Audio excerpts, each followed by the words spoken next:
I know that the great mass of our soldiers would scorn to steal or commit crime, and I will not therefore entertain vague and general complaints, but stand prepared always to follow up any reasonable complaint when the charge is definite and the names of witnesses furnished. I know, moreover, in some instances when our soldiers are complained of, that they have been insulted by sneering remarks about Yankees, Northern barbarians, Lincoln's hirelings, etc.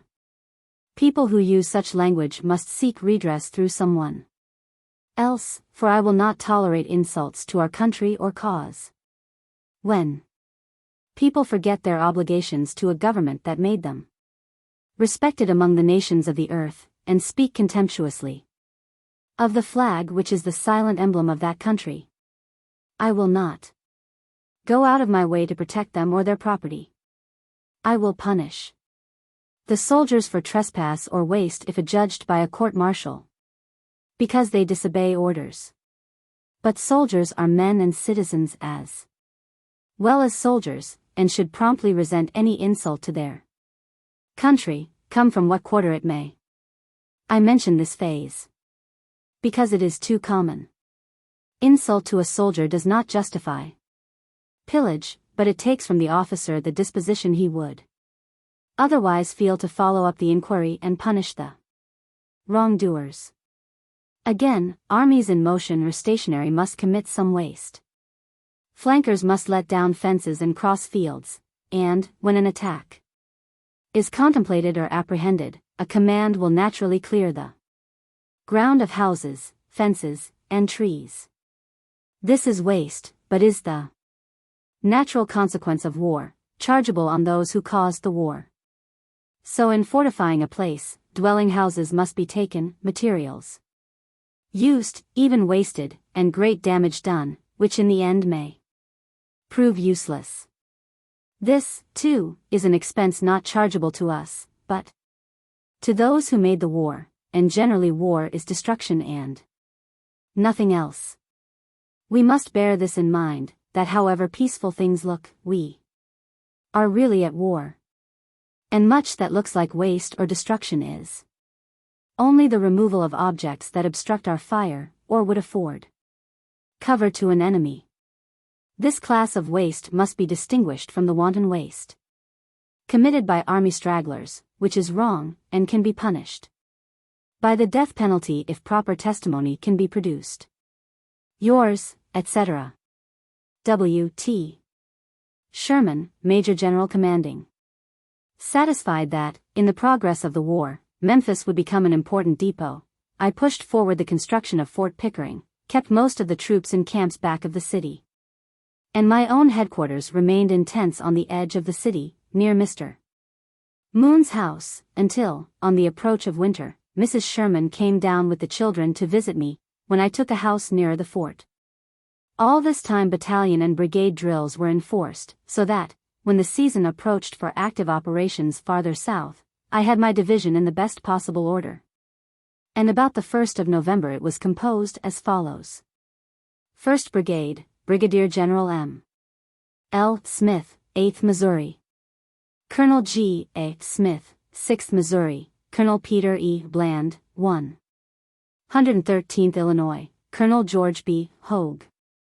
54th Ohio. Colonel T. Kilby Smith, 120th Illinois. Colonel G. W. McKeague. 2nd Brigade, Colonel John Adair McDowell. 6th Iowa. Lieutenant Colonel John M. Corse, 40th Illinois. Colonel J. W. Booth, 46th Ohio. Colonel O. C. Walcott, 13th United States Infantry, 1st Battalion, Major D. Chase. 3rd Brigade, Brigadier General J. W. Denver. 48th Ohio, Colonel P. J. Sullivan. 53rd Ohio, Colonel W. S. Jones. 70th Ohio, Colonel J. R. Cockerill. 4th Brigade, Colonel David Stewart. 55th Illinois. Colonel O. Momberg. 57th Ohio, Colonel W. Mungan.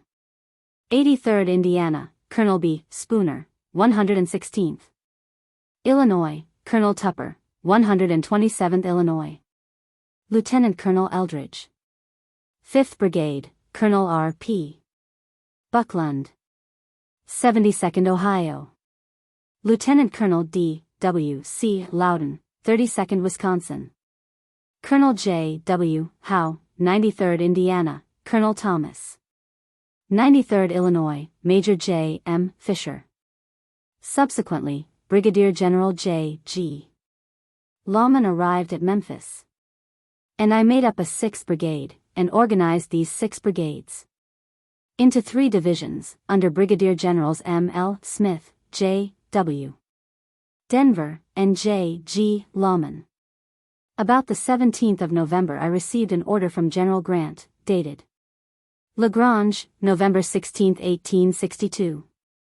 Meet me at Columbus, Kentucky, on Thursday next.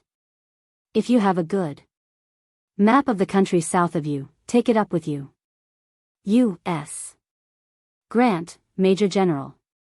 I started forthwith by boat, and met General Grant, who had reached Columbus by the railroad from Jackson, Tennessee. He explained to me that he proposed to move against Pemberton, then entrenched on a line behind the Tallahatchie River below Holly Springs, that he would move on Holly Springs and Aberville, from Grand Junction. That McPherson, with the troops at Corinth, would aim to make junction with him at Holly Springs, and that he wanted me to leave in Memphis a proper garrison, and to aim for the Tallahatchie, so as to come up on his right by a certain date. He further said that his ultimate object was to capture Vicksburg, to open the navigation of the Mississippi River, and that General Halleck had authorized him to call on the troops in the Department of Arkansas, then commanded by General S. R. Curtis, for cooperation. I suggested to him that if he would request General Curtis to send an expedition from some point on the Mississippi, near Helena, then held in force, toward Grenada, to the rear of Pemberton, it would alarm him for the safety of his communications, and would assist us materially in the proposed attack on his front. He authorized me to send to the commanding officer at Helena a request to that effect, and, as soon as I reached Memphis, I dispatched my aide, Major McCoy, to Helena, who returned, bringing me a letter from General Frederick Steele, who had just reached Helena with Osterhaus's division, and who was temporarily in command, General Curtis having gone to St. Louis. This letter contained the assurance that he would send from Friars Point a large force under Brigadier General A.P. Hovey in the direction of Grenada, aiming to reach the Tallahatchie at Charleston, on the next Monday, Tuesday, or Wednesday, December 1st, at furthest. My command was appointed to start on Wednesday, November 24th, and meantime Major General S.A. Hurlbut, having reported for duty, was assigned to the command of Memphis, with 4 regiments of infantry, 1 battery of artillery, 2 companies of Thielman's cavalry, and the certain prospect of soon receiving a number of new regiments known to be en route. I marched out of Memphis punctually with 3 small divisions, taking different roads till we approached the Tallahatchie, when we converged on Wyatt to cross the river, there a bold, deep stream, with a newly constructed fort behind. I had Grierson's 6th Illinois Cavalry with me, and with it open communication with General Grant when we were abreast of Holly Springs. We reached Wyatt on the 2d day of December without the least opposition, and there learned that Pemberton's whole army had fallen back to the Yallabusha near Grenada, in a great measure by reason of the exaggerated reports concerning the Helena force, which had reached Charleston. And some of General Hovey's cavalry, under General Washburn, having struck the railroad in the neighborhood of Coffeyville, naturally alarmed General Pemberton for the safety of his communications, and made him let go his Tallahatchie line with all the forts which he had built at great cost and labor. We had to build a bridge at Wyatt, which consumed a couple of days, and on the 5th of December my whole command was at College Hill, 10 miles from Oxford, whence I reported to General Grant in Oxford. On the 8th I received the following letter. Oxford, Mississippi, December 8, 1862, morning. General Sherman, College Hill. Dear General, the following is a copy of dispatch just received. From Washington. Washington, December 7, 1862, 12 m. General Grant. The capture of Grenada may change our plans in regard to Vicksburg. You will move your troops as you may deem best to accomplish the great object in view. You will retain, till further orders, all troops of General Curtis now in your department. Telegraph to General Allen in St. Louis for all steamboats you may require. Ask Porter to cooperate. Telegraph what are your present plans. H. W. Halleck, General in Chief. I wish you would come over this evening, stay tonight, or come in the morning. I would like to talk with you about this matter. My notion is to send 2 divisions back to Memphis, and fix upon a day when they should effect a landing, and press from here with this command at the proper time to cooperate. If I do not do this, I will move our present force to Grenada, including Steele's repairing road as we proceed, and establish a depot of provisions there. When a good ready is had, to move immediately on Jackson, Mississippi, cutting loose from the road. Of the 2 plans I look most favorably on the former. Come over and we will talk this matter over. Yours truly, U. S. Grant, Major General. I repaired at once to Oxford, and found General Grant in a large house with all his staff, and we discussed every possible chance. He explained to me that large reinforcements had been promised, which would reach Memphis very soon, if not already there, that the entire gunboat fleet, then under the command of Admiral D. Porter, would cooperate. That we could count on a full division from the troops at Helena, and he believed that, by a prompt movement, I could make a lodgment up the Yazoo and capture Vicksburg from the rear. That its garrison was small, and he, at Oxford, would so handle his troops as to hold Pemberton away from Vicksburg. I also understood that, if Pemberton should retreat south, he would follow him up, and would expect to find me at the Yazoo River, if not inside of Vicksburg. I confess, at that moment I did not dream that General McClernand, or anybody else, was scheming for the mere honor of capturing Vicksburg. We knew at the time that General Butler had been reinforced by General Banks at New Orleans, and the latter was supposed to be working his way upstream from New Orleans, while we were working down. That day General Grant dispatched to General Halleck, in Washington, as follows. Oxford, December 8, 1862. Major General H. W. Halleck, Washington, D.C. General Sherman will command the expedition down the Mississippi. He will have a force of about 40,000 men, will land above Vicksburg, up the Yazoo, if practicable, and out the Mississippi Central Road and the road running east from Vicksburg, where they cross Black River.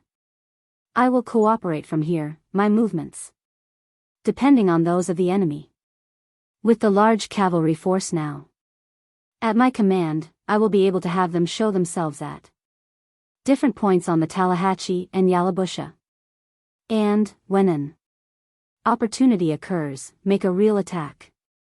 After cutting the 2 roads, General Sherman's movements to secure the end desired will necessarily be left to his judgment. I will occupy this road to Coffeeville. U.S. Grant, Major General. I was shown this dispatch before it was sent, and afterward the General drew up for me the following letter of instructions in his own handwriting, which I now possess. Headquarters 13th Army Corps Department of the Tennessee. Oxford, Mississippi, December 8, 1862. Major General W. T. Sherman, commanding Right-Wing Army in the field, present. General, you will proceed with as little delay as practicable to Memphis, Tennessee, taking with you 1 division of your present command. On your arrival at Memphis you will assume command of all the troops there, and that portion of General Curtis's forces at present east of the Mississippi River, and organize them into brigades and divisions in your own way. As soon as possible move with them down the river to the vicinity of Vicksburg, and, with the cooperation of the gunboat fleet under command of Flag Officer Porter, proceed to the reduction of that place in such manner as circumstances and your own judgment may dictate. The amount of rations, forage, land transportation, etc., necessary to take, will be left entirely to yourself. The quartermaster in St. Louis will be instructed to send you transportation for 30,000 men. Should you still find yourself deficient, your quartermaster will be authorized to make up the deficiency from such transports as may come into the port of Memphis. On arriving in Memphis, put yourself in communication with Admiral Porter, and arrange with him for his cooperation. Inform me at the earliest practicable day of the time when you will embark, and such plans as may then be matured. I will hold the forces here in readiness to cooperate with you in such manner as the movements of the enemy may make necessary. Leave the district of Memphis in the command of an efficient officer and with a garrison of 4 regiments of infantry, the siege guns, and whatever cavalry force may be there. 1 regiment of infantry and at least a section of artillery will also be left at Friar's Point or Delta, to protect the stores of the cavalry post that will be left there. Yours truly, U.S. Grant, Major General. I also insert here another letter, dated the 14th instant, sent afterward to me at Memphis, which completes all instructions received by me governing the first movement against Vicksburg. Headquarters Department of the Tennessee, Oxford, Mississippi, December 14, 1862. Major General Sherman, commanding, etc. Memphis, Tennessee. I have not had one word from Grierson since he left, and am getting uneasy about him. I hope General Gorman will give you no difficulty about retaining the troops on this side the river, and Steele to command them. The 21,000 men you have, with the 12,000 from Helena, will make a good force. The enemy are as yet on the Yallabusha. I am pushing down on them slowly, but so as to keep up the impression of a continuous move. I feel particularly anxious to have the Helena cavalry on this side of the river, if not now, at least after you start. If Gorman will send them, instruct them where to go and how to communicate with me. My headquarters will probably be in Coffeyville 1 week hence. In the meantime I will order transportation, etc. It would be well if you could have 2 or 3 small boats suitable for navigating the Yazoo. It may become necessary for me to look to that base for supplies before we get through. U.S. Grant, Major General. When we rode to Oxford from College Hill, there happened a little circumstance which seems worthy of record. While General Van Dorn had his headquarters in Holly Springs, viz., in October, 1862, he was very short of the comforts and luxuries of life, and resorted to every possible device to draw from the abundant supplies in Memphis. He had no difficulty whatever in getting spies into the town for information, but he had trouble in getting bulky supplies out through our guards, though sometimes I connived at his supplies of cigars, liquors, boots, gloves, etc. for his individual use, but medicines and large supplies of all kinds were confiscated, if attempted to be passed out. As we rode that morning toward Oxford, I observed in a farmer's barnyard a wagon that looked like a city furniture wagon with springs. We were always short of wagons, so I called the attention of the quartermaster, Colonel J. Condit Smith, saying, "There is a good wagon, go for it." He dropped out of the retinue with an orderly, and after we had ridden a mile or so he overtook us, and I asked him, "What luck?" He answered, "All right. I have secured that wagon, and I also got another," and explained that he had gone to the farmer's house to inquire about the furniture wagon, when the farmer said it did not belong to him, but to some party in Memphis, adding that in his barn was another belonging to the same party. They went to the barn, and there found a handsome city hearse, with pall and plumes. The farmer said they had had a big funeral out of Memphis, but when it reached his house, the coffin was found to contain a fine assortment of medicines for the use of Van Dorn's army. Thus, under the pretense of a first-class funeral, they had carried through our guards the very things we had tried to prevent. It was a good trick, but diminished our respect for such pageants afterward. As soon as I was in possession of General Grant's instructions of December 8, with a further request that I should dispatch Colonel Grierson, with his cavalry, across by land to Helena, to notify General Steele of the general plan, I returned to College Hill, selected the division of Brigadier General Morgan L. Smith to return with me to Memphis, started Grierson on his errand to Helena, and ordered Generals Denver and Lawman to report to General Grant for further orders. We started back by the most direct route, reached Memphis by noon of December 12, and began immediately the preparations for the Vicksburg movement. There I found two irregular divisions which had arrived at Memphis in my absence, commanded respectively by Brigadier General H.J. Smith and Brigadier General George W. Morgan. These were designated the 1st and 3rd Divisions, leaving the 2nd Division of Morgan Z. Smith to retain its original name and number.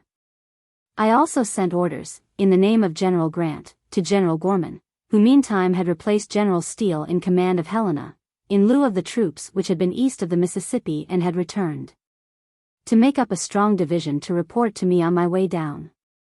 This division was accordingly organized, and was commanded by Brigadier General Frederick Steele, constituting my 4th Division. Meantime a large fleet of steamboats was assembling from St. Louis and Cairo, and Admiral Porter dropped down to Memphis with his whole gunboat fleet, ready to cooperate in the movement. The preparations were necessarily hasty in the extreme, but this was the essence of the whole plan, viz. to reach Vicksburg as it were by surprise, while General Grant held in check Pemberton's army about Grenada, leaving me to contend only with the smaller garrison of Vicksburg and its well-known strong batteries and defenses. On the 19th the Memphis troops were embarked, and steamed down to Helena, where on the 21st General Steele's division was also embarked, and on the 22d we were all rendezvoused at Friar's Point, in the following order, viz. Steamer Forest Queen, General Headquarters, and Battalion.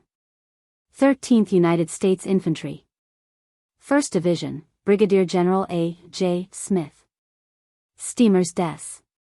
Ark, Division Headquarters and Escort, Metropolitan, 6th Indiana. J. H. Dickey, 23rd Wisconsin, J. C. Snow, 16th.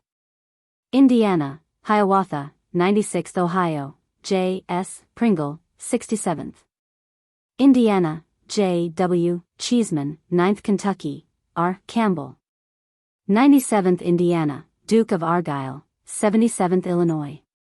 City of Alton, 108th and 48th Ohio, City of Louisiana, Mercantile Battery, Ohio Bell, 17th Ohio.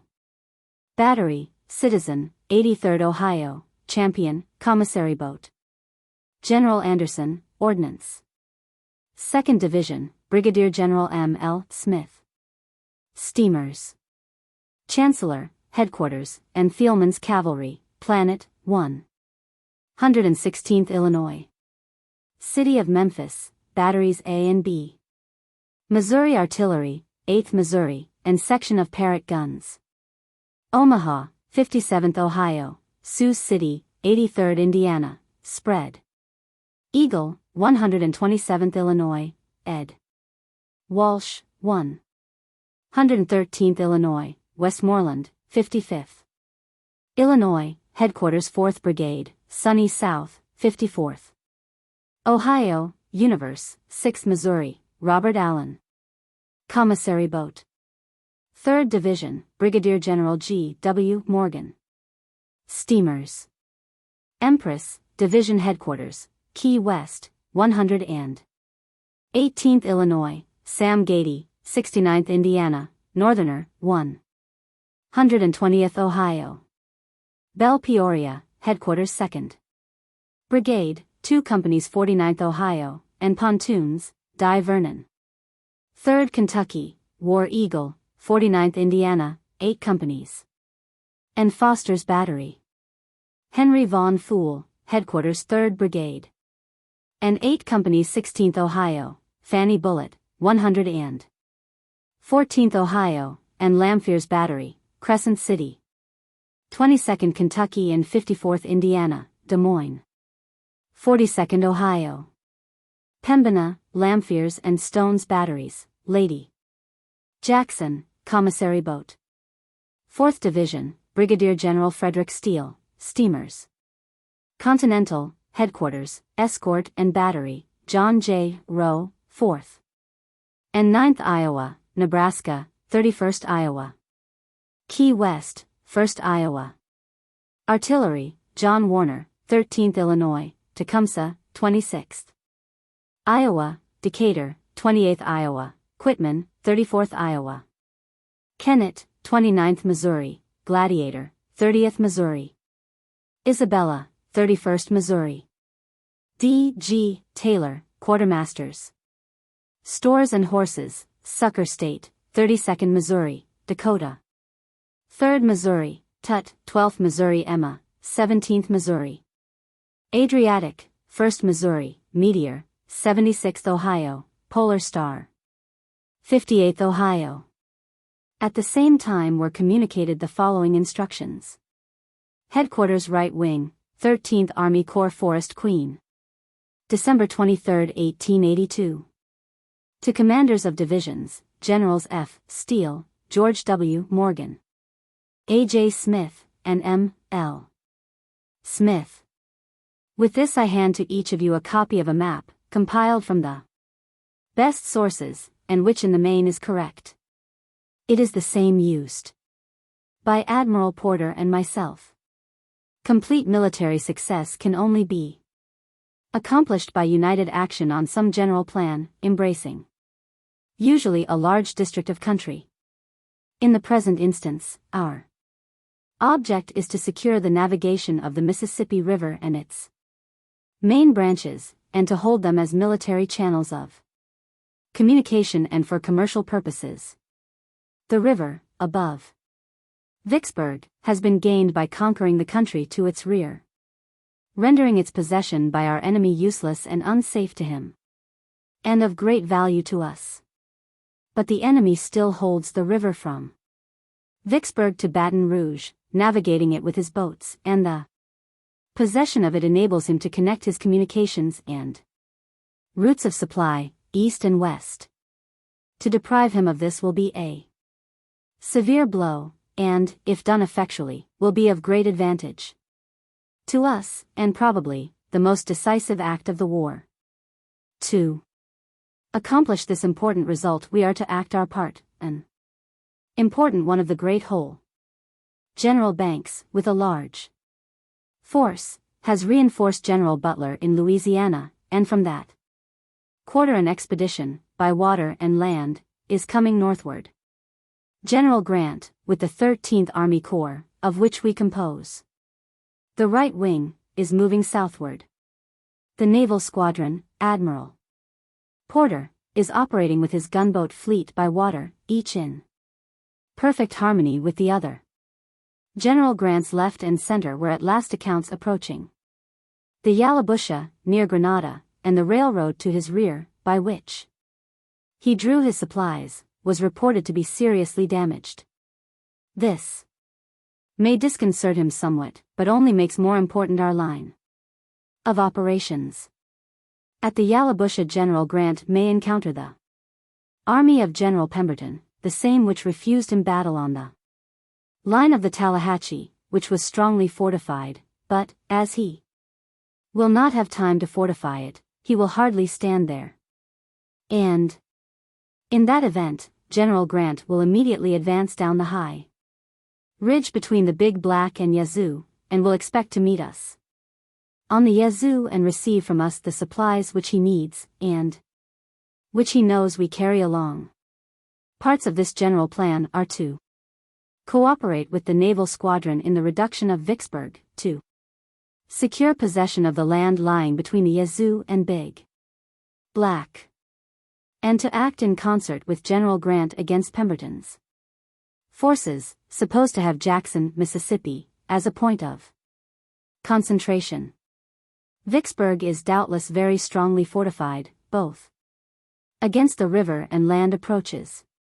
Already the gunboats have secured the Yazoo up for 23 miles, to a fort on the Yazoo at Haynes's Bluff, giving us a choice for a landing place at some point up the Yazoo below this fort, or on the island which lies between Vicksburg and the present mouth of the Yazoo. See map, B. C. D. Johnson's Plantation. But, before any actual collision with the enemy, I purpose, after Our whole land force is rendezvoused at Gaines's Landing, Arkansas, to proceed in order to Milliken's Bend, A, and their dispatch A Brigade, without wagons or any encumbrances whatever, to the Vicksburg and Shreveport Railroad, at H and K, to destroy that effectually, and to cut off that fruitful avenue of supply. Then to proceed to the mouth of the Yazoo, and, after possessing ourselves of the latest and most authentic information from naval officers now there, to land our whole force on the Mississippi side, and then to reach the point where the Vicksburg and Jackson Railroad crosses the Big Black, F, after which to attack Vicksburg by land, while the gunboats assail it by water. It may be necessary, looking to Grant's approach, before attacking Vicksburg, to reduce the battery at Haynes Bluff first, so as to enable some of the lighter gunboats and transports to ascend the Yazoo and communicate with General Grant. The detailed manner of accomplishing all these results will be communicated in due season. And these general points are only made known at this time, that commanders may study the maps, and also that in the event of non-receipt of orders all may act in perfect concert by following the general movement, unless specially detached. You all now have the same map, so that no mistakes or confusion need result from different names of localities.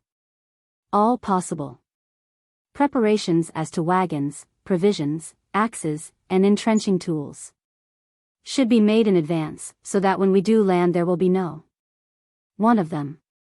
When we begin to act on shore, we must do the work quickly and effectually.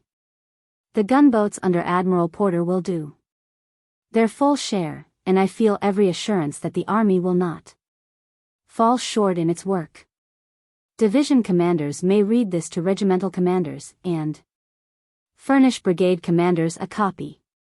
They should also cause as many copies of the map to be made on the same scale as possible, being very careful in copying the names.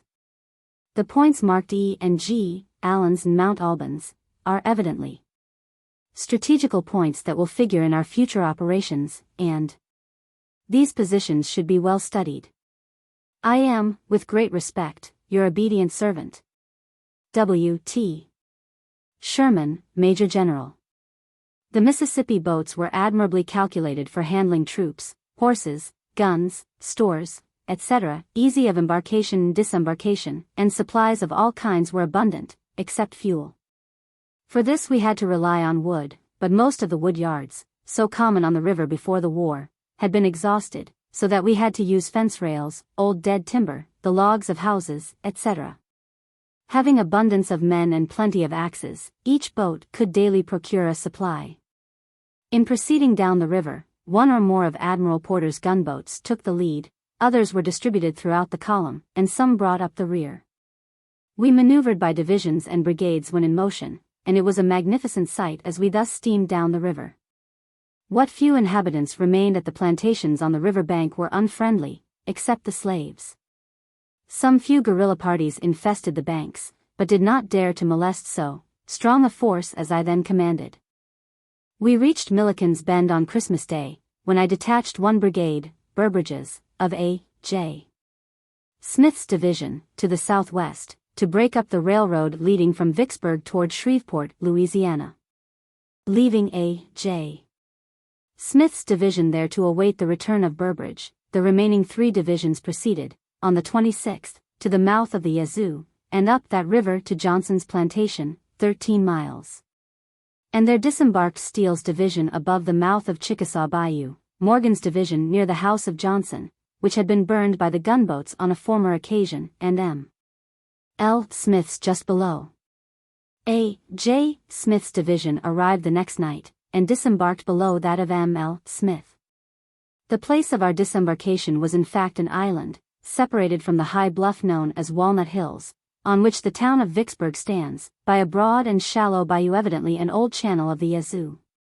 On our right was another wide bayou, known as Old River, and on the left still another, much narrower, but too deep to be forded, known as Chickasaw Bayou. All the island was densely wooded, except Johnson's plantation, immediately on the bank of the Yazoo, and a series of old cotton fields along Chickasaw Bayou. There was a road from Johnson's plantation directly to Vicksburg, but it crossed numerous bayous and deep swamps by bridges, which had been destroyed. And this road debouched on level ground at the foot of the Vicksburg bluff, opposite strong forts, well prepared and defended by heavy artillery. On this road I directed General A.J. Smith's division, not so much by way of a direct attack as a diversion and threat. Morgan was to move to his left, to reach Chickasaw Bayou, and to follow it toward the bluff, about 4 miles above A.J. Smith. Steele was on Morgan's left, across Chickasaw Bayou, and M.L. Smith on Morgan's right. We met light resistance at all points, but skirmished, on the 27th, up to the main bayou, that separated our position from the bluffs of Vicksburg, which were found to be strong by nature and by art and seemingly well defended. On reconnoitering the front in person, during the 27th and 28th, I became satisfied that General A.J. Smith could not cross the intervening obstacles under the heavy fire of the forts immediately in his front, and that the main bayou was impassable, except at 2 points, one near the head of Chickasaw Bayou, in front of Morgan, and the other about a mile lower down, in front of M.L. Smith's division.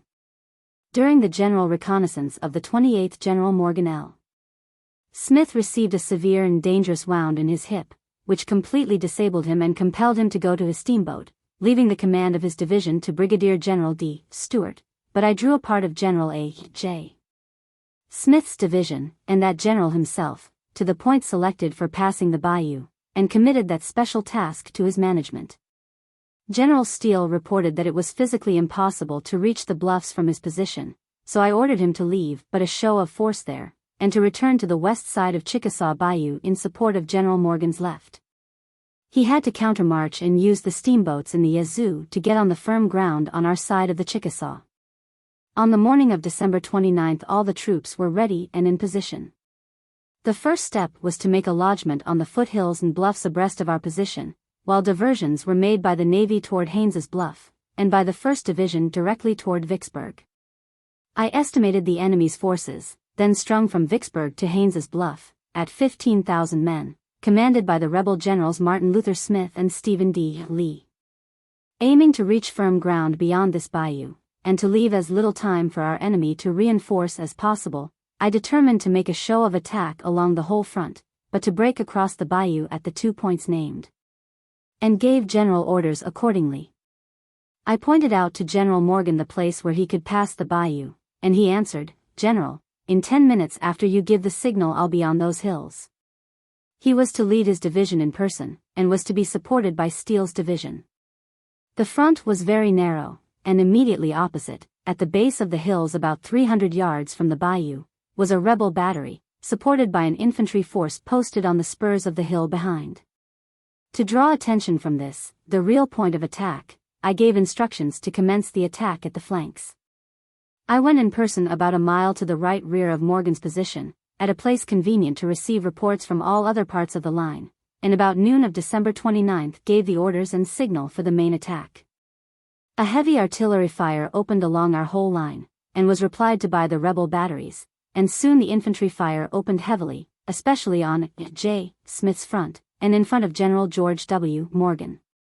One brigade, de Courcy's, of Morgan's troops crossed the bayou safely, but took to cover behind the bank, and could not be moved forward. Frank Blair's brigade, of Steele's division, in support, also crossed the bayou, passed over the space of level ground to the foot of the hills. But, being unsupported by Morgan, and meeting a very severe crossfire of artillery, was staggered and gradually fell back, leaving about 500 men behind, wounded and prisoners. Among them Colonel Thomas Fletcher, afterward governor of Missouri. Part of Thayer's brigade took a wrong direction, and did not cross the bayou at all, nor did General Morgan cross in person. This attack failed.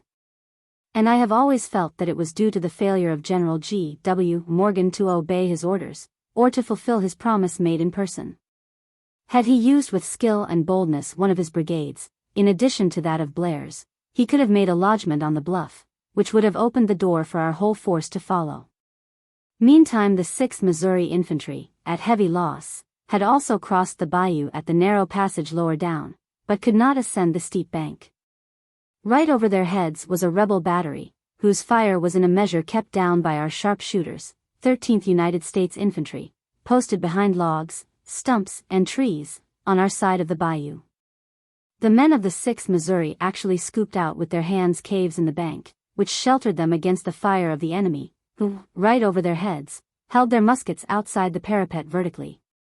And fired down. So critical was the position, that we could not recall the men till after dark, and then one at a time. Our loss had been pretty heavy, and we had accomplished nothing, and had inflicted little loss on our enemy. At first I intended to renew the assault, but soon became satisfied that, the enemy's attention having been drawn to the only 2 practicable points, it would prove too costly. And accordingly resolved to look elsewhere for a point below Haynes's Bluff, or Blake's Plantation. That night I conferred with Admiral Porter, who undertook to cover the landing. And the next day, December 30th, the boats were all selected, but so alarmed were the captains and pilots, that we had to place sentinels with loaded muskets to ensure their remaining at their posts.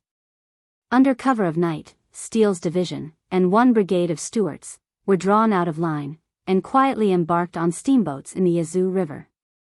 The night of December 30th was appointed for this force, under the command of General Fred Steele, to proceed up the Yazoo just below Haynes's Bluff, there to disembark about daylight, and make a dash for the hills. Meantime we had strengthened our positions near Chickasaw Bayou, had all our guns in good position with parapets, and had everything ready to renew our attack as soon as we heard the sound of battle above. At midnight I left Admiral Porter on his gunboat. He had his fleet ready and the night was propitious. I rode back to camp and gave orders for all to be ready by daybreak. But when daylight came I received a note from General Steele reporting that, before his boats had got up steam, the fog had settled down on the river so thick and impenetrable, that it was simply impossible to move. So the attempt had to be abandoned. The rain, too, began to fall, and the trees bore watermarks 10 feet above our heads, so that I became convinced that the part of wisdom was to withdraw. I ordered the stores which had been landed to be re-embarked on the boats, and preparations made for all the troops to regain their proper boats during the night of the 1st of January 1863. From our camps at Chickasaw we could hear the whistles of the trains arriving in Vicksburg, could see battalions of men marching up toward Haynes's Bluff, and taking post at all points in our front. I was more than convinced that heavy reinforcements were coming to Vicksburg, whether from Pemberton at Grenada, Bragg in Tennessee, or from other sources, I could not tell, but at no point did the enemy assume the offensive. And when we drew off our rear guard, on the morning of the 2D, they simply followed up the movement, timidly. Up to that moment I had not heard a word from General Grant since leaving Memphis. And most assuredly I had listened for days for the sound of his guns in the direction of Yazoo City. On the morning of January 2D, all my command were again afloat in their proper steamboats, when Admiral Porter told me that General McClernand had arrived at the mouth of the Yazoo in the steamboat Tigris, and that it was rumored he had come down to supersede me. Leaving my whole force where it was, I ran down to the mouth of the Yazoo in a small tugboat, and there found General McClernand, with orders from the War Department to command the expeditionary force on the Mississippi River. I explained what had been done, and what was the actual state of facts, that the heavy reinforcements pouring into Vicksburg must be Pemberton's army, and that General Grant must be near at hand. He informed me that General Grant was not coming at all, that his depot at Holly Springs had been captured by Van Dorn, and that he had drawn back from Coffeyville and Oxford to Holly Springs and LaGrange. And, further, that Quinby's division of Grant's army was actually at Memphis for stores when he passed down. This, then, fully explained how Vicksburg was being reinforced. I saw that any attempt on the place from the Yazoo was hopeless. And, with General McClernand's full approval, we all came out of the Yazoo, and on the 3D of January rendezvoused at Milliken's Bend, about 10 miles above. On the 4th General McClernand issued his General Order No. 1, assuming command of the Army of the Mississippi, divided into 2 corps, the first to be commanded by General Morgan, composed of his own and A.J. Smith's divisions. And the second, composed of Steele's and Stuart's divisions, to be commanded by me.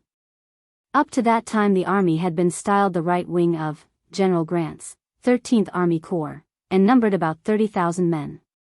The aggregate loss during the time of any command, mostly on the 29th of December, was 175 killed, 930 wounded, and 743 prisoners. According to Badeau, the rebels lost 63 killed, 134 wounded, and 10 prisoners. It afterward transpired that Van Dorn had captured Holly Springs on the 20th of December, and that General Grant fell back very soon after. General Pemberton, who had telegraphic and railroad communication with Vicksburg, was therefore at perfect liberty to reinforce the place with a garrison equal, if not superior, to my command. The rebels held high, commanding ground, and could see every movement of our men and boats, so that the only possible hope of success consisted in celerity and surprise, and in General Grant's holding all of Pemberton's army hard-pressed meantime. General Grant was perfectly aware of this, and had sent me word of the change, but it did not reach me in time. Indeed, I was not aware of it until after my assault of December 29th, and until the news was brought me by General McClernand as related. General McClernand was appointed to this command by President Lincoln in person, who had no knowledge of what was then going on down the river. Still, my relief, on the heels of a failure, raised the usual cry, at the North, of repulse, failure, and bungling. There was no bungling on my part, for I never worked harder or with more intensity of purpose in my life. And General Grant, long after, in his report of the operations of the siege of Vicksburg, gave us all full credit for the skill of the movement, and described the almost impregnable nature of the ground. And, although in all official reports I assumed the whole responsibility, I have ever felt that had General Morgan promptly and skillfully sustained the lead of Frank Blair's brigade on that day, we should have broken the rebel line and effected a lodgment on the hills behind Vicksburg. General Frank Blair was outspoken and indignant against Generals Morgan and de Courcy at the time, and always abused me for assuming the whole blame. But, had we succeeded, we might have found ourselves in a worse trap, when General Pemberton was at full liberty to turn his whole force against us. While I was engaged at Chickasaw Bayou, Admiral Porter was equally busy in the Yazoo River, threatening the enemy's batteries at Haynes's and Snyder's bluffs above. In a sharp engagement he lost one of his best officers, in the person of Captain Gwynn, United States Navy, who, though on board an ironclad, insisted on keeping his post on deck, where he was struck in the breast by a round shot, which carried away the muscle and contused the lung within, from which he died a few days after. We of the Army deplored his loss quite as much as his fellows of the Navy, for he had been intimately associated with us in our previous operations on the Tennessee River, at Shiloh and above, and we had come to regard him as one of us. On the 4th of January 1863, our fleet of transports was collected at Milliken's Bend, about 10 miles above the mouth of the Yazoo, Admiral Porter remaining with his gunboats at the Yazoo. General John A.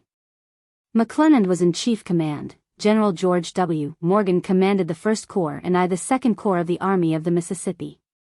I had learned that a small steamboat, the Blue Wing, with a mail, towing coal barges and loaded with ammunition, had left Memphis for the Yazoo, about the 20th of December, had been captured by a rebel boat which had come out of the Arkansas River, and had been carried up that river to Fort Hind. We had reports from this fort, usually called the Post of Arkansas, about 40 miles above the mouth, that it was held by about 5,000 rebels, was an enclosed work, commanding the passage of the river, but supposed to be easy of capture from the rear. At that time I don't think General McClernand had any definite views or plays of action. If so, he did not impart them to me. He spoke, in general terms, of opening the navigation of the Mississippi, cutting his way to the sea, etc., etc. But the modus operandi was not so clear. Knowing full well that we could not carry on operations against Vicksburg as long as the rebels held the post of Arkansas, whence to attack our boats coming and going without convoy, I visited him on his boat, the Tigress. Took with me a boy who had been on the Blue Wing, and had escaped, and asked leave to go up the Arkansas, to clear out the post. He made various objections, but consented to go with me to see Admiral Porter about it. We got up steam in the Forest Queen, during the night of January 4th, stopped at the Tigress, took General McClernand on board, and proceeded down the river by night to the Admiral's boat, the Black Hawk, lying in the mouth of the Yazoo. It must have been near midnight, and Admiral Porter was in deshabille. We were seated in his cabin and I explained my views about Arkansas Post, and asked his cooperation. He said that he was short of coal, and could not use wood in his ironclad boats. Of these I asked for 2, to be commanded by Captain Shirk or Phelps, or some officer of my acquaintance. At that moment, poor Gwyn lay on his bed, in a stateroom close by, dying from the effect of the cannon shot received at Haynes's Bluff, as before described. Porter's manner to McClernand was so curt that I invited him out into a forward cabin where he had his charts, and asked him what he meant by it. He said that he did not like him. That in Washington, before coming west, he had been introduced to him by President Lincoln, and he had taken a strong prejudice against him. I begged him, for the sake of harmony, to waive that, which he promised to do. Returning to the cabin, the conversation was resumed, and, on our offering to tow his gunboats up the river to save coal, and on renewing the request for Shirk to command the detachment, Porter said, "Suppose I go along myself?" I answered, if he would do so, it would ensure the success of the enterprise. At that time I supposed General McClernand would send me on this business, but he concluded to go himself, and to take his whole force. Orders were at once issued for the troops not to disembark at Milliken's Bend, but to remain as they were on board the transports. My 2 divisions were commanded, the first, by Brigadier General Frederick Steele, with 3 brigades, commanded by Brigadier Generals F. P. Hubler, C. E. Huey, and J. M. Thayer, the second, by Brigadier General D.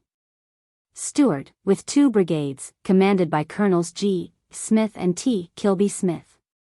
The whole army, embarked on steamboats convoyed by the gunboats, of which 3 were ironclads, proceeded up the Mississippi River to the mouth of White River, which we reached January 8. On the next day we continued up White River to the Cut-Off, through this to the Arkansas, and up the Arkansas to Notrib's Farm, just below Fort Hindman. Early the next morning we disembarked. Stewart's division, moving up the river along the bank, soon encountered a force of the enemy entrenched behind a line of earthworks, extending from the river across to the swamp. I took Steele's division, marching by the flank by a road through the swamp to the firm ground behind, and was moving up to get to the rear of Fort Hindman, when General McClernand overtook me. With the report that the rebels had abandoned their first position, and had fallen back into the fort. By his orders, we countermarched, recrossed the swamp, and hurried forward to overtake Stewart, marching for Fort Hindman. The first line of the rebels was about 4 miles below Fort Hindman, and the intervening space was densely wooded and obscure, with the exception of some old fields back of and close to the fort.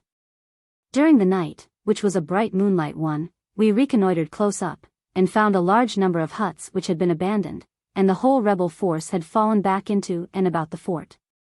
Personally I crept up to a stump so close that I could hear the enemy hard at work, pulling down houses, cutting with axes, and building entrenchments. I could almost hear their words, and I was thus listening when, about 4 a.m., the bugler in the rebel camp sounded as pretty a reveille as I ever listened to.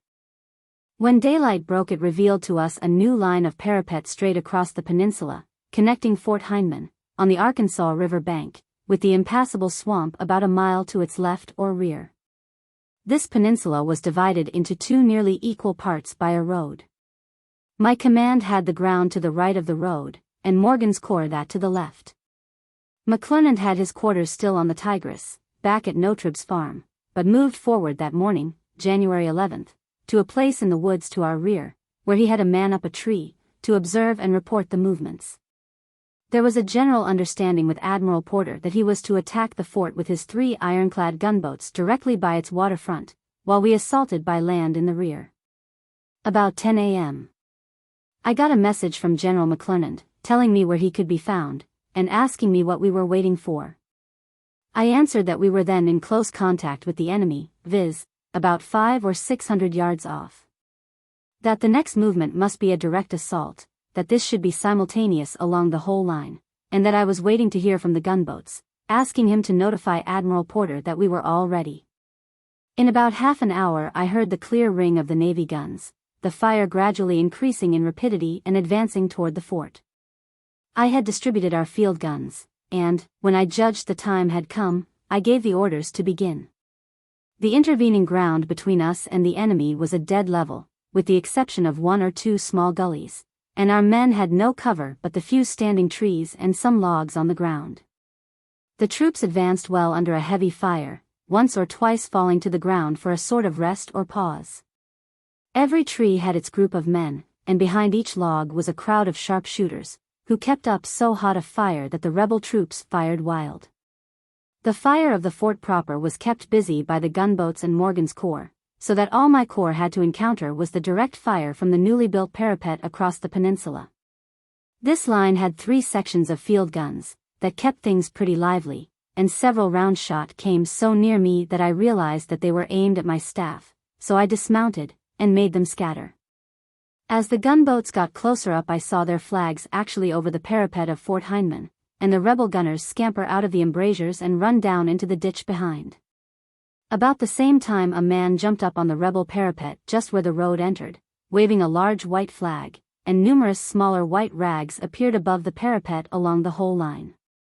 I immediately ordered, "Cease firing," and sent the same word down the line to General Steele, who had made similar progress on the right, following the border of He Swamp. I ordered my aide, Colonel Dayton, to jump on his horse and ride straight up to the large white flag, and when his horse was on the parapet I followed with the rest of my staff. All firing had ceased, except an occasional shot away to the right, and one of the captains, Smith, of the 13th Regulars was wounded after the display of the white flag. On entering the line, I saw that our muskets and guns had done good execution, for there was a horse battery, and every horse lay dead in the traces.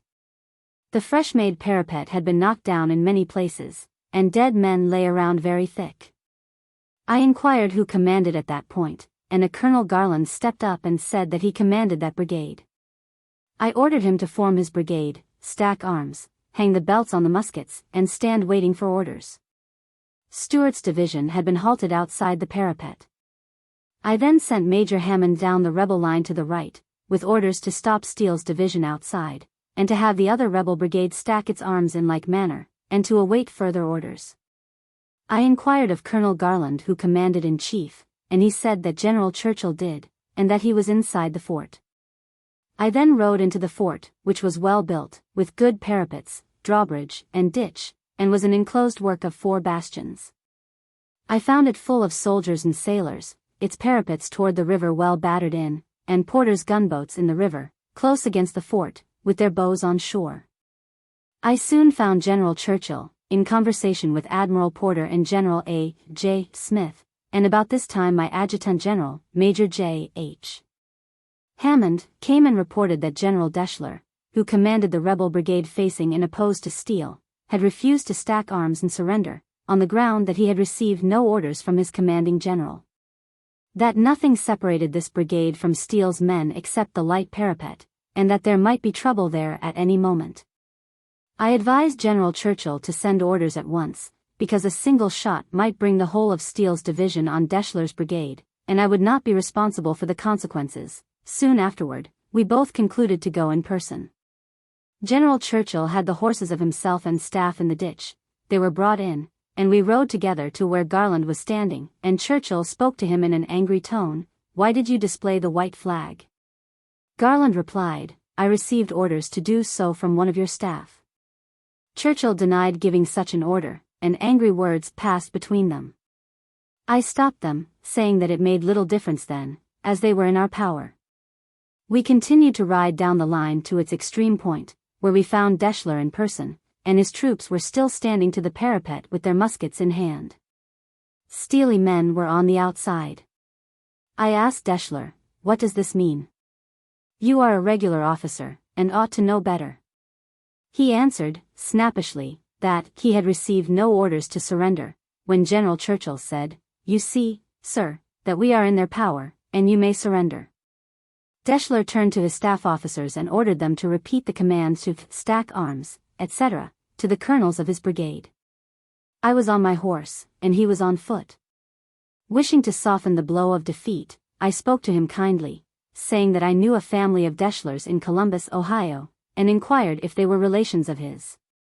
He disclaimed any relation with people living north of the Ohio, in an offensive tone, and I think I gave him a piece of my mind that he did not relish. He was a West Point graduate, small but very handsome, and was afterward killed in battle. I never met him again. Returning to the position where I had first entered the rebel line, I received orders from General McClernand, by one of his staff, to leave General A.J. Smith in charge of the fort and prisoners, and with my troops to remain outside. The officer explained that the general was then on the Tigris, which had moved up from below, to a point in the river just above the fort. And not understanding his orders, I concluded to go and see him in person. My troops were then in possession of 2 of the 3 brigades which composed the army opposed to us. And my troops were also in possession of all the ground of the peninsula outside the fort proper, Heinemann. I found General McClernand on the Tigris, in high spirits. He said repeatedly, "Glorious! Glorious! My star is ever in the ascendant." He spoke complimentarily of the troops, but was extremely jealous of the Navy. He said, "I'll make a splendid report, I had a man up a tree, etc." I was very hungry and tired, and fear I did not appreciate the honors in reserve for us, and asked for something to eat and drink. He very kindly ordered something to be brought, and explained to me that by his orders he did not wish to interfere with the actual state of facts, that General A.J. Smith would occupy Fort Heinemann, which his troops had first entered, and I could hold the lines outside, and go on securing the prisoners and stores as I had begun. I returned to the position of Garland's brigade and gave the necessary orders for marching all the prisoners, disarmed, to a pocket formed by the river in 2 deep gullies just above the fort, by which time it had become quite dark. After dark another rebel regiment arrived from Pine Bluff, marched right in, and was also made prisoners. There seemed to be a good deal of feeling among the rebel officers against Garland, who asked leave to stay with me that night, to which I of course consented. Just outside the rebel parapet was a house which had been used for a hospital. I had a room cleaned out and occupied it that night. A cavalry soldier lent me his battered coffee pot with some coffee and scraps of hard bread out of his nosebag. Garland and I made some coffee, ate our bread together, and talked politics by the fire till quite late at night, when we lay down on straw that was saturated with the blood of dead or wounded men. The next day the prisoners were all collected on their boats, lists were made out, and orders given for their transportation to St. Louis, in charge of my aide, Major Sanger. We then proceeded to dismantle and level the forts, destroy or remove the stores, and we found in the magazine the very ammunition which had been sent for us in the Blue Wing, which was secured and afterward used in our 20-pound Parrott guns. On the 13th we re-embarked. The whole expedition returned out of the river by the direct route down the Arkansas during a heavy snowstorm, and rendezvoused in the Mississippi, at Napoleon, at the mouth of the Arkansas. Here General McClernand told me he had received a letter from General Grant at Memphis, who disapproved of our movement up the Arkansas, but that communication was made before he had learned of our complete success. When informed of this, and of the promptness with which it had been executed, he could not but approve. We were then ordered back to Milliken's Bend, to await General Grant's arrival in person. We reached Milliken's Bend January 21st. McClernand's report of the capture of Fort Heinemann almost ignored the action of Porter's fleet altogether. This was unfair, for I know that the Admiral led his fleet in person in the river attack, and that his guns silenced those of Fort Heinemann, and drove the gunners into the ditch. The aggregate loss in my corps at Arkansas Post was 519, viz., 4 officers and 75 men killed, 34 officers and 406 men wounded. I never knew the losses in the gunboat fleet, or in Morgan's corps, but they must have been less than in mine, which was more exposed. The number of rebel dead must have been nearly 150. Of prisoners, by actual count, we secured 4,791, and sent them north to St. Louis. Chapter 13. Vicksburg. January to July, 1888. The campaign of 1863, resulting in the capture of Vicksburg, was so important that its history has been well studied and well described in all the books treating of the Civil War, more especially by Dr. Draper, in his History of the Civil War in America, and in Badeau's Military History of General Grant. In the latter it is more fully and accurately given than in any other, and is well illustrated by maps and original documents.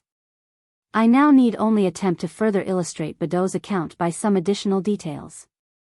When our expedition came out of the Arkansas River, January 18, 1863, and rendezvoused at the riverbank, in front of the town of Napoleon, Arkansas, we were visited by General Grant in person, who had come down from Memphis in a steamboat. Although at this time Major General J.A. McClernand was in command of the Army of the Mississippi, by virtue of a confidential order of the War Department, dated October 21, 1862, which order bore the endorsement of President Lincoln, General Grant still exercised a command over him.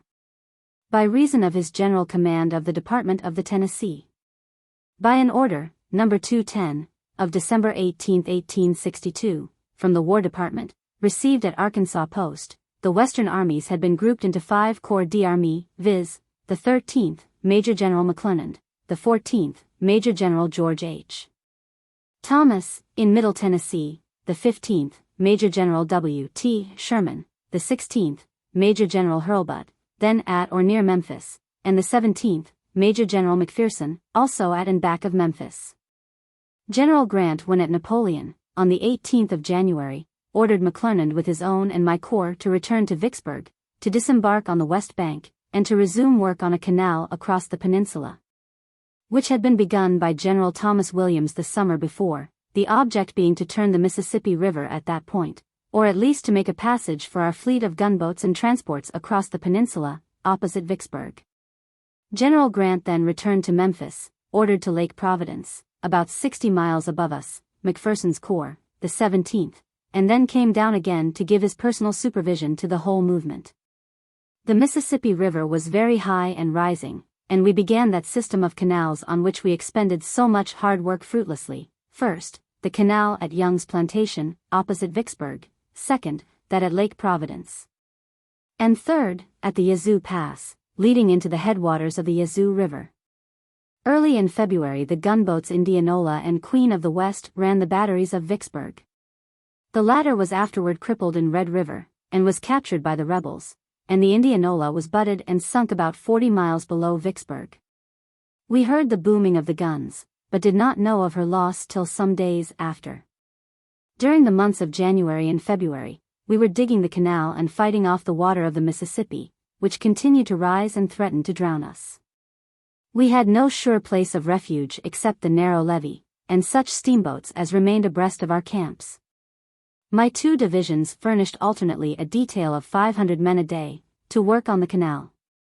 So high was the water in the beginning of March, that McClernand's corps was moved to higher ground, at Milliken's Bend, but I remained at Young's Plantation, laid off a due proportion of the levee for each subdivision of my command, and assigned other parts to such steamboats as lay at the levee. My own headquarters were in Mrs. Grove's house, which had the water all around it, and could only be reached by a plank walk from the levee, built on posts. General Frederick Steele commanded the 1st Division, and General D. Smart the 2nd. This latter division had been reinforced by General Hugh Ewing's brigade, which had arrived from West Virginia. At the time of its date I received the following note from General Grant. Milliken's Bend, March 16, 1863. General Sherman. Dear Sir, I have just returned from a reconnaissance up Steele's Bayou, with the Admiral, Porter, and 5 of his gunboats. With some labor in cutting treetops out of the way, it will be navigable for any class of steamers. I want you to have your Pioneer Corps, or 1 regiment of good men, for such work, detailed, and at the landing as soon as possible. The party will want to take with them their rations, arms, and sufficient camp and garrison equipage for a few days. I will have a boat at any place you may designate, as early as the men can be there. The 8th Missouri, being many of them boatmen, would be excellent men for this purpose. As soon as you give directions for these men to be in readiness, come up and see me, and I will explain fully the tug that takes. This is instructed to wait for you. A full supply of axes will be required. Very respectfully, U.S. Grant, Major General. This letter was instantly, 8 a.m., sent to Colonel Giles A. Smith, commanding the 8th Missouri, with orders to prepare immediately. He returned it at 9:15, with an answer that the regiment was all ready. I went up to Milliken's Bend in the tug, and had a conference with the general, resulting in these orders. Headquarters Department of the Tennessee before Vicksburg, March 16, 1863. Major General W. T. Sherman, commanding 15th Army Corps. General, you will proceed as early as practicable up Steele's Bayou, and through Black Bayou to Deer Creek, and thence with the gunboats now there by any route they may take to get into the Yazoo River, for the purpose of determining the feasibility of getting an army through that route to the east bank of that river, and at a point from which they can act advantageously against Vicksburg. Make such details from your Army Corps as may be required to clear out the channel of the various bayous through which transports would have to run, and to hold such points as in your judgment should be occupied. I place at your disposal today the steamers Diligent and Silver Wave, the only two suitable for the present navigation of this route. Others will be supplied you as fast as required, and they can be got. I have given directions, and you may repeat them, that the party going on board the steamer Diligent push on until they reach Black Bayou, only stopping sufficiently long at any point before reaching there to remove such obstructions as prevent their own progress. Captain Cossack, of the engineers, will go with this party. The other boatload will commence their work in Steele's Bayou, and make the navigation as free as possible all the way through. There is but little work to be done in Steele's Bayou, except for about 5 miles aboard midway of the bayou. In this portion many overhanging trees will have to be removed, and should be dragged out of the channel. Very respectfully, U.S. Grant, Major General. On returning to my camp at Young's Point, I started these 2 boats up the Yazoo and Steele's Bayou, with the 8th Missouri and some pioneers, with axes, saws, and all the tools necessary. I gave orders for a part of Stewart's division to proceed in the large boats up the Mississippi River to a point at Gwynn's Plantation, where a bend of Steele's Bayou neared the main river. And the next day, with 1 or 2 stag officers and orderlies, got a Navy tug, and hurried up to overtake Admiral Porter. About 60 miles up Steele's Bayou we came to the gunboat Price, Lieutenant Woodworth, United States Navy, commanding, and then turned into Black Bayou, a narrow, crooked channel, obstructed by overhanging oaks, and filled with cypress and cottonwood trees. The gunboats had forced their way through, pushing aside trees a foot in diameter. In about 4 miles we overtook the gunboat fleet just as it was emerging into Deer Creek. Along Deer Creek the alluvium was higher, and there was a large cotton plantation belonging to a Mr. Hill, who was absent, and the Negroes were in charge of the place. Here I overtook Admiral Porter, and accompanied him a couple of miles up Deer Creek, which was much wider and more free of trees, with plantations on both sides at intervals. Admiral Porter thought he had passed the worst, and that he would be able to reach the Rolling Fork and Sunflower. He requested me to return and use all possible means to clear out Black Bayou. I returned to Hill's plantation, which was soon reached by Major Coleman, with a part of the 8th Missouri. The bulk of the regiment and the pioneers had been distributed along the bayous, and set to work under the general supervision of Captain Kozak. The Diligent and Silver Wave then returned to Twins Plantation and brought up Brigadier General Giles A. Smith, with the 6th Missouri, and part of the 116th Illinois. Admiral Porter was then working up Deer Creek with his ironclads, but he had left me a tug, which enabled me to reconnoiter the country, which was all under water except the narrow strip along Deer Creek. During the 19th I heard the heavy Navy guns booming more frequently than seemed consistent with mere guerrilla operations. And that night I got a message from Porter, written on tissue paper, brought me through the swamp by a Negro, who had it concealed in a piece of tobacco. The Admiral stated that he had met a force of infantry and artillery which gave him great trouble by killing the men who had to expose themselves outside the iron armor to shove off the bows of the boats, which had so little headway that they would not steer. He begged me to come to his rescue as quickly as possible. Giles A. Smith had only about 800 men with him, but I ordered him to start up Deer Creek at once, crossing to the east side by an old bridge at Hill's plantation, which we had repaired for the purpose. To work his way up to the gunboat fleet, and to report to the admiral that I would come up with every man I could raise as soon as possible. I was almost alone at Hill's, but took a canoe, paddled down Black Bayou to the gunboat Price, and there, luckily, found the Silver Wave with a load of men just arrived from Twins Plantation. Taking some of the parties who were at work along the bayou into an empty coal barge, we tugged it up by a Navy tug, followed by the Silver Wave, crashing through the trees, carrying away pilot house, smokestacks, and everything above deck. But the captain, McMillan, of Pittsburgh, was a brave fellow, and realized the necessity. The night was absolutely black, and we could only make 2.5 of the 4 miles. We then disembarked, and marched through the canebrake, carrying lighted candles in our hands, till we got into the open cotton fields at Hill's plantation, where we lay down for a few hours' rest. These men were a part of Giles A. Smith's brigade, and part belonged to the brigade of T. Bilby Smith, the senior officer present being Lieutenant Colonel Rice, 54th Ohio, an excellent young officer. We had no horses. On Sunday morning, March 21st, as soon as daylight appeared, we started, following the same route which Giles Smith had taken the day before, the battalion of the 13th United States Regulars, Major Chase, in the lead. We could hear Porter's guns, and knew that moments were precious. Being on foot myself, no man could complain, and we generally went at the double quick, with occasional rests. The road lay along Deer Creek, passing several plantations. And occasionally, at the bends, it crossed the swamp, where the water came above my hips. The smaller drummer boys had to carry their drums on their heads, and most of the men slung their cartridge boxes around their necks. The soldiers generally were glad to have their general and field officers afoot, but we gave them a fair specimen of marching, accomplishing about 21 miles by noon. Of course, our speed was accelerated by the sounds of the Navy guns, which became more and more distinct, though we could see nothing.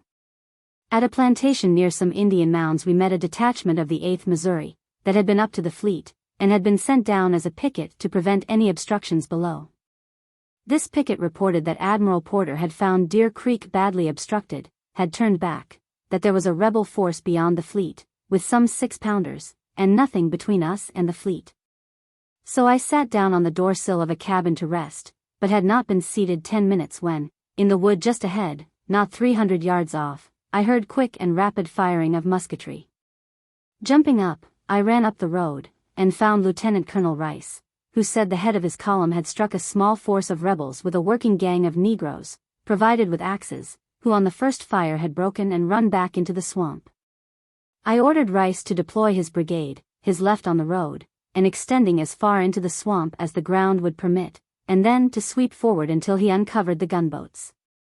The movement was rapid and well executed, and we soon came to some large cotton fields and could see our gunboats in Deer Creek, occasionally firing a heavy 8-inch gun across the cotton field into the swamp behind.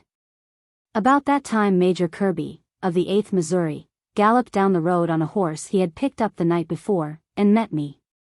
He explained the situation of affairs, and offered me his horse. I got on bareback and rode up the levee, the sailors coming out of their ironclads and cheering most vociferously as I rode by, and as our men swept forward across the cotton field in full view.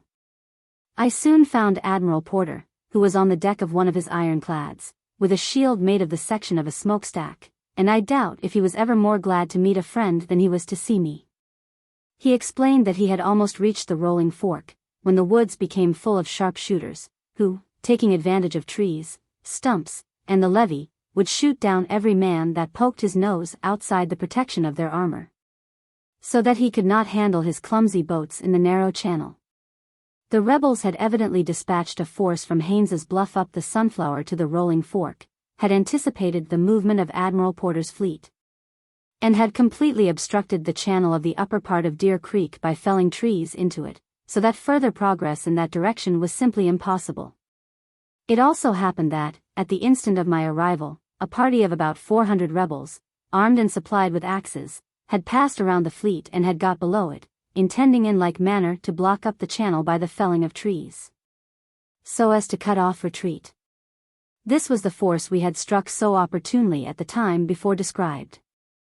I inquired of Admiral Porter what he proposed to do, and he said he wanted to get out of that scrape as quickly as possible. He was actually working back when I met him, and, as we then had a sufficient force to cover his movement completely, he continued to back down Deer Creek. He informed me at one time things looked so critical that he had made up his mind to blow up the gunboats, and to escape with his men through the swamp to the Mississippi River. There being no longer any sharpshooters to bother the sailors, they made good progress. Still, it took 3 full days for the fleet to back out of Deer Creek into Black Bayou, at Hill's Plantation, whence Admiral Porter proceeded to his post at the mouth of the Yazoo, leaving Captain Owen in command of the fleet. I reported the facts to General Grant, who was sadly disappointed at the failure of the fleet to get through to the Yazoo above Haynes's Bluff, and ordered us all to resume our camps at Young's Point. We accordingly steamed down, and regained our camps on the 27th. As this expedition up Deer Creek was but one of many efforts to secure a footing from which to operate against Vicksburg, I add the report of Brigadier General Giles A. Smith, who was the first to reach the fleet. Headquarters 1st Brigade, 2nd Division. 15th Army Corps, Young's Point, Louisiana. March 28, 1863. Captain L. M. Dayton, Assistant Adjutant General. Captain, I have the honor to report the movements of the 1st Brigade in the expedition up Steele's Bayou, Black Bayou, and Deer Creek. The 6th Missouri and 116th Illinois regiments embarked at the mouth of Muddy Bayou on the evening of Thursday, the 18th of March, and proceeded up Steele's Bayou to the month of Black. Thence up Black Bayou to Hill's Plantation, at its junction with Deer Creek, where we arrived on Friday at 4:00 p.m., and joined the 8th Missouri, Lieutenant Colonel Coleman commanding, which had arrived at that point 2 days before. General Sherman had also established his headquarters there, having preceded the 8th Missouri in a tug, with no other escort than 2 or 3 of his staff, reconnoitering all the different bayous and branches, thereby greatly facilitating the movements of the troops, but at the same time exposing himself beyond precedent in a commanding general. At 3:00 of Saturday morning, the 20th instant, General Sherman having received a communication from Admiral Porter at the mouth of Rolling Fork, asking for a speedy cooperation of the land forces with his fleet, I was ordered by General Sherman to be ready, with all the available force at that point, to accompany him to his relief. But before starting it was arranged that I should proceed with the force at hand, 800 men, while he remained, again, entirely unprotected, to hurry up the troops expected to arrive that night, consisting of the 13th Infantry and 113th Illinois Volunteers, completing my brigade, and the 2nd Brigade, Colonel T. Kilby Smith commanding. This, as the sequel showed, proved a very wise measure, and resulted in the safety of the whole fleet. At daybreak we were in motion, with a regular guide. We had proceeded but about 6 miles, when we found the enemy had been very busy felling trees to obstruct the creek. All the Negroes along the route had been notified to be ready at nightfall to continue the work. To prevent this as much as possible, I ordered all able-bodied Negroes to be taken along, and warned some of the principal inhabitants that they would be held responsible for any more obstructions being placed across the creek. We reached the Admiral about 4:00 p.m., with no opposition save my advance guard, Company A, 6th Missouri, being fired into from the opposite side of the creek, killing 1 man and slightly wounding another. Having no way of crossing, we had to content ourselves with driving them beyond musket range. Proceeding with as little loss of time as possible, I found the fleet obstructed in front by fallen trees, in rear by a sunken coal barge, and surrounded by a large force of rebels with an abundant supply of artillery, but wisely keeping their main force out of range of the admiral's guns. Every tree and stump covered a sharpshooter, ready to pick off any luckless marine who showed his head above decks, and entirely preventing the working parties from removing obstructions. In pursuance of orders from General Sherman, I reported to Admiral Porter for orders, who turned over to me all the land forces in his fleet, about 150 men, together with 2 howitzers. And I was instructed by him to retain a sufficient force to clear out the sharpshooters, and to distribute the remainder along the creek for 6 or 7 miles below, to prevent any more obstructions being placed in it during the night. This was speedily arranged, our skirmishers capturing 3 prisoners. Immediate steps were now taken to remove the coal barge, which was accomplished about daylight on Sunday morning, when the fleet moved back toward Black Bayou. By 3:00 p.m. we had only made about 6 miles, owing to the large number of trees to be removed. At this point, where our progress was very slow, we discovered a long line of the enemy filing along the edge of the woods, and taking position on the creek below us, and about 1 mile ahead of our advance.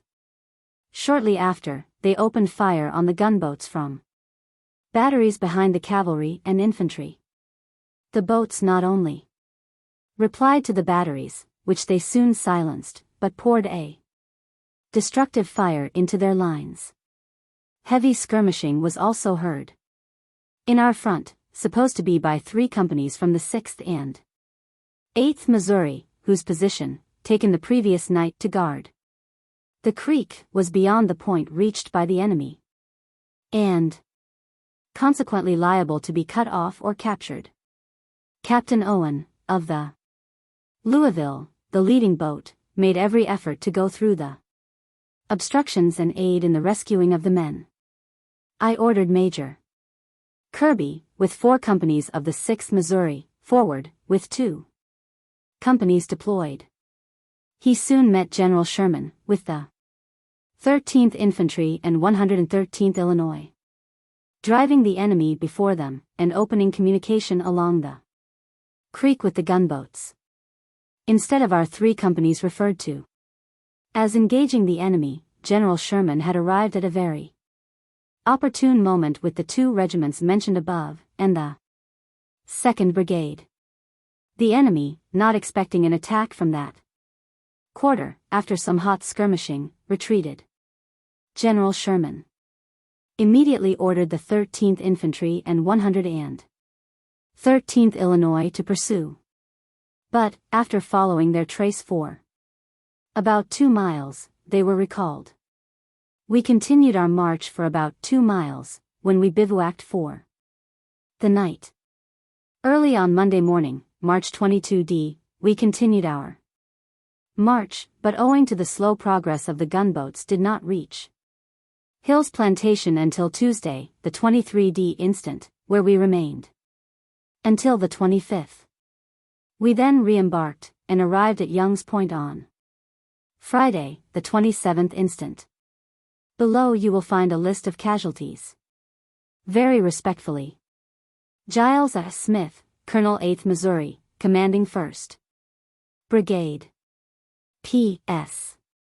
I forgot to state above that the 13th Infantry and 113th Illinois being under the immediate command of General Sherman, he can mention them as their conduct deserves. On the 3d of April, a division of troops, commanded by Brigadier General J. M. Tuttle, was assigned to my corps, and was designated the 3rd Division, and, on the 4th of April, Brigadier General D. Stewart was relieved from the command of the 2nd Division, to which Major General Frank P. Blair was appointed by an order from General Grant's headquarters. Stewart had been with me from the time we were at Benton Barracks, in command of the 55th Illinois, then of a brigade, and finally of a division. But he had failed in seeking a confirmation by the Senate to his nomination as Brigadier General, by reason of some old affair at Chicago, and, having resigned his commission as colonel, he was out of service. I esteemed him very highly, and was actually mortified that the service should thus be deprived of so excellent and gallant an officer. He afterwards settled in New Orleans as a lawyer, and died about 1867 or 1868. On the 6th of April, my command, the 15th Corps, was composed of 3 divisions. The 1st Division, commanded by Major General Fred Steele, and his 3 brigades by Colonel Manter, Colonel Charles R. Wood, and Brigadier General John M. Thayer. The 2nd Division, commanded by Major General Frank P. Blair, and his 3 brigades by Colonel Giles F. Smith, Colonel Thomas Gilby Smith, and Brigadier General Hugh Ewing. The 3rd Division, commanded by Brigadier General J. M. Tuttle, and his 3 brigades by Brigadier General R. P. Buckland, Colonel J. A. Mower, and Brigadier General John E. Smith. My own staff then embraced Dayton, McCoy, and Hill, aides. J. H. Hammond, Assistant Adjutant General, Sanger, Inspector General. McFeely, Commissary, J. Condit Smith, Quartermaster, Charles. Macmillan, Medical Director, Ezra Taylor, Chief of Artillery, J&O.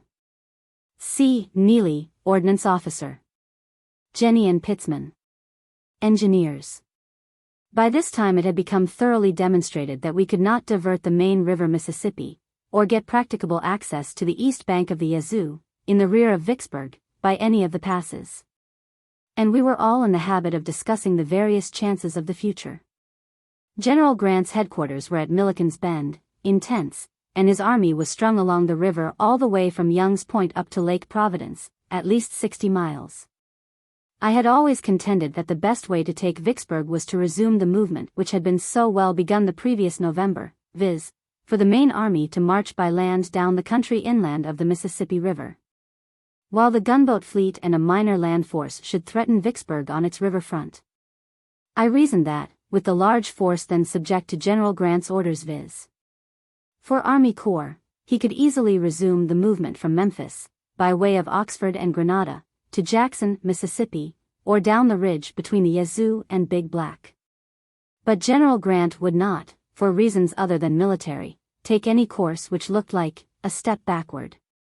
And he himself concluded on the river movement below Vicksburg, so as to appear like connecting with General Banks, who at the same time was besieging Port Hudson from the direction of New Orleans.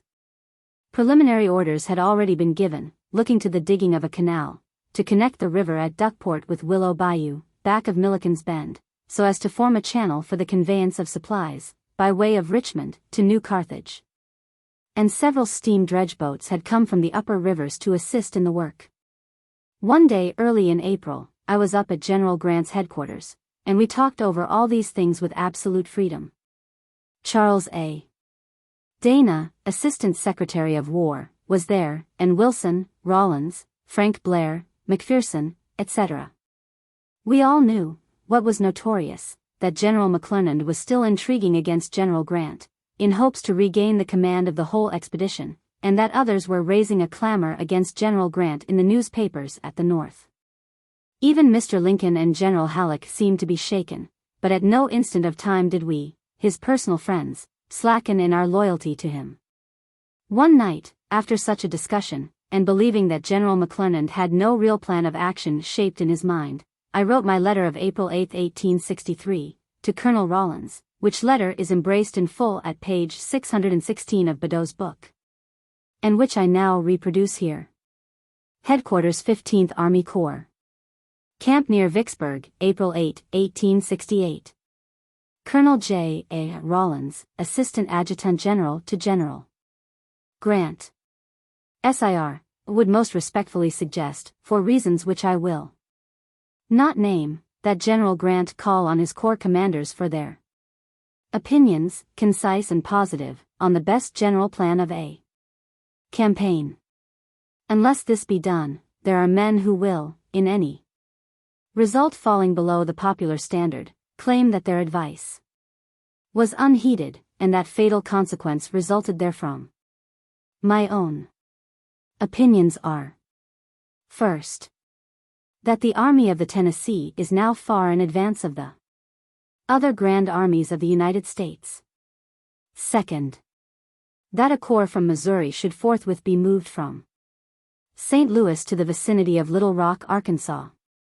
Supplies collected there while the river is full, and land communication with Memphis opened via Des Arc on the White, and Madison on the St. Francis River. Third, that as much of the Yazoo Pass, Coldwater, and Tallahatchie rivers, as can be gained and fortified, be held, and the main army be transported thither by land and water.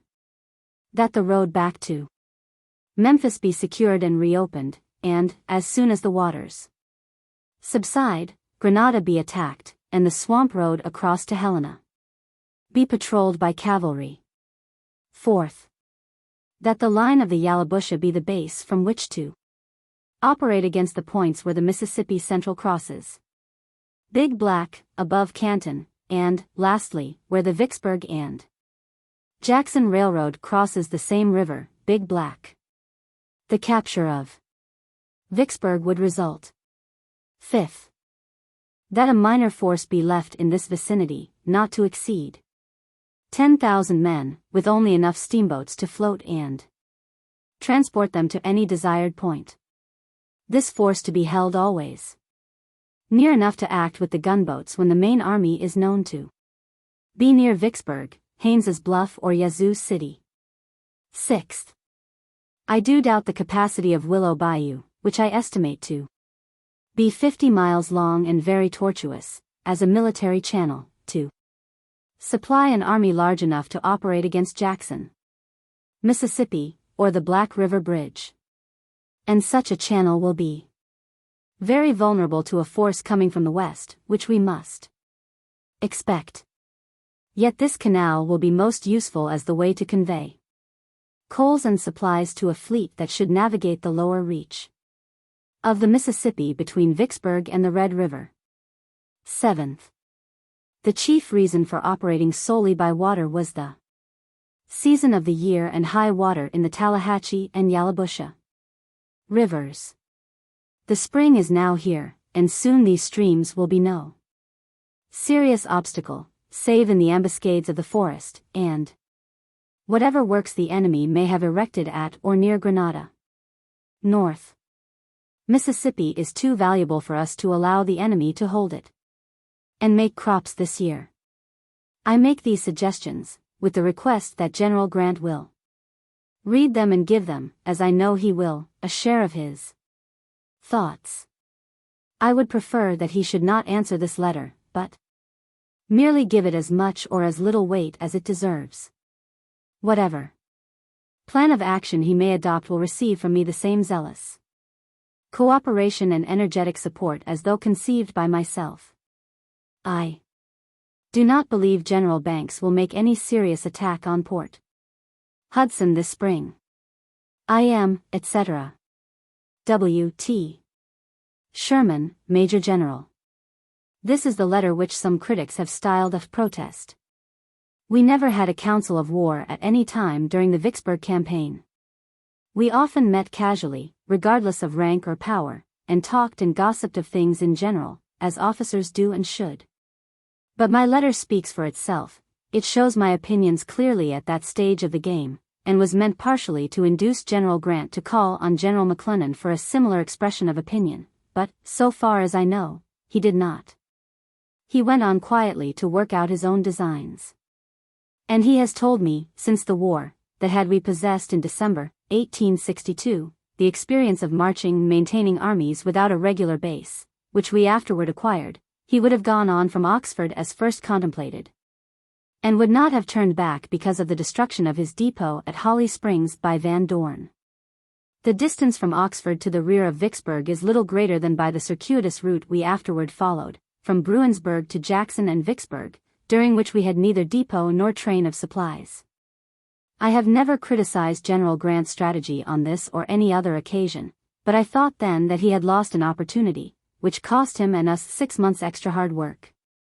For we might have captured Vicksburg from the direction of Oxford in January, quite as easily as was afterward done in July, 1863. General Grant's orders for the general movement past Vicksburg, by Richmond and Carthage, were dated April 20, 1863. McClernand was to lead off with his corps, McPherson next, and my corps, the 15th, to bring up the rear. Preliminary thereto, on the night of April 16, 7 ironclads led by Admiral Porter in person, in the Benton, with 3 transports, and 10 barges in tow, ran the Vicksburg batteries by night. Anticipating a scene, I had 4 yawl boats hauled across the swamp, to the reach of the river below Vicksburg, and manned them with soldiers, ready to pick up any of the disabled wrecks as they floated by. I was out in the stream when the fleet passed Vicksburg, and the scene was truly sublime. As soon as the rebel gunners detected the Benton, which was in the lead, they opened on her, and on the others in succession, with shot and shell. Houses on the Vicksburg side and on the opposite shore were set on fire, which lighted up the whole river. And the roar of cannon, the bursting of shells, and finally the burning of the Henry Clay, drifting with the current, made up a picture of the terrible not often seen. Each gunboat returned the fire as she passed the town, while the transports hugged the opposite shore. When the Benton had got abreast of us, I pulled off to her, boarded, had a few words with Admiral Porter, and as she was drifting rapidly toward the lower batteries at Warrenton, I left, and pulled back toward the shore. Meeting the gunboat Tuscumbia towing the transport Forest Queen into the bank out of the range of fire. The Forest Queen, Captain Conway, had been my flag boat up the Arkansas, and for some time after, and I was very friendly with her officers. This was the only transport whose captain would not receive volunteers as a crew, but her own officers and crew stuck to their boat, and carried her safely below the Vicksburg batteries. And afterward rendered splendid service in ferrying troops across the river at Grand Gulf and Bruinsburg. In passing Vicksburg, she was damaged in the hull and had a steam pipe cut away, but this was soon repaired. The Henry Clay was set on fire by bursting shells, and burned up. One of my yawls picked up her pilot floating on a piece of wreck, and the bulk of her crew escaped in their own yawl boat to the shore above. The Silver Wave, Captain McMillan, the same that was with us up Steele's Bayou, passed safely, and she also rendered good service afterward. Subsequently, on the night of April 26, 6 other transports with numerous barges loaded with hay, corn, freight, and provisions, were drifted past Vicksburg. Of these the Tigress was hit, and sunk just as she reached the river bank below. On our side, I was there with my yawls, and saw Colonel Lago, of General Grant's staff, who had passed the batteries in the Tigress. And I think he was satisfied never to attempt such a thing again. Thus General Grant's army had below Vicksburg an abundance of stores, and boats with which to cross the river. The road by which the troops marched was very bad, and it was not until the 1st of May that it was clear for my corps. While waiting my turn to march, I received a letter from General Grant, written at Carthage, saying that he proposed to cross over and attack Grand Gulf, about the end of April. And he thought I could put in my time usefully by making a feint on Haynes's Bluff, but he did not like to order me to do it, because it might be reported at the North that I had again been repulsed, etc. Thus we had to fight a senseless clamor at the North, as well as a determined foe and the obstacles of nature. Of course, I answered him that I would make the feint, regardless of public clamor at a distance, and I did make it most effectually. Using all the old boats I could get about Milliken's Bend in the mouth of the Yazoo, but taking only 10 small regiments, selected out of Blair's division, to make a show of force. We afterward learned that General Pemberton in Vicksburg had previously dispatched a large force to the assistance of General Bowers, at Grand Gulf and Port Gibson, which force had proceeded as far as Hankinson's Ferry. When he discovered our ostentatious movement up the Yazoo, recalled his men, and sent them up to Haynes's Bluff to meet us. This detachment of rebel troops must have marched nearly 60 miles without rest, for afterward, on reaching Vicksburg, I heard that the men were perfectly exhausted, and lay along the road in groups, completely fagged out. This diversion, made with so much pomp and display, therefore completely fulfilled its purpose, by leaving General Grant to contend with a minor force, on landing at Bruinsburg, and afterward at Port Gibson and Grand Gulf. In May the waters of the Mississippi had so far subsided that all our canals were useless, and the roads had become practicable.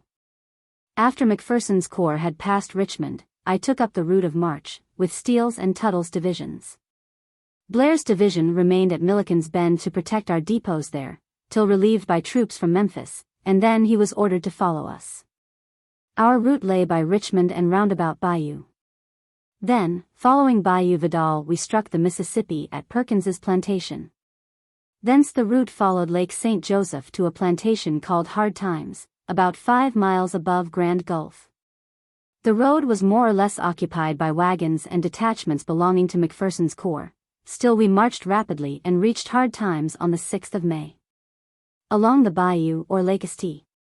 Joseph were many very fine cotton plantations, and I recall that of a Mr. Bowie, brother-in-law of the Honorable Reverdy Johnson, of Baltimore. The house was very handsome, with a fine, extensive grass plot in front. We entered the yard, and, leaving our horses with the headquarters escort, walked to the house.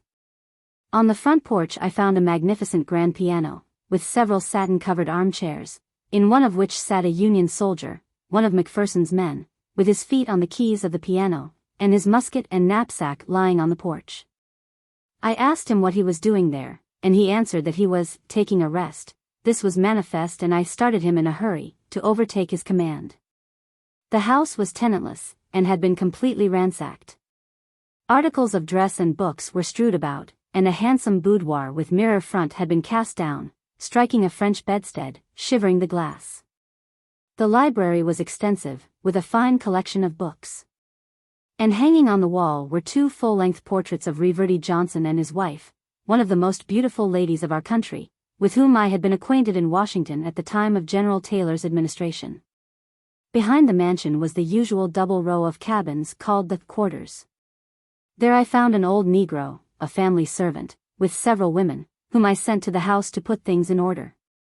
Telling the old man that other troops would follow, and he must stand on the porch to tell any officers who came along that the property belonged to Mr. Bowie, who was the brother-in-law of our friend Mr. Reverdy Johnson, of Baltimore, asking them to see that no further harm was done. Soon after we left the house I saw some Negroes carrying away furniture which manifestly belonged to the house, and compelled them to carry it back. And after reaching camp that night, at Hard Times, I sent a wagon back to Bowie's plantation, to bring up to Dr. Hollingsworth's house the 2 portraits for safekeeping. But before the wagon had reached Bowie's the house was burned, whether by some of our men or by Negroes I have never learned. At the river there was a good deal of scrambling to get across, because the means of ferriage were inadequate. But by the aid of the Forest Queen and several gunboats I got my command across during the 7th of May, and marched out to Hankinson's Ferry, 18 miles, relieving General Crocker's division of McPherson's Corps. McClernand's Corps and McPherson's were still ahead, and had fought the Battle of Port Gibson, on the 11th. I overtook General Grant in person at Auburn, and he accompanied my corps all the way into Jackson, which we reached May 14th.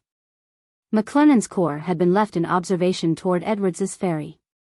McPherson had fought at Raymond, and taken the left-hand road toward Jackson, via Clinton, while my troops were ordered by General Grant in person to take the right-hand road leading through Mississippi Springs. We reached Jackson at the same time. McPherson fighting on the Clinton Road, and my troops fighting just outside the town, on the Raymond Road, where we captured 3 entire field batteries, and about 200 prisoners of war. The rebels, under General Joe Johnston, had retreated through the town northward on the Canton Road. Generals Grant, McPherson, and I met in the large hotel facing the State House, where the former explained to us that he had intercepted dispatches from Pemberton to Johnston, which made it important for us to work smart to prevent a junction of their respective forces.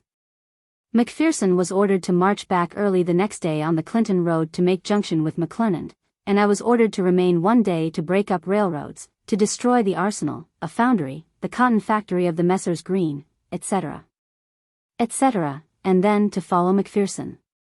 McPherson left Jackson early on the 15th, and General Grant during the same day. I kept my troops busy in tearing up railroad tracks, etc. But early on the morning of the 16th received notice from General Grant that a battle was imminent near Edwards's depot. That he wanted me to dispatch one of my divisions immediately, and to follow with the other as soon as I had completed the work of destruction. Steele's division started immediately, and later in the day I followed with the other division, Tuttle's. Just as I was leaving Jackson, a very fat man came to see me, to inquire if his hotel, a large, frame building near the depot, were doomed to be burned. I told him we had no intention to burn it, or any other house, except the machine shops, and such buildings as could easily be converted to hostile uses. He professed to be a law-abiding Union man, and I remember to have said that this fact was manifest from the sign of his hotel, which was the Confederate Hotel, the sign United States being faintly painted out, and Confederate painted over it. I remembered that hotel, as it was the supper station for the New Orleans trains when I used to travel the road before the war. I had not the least purpose, however, of burning it, but, just as we were leaving the town, it burst out in flames and was burned to the ground. I never found out exactly who set it on fire, but was told that in one of our batteries were some officers and men who had been made prisoners at Shiloh, with Prentice's division, and had been carried past Jackson in a railroad train. They had been permitted by the guard to go to this very hotel for supper, and had nothing to pay but greenbacks, which were refused, with insult, by this same law-abiding landlord. These men, it was said, had quietly and stealthily applied the fire underneath the hotel just as we were leaving the town. About dark we met General Grant's staff officer near Bolton Station, who turned us to the right, with orders to push on to Vicksburg by what was known as the Upper Jackson Road, which crossed the Big Black at Bridgeport. During that day, May 16th, the Battle of Champion Hills had been fought and won by McClernand's and McPherson's corps, aided by one division of mine, Blair's, under the immediate command of General Grant. And McPherson was then following the mass of Pemberton's army, disordered and retreating toward Vicksburg by the Edwards's Ferry Road. General Blair's division had come up from the rear, was temporarily attached to McClernand's corps, taking part with it in the Battle of Champion Hills, but on the 17th it was ordered by General Grant across to Bridgeport, to join me there. Just beyond Bolton there was a small hewn log house, standing back in a yard, in which was a well. At this some of our soldiers were drawing water. I rode in to get a drink, and, seeing a book on the ground, asked some soldier to hand it to me. It was a volume of the Constitution of the United States, and on the title page was written the name of Jefferson Davis. On inquiry of a Negro, I learned that the place belonged to the then President of the Southern Confederation. His brother Joe Davis's plantation was not far off. One of my staff officers went there, with a few soldiers, and took a pair of carriage horses, without my knowledge at the time. He found Joe Davis at home, an old man, attended by a young and affectionate niece, but they were overwhelmed with grief to see their country overrun and swarming with Federal troops. We pushed on, and reached the Big Black early, Blair's troops having preceded us by an hour or so. I found General Blair in person, and he reported that there was no bridge across the Big Black, that it was swimming deep, and that there was a rebel force on the opposite side, entrenched.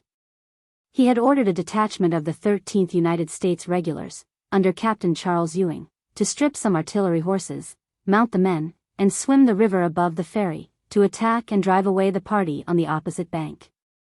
I did not approve of this risky attempt, but crept down close to the brink of the river bank, behind a corn crib belonging to a plantation house nearby, and saw the parapet on the opposite bank. Ordering a section of guns to be brought forward by hand behind this corn crib, a few well-directed shells brought out of their holes the little party that was covering the crossing, viz. a lieutenant and 10 men, who came down to the river bank and surrendered. Blair's pontoon train was brought up, consisting of India rubber boats, one of which was inflated, used as a boat, and brought over the prisoners. A pontoon bridge was at once begun, finished by night, and the troops began the passage. After dark, the whole scene was lit up with fires of pitch pine. General Grant joined me there, and we sat on a log, looking at the passage of the troops by the light of those fires. The bridge swayed to and fro under the passing feet, and made a fine war picture. At daybreak we moved on, ascending the ridge, and by 10 a.m. the head of my column, long drawn out, reached the Benton Road, and gave us command of the peninsula between the Yazoo and Big Black. I dispatched Colonel Swan, of the 4th Iowa Cavalry, to Haynes's Bluff, to capture that battery from the rear, and he afterward reported that he found it abandoned, its garrison having hastily retreated into Vicksburg, leaving their guns partially disabled, a magazine full of ammunition, and a hospital full of wounded and sick men. Colonel Swan saw one of our gunboats lying about 2 miles below in the Yazoo, to which he signaled. She steamed up, and to its commander the cavalry turned over the battery at Haynes's Bluff, and rejoined me in front of Vicksburg. Allowing a couple of hours for rest and to close up the column, I resumed the march straight on Vicksburg. About 2 miles before reaching the forts, the road forked. The left was the main Jackson Road, and the right was the Graveyard Road, which entered Vicksburg near a large cemetery. General Grant in person directed me to take the right-hand road, but, as McPherson had not yet got up from the direction of the railroad bridge at Big Black, I sent the 8th Missouri on the main Jackson Road to push the rebel skirmishers into town, and to remain until relieved by McPherson's advance, which happened late that evening, May 18th. The battalion of the 13th United States Regulars, commanded by Captain Washington, was at the head of the column on the right-hand road, and pushed the rebels close behind their parapets. One of my staff, Captain Pittsman, receiving a dangerous wound in the hip, which apparently disabled him for life. By night Blair's whole division had closed up against the defenses of Vicksburg, which were found to be strong and well manned. And, on General Steele's head of column arriving, I turned it still more to the right, with orders to work its way down the bluff, so as to make connection with our fleet in the Mississippi River. There was a good deal of desultory fighting that evening, and a man was killed by the aid of General Grant and myself, as we sat by the roadside looking at Steele's division passing to the right. General Steele's men reached the road which led from Vicksburg up to Haynes's Bluff, which road lay at the foot of the hills, and intercepted some prisoners and wagons which were coming down from Haynes's Bluff. All that night McPherson's troops were arriving by the main Jackson Road, and McClernand Day by another near the railroad, deploying forward as fast as they struck the rebel works. My corps, the 15th, had the right of the line of investment. McPherson's, the 17th, the center, and McClernand's, the 13th, the left, reaching from the river above to the railroad below. Our lines connected, and invested about 3/4 of the land front of the fortifications of Vicksburg. On the supposition that the garrison of Vicksburg was demoralized by the defeats at Champion Hills and at the railroad crossing of the Big Black, General Grant ordered an assault at our respective fronts on the 19th. My troops reached the top of the parapet, but could not cross over. The rebel parapets were strongly manned, and the enemy fought hard and well.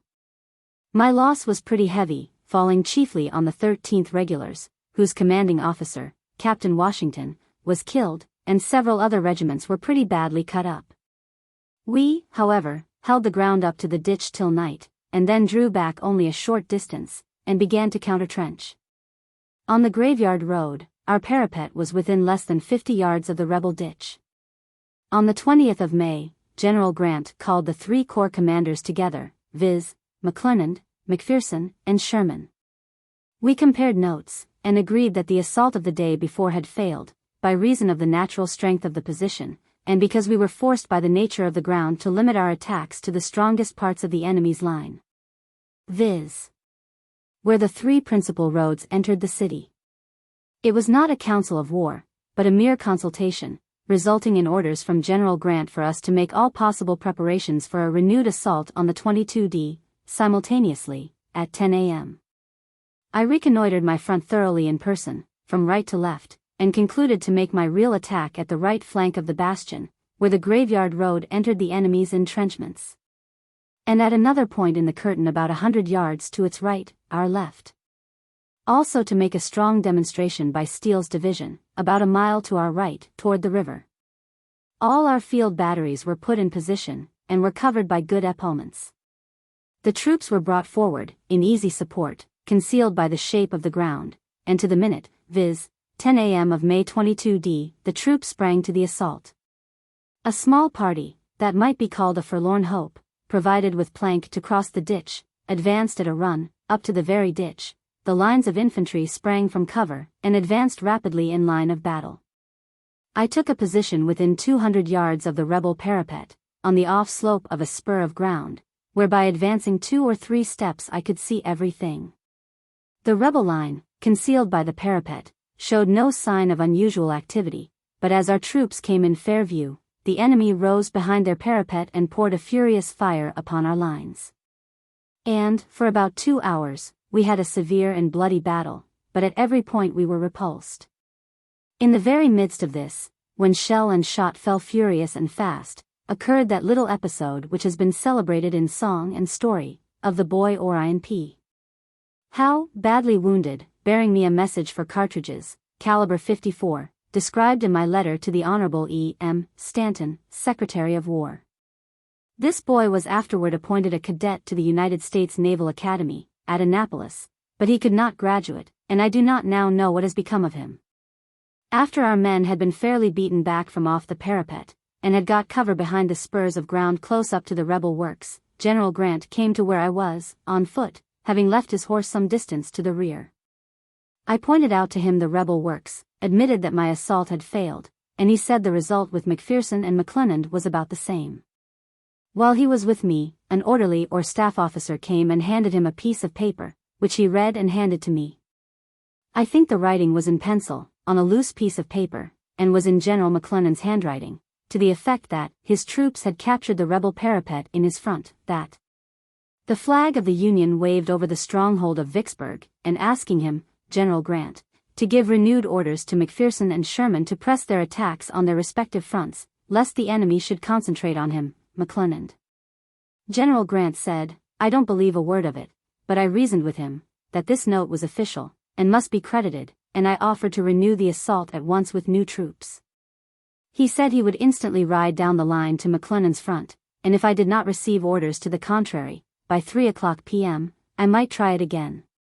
Mower's fresh brigade was brought up under cover, and some changes were made in Giles Smith's brigade, and, punctually at 3 p.m., hearing heavy firing down along the line to my left, I ordered the second assault. It was a repetition of the first, equally unsuccessful and bloody.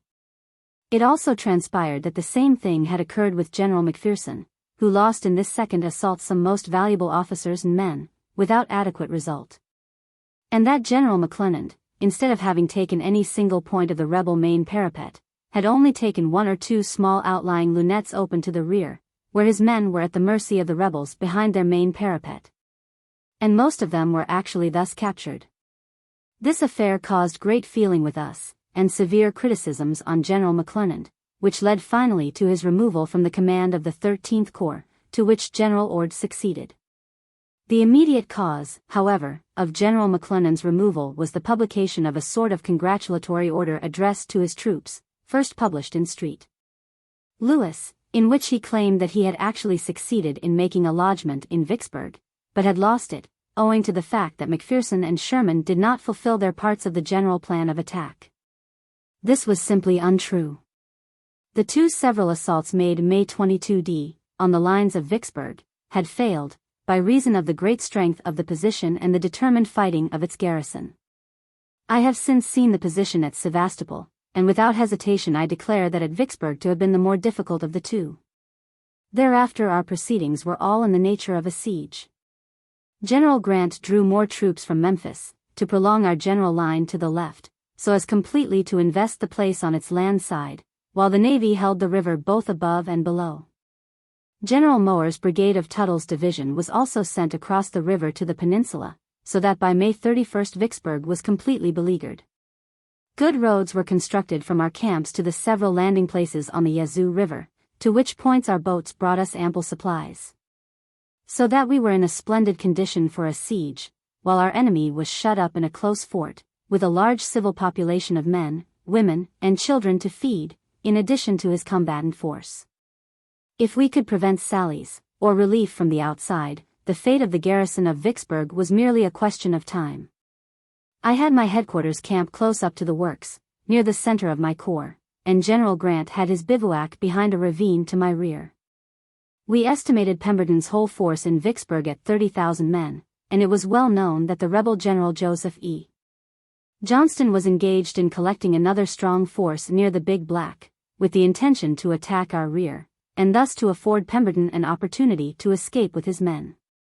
Even then the ability of General Johnston was recognized, and General Grant told me that he was about the only general on that side whom he feared. Each corps kept strong pickets well to the rear. But, as the rumors of Johnston's accumulating force reached us, General Grant concluded to take stronger measures. He had received from the North General J.G. Parker's Corps, 9th, which had been posted at Haynes's Bluff. Then, detailing one division from each of the 3 corps d'armée investing Vicksburg, he ordered me to go out, take a general command of all, and to counteract any movement on the part of General Johnston to relieve Vicksburg. I reconnoitered the whole country, from Haynes's Bluff to the railroad bridge, and posted the troops thus. Park's 2 divisions from Haynes's Bluff out to the Benton or Ridge Road. Tuttle's division, of my corps, joining on and extending to a plantation called Young's, overlooking Bear Creek Valley, which empties into the Big Black above Messenger's Ferry. Then MacArthur's division, of McPherson's corps, took up the line, and reached to Osterhaus's division of McClernand's corps, which held a strong fortified position at the railroad crossing of the Big Black River. I was of opinion that, if Johnston should cross the Big Black, he could by the favorable nature of the country be held in check till a concentration could be effected by us at the point threatened. From the best information we could gather, General Johnston had about 30 or 40,000 men. I took post near a plantation of one Tribble, near Markham's, and frequently reconnoitered the whole line, and could see the enemy engaged in like manner, on the east aid of Big Black. But he never attempted actually to cross over, except with some cavalry, just above Bear Creek, which was easily driven back. I was there from June 20th to the 4th of July. In a small log house near Markham's was the family of Mr. Klein, whose wife was the daughter of Mrs. Day, of New Orleans, who in turn was the sister of Judge T. W. Bartley, my brother-in-law. I used frequently to drop in and take a meal with them, and Mrs. Klein was generally known as the General's cousin, which doubtless saved her and her family from molestation, too common on the part of our men. One day, as I was riding the line near a farm known as Parson Fogg's, I heard that the family of a Mr. Wilkinson, of New Orleans, was refugeeing at a house nearby. I rode up, inquired, and found 2 young girls of that name, who said they were the children of General Wilkinson, of Louisiana, and that their brother had been at the military school at Alexandria. Inquiring for their mother, I was told she was spending the day at Parson Fox's. As this house was on my route, I rode there, went through a large gate into the yard, followed by my staff and escort, and found quite a number of ladies sitting on the porch. I rode up and inquired if that were Parson Fox's. The parson, a fine-looking, venerable old man, rose, and said that he was Parson Fox. I then inquired for Mrs. Wilkinson, when an elderly lady answered that she was the person. I asked her if she were from Plaquemine Parish, Louisiana, and she said she was. I then inquired if she had a son who had been a cadet at Alexandria when General Sherman was superintendent, and she answered yes. I then announced myself, inquired after the boy, and she said he was inside of Vicksburg, an artillery lieutenant. I then asked about her husband, whom I had known, when she burst into tears, and cried out in agony, "You killed him at Bull Run, where he was fighting for his country." I disclaimed killing anybody at Bull Run. But all the women present, nearly a dozen, burst into loud lamentations, which made it most uncomfortable for me, and I rode away. On the 3d of July, as I sat at my bivouac by the roadside near Tribble's, I saw a poor, miserable horse, carrying a lady, and led by a little Negro boy, coming across a cotton field toward me. As they approached, I recognized poor Mrs. Wilkinson, and helped her to dismount. I inquired what had brought her to me in that style, and she answered that she knew Vicksburg was going to surrender, and she wanted to go right away to see her boy. I had a telegraph wire to General Grant's headquarters, and had heard that there were symptoms of surrender, but as yet nothing definite. I tried to console and dissuade her, but she was resolved, and I could not help giving her a letter to General Grant, explaining to him who she was, and asking him to give her the earliest opportunity to see her son. The distance was fully 20 miles, but off she started, and I afterward learned that my letter had enabled her to see her son, who had escaped unharmed. Later in the day I got by telegraph General Grant's notice of the negotiations for surrender. And, by his directions, gave general orders to my troops to be ready at a moment's notice to cross the Big Black and go for Joe Johnston. The next day, July 4, 1863, Vicksburg surrendered, and orders were given for at once attacking General Johnston. The 13th Corps, General Ord, was ordered to march rapidly, and cross the Big Black at the railroad bridge. The 15th by Masoners, and the 9th, General Parker, by Birdsong's Ferry all to converge on Bolton.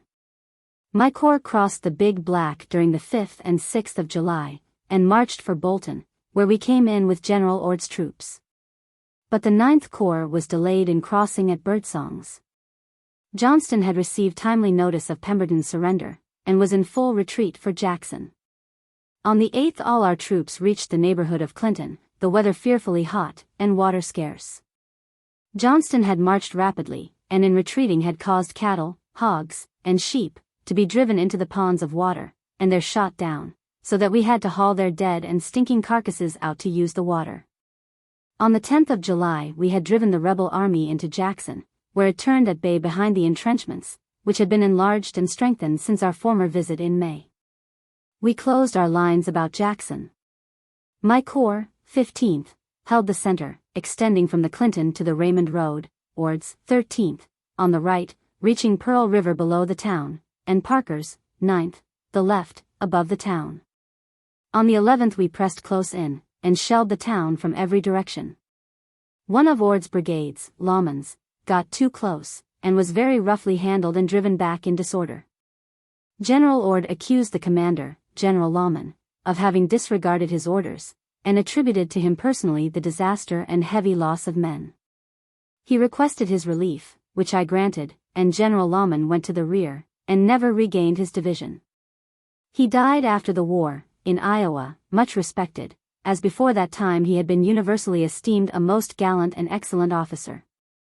The weather was fearfully hot, but we continued to press the siege day and night, using our artillery pretty freely, and on the morning of July 17 the place was found evacuated. General Steele's division was sent in pursuit as far as Brandon, 14 miles, but General Johnston had carried his army safely off, and pursuit in that hot weather would have been fatal to my command. Reporting the fact to General Grant, he ordered me to return, to send General Parks's corps to Haynes's Bluff, General Ord's back to Vicksburg, and he consented that I should encamp my whole corps near the Big Black. Pretty much on the same ground we had occupied before the movement, and with the prospect of a period of rest for the remainder of the summer. We reached our camps on the 27th of July. Meantime, a division of troops, commanded by Brigadier General W. Smith, had been added to my corps. General Smith applied for and received a sick leave on the 20th of July. Brigadier General Hugh Ewing was assigned to its command, and from that time it constituted the 4th Division of the 15th Army Corps. Port Hudson had surrendered to General Banks on the 8th of July, a necessary consequence of the fall of Vicksburg. And thus terminated probably the most important enterprise of the Civil War, the recovery of the complete control of the Mississippi River, from its source to its mouth, or, in the language of Mr. Lincoln, the Mississippi went, unvexed to the sea. I put my 4 divisions into handsome, clean camps, looking to health and comfort alone. And had my headquarters in a beautiful grove near the house of that same Parson Fox where I had found the crowd of weeping rebel women waiting for the fate of their friends in Vicksburg. The loss sustained by the 15th Corps in the assault of May 19, at Vicksburg, was mostly confined to the battalion of the 13th Regulars, whose commanding officer, Captain Washington, was mortally wounded, and afterward died in the hands of the enemy, which battalion lost 77 men out of the 250 engaged. The 83rd Indiana, Colonel Spooner, and the 127th Illinois, Lieutenant Colonel Eldridge, the aggregate being about 200.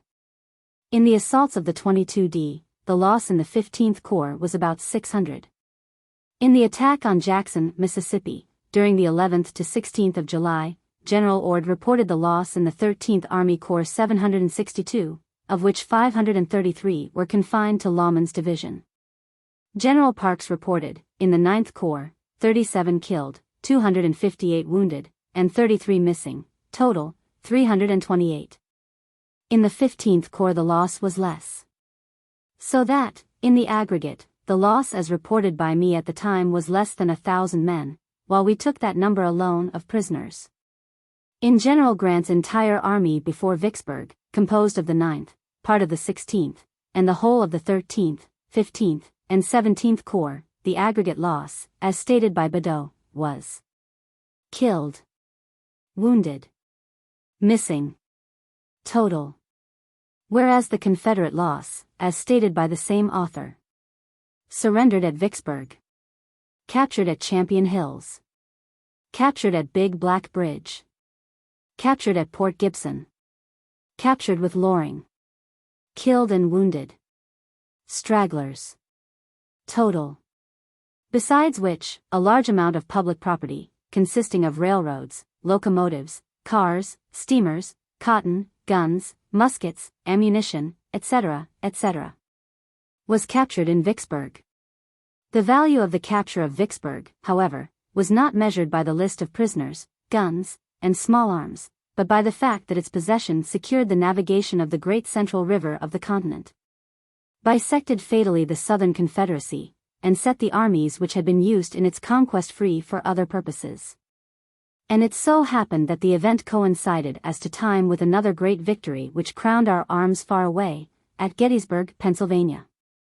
That was a defensive battle, whereas ours was offensive in the highest acceptation of the term, and the two, occurring at the same moment of time, should have ended the war. But the rebel leaders were mad, and seemed determined that their people should drink of the very lowest dregs of the cup of war, which they themselves had prepared. The campaign of Vicksburg, in its conception and execution, belonged exclusively to General Grant, not only in the great whole, but in the thousands of its details. I still retain many of his letters and notes, all in his own handwriting, prescribing the routes of march for divisions and detachments, specifying even the amount of food and tools to be carried along. Many persons gave his adjutant general, Rawlins, the credit for these things, but they were in error. For no commanding general of an army ever gave more of his personal attention to details, or wrote so many of his own orders, reports, and letters, as General Grant. His success at Vicksburg justly gave him great fame at home and abroad. The President conferred on him the rank of Major General in the regular army, the highest grade then existing by law, and General McPherson and I shared in his success by receiving similar commissions as brigadier generals in the regular army. But our success at Vicksburg produced other results not so favorable to our cause, a general relaxation of effort, and desire to escape the hard drudgery of camp. Officers sought leaves of absence to visit their homes, and soldiers obtained furloughs and discharges on the most slender pretexts. Even the general government seemed to relax in its efforts to replenish our ranks with new men, or to enforce the draft, and the politicians were pressing their schemes to reorganize or patch up some form of civil government, as fast as the armies gained partial possession of the states. In order to illustrate this peculiar phase of our Civil War, I give at this place copies of certain letters which have not heretofore been published. Private. Washington, August 29, 1868. Major General W. T. Sherman, Vicksburg, Mississippi. My dear General, the question of Reconstruction in Louisiana, Mississippi, and Arkansas will soon come up for decision of the government, and not only the length of the war, but our ultimate and complete success will depend upon its decision. It is a difficult matter, but I believe it can be successfully solved, if the President will consult opinions of cool and discreet men, who are capable of looking at it in all its bearings and effects. I think he is disposed to receive the advice of our generals who have been in these states, and know much more of their condition than gassy politicians in Congress. General Banks has written pretty fully on the subject. I wrote to General Grant, immediately after the fall of Vicksburg, for his views in regard to Mississippi, but he has not yet answered. I wish you would consult with Grant, McPherson, and others of cool good judgment, and write me your views fully, as I may wish to use them with the President. You had better write me unofficially, and then your letter will not be put on file, and cannot hereafter be used against you. You have been in Washington enough to know how everything a man writes or says is picked up by his enemies and misconstrued. With kind wishes for your further success, I am yours truly, H. W. Halleck. Private and confidential. Headquarters, 15th Army Corps. Camp on Big Black, Mississippi, September 17, 1863. H. W. Halleck, Commander-in-Chief, Washington, D.C. Dear General, I have received your letter of August 29th, and with pleasure confide to you fully my thoughts on the important matters. You suggest, with absolute confidence, that you will use what is valuable, and reject the useless or superfluous. That part of the continent of North America known as Louisiana, Mississippi, and Arkansas, is in my judgment the key to the whole interior. The valley of the Mississippi is America, and, although railroads have changed the economy of intercommunication, yet the water channels still mark the lines of fertile land, and afford cheap carriage to the heavy products of it. The inhabitants of the country on the Monongahela, the Illinois, the Minnesota, the Yellowstone, and Osage, are as directly concerned in the security of the lower Mississippi as are those who dwell on its very banks in Louisiana. And now that the nation has recovered its possession, this generation of men will make a fearful mistake if they again commit its charge to a people liable to misuse their position and assert, as was recently done, that because they dwelt on the banks of this mighty stream, they had a right to control its navigation. I would deem it very unwise at this time, or for years to come, to revive the state governments of Louisiana, etc., or to institute in this quarter any civil government in which the local people have much to say. They had a government so mild and paternal that they gradually forgot they had any at all, save what they themselves controlled. They asserted an absolute right to seize public moneys, forts, arms, and even to shut up the natural avenues of travel and commerce. They chose war, they ignored and denied all the obligations of the solemn contract of government and appealed to force. We accepted the issue, and now they begin to realize that war is a two-edged sword, and it may be that many of the inhabitants cry for peace. I know them well, and the very impulses of their nature. And to deal with the inhabitants of that part of the South which borders on the great river, we must recognize the classes into which they have divided themselves. First, the large planters, owning lands, slaves, and all kinds of personal property. These are, on the whole, the ruling class. They are educated, wealthy, and easily approached. In some districts, they are bitter as gall, and have given up slaves, plantations, and all, serving in the armies of the Confederacy, whereas, in others, they are conservative. None dare admit a friendship for us, though they say freely that they were at the outset opposed to war and disunion. I know we can manage this class, but only by action. Argument is exhausted, and words have lost their usual meaning. Nothing but the logic of events touches their understanding, but of late, this has worked a wonderful change. If our country were like Europe, crowded with people, I would say it would be easier to replace this class than to reconstruct it, subordinate to the policy of the nation. But, as this is not the case, it is better to allow the planters, with individual exceptions, gradually to recover their plantations, to hire any species of labor, and to adapt themselves to the new order of things. Still, their friendship and assistance to reconstruct order out of the present ruin cannot be depended on. They watch the operations of our armies, and hope still for a Southern Confederacy that will restore to them the slaves and privileges which they feel are otherwise lost forever. In my judgment, we have 2 more battles to win before we should even bother our minds with the idea of restoring civil order, viz. One near Meridian, in November, and one near Shreveport, in February and March next, when Red River is navigable by our gunboats. When these are done, then, and not until then, will the planters of Louisiana, Arkansas, and Mississippi submit. Slavery is already gone, and, to cultivate the land, Negro or other labor must be hired. This, of itself, is a vast revolution, and time must be afforded to allow men to adjust their minds and habits to this new order of things.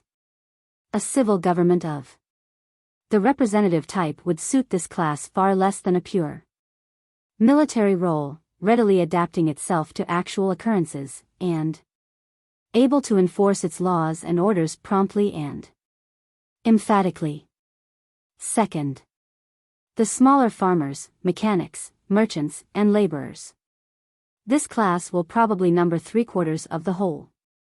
Have, in fact, no real interest in the establishment of a Southern Confederacy, and have been led or driven into war on the false theory that they were to be benefited somehow, they knew not how. They are essentially tired of the war, and would slink back home if they could. These are the real tiers état of the South, and are hardly worthy a thought. For they swerve to and fro according to events which they do not comprehend or attempt to shape. When the time for reconstruction comes, they will want the old political system of caucuses, legislatures, etc. to amuse them and make them believe they are real sovereigns, but in all things they will follow blindly the lead of the planters. The Southern politicians, who understand this class, use them as the French do their masses, seemingly consult their prejudices, while they make their orders and enforce them. We should do the same. Third, the Union men of the South. I must confess I have little respect for this class. They allowed a clamorous set of demagogues to muzzle and drive them as a pack of curs. Afraid of shadows, they submit tamely to squads of dragoons, and permit them, without a murmur, to burn their cotton, take their horses, corn, and every thing. And, when we reach them, they are full of complaints if our men take a few fence rails for fire, or corn to feed our horses. They give us no assistance or information, and are loudest in their complaints at the smallest excesses of our soldiers. Their sons, horses, arms, and everything useful, are in the army against us. And they stay at home, claiming all the exemptions of peaceful citizens. I account them as nothing in this great game of war. Fourth, the young bloods of the South, sons of planters, lawyers about towns, good billiard players and sportsmen, men who never did work and never will. War suits them, and the rascals are brave, fine riders, bold to rashness, and dangerous subjects in every sense. They care not a so for niggers, land, or anything. They hate Yankees per se, and don't bother their brains about the past, present, or future.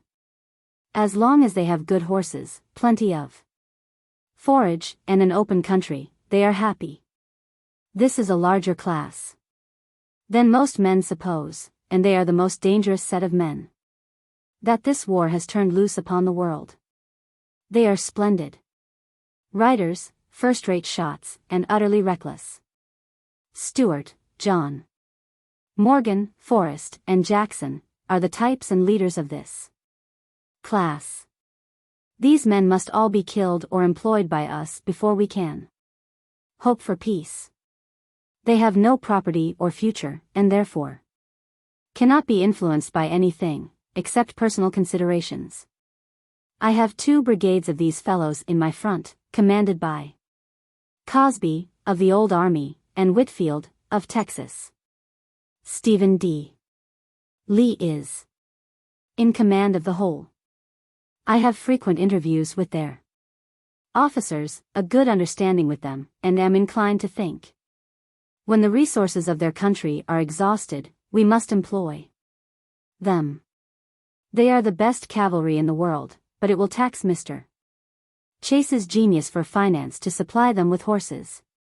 At present, horses cost them nothing, for they take where they find, and don't bother their brains as to who is to pay for them. The same may be said of the cornfields, which have, as they believe, been cultivated by a good-natured people for their special benefit. We propose to share with them the free use of these cornfields, planted by willing hands, that will never gather the crops. Now that I have sketched the people who inhabit the district of country under consideration, I will proceed to discuss the future.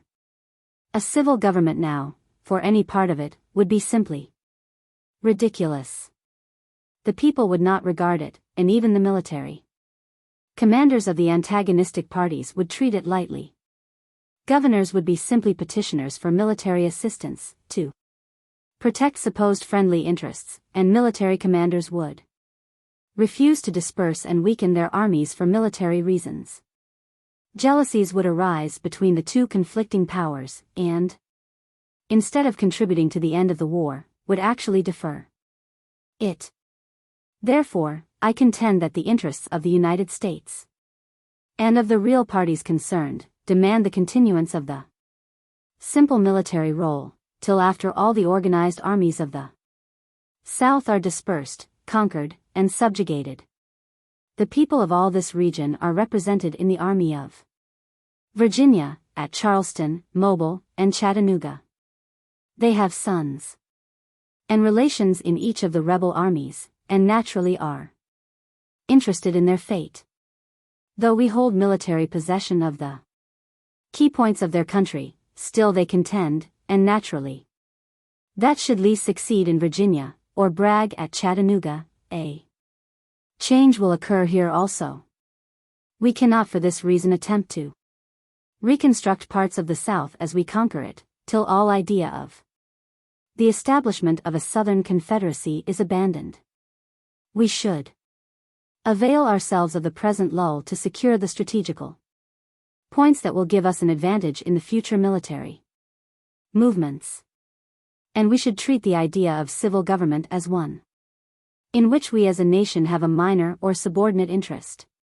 The opportunity is good to impress on the population the truth that they are more interested in civil government than we are, and that, to enjoy the protection of laws, they must not be passive observers of events, but must aid and sustain the constituted authorities in enforcing the laws.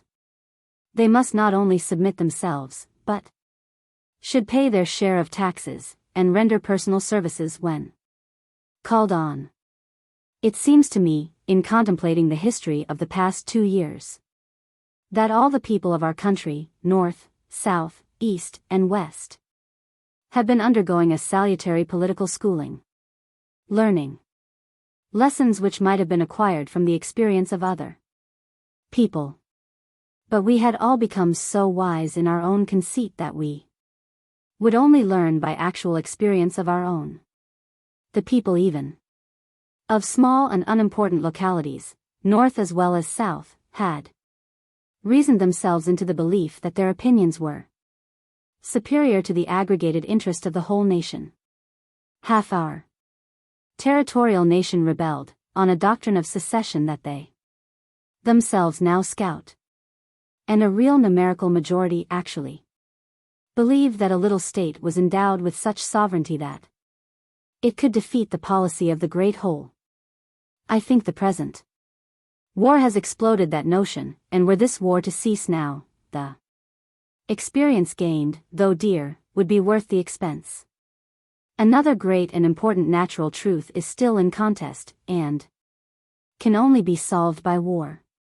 Numerical majorities by vote have been our great arbiter. Heretofore all men have cheerfully submitted to it in questions left open, but numerical majorities are not necessarily physical majorities. The South, though numerically inferior, contend they can whip the northern superiority of numbers, and therefore by natural law they contend that they are not bound to submit. This issue is the only real one, and in my judgment all else should be deferred to it. War alone can decide it, and it is the only question now left for us as a people to Decide. Can we whip the South? If we can, our numerical majority has both the natural and constitutional right to govern them. If we cannot whip them, they contend for the natural right to select their own government, and they have the argument. Our armies must prevail over theirs, our officers, marshals, and courts must penetrate into the innermost recesses of their land, before we have the natural right to demand their submission. I would banish all minor questions, assert the broad doctrine that, as a nation, the United States has the right, and also the physical power, to penetrate to every part of our national domain. And that we will do it, that we will do it in our own time and in our own way. That it makes no difference whether it be in 1 year, or 2, or 10, or 20, that we will remove and destroy every obstacle, if need be, take every life, every acre of land, every particle of property, everything that to us seems proper.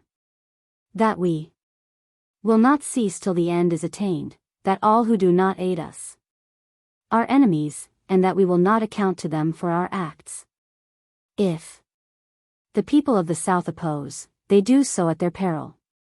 And if they stand by, mere lookers-on in this domestic tragedy, they have no right to immunity, protection, or share in the final results. I even believe and contend further that, in the North, every member of the nation is bound by both natural and constitutional law to maintain and defend the government against all its enemies and opposers whomsoever. If they fail to do it, they are derelict, and can be punished, or deprived of all advantages arising from the labors of those who do. If any man, North or South, withholds his share of taxes, or his physical assistance in this, the crisis of our history, he should be deprived of all voice in the future elections of this country, and might be banished or reduced to the condition of a mere denizen of the land. War is upon us, none can deny it. It is not the choice of the government of the United States, but of a faction. The government was forced to accept the issue, or to submit to a degradation fatal and disgraceful to all the inhabitants. In accepting war, it should be pure and simple as applied to the belligerents.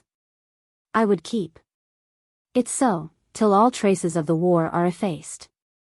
Till those who appeal to it are sick and tired of it, and come to the emblem of our nation, and sue for peace. I would not coax them, or even meet them halfway, but make them so sick of war that generations would pass away before they would again appeal to it. I know what I say when I repeat that the insurgents of the South sneer at all overtures looking to their interests. They scorn the alliance with the Copperheads. They tell me to my face that they respect Grant, McPherson, and our brave associates who fight manfully and well for a principle, but despise the Copperheads and sneaks at the North, who profess friendship for the South and opposition to the war, as mere covers for their knavery and poltroonery. God knows that I deplore this fratricidal war as much as any man living, but it is upon us, a physical fact, and there is only one honorable issue from it. We must fight it out, army against army, and man against man. And I know, and you know, and civilians begin to realize the fact that reconciliation and reconstruction will be easier through and by means of strong, well-equipped, and organized armies than through any species of conventions that can be framed. The issues are made, and all discussion is out of place and ridiculous. The section of 30-pounder Parrott rifles now drilling before my tent is a more convincing argument than the largest Democratic meeting the state of New York can possibly assemble at Albany. And a simple order of the War Department to draft enough men to fill our skeleton regiments would be more convincing as to our national perpetuity than an humble pardon to Jeff Davis and all his misled host. The only government needed or deserved by the states of Louisiana, Arkansas, and Mississippi, now exists in Grant's army. This needs simply enough privates to fill its ranks, all else will follow in due season. This army has its well-defined code of laws and practice, and can adapt itself to the wants and necessities of a city, the country, the rivers, the sea, indeed to all parts of this land. It better subserves the interest and policy of the general government, and the people here prefer it to any weak or servile combination that would at once, from force of habit, revive sad, perpetuate local prejudices and passions. The people of this country have forfeited all right to a voice in the councils of the nation. They know it and feel it, and in after years they will be the better citizens from the dear-bought experience of the present crisis. Let them learn now, and learn it well, that good citizens must obey as well as command. Obedience to law, absolute, yea, even abject, is the lesson that this war, under Providence, will teach the free and enlightened American citizen. As a nation, we shall be the better for it. I never have apprehended foreign interference in our family quarrel. Of course, governments founded on a different and it may be an antagonistic principle with ours naturally feel a pleasure at our complications, and, it may be, wish our downfall. But in the end England and France will join with us in jubilation at the triumph of constitutional government over faction.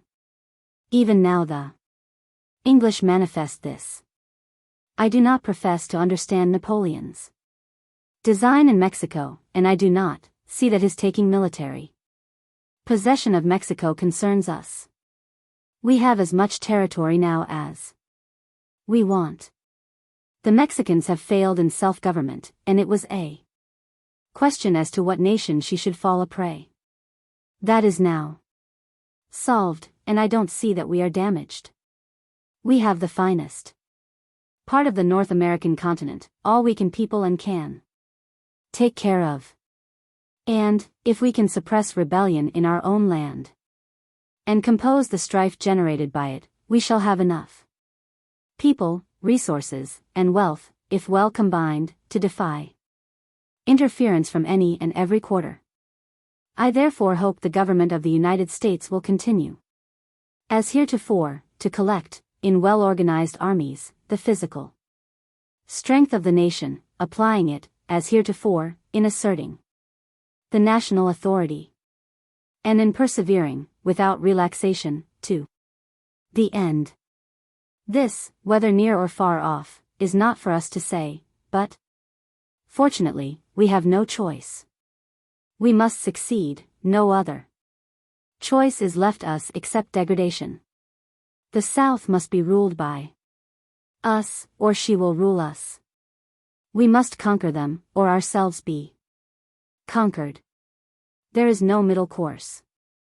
They ask, and will have nothing else, and talk of compromise is bosh, for we know they would even scorn the offer. I wish the war could have been deferred for 20 years, till the superabundant population of the North could flow in and replace the losses sustained by war, but this could not be, and we are forced to take things as they are. All therefore I can now venture to advise is to raise the draft to its maximum, fill the present regiments to as large a standard as possible, and push the war, pure and simple. Great attention should be paid to the discipline of our armies, for on them may be founded the future stability of the government. The cost of the war is, of course, to be considered, but finances will adjust themselves to the actual state of affairs, and, even if we would, we could not change the cost. Indeed, the larger the cost now, the less will it be in the end. For the end must be attained somehow, regardless of loss of life and treasure, and is merely a question of time. Excuse so long a letter. With great respect, etc. W. T. Sherman, Major General. General Halleck, on receipt of this letter, telegraphed me that Mr. Lincoln had read it carefully, and had instructed him to obtain my consent to have it published. At the time, I preferred not to be drawn into any newspaper controversy, and so wrote to General Halleck, and the above letter has never been, to my knowledge, published, though Mr. Lincoln more than once referred to it with marks of approval. Headquarters 15th Army Corps. Camp on Big Black, September 17, 1863. Brigadier General J. A. Rawlins. Acting Assistant Adjutant General, Vicksburg. Dear General, I enclose for your perusal, and for you to read to General Grant such parts as you deem interesting, letters received by me from Professor Mahan and General Halleck, with my answers. After you have read my answer to General Halleck, I beg you to enclose it to its address, and return me the others. I think Prof.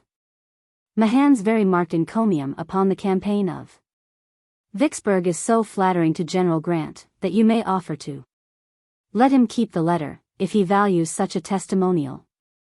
I have never written a word to General Halleck since my report of last December, after the affair at Chickasaw, except a short letter a few days ago, thanking him for the kind manner of his transmitting to me the appointment of Brigadier General. I know that in Washington I am incomprehensible, because at the outset of the war I would not go it blind and rush headlong into a war unprepared and with an utter ignorance of its extent and purpose. I was then construed unsound. And now that I insist on war pure and simple, with no admixture of civil compromises, I am supposed vindictive. You remember what Polonius said to his son Laertes, beware of entrance to a quarrel. But, being in, bear it, that the opposed may beware of thee. What is true of the single man, is equally true of a nation. Our leaders seemed at first to thirst for the quarrel, willing, even anxious, to array against us all possible elements of opposition, and now, being in, they would hasten to quit long before the opposed has received that lesson which he needs.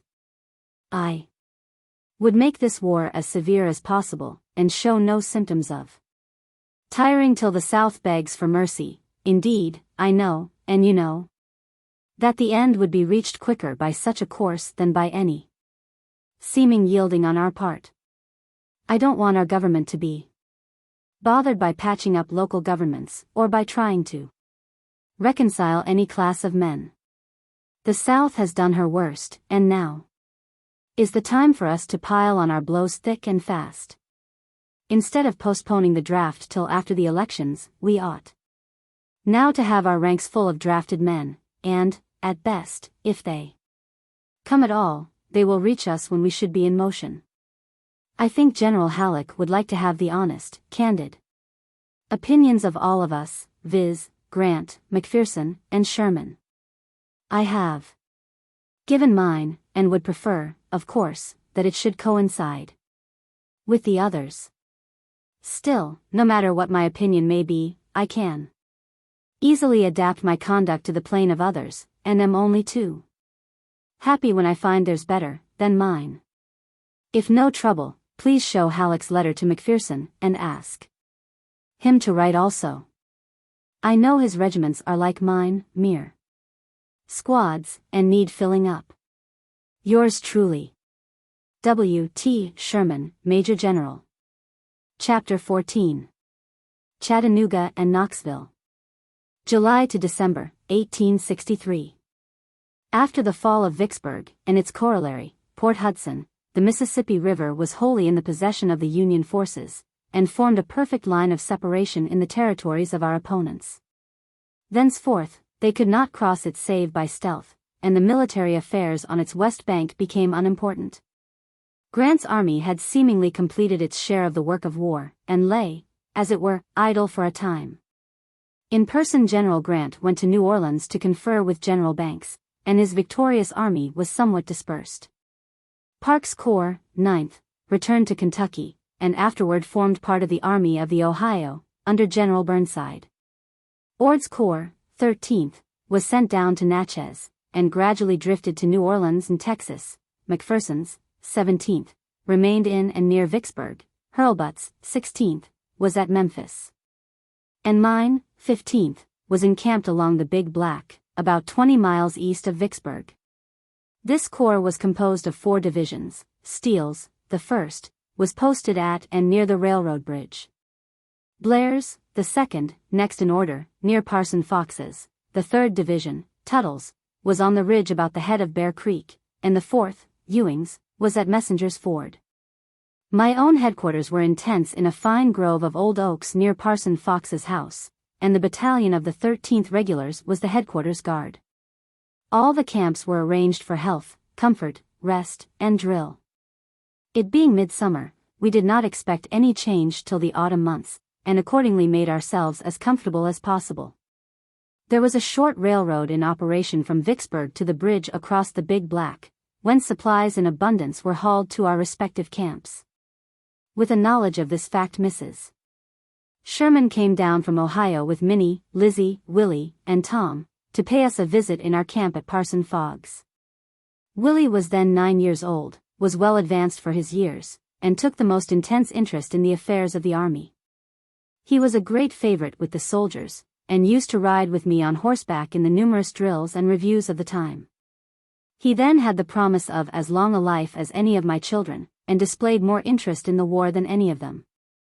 He was called a sergeant in the regular battalion, learned the manual of arms, and regularly attended the parade and guard mounting of the 13th, back of my camp.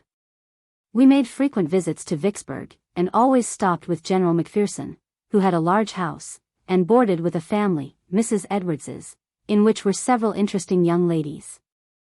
General Grant occupied another house, Mrs. Lum's, in Vicksburg during that summer, and also had his family with him. The time passed very agreeably, diversified only by little events of not much significance, among which I will recount only one. While we occupied the west bank of the Big Black, the east bank was watched by a rebel cavalry division, commanded by General Armstrong. He had 4 brigades, commanded by Generals Whitfield, Stark, Cosby, and Wirt Adams. Quite frequently they communicated with us by flags of truce on trivial matters, and we reciprocated, merely to observe them. One day a flag of truce, borne by a Captain B.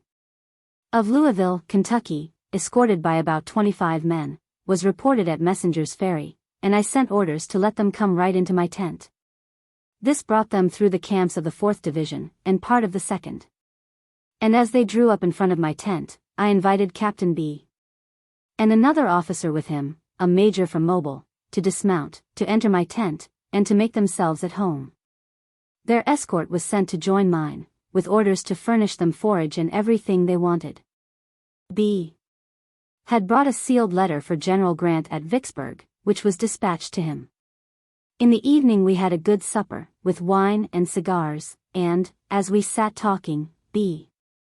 spoke of his father and mother, in Louisville, got leave to write them a long letter without its being read by any one, and then we talked about the war. He said, "What is the use of your persevering? It is simply impossible to subdue 8 millions of people," asserting that the feeling in the South had become so embittered that a reconciliation was impossible.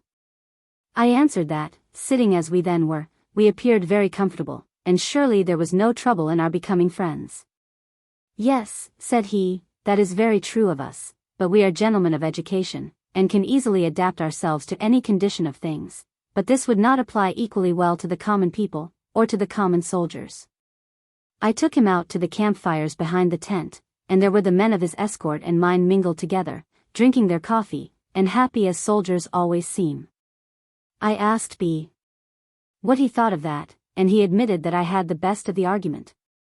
Before I dismissed this flag of truce, his companion consulted me confidentially as to what disposition he ought to make of his family, then in Mobile, and I frankly gave him the best advice I could. While we were thus lying idle in camp on the Big Black, the Army of the Cumberland, under General Rosecrans, was moving against Bragg at Chattanooga, and the Army of the Ohio, General Burnside, was marching toward East Tennessee. General Rosecrans was so confident of success that he somewhat scattered his command, seemingly to surround and capture Bragg in Chattanooga. But the latter, reinforced from Virginia, drew out of Chattanooga, concentrated his army at Lafayette, and at Chickamauga fell on Rosecrans, defeated him, and drove him into Chattanooga. The whole country seemed paralyzed by this unhappy event. And the authorities in Washington were thoroughly stampeded. From the east, the 11th Corps, Slocum, and the 12th Corps, Howard, were sent by rail to Nashville, and forward under command of General Hooker. Orders were also sent to General Grant, by Halleck, to send what reinforcements he could spare immediately toward Chattanooga. Bragg had completely driven Rosecrans's army into Chattanooga. The latter was in actual danger of starvation, and the railroad to his rear seemed inadequate to his supply. The first intimation which I got of this disaster was on the 22nd of September, by an order from General Grant to dispatch one of my divisions immediately into Vicksburg, to go toward Chattanooga, and I designated the 1st. General Osterhaus, Steele meantime having been appointed to the command of the Department of Arkansas, and had gone to Little Rock.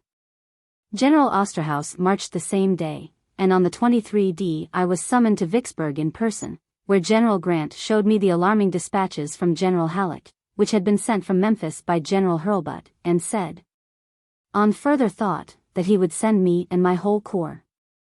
But, inasmuch as one division of McPherson's corps, John E. Smith's, had already started, he instructed me to leave one of my divisions on the Big Black, and to get the other two ready to follow at once. I designated the 2nd, then commanded by Brigadier General Giles Smith, and the 4th, commanded by Brigadier General Corse. On the 25th I returned to my camp on Big Black, gave all the necessary orders for these divisions to move, and for the 3rd, Tittles, to remain, and went into Vicksburg with my family.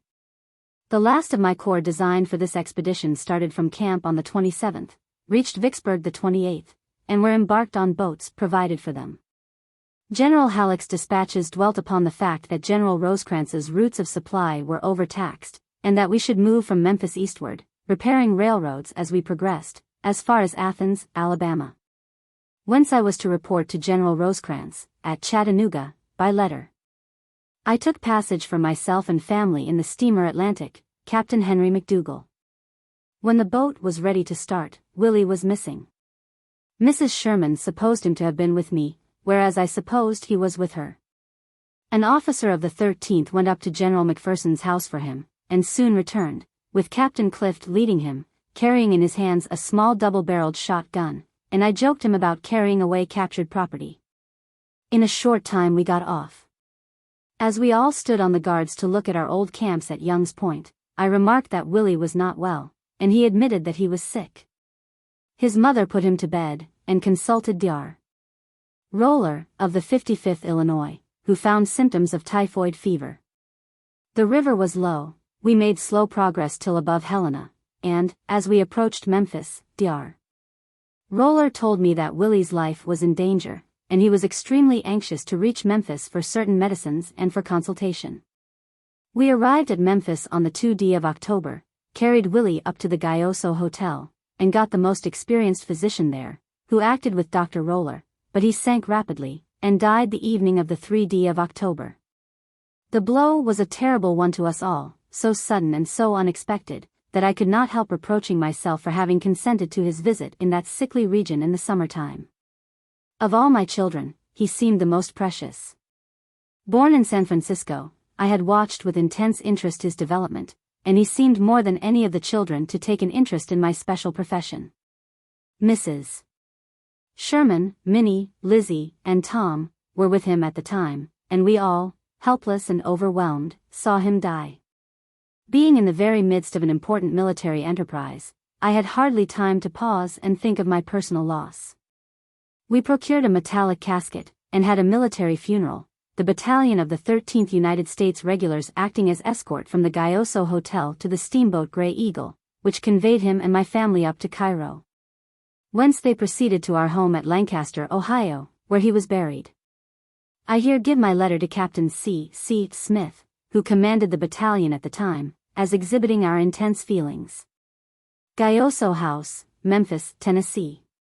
October 4, 1863, midnight. Captain C.C. Smith, commanding Battalion 13th United States Regulars. My dear friend, I cannot sleep tonight till I record an expression of the deep feelings of my heart to you, and to the officers and soldiers of the battalion, for their kind behavior to my poor child. I realize that you all feel for my family the attachment of kindred, and I assure you of full reciprocity, consistent with a sense of duty to my profession and office. I could not leave my post, and sent for the family to come to me in that fatal climate, and in that sickly period of the year, and behold the result. The child that bore my name, and in whose future I reposed with more confidence than I did in my own plan of life, now floats a mere corpse, seeking a grave in a distant land, with a weeping mother, brother, and sisters, clustered about him. For myself, I ask no sympathy. On I must go, to meet a soldier's fate, or live to see our country rise superior to all factions, till its flag is adored and respected by ourselves and by all the powers of the earth. But Willie was, or thought he was, a sergeant in the 13th. I have seen his eye brighten, his heart beat, as he beheld the battalion under arms, and asked me if they were not real soldiers. Child as he was, he had the enthusiasm, the pure love of truth, honor, and love of country, which should animate all soldiers. God only knows why he should die thus young. He is dead, but will not be forgotten till those who knew him in life have followed him to that same mysterious end. Please convey to the battalion my heartfelt thanks, and assure each and all that if in after years they call on me or mine, and mention that they were of the 13th Regulars when Willie was a sergeant, they will have a key to the affections of my family that will open all it has, that we will share with them our last blanket, our last crust. Your friend, W. T. Sherman, Major General. Long afterward, in the spring of 1867, we had his body disinterred and brought to St. Louis, where he is now buried in a beautiful spot, in Calvary Cemetery, by the side of another child, Charles, who was born at Lancaster, in the summer of 1864, died early, and was buried at Notre Dame, Indiana. His body was transferred at the same time to the same spot. Over Willie's grave is erected a beautiful marble monument, designed and executed by the officers and soldiers of that battalion which claimed him as a sergeant and comrade. During the summer and fall of 1863, Major General S.A. Hurlbut was in command at Memphis. He supplied me copies of all dispatches from Washington, and all the information he possessed of the events about Chattanooga. 2 of these dispatches cover all essential points. Washington City, September 15, 1863, 5 p.m. Major General S.A. Hurlbut, Memphis. All the troops that can possibly be spared in West Tennessee and on the Mississippi River should be sent without delay to assist General Rosecrans on the Tennessee River. Urge Sherman to act with all possible promptness. If you have boats, send them down to bring up his troops. Information just received indicates that a part of Lee's army has been sent to reinforce Bragg. H. W. Halleck, General-in-Chief. Washington, September 19, 1868, 4 p.m. Major General S.A. Hurlbut, Memphis, Tennessee. Give me definite information of the number of troops sent toward Decatur, and where they are. Also, what other troops are to follow. And when. Has anything been heard from the troops ordered from Vicksburg?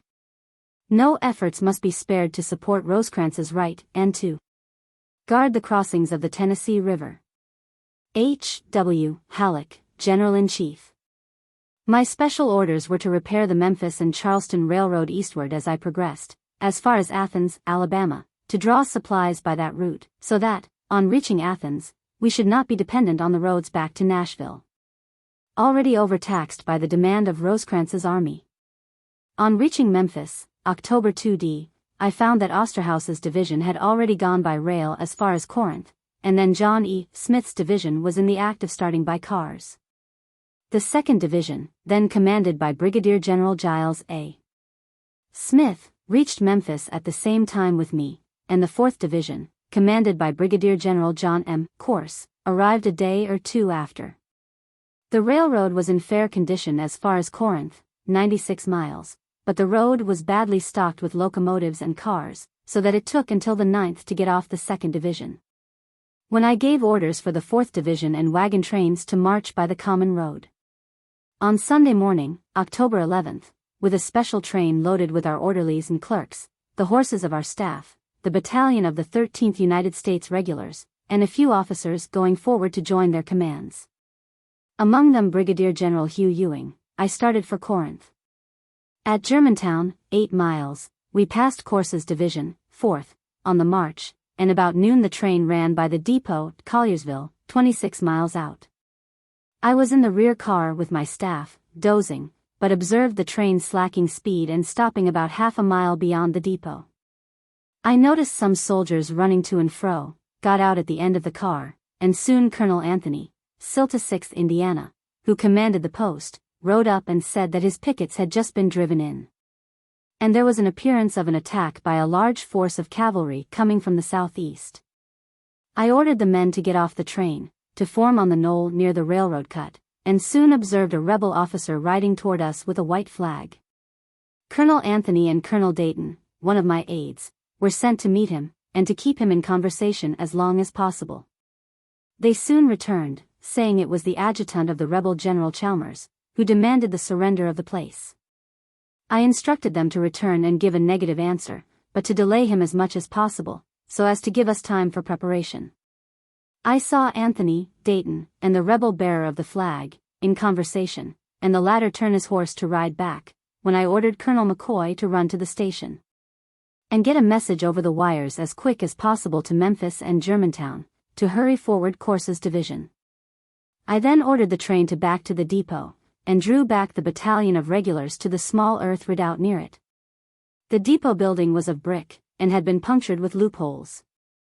To its east, about 200 yards, was a small square earthwork or fort, into which were put a part of the regulars along with the company of the 66th Indiana already there. The rest of the men were distributed into the railroad cut, and in some shallow rifle trenches near the depot.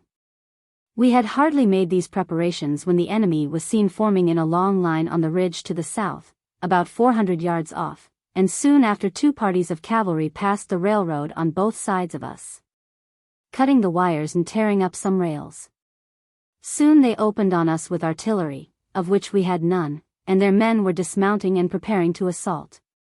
To the south of us was an extensive cornfield, with the corn still standing, and on the other side was the town of Colliersville. All the houses near, that could give shelter to the enemy, were ordered to be set on fire, and the men were instructed to keep well under cover and to reserve their fire for the assault, which seemed inevitable. A long line of rebel skirmishers came down through the cornfield, and 2 other parties approached us along the railroad on both sides. In the fort was a small magazine containing some cartridges. Lieutenant James, a fine, gallant fellow, who was ordnance officer on my staff, asked leave to arm the orderlies and clerks with some muskets which he had found in the depot, to which I consented. He marched them into the magazine, issued cartridges, and marched back to the depot to assist in its defense. Afterward he came to me, said a party of the enemy had got into the woods near the depot, and was annoying him, and he wanted to charge and drive it away. I advised him to be extremely cautious, as our enemy vastly outnumbered us, and had every advantage in position and artillery, but instructed him, if they got too near, he might make a sally. Soon after, I heard a rapid fire in that quarter, and Lieutenant James was brought in on a stretcher, with a ball through his breast, which I supposed to be fatal. After the fight we sent him back to Memphis, where his mother and father came from their home on the North River to nurse him.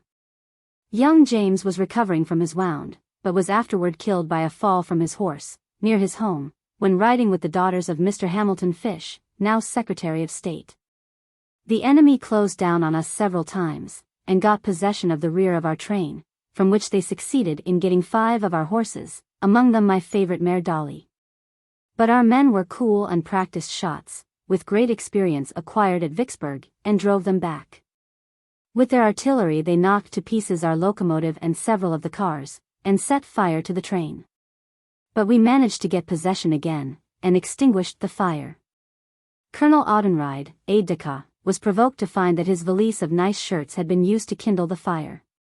The fighting continued all round us for 3 or 4 hours, when we observed signs of drawing off, which I attributed to the rightful cause, the rapid approach of Corse's division, which arrived about dark. Having marched the whole distance from Memphis, 26 miles, on the double quick. The next day we repaired damages to the railroad and locomotive, and went on to Corinth. At Corinth, on the 16th, I received the following important dispatches. Memphis, October 14, 1863, 11 a.m. Arrived this morning. Will be off in a few hours. My orders are only to go to Cairo, and report from there by telegraph. McPherson will be in Canton today. He will remain there until Sunday or Monday next, and reconnoiter as far eastward as possible with cavalry. In the meantime, U.S. Grant, Major General. Washington, October 14, 1863, 1 p.m. Major General W. T. Sherman, Corinth. Yours of the 10th is received. The important matter to be attended to is that of supplies. When Eastport can be reached by boats, the use of the railroad can be dispensed with. But until that time it must be guarded as far as need. The Kentucky Railroad can barely supply General Rosecrans. All these matters must be left to your judgment as circumstances may arise. Should the enemy be so strong as to prevent your going to Athena or connecting with General Rosecrans, you will nevertheless have assisted him greatly by drawing away a part of the enemy's forces. H. W. Halleck, Major General. On the 18th, with my staff and a small escort, I rode forward to Burnsville, and on the 19th to Aoka, where, on the next day, I was most agreeably surprised to hear of the arrival at Eastport, only 10 miles off, of 2 gunboats. Under the command of Captain Phelps, which had been sent up the Tennessee River by Admiral Porter, to help us. Satisfied that, to reach Athens and to communicate with General Rosecrans, we should have to take the route north of the Tennessee River, on the 24th I ordered the 4th Division to cross at Eastport with the aid of the gunboats, and to move to Florence. About the same time, I received the general orders assigning General Grant to command the military division of the Mississippi, authorizing him, on reaching Chattanooga, to supersede General Rosecrans by General George H. Thomas, with other and complete authority, as set forth in the following letters of General Halleck, which were sent to me by General Grant, and the same orders devolved on me the command of the Department and Army of the Tennessee. Headquarters of the Army, Washington, D.C., October 16, 1863. Major General U.S. Grant, Louisville. General, you will receive herewith the orders of the President of the United States, placing you in command of the departments of the Ohio, Cumberland, and Tennessee. The organization of these departments will be changed as you may deem most practicable. You will immediately proceed to Chattanooga, and relieve General Rosecrans. You can communicate with Generals Burnside and Sherman by telegraph. A summary of the orders sent to these officers will be sent to you immediately. It is left optional with you to supersede General Rosecrans by General G. H. Thomas or not. Any other changes will be made on your request by telegram. One of the first objects requiring your attention is the supply of your armies. Another is the security of the passes in the Georgia mountains, to shut out the enemy from Tennessee and Kentucky. You will consult with General Meigs and Colonel Scott in regard to transportation and supplies. Should circumstances permit, I will visit you personally in a few days for consultation. H. W. Halleck, General-in-Chief. Headquarters of the Army, Washington, D.C., October 20, 1868. Major General Grant, Louisville. General, in compliance with my promise, I now proceed to give you a brief statement of the objects aimed at by General Rosecrans and General Burnside's movement into East Tennessee, and of the measures directed to be taken to attain these objects. It has been the constant desire of the government, from the beginning of the war, to rescue the loyal inhabitants of East Tennessee from the hands of the rebels, who fully appreciated the importance of continuing their hold upon that country.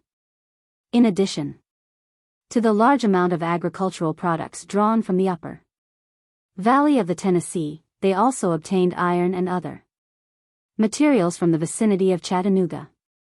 The possession of East Tennessee would cut off one of their most important railroad communications, and threaten their manufactories at Rome, Atlanta, etc.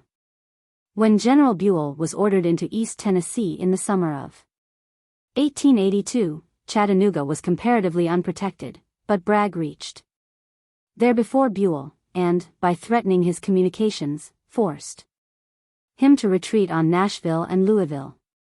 Again, after the Battle of Perryville, General Buell was urged to pursue Bragg's defeated army, and drive it from East Tennessee. The same was urged upon his successor, but the lateness of the season or other causes prevented further operations after the Battle of Stone River. Last spring, when your movements on the Mississippi River had drawn out of Tennessee a large force of the enemy, I again urged General Rosecrans to take advantage of that opportunity to carry out his projected plan of campaign. General Burnside being ready to cooperate with a diminished but still efficient force. But he could not be persuaded to act in time, preferring to lie still till your campaign should be terminated. I represented to him, but without avail, that by this delay Johnston might be able to reinforce Bragg with the troops then operating against you. When General Rosecrans finally determined to advance, he was allowed to select his own lines and plans for carrying out the objects of the expedition. He was directed, however, to report his movements daily, till he crossed the Tennessee, and to connect his left, so far as possible, with General Burnside's right. General Burnside was directed to move simultaneously, connecting his right as far as possible, with General Rosecrans's left, so that, if the enemy concentrated upon either army, the other could move to its assistance. When General Burnside reached Kingston and Knoxville, and found no considerable number of the enemy in East Tennessee, he was instructed to move down the river and cooperate with General Rosecrans. These instructions were repeated some 15 times, but were not carried out, General Burnside alleging as an excuse that he believed that Bragg was in retreat, and that General Rosecrans needed no reinforcements. When the latter had gained possession of Chattanooga, he was directed not to move on Rome as he proposed, but simply to hold the mountain passes, so as to prevent the ingress of the rebels into East Tennessee. That object accomplished, I considered the campaign as ended, at least for the present. Future operations would depend upon the ascertained strength and movements of the enemy. In other words, the main objects of the campaign were the restoration of East Tennessee to the Union, and by holding the two extremities of the valley to secure it from rebel invasion. The moment I received reliable information of the departure of Longstreet's corps from the Army of the Potomac, I ordered forward to General Rosecrans every available man in the Department of the Ohio, and again urged General Burnside to move to his assistance. I also telegraphed to Generals Hurlbut, Sherman, and yourself, to send forward all available troops in your department. If these forces had been sent to General Rosecrans by Nashville, they could not have been supplied. I therefore directed them to move by Corinth and the Tennessee River. The necessity of this has been proved by the fact that the reinforcements sent to him from the Army of the Potomac have not been able, for the want of railroad transportation, to reach General Rosecrans's army in the field. In regard to the relative strength of the opposing armies, it is believed that General Rosecrans, when he first moved against Bragg, had double, if not treble, his force. General Burnside, also, had more than double the force of Buckner. And, even when Bragg and Buckner united, Rosecrans's army was very greatly superior in number. Even the 18,000 men sent from Virginia, under Longstreet, would not have given the enemy the superiority. It is now ascertained that the greater part of the prisoners paroled by you at Vicksburg and General Banks at Port Hudson were illegally and improperly declared exchanged, and forced into the ranks to swell the rebel numbers at Chickamauga. This outrageous act, in violation of the laws of war, of the cartel entered into by the rebel authorities, and of all sense of honor, gives us a useful lesson in regard to the character of the enemy with whom we are contending.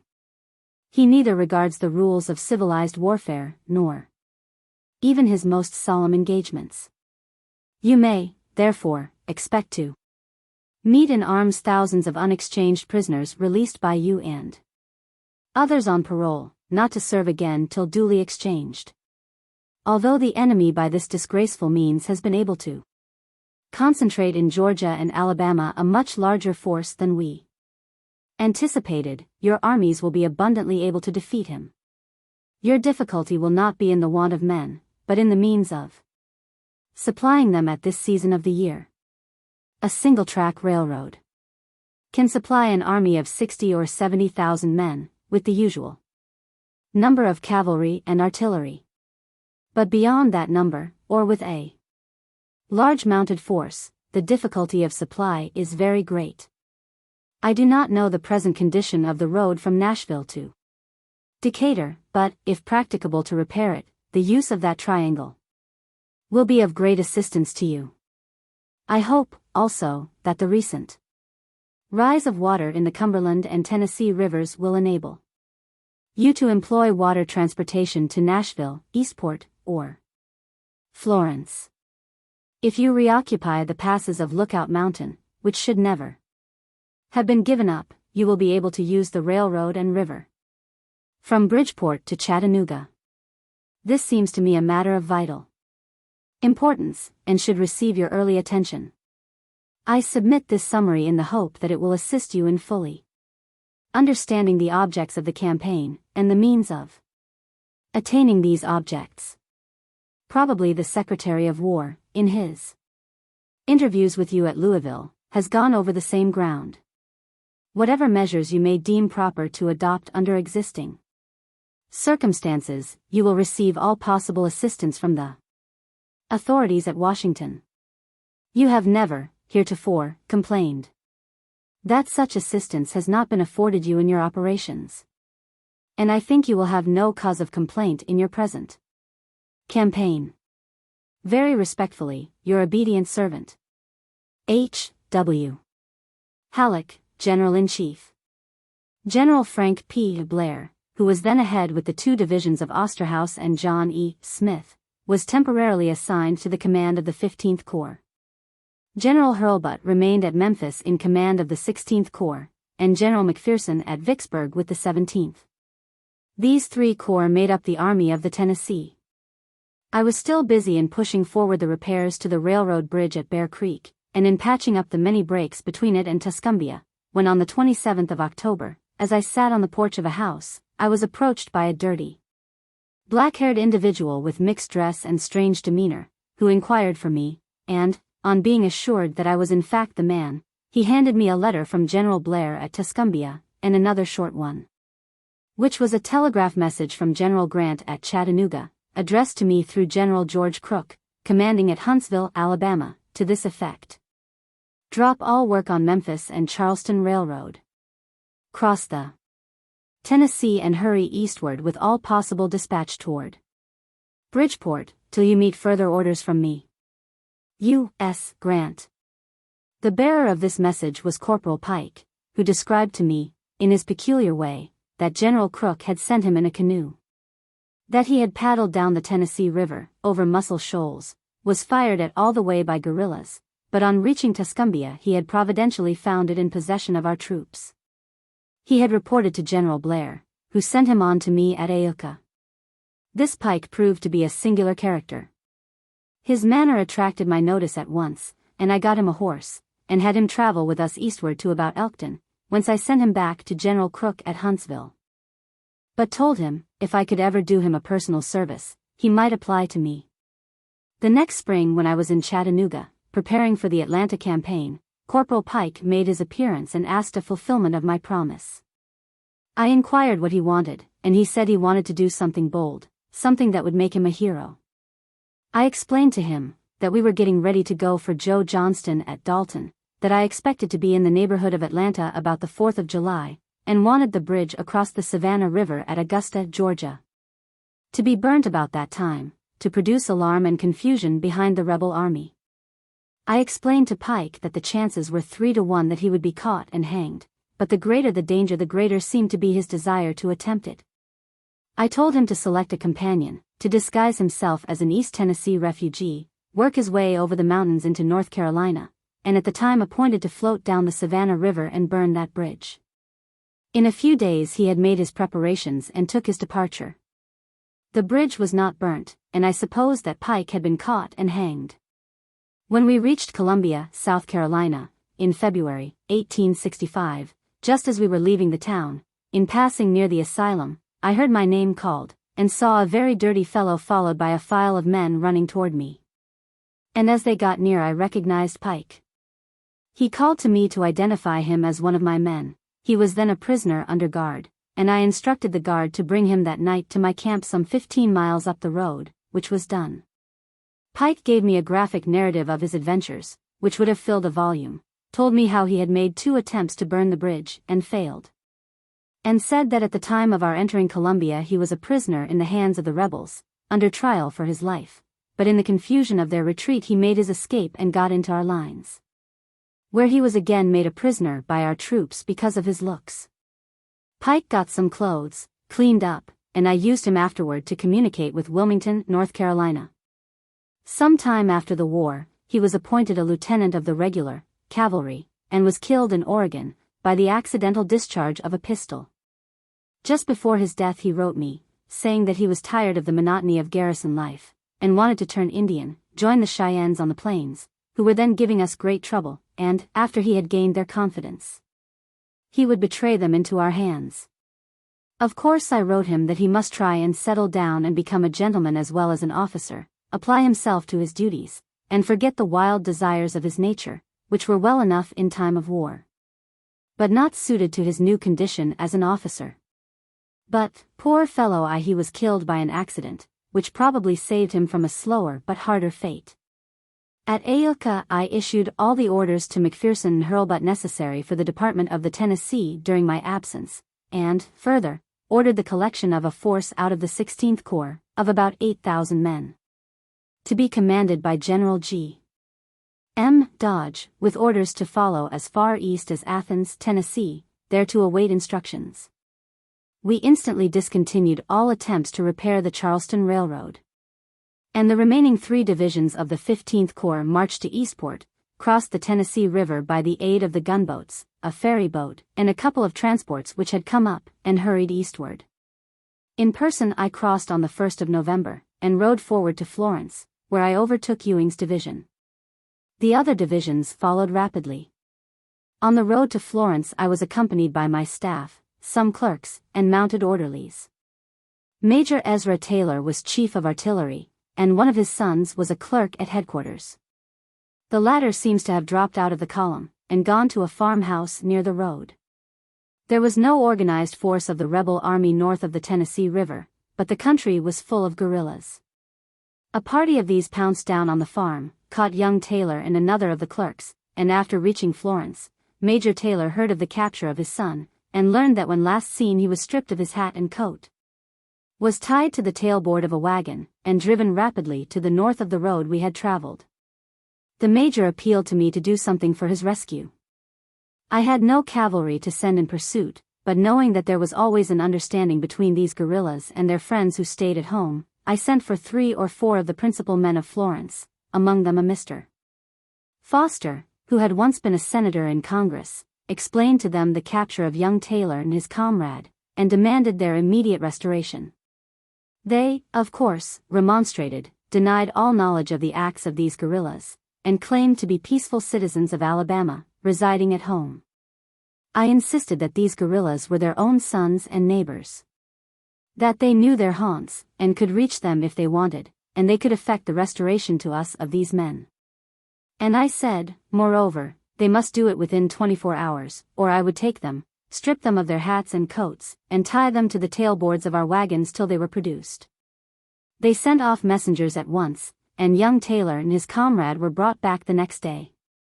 Resuming our march eastward by the large road, we soon reached Elk River, which was wide and deep, and could only be crossed by a ferry, a process entirely too slow for the occasion. So I changed the route more by the north, to Elkton, Winchester, and Deckard. At this point we came in communication with the Army of the Cumberland, and by telegraph with General Grant, who was at Chattanooga. He reiterated his orders for me and my command to hurry forward with all possible dispatch, and in person I reached Bridgeport during the night of November 13th, my troops following behind by several roads. At Bridgeport I found a garrison guarding the railroad bridge and pontoon bridge there, and stayed with the quartermaster, Colonel William G. Ledoux, who was my schoolmate at House School in 1836. There I received a dispatch from General Grant, at Chattanooga, to come up in person, leaving my troops to follow as fast as possible. At that time there were 2 or 3 small steamboats on the river, engaged in carrying stores up as far as Kelly's Ferry. In one of these I took passage, and on reaching Kelly's Ferry found orderlies, with one of General Grant's private horses, waiting for me, on which I rode into Chattanooga, November 14th. Of course, I was heartily welcomed by Generals Grant, Thomas, and all, who realized the extraordinary efforts we had made to come to their relief. The next morning we walked out to Fort Wood, a prominent salient of the defenses of the place, and from its parapet we had a magnificent view of the panorama. Lookout Mountain, with its rebel flags and batteries, stood out boldly, and an occasional shot fired toward Wauhatchie or Moccasin Point gave life to the scene. These shots could barely reach Chattanooga, and I was told that 1 or more shot had struck a hospital inside the lines. All along Missionary Ridge were the tents of the rebel beleaguering force. The lines of trench from Lookout up toward the Chickamauga were plainly visible, and rebel sentinels, in a continuous chain, were walking their posts in plain view, not 1,000 yards off. "Why," said I, "General Grant, you are besieged." And he said, "It is too true." Up to that moment I had no idea that things were so bad. The rebel lines actually extended from the river, below the town, to the river above, and the Army of the Cumberland was closely held to the town and its immediate defenses.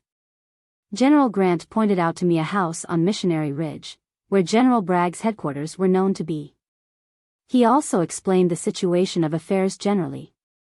That the mules and horses of Thomas's army were so starved that they could not haul his guns, that forage, corn, and provisions were so scarce that the men in hunger stole the few grains of corn that were given to favored horses. That the men of Thomas's army had been so demoralized by the Battle of Chickamauga that he feared they could not be got out of their trenches to assume the offensive.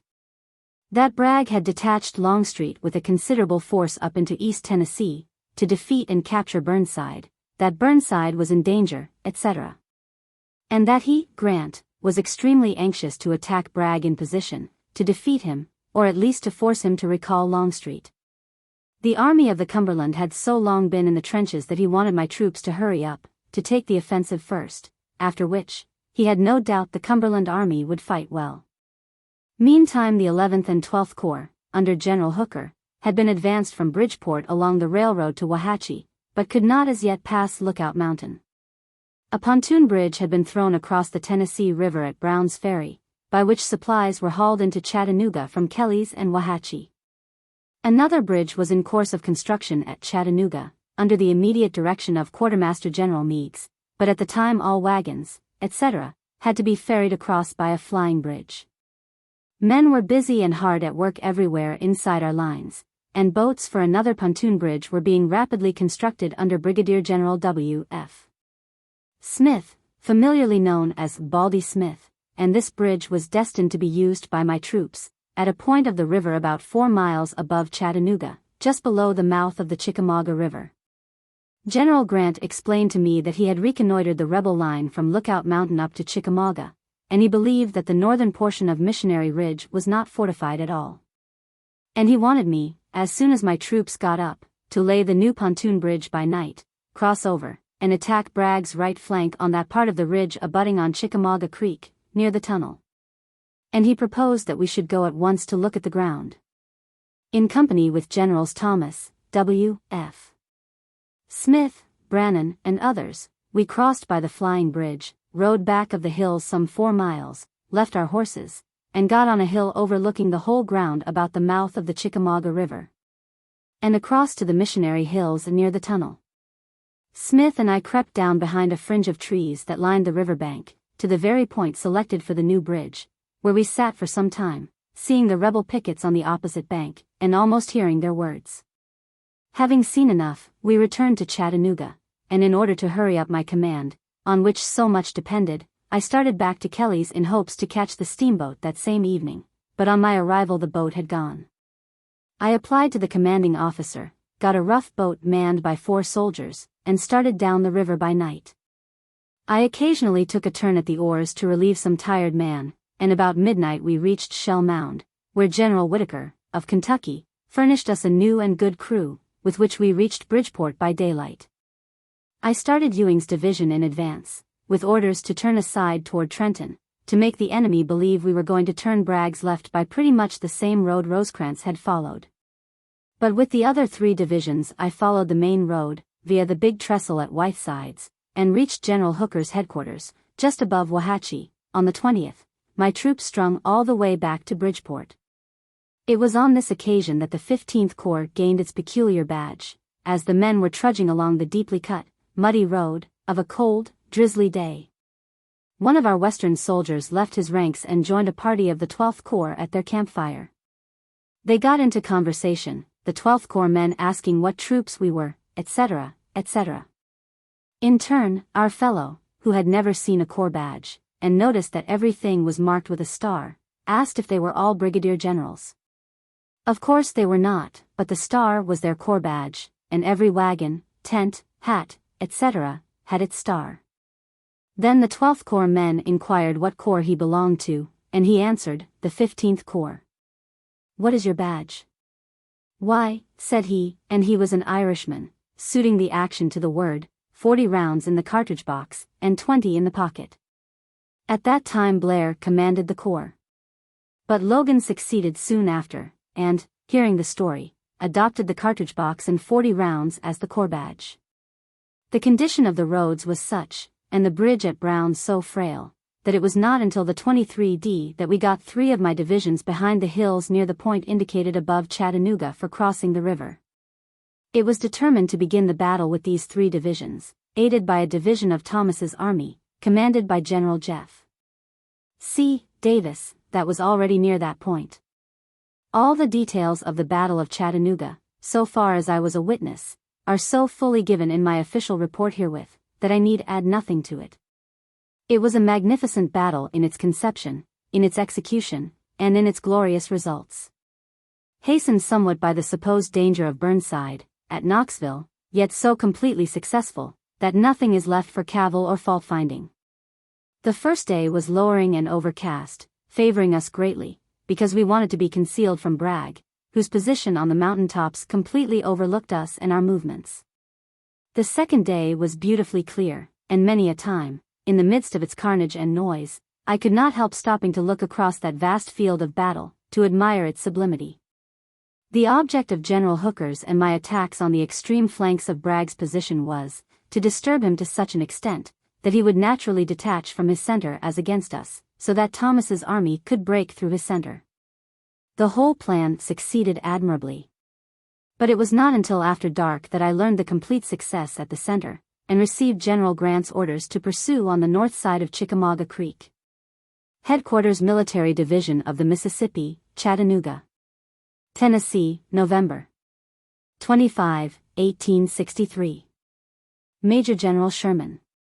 General, no doubt you witnessed the handsome manner in which Thomas's troops carried Missionary Ridge this afternoon, and can feel a just pride, too, in the part taken by the forces under your command in taking first so much of the same range of hills, and then in attracting the attention of so many of the enemy as to make Thomas's part certain of success. The neat thing now will be to relieve Burnside. I have heard from him to the evening of the 23d. At that time he had from 10 to 12 days' supplies, and spoke hopefully of being able to hold out that length of time. My plan is to move your forces out gradually until they reach the railroad between Cleveland and Dalton. Granger will move up the south side of the Tennessee with a column of 20,000 men, taking no wagons, or but few, with him. His men will carry 4 days' rations, and the steamer Chattanooga, loaded with rations, will accompany the expedition. I take it for granted that Bragg's entire force has left. If not, of course, the first thing is to dispose of him. If he has gone, the only thing necessary to do tomorrow will be to send out a reconnaissance to ascertain the whereabouts of the enemy. Yours truly, U.S. Grant, Major General. P.S. On reflection, I think we will push Bragg with all our strength tomorrow, and try if we cannot out off a good portion of his rear troops and trains. His men have manifested a strong disposition to desert for some time past, and we will now give them a chance. I will instruct Thomas accordingly. Move the advance force early, on the most easterly road taken by the enemy. U.S. G. This compelled me to reverse our column, so as to use the bridge across the Chickamauga at its mouth. The next day we struck the rebel rear at Chickamauga Station, and again near Graysville. There we came in contact with Hooker's and Palmer's troops, who had reached Ringgold. There I detached Howard to cross Taylor's Ridge, and strike the railroad which comes from the north by Cleveland to Dalton. Hooker's troops were roughly handled at Ringgold, and the pursuit was checked. Receiving a note from General Hooker, asking help, I rode forward to Ringgold to explain the movement of Howard, where I met General Grant, and learned that the rebels had again retreated toward Dalton. He gave orders to discontinue the pursuit, as he meant to turn his attention to General Burnside, supposed to be in great danger at Knoxville, about 130 miles northeast. General Grant returned and spent part of the night with me, at Graysville. We talked over matters generally, and he explained that he had ordered General Gordon Granger, with the 4th Corps, to move forward rapidly to Burnside's help, and that he must return to Chattanooga to push him. By reason of the scarcity of food, especially of forage, he consented that, instead of going back, I might keep out in the country. For in motion I could pick up some forage and food, especially on the Hiwassee River, whereas none remained in Chattanooga. Accordingly, on the 29th of November, my several columns marched to Cleveland, and the next day we reached the Hiwassee at Charleston, where the Chattanooga and Knoxville Railroad crosses it. The railroad bridge was partially damaged by the enemy in retreating, but we found some abandoned stores. There and thereabouts I expected some rest for my weary troops and horses, but, as I rode into town, I met Colonel J. H. Wilson and C. A. Dana, Assistant Secretary of War, who had ridden out from Chattanooga to find me, with the following letter from General Grant, and copies of several dispatches from General Burnside. The last which had been received from him by way of Cumberland Gap. Headquarters Military Division of the Mississippi, Chattanooga, Tennessee, November 29, 1863. Major General W. T. Sherman. News are received from Knoxville to the morning of the 27th. At that time the place was still invested, but the attack on it was not vigorous. Longstreet evidently determined to starve the garrison out. Granger is on the way to Burnside's relief, but I have lost all faith in his energy or capacity to manage an expedition of the importance of this one. I am inclined to think, therefore, I shall have to send you. Push as rapidly as you can to the Hiwassee, and determine for yourself what force to take with you from that point. Granger has his corps with him, from which you will select in conjunction with the force now with you. In plain words, you will assume command of all the forces now moving up the Tennessee, including the garrison at Kingston, and from that force, organize what you deem proper to relieve Burnside. The balance send back to Chattanooga. Granger has a boat loaded with provisions, which you can issue, and return the boat. I will have another loaded, to follow you. Use, of course, as sparingly as possible from the rations taken with you, and subsist off the country all you can. It is expected that Foster is moving, by this time, from Cumberland Gap on Knoxville. I do not know what force he will have with him, but presume it will range from 3,500 to 5,000. I leave this matter to you, knowing that you will do better acting upon your discretion than you could trammeled with instructions. I will only add, that the last advices from Burnside himself indicated his ability to hold out with rations only to about the 3d of December. Very respectfully, U.S. Grant, Major General Commanding. This showed that, on the 27th of November, General Burnside was in Knoxville, closely besieged by the rebel General Longstreet. That his provisions were short and that, unless relieved by December 3d, he might have to surrender. General Grant further wrote that General Granger, instead of moving with great rapidity as ordered, seemed to move slowly and with reluctance. And, although he, General Grant, hated to call on me and on my tired troops, there was no alternative. He wanted me to take command of everything within reach, and to hurry forward to Knoxville. All the details of our march to Knoxville are also given in my official report. By extraordinary efforts Long's small brigade of cavalry reached Knoxville during the night of the 3d, purposely to let Burnside know that I was rapidly approaching with an adequate force to raise the siege. With the head of my infantry column I reached Marysville, about 15 miles short of Knoxville, on the 5th of December. When I received official notice from Burnside that Longstreet had raised the siege, and had started in retreat up the valley toward Virginia, halting all the army, except Granger's 2 divisions, on the morning of the 6th, with General Granger and some of my staff I rode into Knoxville. Approaching from the south and west, we crossed the Holston on a pontoon bridge, and in a large pen on the Knoxville side I saw a fine lot of cattle, which did not look much like starvation. I found General Burnside and staff domiciled in a large, fine mansion, looking very comfortable, and in a few words he described to me the leading events of the previous few days, and said he had already given orders looking to the pursuit of Longstreet. I offered to join in the pursuit, though in fact my men were worn out, and suffering in that cold season and climate. Indeed, on our way up I personally was almost frozen, and had to beg leave to sleep in the house of a family at Athens. Burnside explained to me that, reinforced by Granger's 2 divisions of 10,000 men, he would be able to push Longstreet out of East Tennessee, and he hoped to capture much of his artillery and trains. Granger was present at our conversation, and most unreasonably, I thought, remonstrated against being left, complaining bitterly of what he thought was hard treatment to his men and himself. I know that his language and manner at that time produced on my mind a bad impression, and it was one of the causes which led me to relieve him as a corps commander in the campaign of the next spring. I asked General Burnside to reduce his wishes to writing, which he did in the letter of December 7th, embodied in my official report. General Burnside and I then walked along his lines and examined the salient, known as Fort Sanders, where, some days before, Longstreet had made his assault and had sustained a bloody repulse.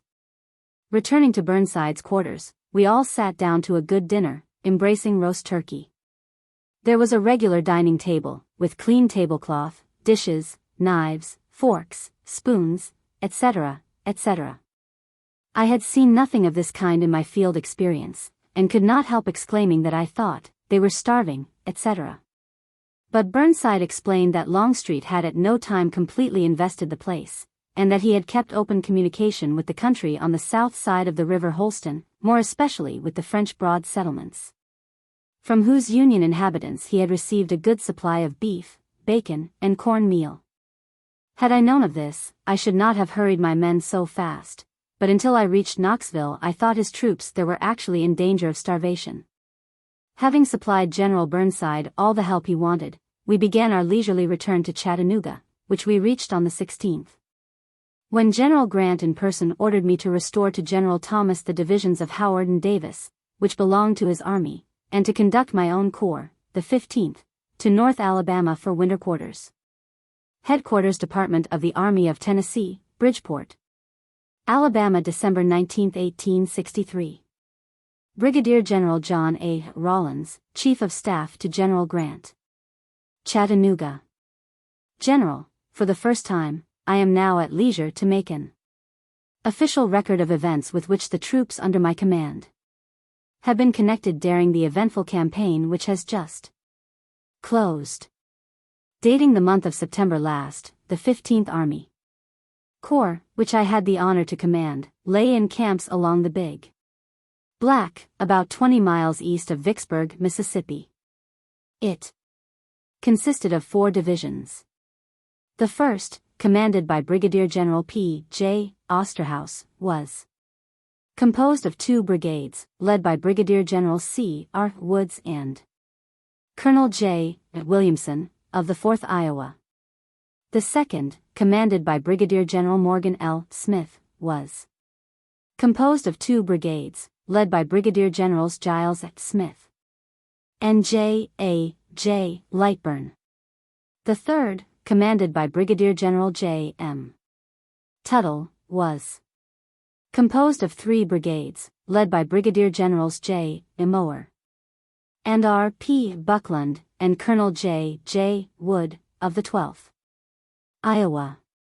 The fourth, commanded by Brigadier General Hugh Ewing, was composed of 3 brigades, led by Brigadier General J. M. Corse, Colonel Loomis, 26th Illinois, and Colonel J. R. Cockerill, of the 70th Ohio. On the 22d day of September I received a telegraphic dispatch from General Grant, then at Vicksburg, commanding the Department of the Tennessee, requiring me to detach one of my divisions to march to Vicksburg, there to embark for Memphis, where it was to form a part of an army to be sent to Chattanooga, to reinforce General Rosecrans. I designated the 1st Division, and at 4 a.m., the same day it marched for Vicksburg and embarked the neat day. On the 23d of September I was summoned to Vicksburg by the General Commanding, who showed me several dispatches from the General-in-Chief, which led him to suppose he would have to send me and my whole corps to Memphis and eastward. And I was instructed to prepare for such orders. It was explained to me that, in consequence of the low stage of water in the Mississippi, boats had arrived irregularly, and had brought dispatches that seemed to conflict in their meaning, and that General John E. Smith's division, of General McPherson's corps, had been ordered up to Memphis, and that I should take that division and leave one of my own in its stead, to hold the line of the Big Black.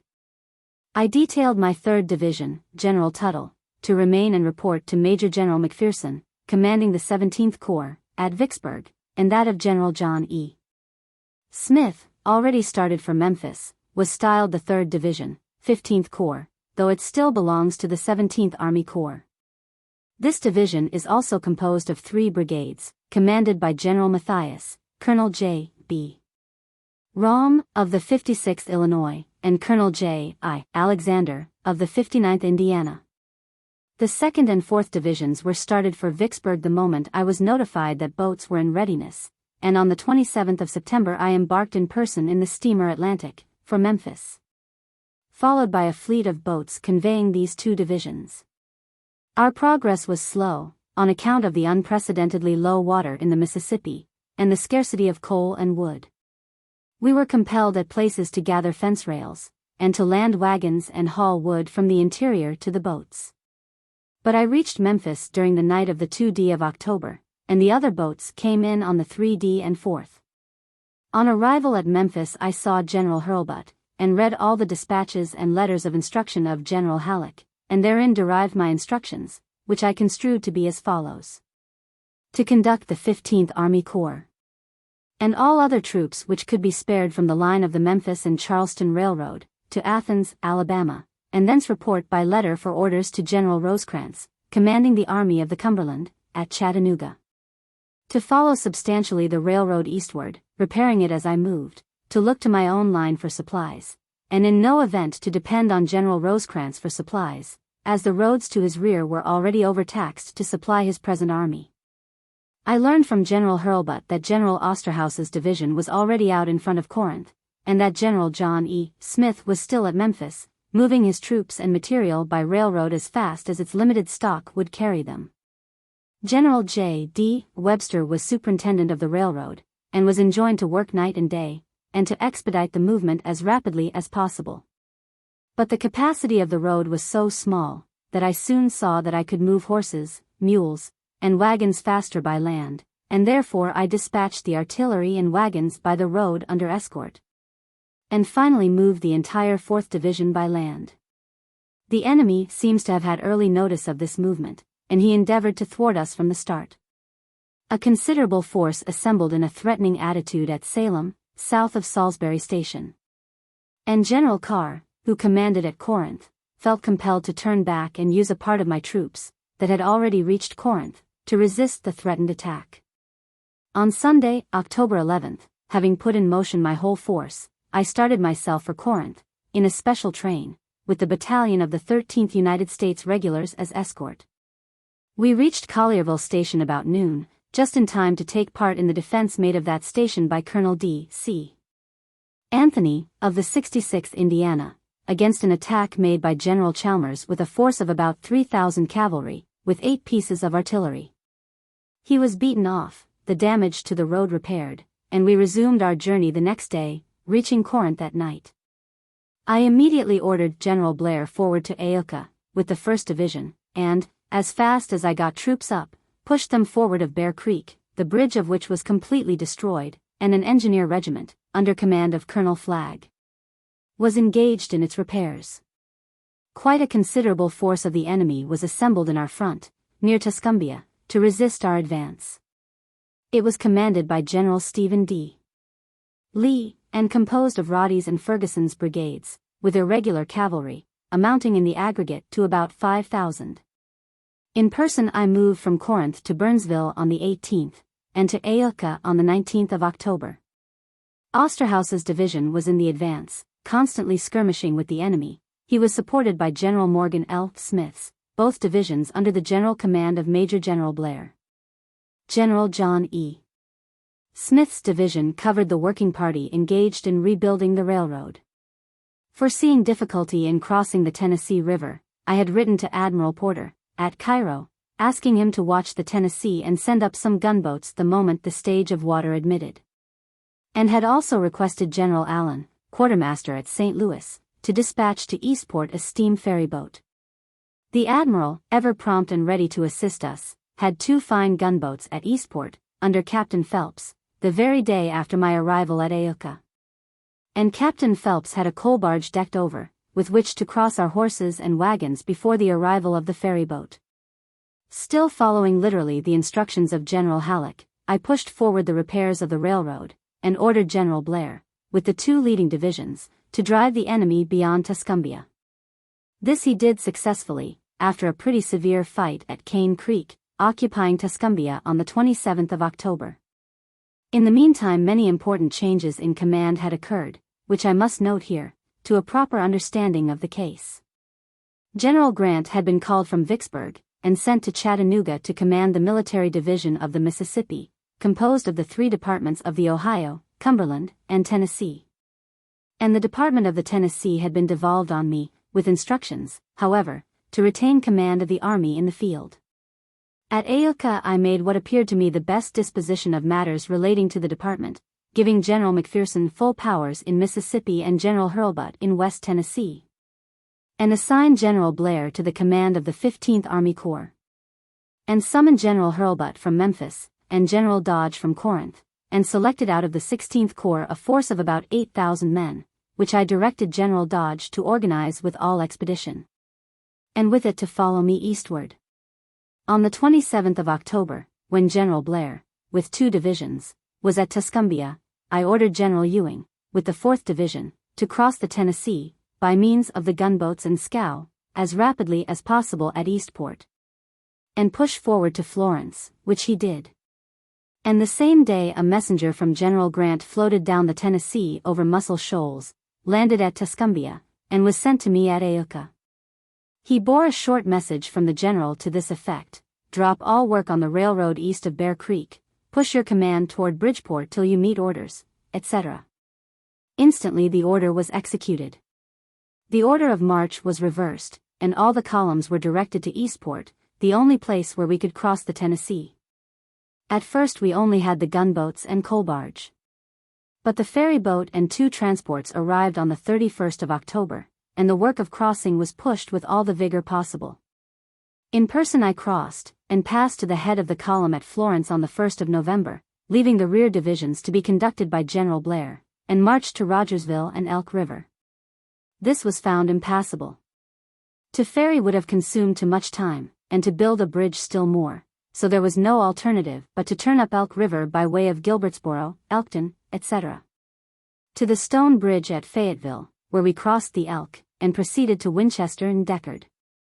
At Fayetteville I received orders from General Grant to come to Bridgeport with the 15th Army Corps, and to leave General Dodge's command at Pulaski, and along the railroad from Columbia to Decatur.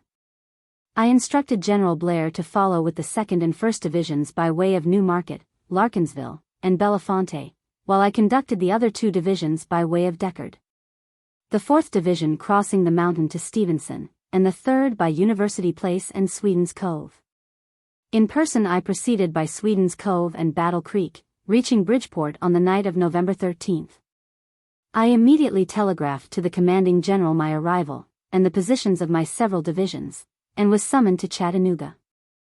I took the first steamboat during the night of the 14th for Belly's Ferry, and rode into Chattanooga on the 16th. I then learned the part assigned me in the coming drama, was supplied with the necessary maps and information, and rode, during the 18th, in company with Generals Grant, Thomas, W. F. Smith, Brannan, and others, to the positions occupied on the west bank of the Tennessee, from which could be seen the camps of the enemy, compassing Chattanooga and the line of Missionary Hills, with its terminus on Chickamauga Creek. The point that I was expected to take, hold, and fortify. Pontoons, with a full supply of balks and chesses, had been prepared for the bridge over the Tennessee, and all things had been prearranged with a foresight that elicited my admiration. From the hills we looked down on the amphitheater of Chattanooga as on a map, and nothing remained but for me to put my troops in the desired position. The plan contemplated that, in addition to crossing the Tennessee River and making a lodgment on the terminus of Missionary Ridge, I should demonstrate against Lookout Mountain, near Trenton, with a part of my command. All in Chattanooga were impatient for action, rendered almost acute by the natural apprehensions felt for the safety of General Burnside in East Tennessee. My command had marched from Memphis, 330 miles, and I had pushed them as fast as the roads and distance would admit, but I saw enough of the condition of men and animals in Chattanooga to inspire me with renewed energy. I immediately ordered my leading division, General Ewing's, to march via Shellmound to Trenton, demonstrating against Lookout Ridge, but to be prepared to turn quickly and follow me to Chattanooga, and in person I returned to Bridgeport.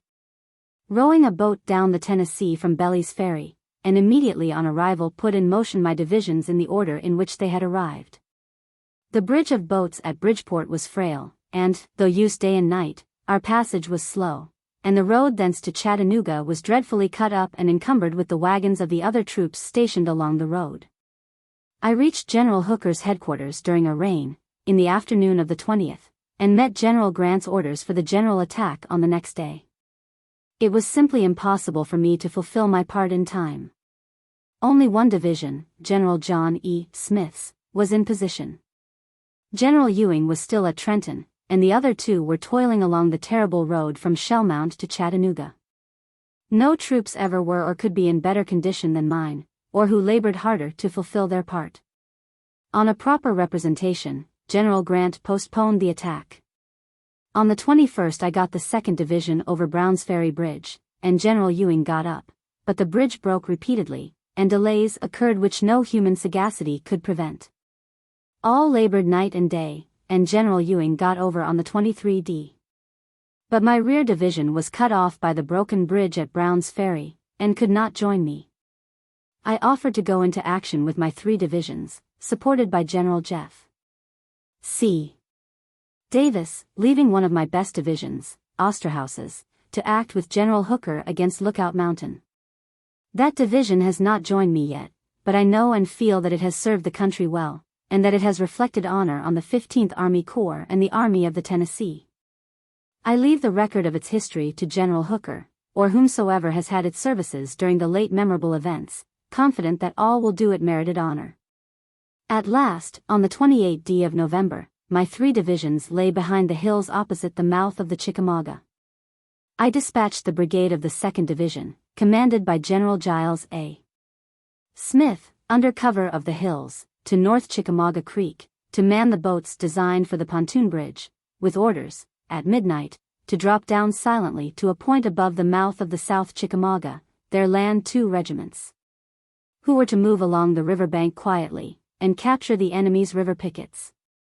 General Giles A. Smith then was to drop rapidly below the mouth of the Chickamauga, disembark the rest of his brigade, and dispatch the boats across for fresh loads. These orders were skillfully executed, and every rebel picket but one was captured. The balance of General Morgan L. Smith's division was then rapidly ferried across, that of General John E. Smith followed, and by daylight of November 24, 2 divisions of about 8,000 men were on the east bank of the Tennessee, and had thrown up a very respectable rifle trench as a tete-du-pont. As soon as the day dawned, some of the boats were taken from the use of ferrying, and a pontoon bridge was begun, under the immediate direction of Captain Dresser, the whole planned and supervised by General William F. Smith in person.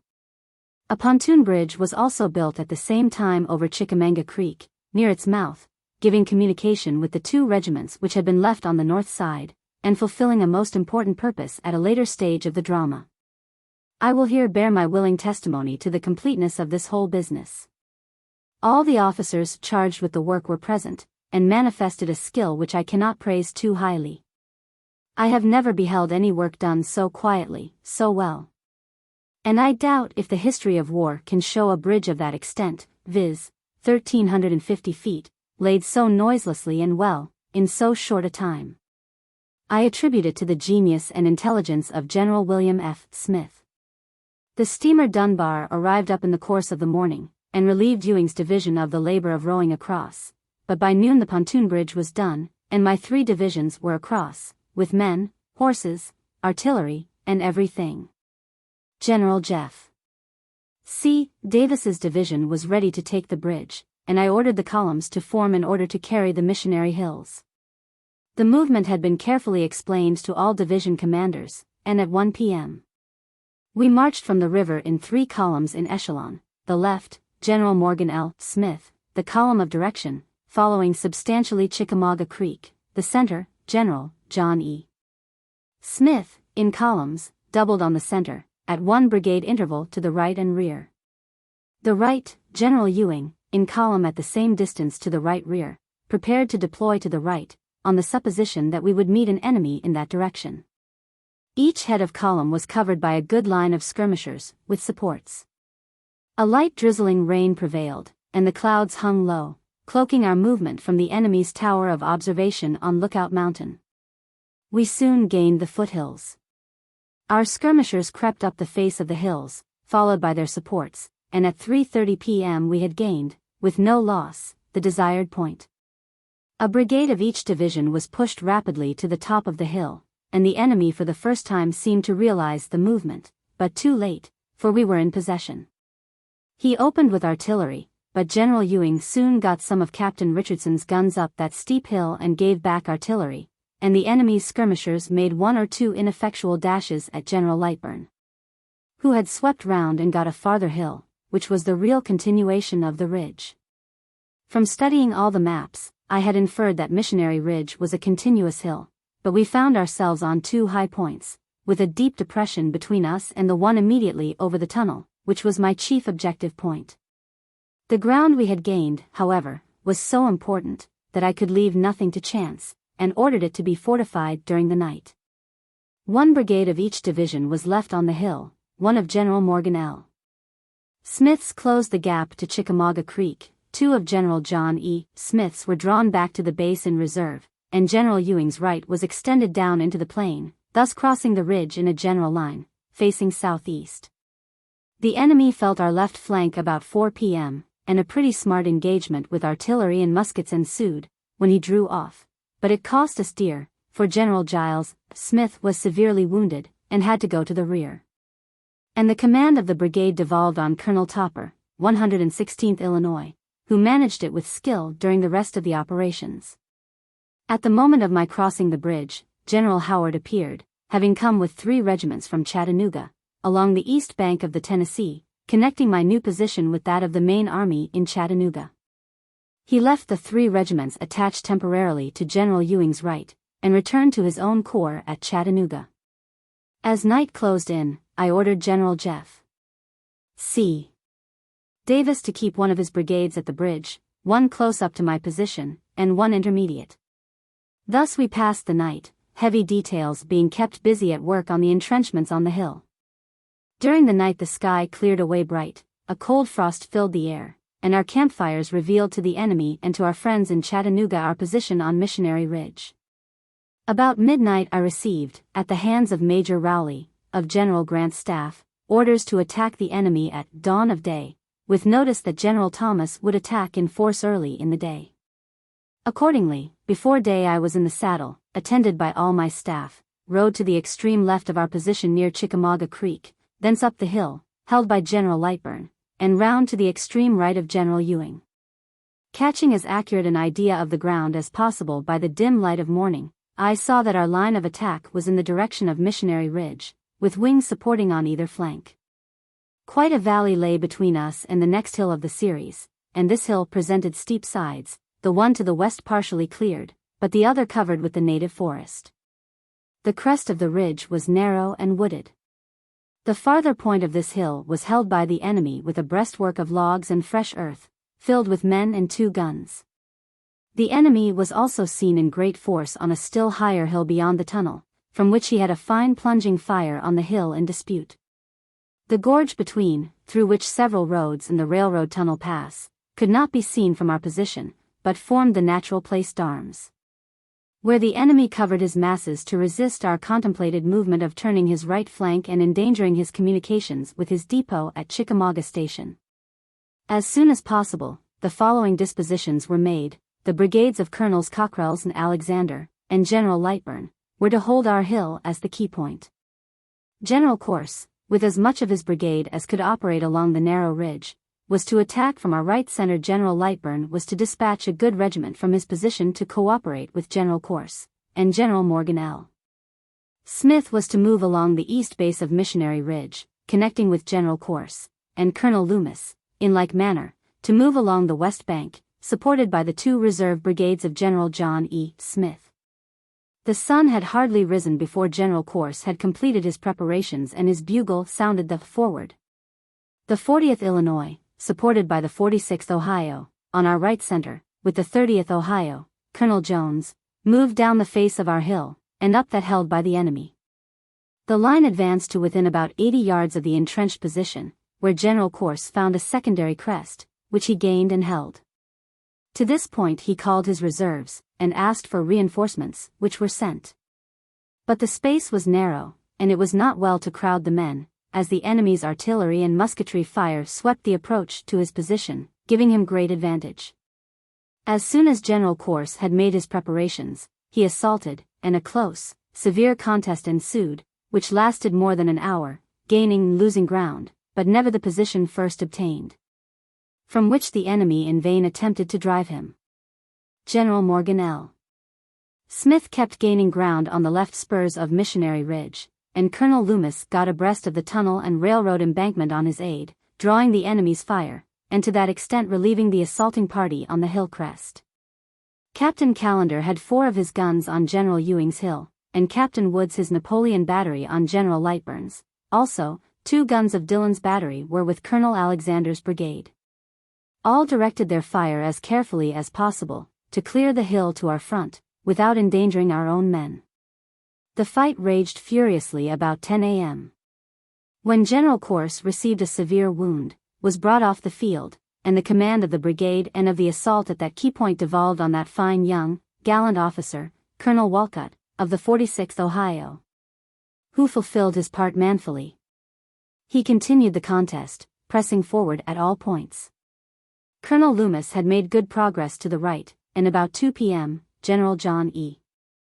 Smith, judging the battle to be most severe on the hill, and being required to support General Ewing, ordered up Colonel Rom's and General Matthias's brigades across the field to the summit that was being fought for. They moved up under a heavy fire of cannon and musketry, and joined Colonel Walcott, but the crest was so narrow that they necessarily occupied the west face of the hill. The enemy, at the time being massed in great strength in the tunnel gorge, moved a large force under cover of the ground and the thick bushes, and suddenly appeared on the right rear of this command. The suddenness of the attack disconcerted the men. Exposed as they were in the open field, they fell back in some disorder to the lower edge of the field, and reformed.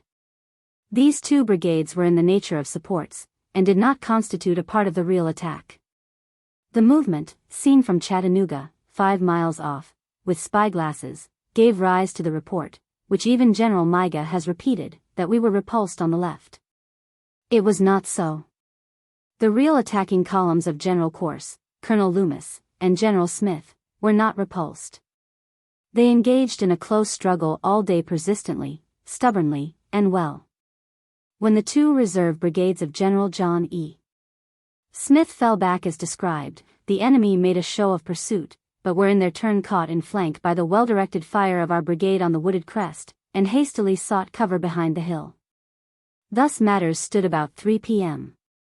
The day was bright and clear, and the amphitheater of Chattanooga sat in beauty at our feet. I had watched for the attack of General Thomas early in the day. Column after column of the enemy was streaming toward me. Gun after gun poured its concentric shot on us, from every hill and spur that gave a view of any part of the ground held by us. An occasional shot from Fort Wood and Orchard Knob, and some musketry fire and artillery over about Lookout Mountain, was all that I could detect on our side, but about 3 p.m. I noticed the white line of musketry fire in front of Orchard Knoll extending farther and farther right and left and on. We could only hear a faint echo of sound, but enough was seen to satisfy me that General Thomas was at last moving on the center. I knew that our attack had drawn vast masses of the enemy to our flank, and felt sure of the result. Some guns which had been firing on us all day were silent, or were turned in a different direction. The advancing line of musketry fire from Orchard Knoll disappeared to us behind a spar of the hill, and could no longer be seen. And it was not until night closed in that I knew that the troops in Chattanooga had swept across Missionary Ridge and broken the enemy's center. Of course, the victory was won, and pursuit was the next step. I ordered General Morgan L. Smith to feel to the tunnel, and it was found vacant, save by the dead and wounded of our own and the enemy commingled. The reserve of General Jeff C. Davis was ordered to march at once by the pontoon bridge across Chickamauga Creek, at its mouth, and push forward for the depot. General Howard had reported to me in the early part of the day, with the remainder of his Army Corps, the 11th, and had been posted to connect my left with Chickamauga Creek. He was ordered to repair an old broken bridge about 2 miles up the Chickamauga, and to follow General Davis at 4 a.m., and the 15th Army Corps was ordered to follow at daylight. But General Howard found that to repair the bridge was more of a task than was at first supposed, and we were all compelled to cross the Chickamauga on the new pontoon bridge at its mouth. By about 11 a.m. General Jeff C. Davis's division reached the depot, just in time to see it in flames. He found the enemy occupying 2 hills, partially entrenched, just beyond the depot. These he soon drove away. The depot presented a scene of desolation that war alone exhibits: cornmeal and corn in huge burning piles, broken wagons, abandoned caissons, 2 32-pounder rifled guns with carriages burned, pieces of pontoons, balks and chesses, etc. Destined doubtless for the famous invasion of Kentucky, and all manner of things, burning and broken. Still, the enemy kindly left us a good supply of forage for our horses, and meal, beans, etc., for our men. Pausing but a short while, we passed on, the road filled with broken wagons and abandoned caissons, till night. Just as the head of the column emerged from a dark, miry swamp, we encountered the rearguard of the retreating enemy. The fight was sharp, but the night closed in so dark that we could not move. General Grant came up to us there. At daylight we resumed the march, and at Graysville, where a good bridge spanned the Chickamauga, we found the corps of General Palmer on the south bank, who informed us that General Hooker was on a road still farther south.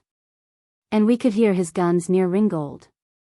As the roads were filled with all the troops they could possibly accommodate, I turned to the east, to fulfill another part of the general plan, viz., to break up all communication between Bragg and Longstreet.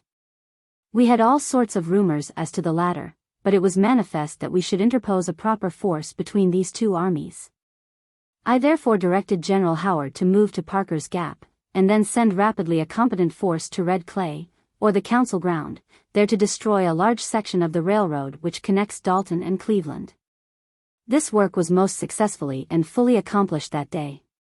The division of General Jeff C. Davis was moved close up to Ringgold, to assist General Hooker if needed, and the 15th Corps was held at Grayville, for anything that might turn up. About noon I had a message from General Hooker, saying he had had a pretty hard fight at the mountain pass just beyond Ringgold, and he wanted me to come forward to turn the position. He was not aware at the time that Howard, by moving through Parker's Gap toward Red Clay, had already turned it. So I rode forward to Ringgold in person, and found the enemy had already fallen back to Tunnel Hill. He was already out of the valley of the Chickamauga, and on ground whence the waters flow to the Coosa. He was out of Tennessee. I found General Grant at Ringgold, and, after some explanations as to breaking up the railroad from Ringgold back to the state line, as soon as some cars loaded with wounded men could be pushed back to Chickamauga Depot, I was ordered to move slowly and leisurely back to Chattanooga. On the following day the 15th Corps destroyed absolutely and effectually the railroad from a point halfway between Ringgold and Graysville, back to the state line. And General Grant, coming to Graysville, consented that, instead of returning direct to Chattanooga, I might send back all my artillery wagons and impediments, and make a circuit by the north as far as the Hiawassee River. Accordingly, on the morning of November 29th, General Howard moved from Parker's Gap to Cleveland, General Davis by way of McDaniel's Gap, and General Blair with 2 divisions of the 15th Corps by way of Julian's Gap. All meeting at Cleveland that night. Here another good break was made in the Dalton and Cleveland road. On the 30th the army moved to Charleston, General Howard approaching so rapidly that the enemy evacuated with haste, leaving the bridge but partially damaged, and 5 carloads of flour and provisions on the north bank of the Hiwassee. This was to have been the limit of our operations. Officers and men had brought no baggage or provisions, and the weather was bitter cold. I had already reached the town of Charleston, when General Wilson arrived with a letter from General Grant, at Chattanooga, informing me that the latest authentic accounts from Knoxville were to the 27th. At which time General Burnside was completely invested, and had provisions only to include the 3d of December. That General Granger had left Chattanooga for Knoxville, by the river road, with a steamboat following him in the river. But he feared that General Granger could not reach Knoxville in time, and ordered me to take command of all troops moving for the relief of Knoxville, and hasten to General Burnside. 7 days before, we had left our camps on the other side of the Tennessee with 2 days' rations, without a change of clothing, stripped for the fight, with but a single blanket or coat per man, from myself to the private included. Of course, we then had no provisions save what we gathered by the road, and were ill supplied for such a march. But we learned that 12,000 of our fellow soldiers were beleaguered in the mountain town of Knoxville, 84 miles distant. That they needed relief, and must have it in 3 days. This was enough, and it had to be done. General Howard that night repaired and planked the railroad bridge, and at daylight the army passed over the Hiwassee and marched to Athens, 15 miles. I had supposed rightly that General Granger was about the mouth of the Hiwassee, and had sent him notice of my orders. That General Grant had sent me a copy of his written instructions, which were full and complete, and that he must push for Kingston, near which we would make a junction. But by the time I reached Athens I had better studied the geography, and sent him orders, which found him at Decatur, that Kingston was out of our way. That he should send his boat to Kingston, but with his command strike across to Philadelphia, and report to me there. I had but a small force of cavalry, which was, at the time of my receipt of General Grant's orders, scouting over about Benton and Columbus. I left my aide, Major McCoy, at Charleston, to communicate with this cavalry and hurry it forward.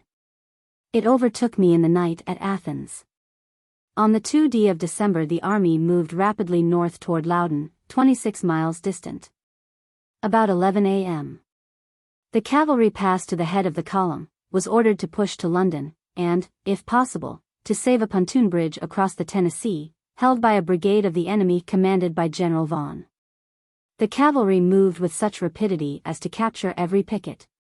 But the brigade of Vaughan had artillery in position, covered by earthworks, and displayed a force too respectable to be carried by a cavalry dash, so that darkness closed in before General Howard's infantry got up.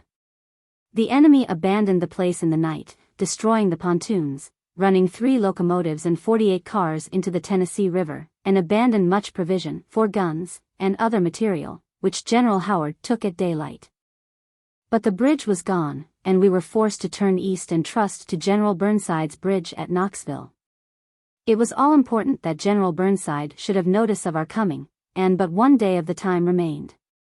Accordingly, at Philadelphia, during the night of the 2d of December, I sent my aide, Major Audenried, forward to Colonel Long, commanding the brigade of cavalry at London, to explain to him how all-important it was that notice of our approach should reach General Burnside within 24 hours, ordering him to select the best materials of his command, to start at once, ford the Little Tennessee, and push into Knoxville at whatever cost of life and horseflesh. Major Audenried was ordered to go along. The distance to be traveled was about 40 miles, and the roads villainous. Before day they were off, and at daylight the 15th Corps was turned from Philadelphia for the Little Tennessee at Morgantown, where my maps represented the river as being very shallow. But it was found too deep for fording, and the water was freezing cold, width 240 yards, depth from 2 to 5 feet. Horses could ford, but artillery and men could not. A bridge was indispensable. General Wilson, who accompanied me, undertook to superintend the bridge, and I am under many obligations to him, as I was without an engineer, having sent Captain Jenny back from Graysville to survey our field of battle. We had our pioneers, but only such tools as axes, picks, and spades. General Wilson, working partly with cut wood and partly with square trestles, made of the houses of the late town of Morgantown, progressed apace, and by dark of December 4th troops and animals passed over the bridge. And by daybreak of the 5th the 15th Corps, General Blair's, was over, and Generals Granger's and Davis's divisions were ready to pass. But the diagonal bracing was imperfect for want of spikes, and the bridge broke, causing delay.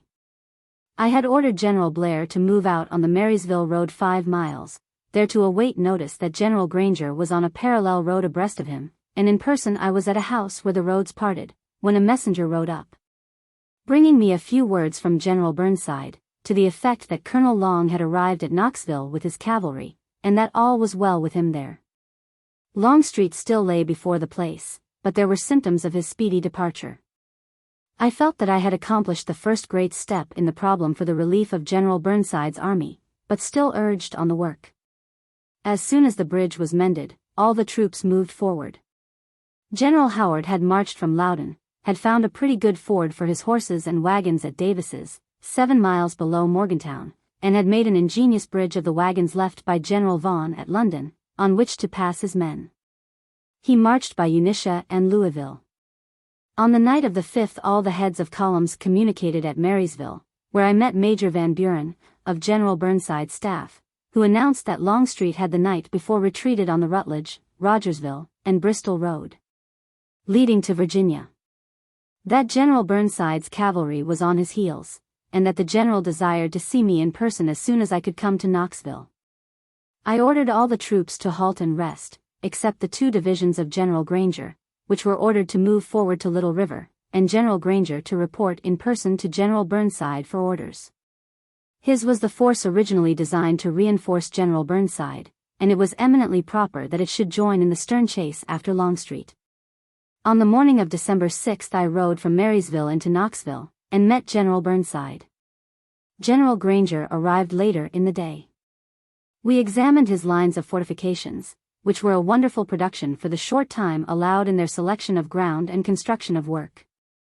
It seemed to me that they were nearly impregnable. We examined the redoubt named Sanders, where, on the Sunday previous, 3 brigades of the enemy had assaulted and met a bloody repulse. Now, all was peaceful and quiet. But a few hours before, the deadly bullet sought its victim all round about that hilly barrier. The general explained to me fully and frankly what he had done, and what he proposed to do. He asked of me nothing but General Granger's command, and suggested, in view of the large force I had brought from Chattanooga, that I should return with due expedition to the line of the Hiawassee, lest Bragg, reinforced, might take advantage of our absence to resume the offensive. I asked him to reduce this to writing, which he did, and I here introduce it as part of my report.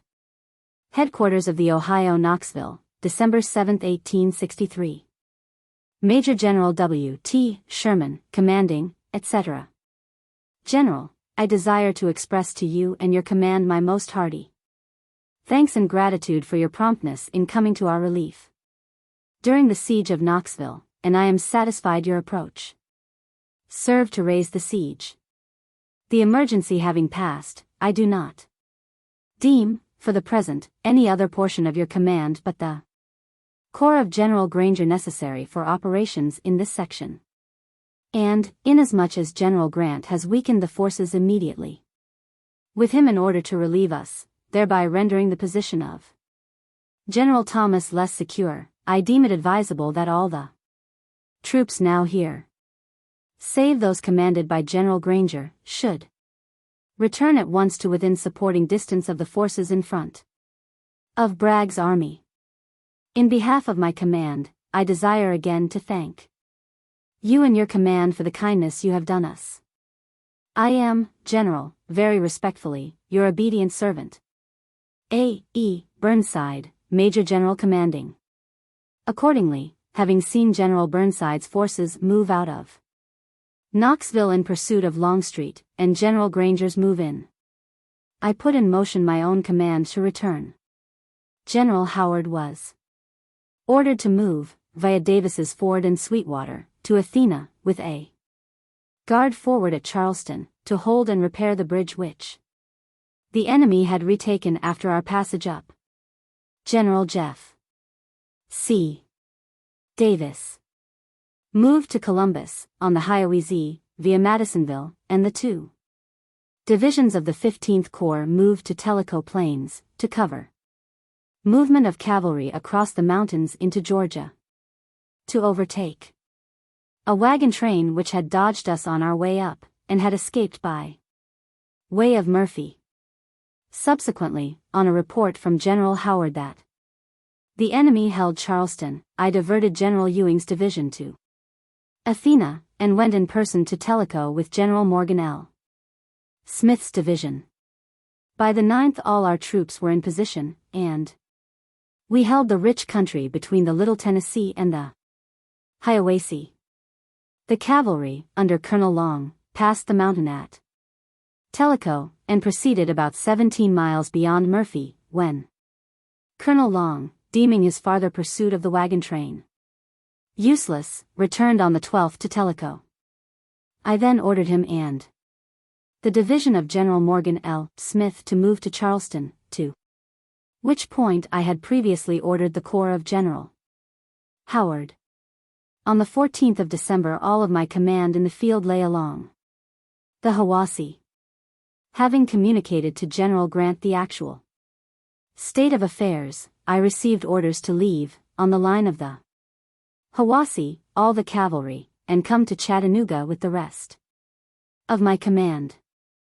I left the brigade of cavalry commanded by Colonel Long, reinforced by the 5th Ohio Cavalry, Lieutenant Colonel Heath, the only cavalry properly belonging to the 15th Army Corps, at Charleston, and with the remainder moved by easy marches by Cleveland and Tyner's Depot, into Chattanooga, where I received in person from General Grant orders to transfer back to their appropriate commands the Corps of General Howard and the division commanded by General Jeff C. Davis, and to conduct the 15th Army Corps to its new field of operations.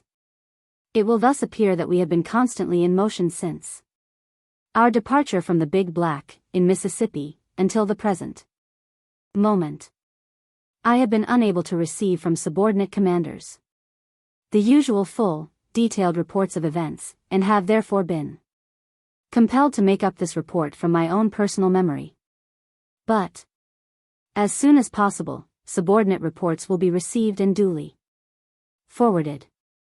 In reviewing the facts, I must do justice to the men of my command for the patience, cheerfulness, and courage which officers and men have displayed throughout, in battle, on the march, and in camp.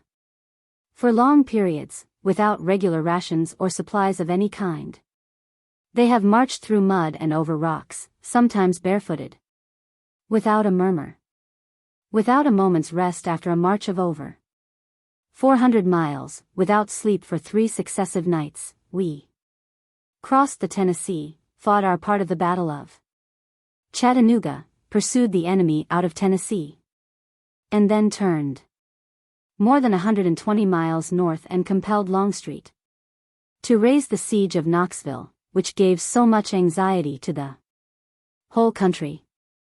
It is hard to realize the importance of these events without recalling the memory of the general feeling which pervaded all minds at Chattanooga prior to our arrival.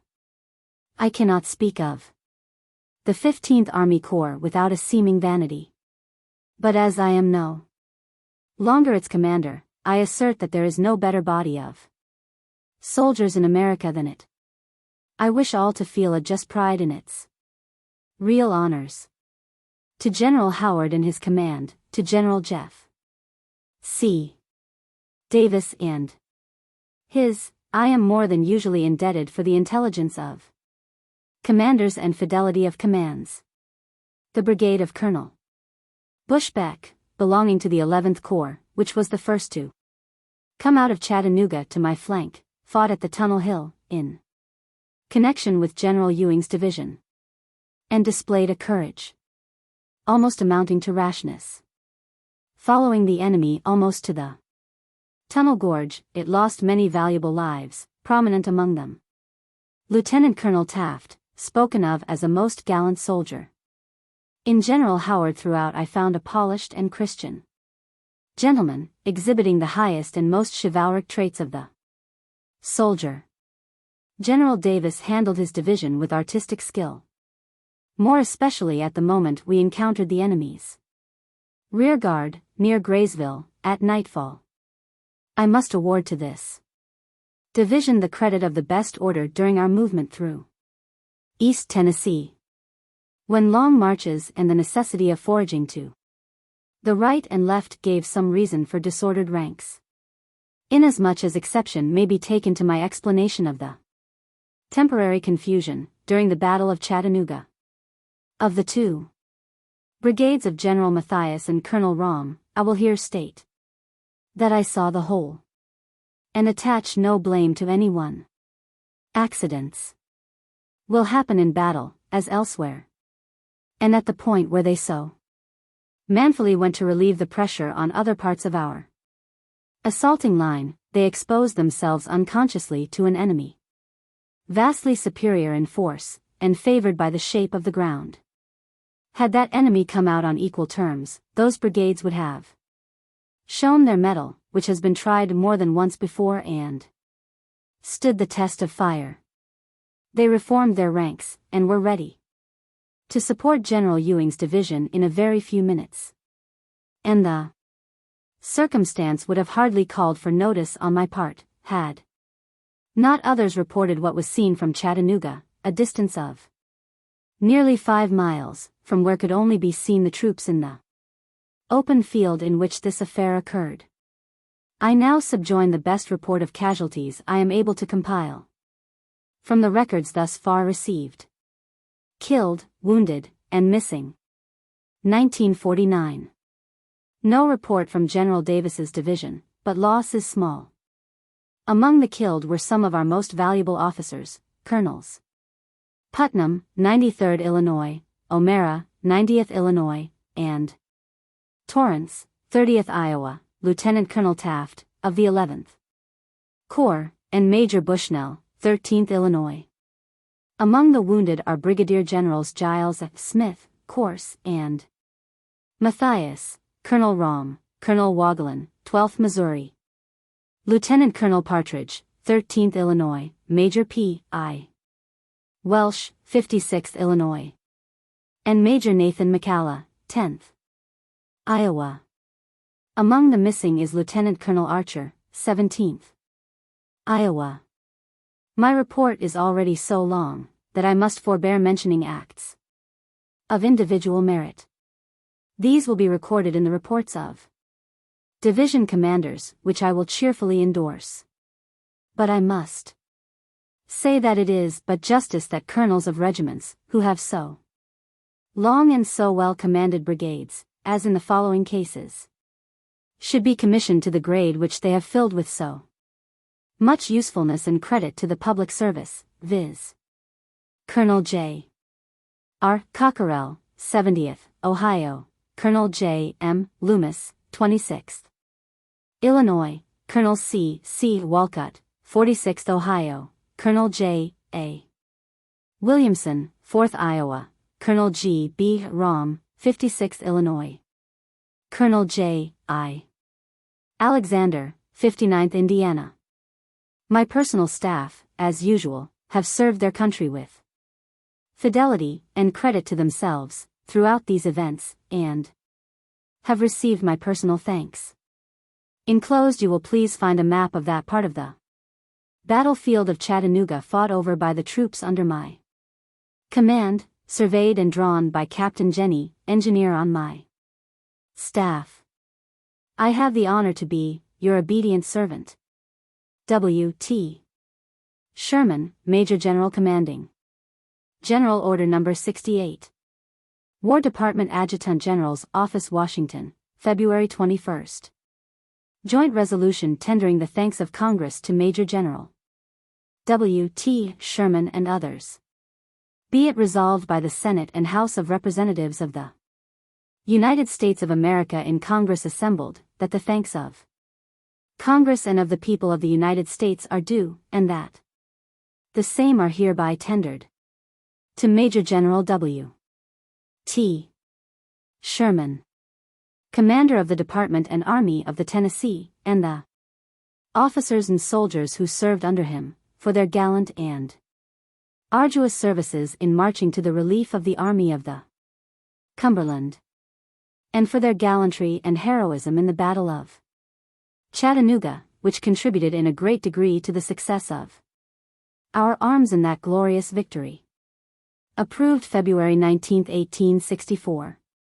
By order of the Secretary of War. E. D. Townsend, Assistant Adjutant General. On the 19th of December I was at Bridgeport, and gave all the orders necessary for the distribution of the 4 divisions of the 15th Corps along the railroad from Stevenson to Decatur, and the part of the 16th Corps, commanded by General Dodge, along the railroad from Decatur to Nashville, to make the needed repairs, and to be in readiness for the campaign of the succeeding year. And on the 21st I went up to Nashville, to confer with General Grant and conclude the arrangements for the winter. At that time General Grant was under the impression that the next campaign would be up the valley of East Tennessee, in the direction of Virginia. And as it was likely to be the last and most important campaign of the war, it became necessary to set free as many of the old troops serving along the Mississippi River as possible. This was the real object and purpose of the Meridian Campaign, and of Banks's expedition up Red River to Shreveport during that winter. Chapter 15. Meridian Campaign. January and February, 1864. The winter of 1863-64 opened very cold and severe. And it was manifest after the Battle of Chattanooga, November 25, 1863, and the raising of the siege of Knoxville, December 5, that military operations in that quarter must in a measure cease, or be limited to Burnside's force beyond Knoxville. On the 21st of December General Grant had removed his headquarters to Nashville, Tennessee, leaving General George H. Thomas at Chattanooga, in command of the Department of the Cumberland, and of the Army round about that place. And I was at Bridgeport, with orders to distribute my troops along the railroad from Stevenson to Decatur, Alabama, and from Decatur up toward Nashville. General G.M.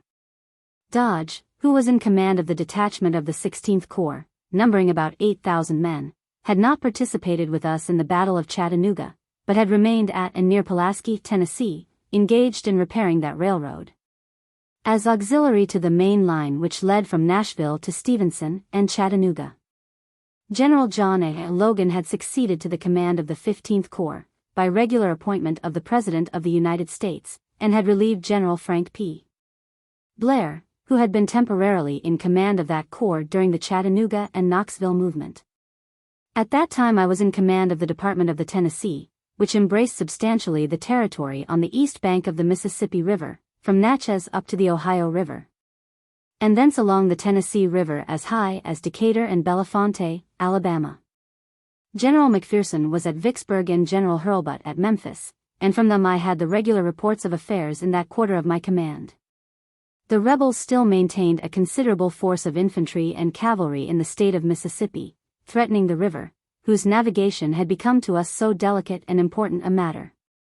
Satisfied that I could check this by one or two quick moves inland, and thereby set free a considerable body of men held as local garrisons, I went up to Nashville and represented the case to General Grant, who consented that I might go down the Mississippi River, where the bulk of my command lay, and strike a blow on the east of the river, while General Banks from New Orleans should in like manner strike another to the west, thus preventing any further molestation of the boats navigating the main river, and thereby widening the gap in the Southern Confederacy. After having given all the necessary orders for the distribution, during the winter months, of that part of my command which was in southern and middle Tennessee, I went to Cincinnati and Lancaster, Ohio, to spend Christmas with my family. And on my return I took Minnie with me down to a convent at Reading, near Cincinnati, where I left her, and took the cars for Cairo, Illinois, which I reached January 3d, a very cold and bitter day. The ice was forming fast, and there was great danger that the Mississippi River would become closed to navigation. Admiral Porter, who was at Cairo, gave me a small gunboat, the Juliet, with which I went up to Paducah, to inspect that place, garrisoned by a small force, commanded by Colonel S.G. Hicks, 40th Illinois, who had been with me and was severely wounded at Shiloh. Returning to Cairo, we started down the Mississippi River, which was full of floating ice. With the utmost difficulty we made our way through it, for hours floating in the midst of immense cakes, that chafed and ground our boat so that at times we were in danger of sinking. But about the 10th of January we reached Memphis, where I found General Hurlbut, and explained to him my purpose to collect from his garrisons and those of McPherson about 20,000 men, with which in February to march out from Vicksburg as far as Meridian, break up the Mobile and Ohio Railroad, and also the one leading from Vicksburg to Selma, Alabama. I instructed him to select 2 good divisions, and to be ready with them to go along. At Memphis I found Brigadier General W. Sooy Smith, with a force of about 2,500 cavalry, which he had by General Grant's orders brought across from Middle Tennessee, to assist in our general purpose, as well as to punish the rebel General Forrest, who had been most active in harassing our garrisons in West Tennessee and Mississippi.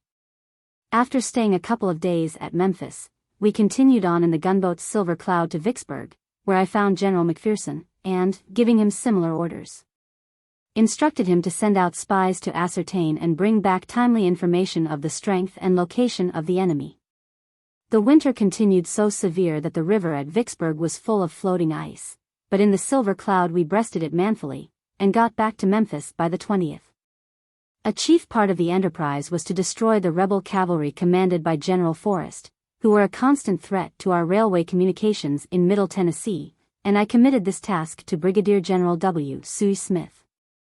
General Hurlbut had in his command about 7,500 cavalry, scattered from Columbus, Kentucky, to Corinth, Mississippi, and we proposed to make up an aggregate cavalry force of about 7,000 effective. Out of these and the 2,500 which General Smith had brought with him from Middle Tennessee. With this force General Smith was ordered to move from Memphis straight for Meridian, Mississippi, and to start by February 1st. I explained to him personally the nature of Forrest as a man, and of his peculiar force. Told him that in his route he was sure to encounter Forrest, who always attacked with a vehemence for which he must be prepared, and that, after he had repelled the first attack, he must in turn assume the most determined offensive. Overwhelm him and utterly destroy his whole force. I knew that Forrest could not have more than 4,000 cavalry, and my own movement would give employment to every other man of the rebel army not immediately present with him. So that he, General Smith, might safely act on the hypothesis I have stated. Having completed all these preparations in Memphis, being satisfied that the cavalry force would be ready to start by the 1st of February, and having seen General Hurlbut with his 2 divisions embark in steamers for Vicksburg, I also re-embarked for the same destination on the 27th of January. On the 1st of February we rendezvoused in Vicksburg, where I found a spy who had been sent out 2 weeks before, had been to Meridian, and brought back correct information of the state of facts in the interior of Mississippi. Lieutenant General Bishop Polk was in chief command, with headquarters at Meridian, and had 2 divisions of infantry, one of which, General Loring's, was posted at Canton, Mississippi, the other, General French's, at Brandon. He had also 2 divisions of cavalry, Armstrong's, composed of the 3 brigades of Ross, Stark, and Wirt Adams, which were scattered from the neighborhood of Yazoo City to Jackson and below. And Forrest's, which was united, toward Memphis, with headquarters at Como. General Polk seemed to have no suspicion of our intentions to disturb his serenity. Accordingly, on the morning of February 3d, we started in 2 columns, each of 2 divisions, preceded by a light force of cavalry, commanded by Colonel E. F. Winslow. General McPherson commanded the right column, and General Hurlbut the left. The former crossed the Big Black at the railroad bridge, and the latter 7 miles above, at Messengers. We were lightly equipped as to wagons, and marched without deployment straight for Meridian, distant 150 miles. We struck the rebel cavalry beyond the Big Black, and pushed them pell-mell into and beyond Jackson during the 6th. The next day we reached Brandon, and on the 9th Morton, where we perceived signs of an infantry concentration, but the enemy did not give us battle, and retreated before us. The rebel cavalry were all around us, so we kept our columns compact and offered few or no chances for their dashes. As far as Morton we had occupied 2 roads, but there we were forced into one. Toward evening of the 12th, Hurlbut's column passed through Decatur, with orders to go into camp 4 miles beyond at a creek. McPherson's head of column was some 4 miles behind, and I personally detached one of Hurlbut's regiments to guard the crossroads at Decatur till the head of McPherson's column should come in sight. Intending to spend the night in Decatur, I went to a double log house, and arranged with the lady for some supper. We unsaddled our horses, tied them to the fence inside the yard, and, being tired, I lay down on a bed and fell asleep. Presently I heard shouts and hallooing, and then heard pistol shots close to the house. My aide, Major Audenried, called me and said we were attacked by rebel cavalry, who were all around us. I jumped up and inquired where was the regiment of infantry I had myself posted at the crossroads. He said a few moments before it had marched past the house, following the road by which General Hurlbut had gone, and I told him to run, overtake it, and bring it back. Meantime, I went out into the backyard, saw wagons passing at a run down the road, and horsemen dashing about in a cloud of dust, firing their pistols, their shots reaching the house in which we were. Gathering the few orderlies and clerks that were about, I was preparing to get into a corn crib at the back side of the lot, wherein to defend ourselves, when I saw Audenried coming back with the regiment, on a run, deploying forward as they came. This regiment soon cleared the place and drove the rebel cavalry back toward the south, whence they had come. It transpired that the colonel of this infantry regiment, whose name I do not recall, had seen some officers of McPherson's staff, among them Inspector General Strong, coming up the road at a gallop, raising a cloud of duet. Supposing them to be the head of McPherson's column, and being anxious to get into camp before dark, he had called in his pickets and started down the road, leaving me perfectly exposed. Some straggling wagons, escorted by a New Jersey regiment, were passing at the time, and composed the rear of Hurlbut's train. The rebel cavalry, seeing the road clear of troops and these wagons passing, struck them in flank, shot down the mules of 3 or 4 wagons, broke the column, and began a general skirmish. The escort defended their wagons as well as they could, and thus diverted their attention, otherwise I would surely have been captured. In a short time the head of McPherson's column came up, went into camp, and we spent the night in Decatur. The next day we pushed on, and on the 14th entered Meridian, the enemy retreating before us toward Demopolis, Alabama. We at once set to work to destroy an arsenal, immense storehouses, and the railroad in every direction. We stayed in Meridian 5 days, expecting every hour to hear of General Sooy Smith, but could get no tidings of him whatever. A large force of infantry was kept at work all the time in breaking up the Mobile and Ohio Railroad south and north. Also the Jackson and Selma Railroad, east and west. I was determined to damage these roads so that they could not be used again for hostile purposes during the rest of the war. I never had the remotest idea of going to Mobile, but had purposely given out that idea to the people of the country, so as to deceive the enemy and to divert their attention. Many persons still insist that, because we did not go to Mobile on this occasion, I had failed. But in the following letter to General Banks, of January 31st, written from Vicksburg before starting for Meridian, it will be seen clearly that I indicated my intention to keep up the delusion of an attack on Mobile by land. Whereas I promised him to be back to Vicksburg by the 1st of March, so as to cooperate with him in his contemplated attack on Shreveport. Headquarters Department of the Tennessee, Vicksburg, January 31st. Major General N. P. Banks, Commanding Department of the Gulf, New Orleans. General, I received yesterday, at the hands of Captain Durham, aide-de-camp, your letter of the 25th inst, and hasten to reply. Captain Durham has gone to the mouth of White River, en route for Little Rock, and the other officers who accompanied him have gone up to Cairo, as I understand, to charter 25 steamboats for the Red River trip. The Mississippi River, though low for the season, is free of ice and in good boating order, but I understand that Red River is still low. I had a man in from Alexandria yesterday, who reported the falls or rapids at that place impassable save by the smallest boats. My inland expedition is now moving, and I will be off for Jackson and Meridian tomorrow. The only fear I have is in the weather. All the other combinations are good. I want to keep up the delusion of an attack on Mobile and the Alabama River, and therefore would be obliged if you would keep up an irritating foraging or other expedition in that direction. My orders from General Grant will not, as yet, justify me in embarking for Red River, though I am very anxious to move in that direction. The moment I learned that you were preparing for it, I sent a communication to Admiral Porter, and dispatched to General Grant at Chattanooga, asking if he wanted me and Steele to cooperate with you against Shreveport. And I will have his answer in time, for you cannot do anything till Red River has 12 feet of water on the rapids at Alexandria. That will be from March to June. I have lived on Red River, and know somewhat of the phases of that stream. The expedition on Shreveport should be made rapidly, with simultaneous movements from Little Rock on Shreveport, from Opelousas on Alexandria, and a combined force of gunboats and transports directly up Red River.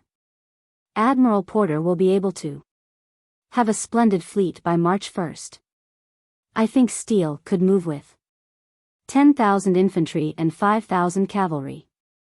I could take about 10,000, and you could, I suppose, have the same. Your movement from Opelousas, simultaneous with mine up the river, would compel Dick Taylor to leave Fort de Russy, near Marksville, and the whole combined force could appear at Shreveport about a day appointed beforehand. I doubt if the enemy will risk a siege at Shreveport, although I am informed they are fortifying the place, and placing many heavy guns in position. It would be better for us that they should stand there, as we might make large and important captures. But I do not believe the enemy will fight a force of 30,000 men, acting in concert with gunboats. I will be most happy to take part in the proposed expedition, and hope, before you have made your final dispositions, that I will have the necessary permission. Half the Army of the Tennessee is near the Tennessee River, beyond Huntsville, Alabama, awaiting the completion of the railroad, and, by present orders, I will be compelled to hasten there to command it in person. Unless meantime General Grant modifies the plan. I have now in this department only the force left to hold the river and the posts, and I am seriously embarrassed by the promises made the veteran volunteers for furlough. I think, by March 1st, I can put afloat for Shreveport 10,000 men, provided I succeed in my present movement in cleaning out the state of Mississippi, and in breaking up the railroads about Meridian. I am, with great respect, your obedient servant, W. T. Sherman, Major General, commanding. The object of the Meridian expedition was to strike the roads inland, so to paralyze the rebel forces that we could take from the defense of the Mississippi River the equivalent of a corps of 20,000 men, to be used in the next Georgia campaign. And this was actually done. At the same time, I wanted to destroy General Forrest, who, with an irregular force of cavalry, was constantly threatening Memphis and the river above, as well as our routes of supply in Middle Tennessee. In this we failed utterly, because General W. Smith did not fulfill his orders, which were clear and specific, as contained in my letter of instructions to him of January 27, at Memphis, and my personal explanations to him at the same time. Instead of starting at the date ordered, February 1st, he did not leave Memphis till the 11th, waiting for Waring's brigade that was icebound near Columbus, Kentucky. And then, when he did start, he allowed General Forrest to head him off and to defeat him with an inferior force, near West Point, below Okolona, on the Mobile and Ohio Railroad. We waited at Meridian till the 20th to hear from General Smith, but hearing nothing whatever, and having utterly destroyed the railroads in and around that junction, I ordered General McPherson to move back slowly toward Canton.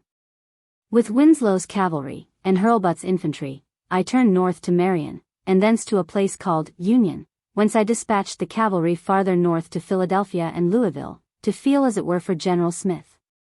And then turned all the infantry columns toward Canton, Mississippi.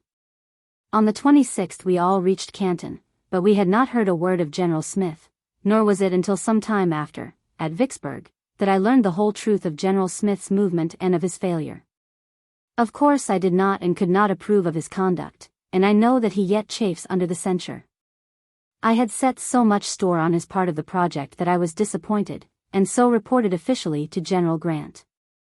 General Smith never regained my confidence as a soldier, though I still regard him as a most accomplished gentleman and a skillful engineer. Since the close of the war he has appealed to me to relieve him of that censure, but I could not do it, because it would falsify history.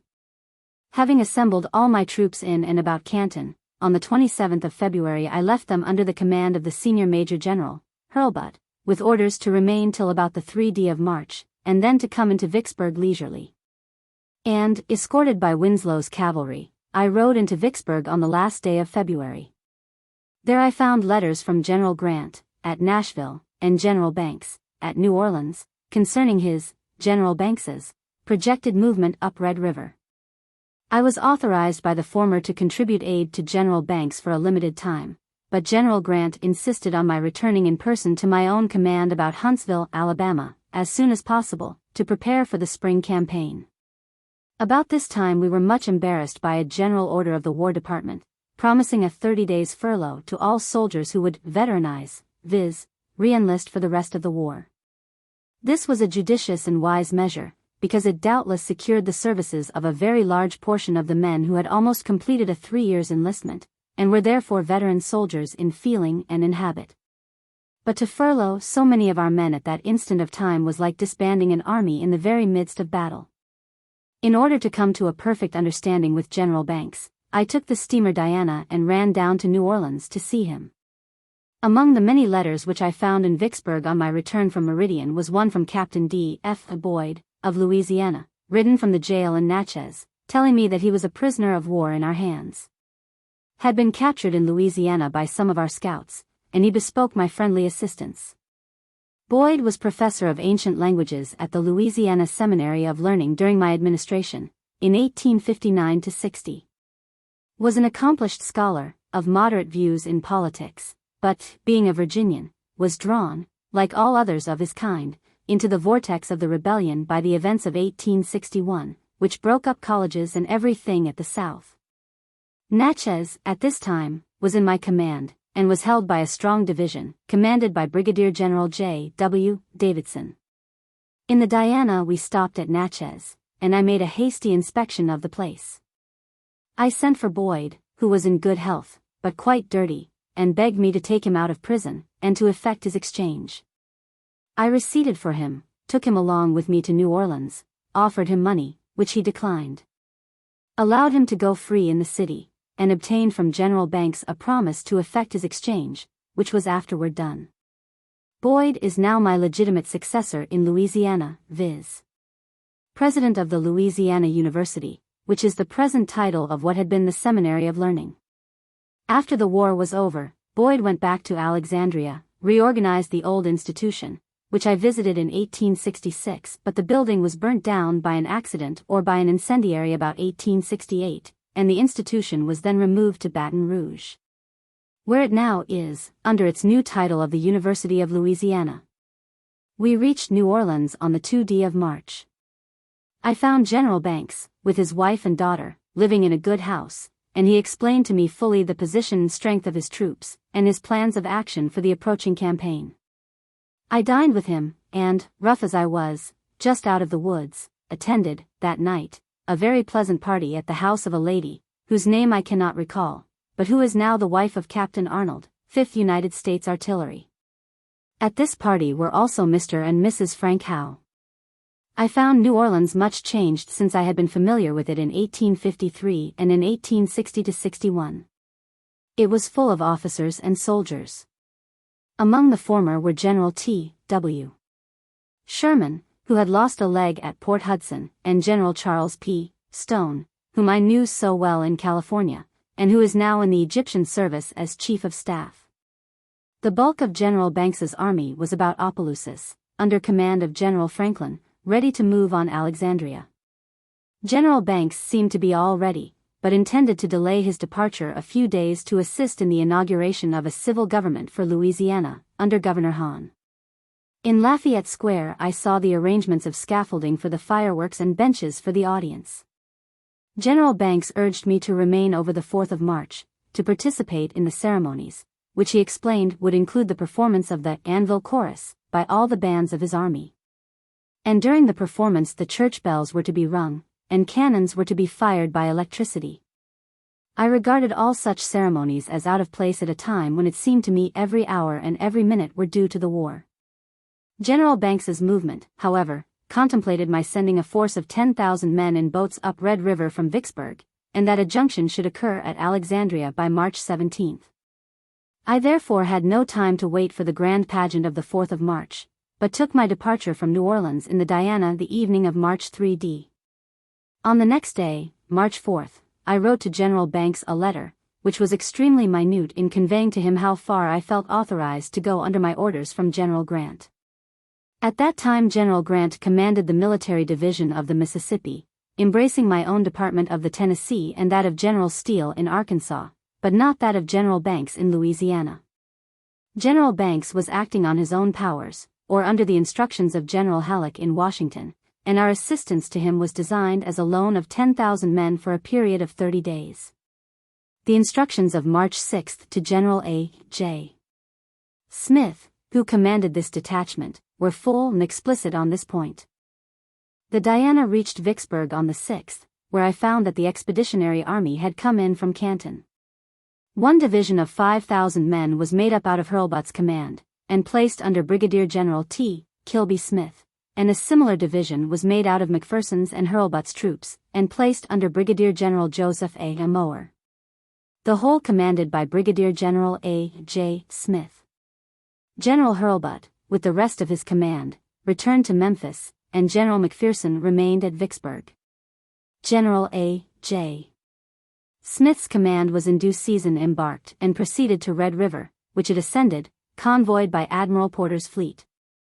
General Mower's division was landed near the outlet of the Atchafalaya, marched up by land and captured the fort below Alexandria known as Fort de Russy, and the whole fleet then proceeded up to Alexandria, reaching it on the day appointed, viz.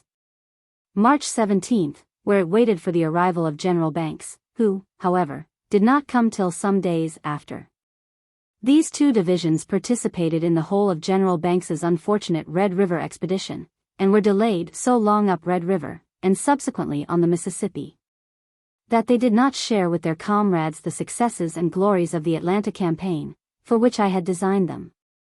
And, indeed, they did not join our army till just in time to assist General George H. Thomas to defeat General Hood before Nashville, on the 15th and 16th of December 1864. General Grant's letter of instructions, which was brought me by General Butterfield, who had followed me to New Orleans, enjoined on me, after concluding with General Banks the details for his Red River expedition, to make all necessary arrangements for furloughing the men entitled to that privilege, and to hurry back to the army at Huntsville, Alabama. I accordingly gave the necessary orders to General McPherson, at Vicksburg, and continued up the river toward Memphis. On our way we met Captain Badeau, of General Grant's staff, bearing the following letter, of March 4th, which I answered on the 10th, and sent the answer by General Butterfield, who had accompanied me up from New Orleans. Copies of both were also sent to General McPherson, at Vicksburg. Private. Nashville, Tennessee, March 4, 1864. Dear Sherman, the bill reviving the grade of Lieutenant General in the Army has become a law, and my name has been sent to the Senate for the place. I now receive orders to report at Washington immediately, in person, which indicates either a confirmation or a likelihood of confirmation. I start in the morning to comply with the order, but I shall say very distinctly on my arrival there that I shall accept no appointment which will require me to make that city my headquarters. This, however, is not what I started out to write about.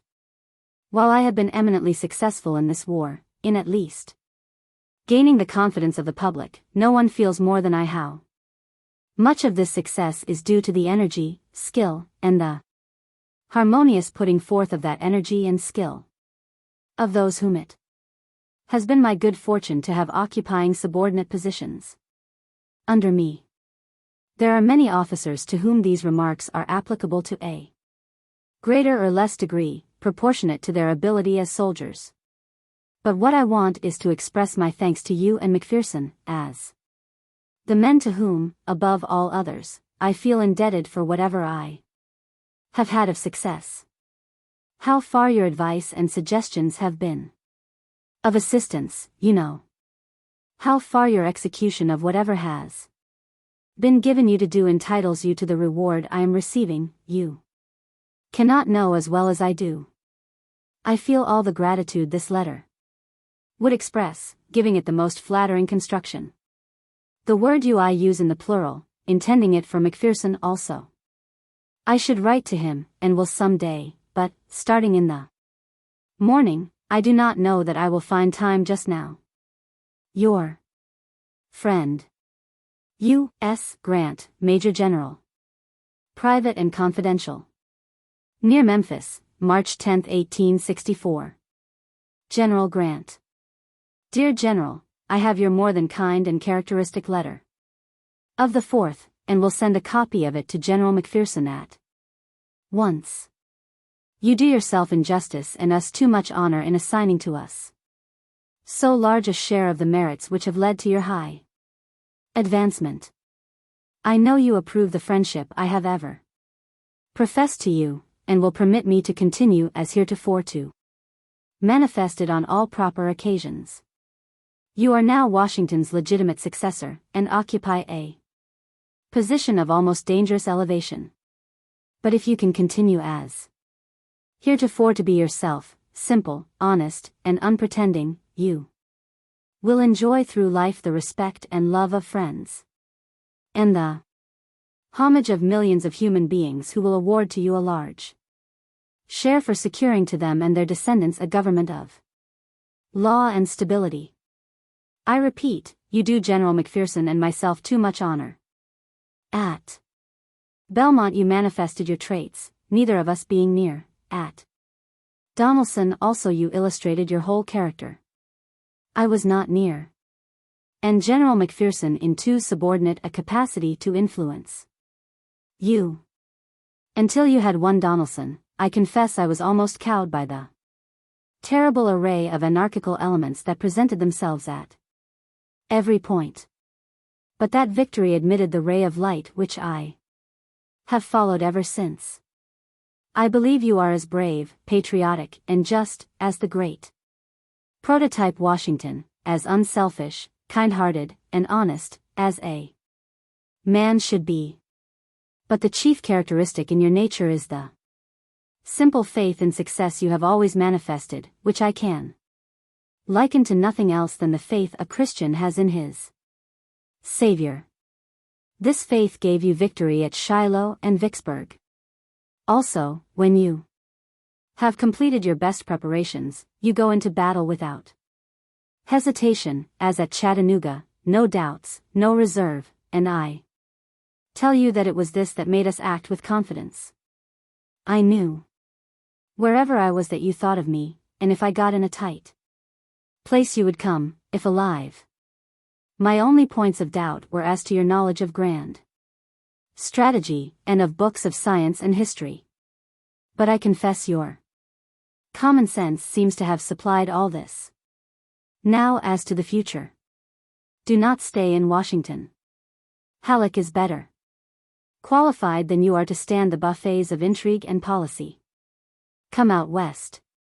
Take to yourself the whole Mississippi Valley, let us make it dead sure, and I tell you the Atlantic slope and Pacific shores will follow its destiny as sure as the limbs of a tree live or die with the main trunk. We have done much. Still much remains to be done. Time and time's influences are all with us. We could almost afford to sit still and let these influences work. Even in the seceded states your word now would go further than a president's proclamation, or an act of Congress. For God's sake and for your country's sake, come out of Washington.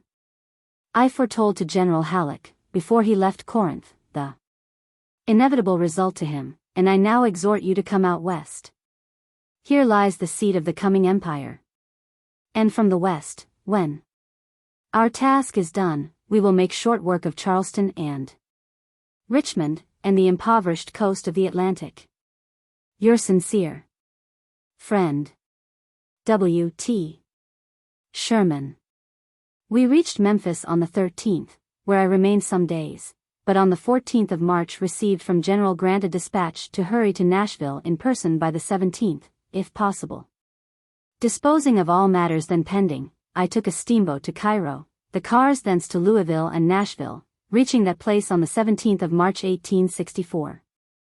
I found General Grant there. He had been to Washington and back, and was ordered to return east to command all the armies of the United States, and personally the Army of the Potomac. I was to succeed him in command of the military division of the Mississippi, embracing the departments of the Ohio, Cumberland, Tennessee, and Arkansas. General Grant was of course very busy in winding up all matters of business, in transferring his command to me, and in preparing for what was manifest would be the great and closing campaign of our Civil War. Mrs. Grant and some of their children were with him, and occupied a large house in Nashville, which was used as an office, dwelling, and everything combined. On the 18th of March I had issued orders assuming command of the military division of the Mississippi, and was seated in the office, when the general came in and said they were about to present him a sword, inviting me to come and see the ceremony. I went back into what was the dining room of the house. On the table lay a rosewood box, containing a sword, sash, spurs, etc., and round about the table were grouped Mrs. Grant, Nellie, and one or two of the boys. I was introduced to a large, corpulent gentleman, as the mayor, and another citizen, who had come down from Galena to make this presentation of a sword to their fellow townsmen. I think that Rawlins, Bowers, Badeau, and one or more of General Grant's personal staff, were present.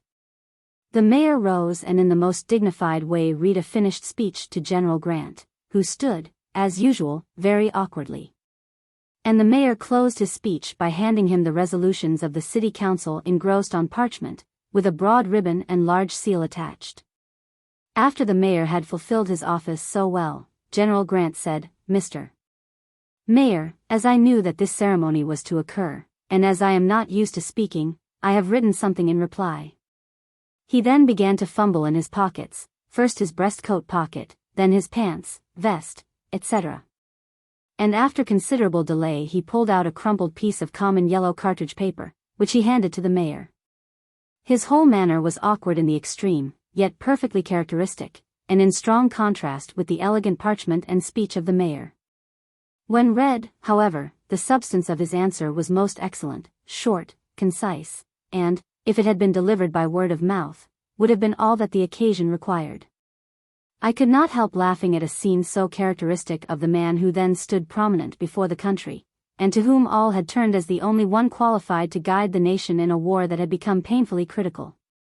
With copies of the few letters referred to, and which seem necessary to illustrate the subject matter, I close this chapter. Headquarters Department of the Tennessee. Steamer Diana, under way, March 4, 1864.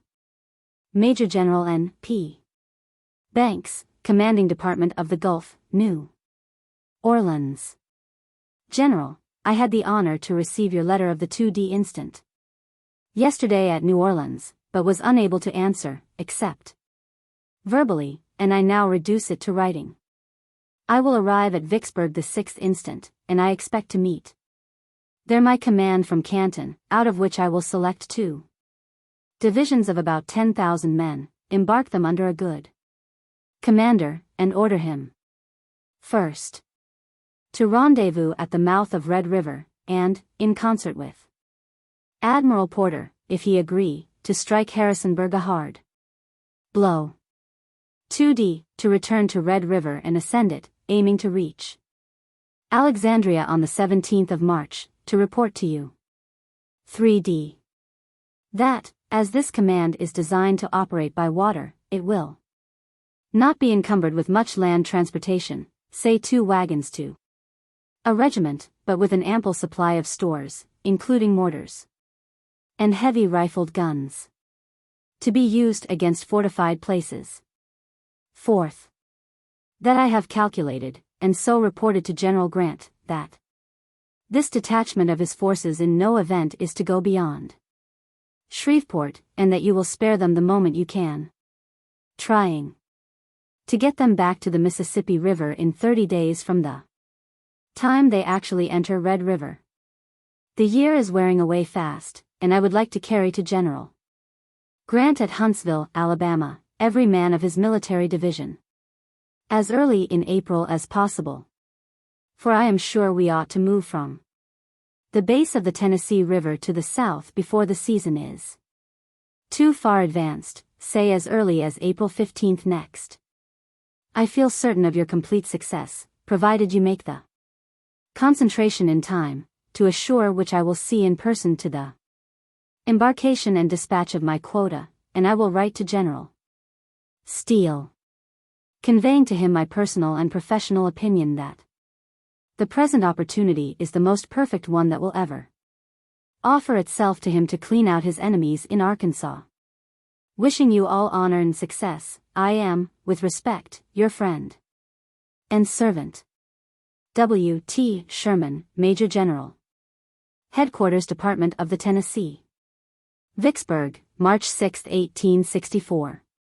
Brigadier General A. J. Smith, commanding expedition up Red River. Vicksburg, Mississippi.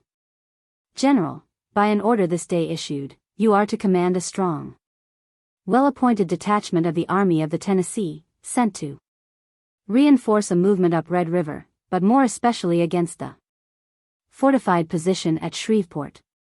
You will embark your command as soon as possible, little encumbered with wagons or wheeled vehicles, but well supplied with fuel, provisions, and ammunition.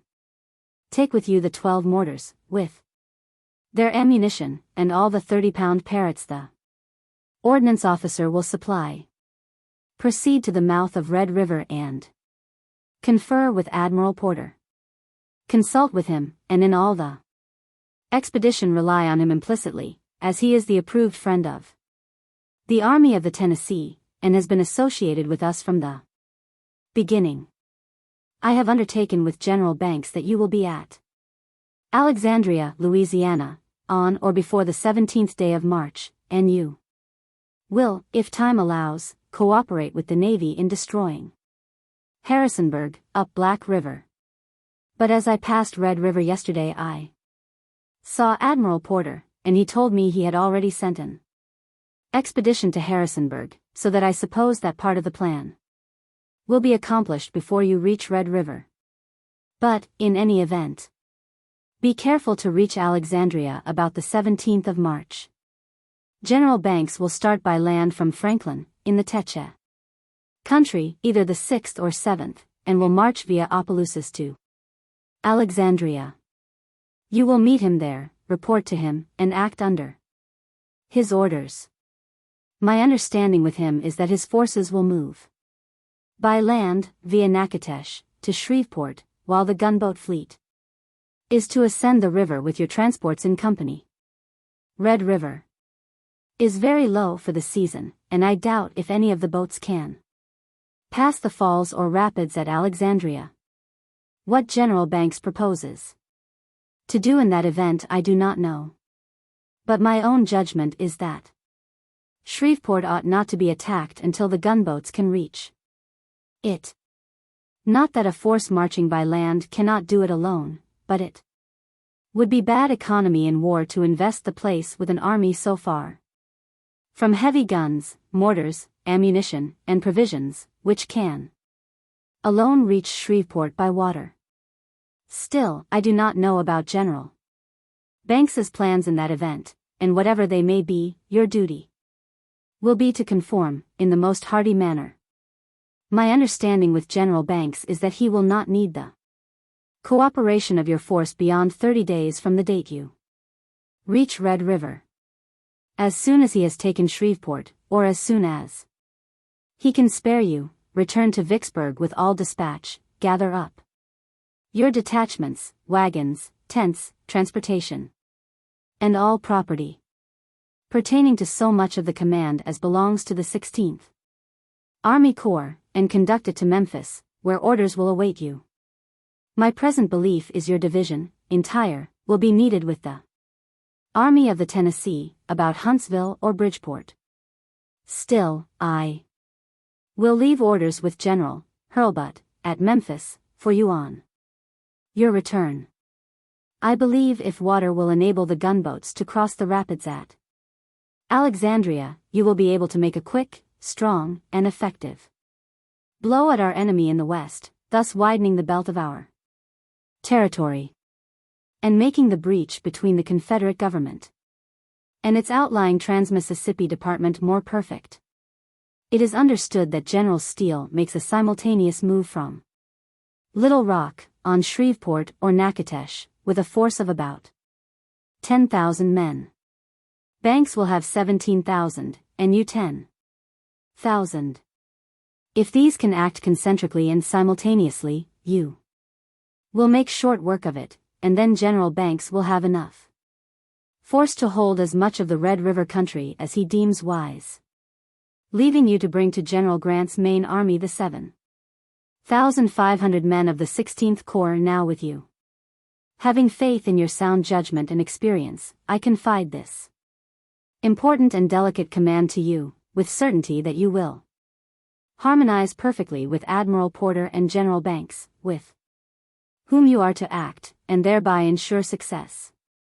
I am, with respect, your obedient servant, W. T. Sherman, Major General Commanding Headquarters Department of the Tennessee. Memphis, March 14, 1864.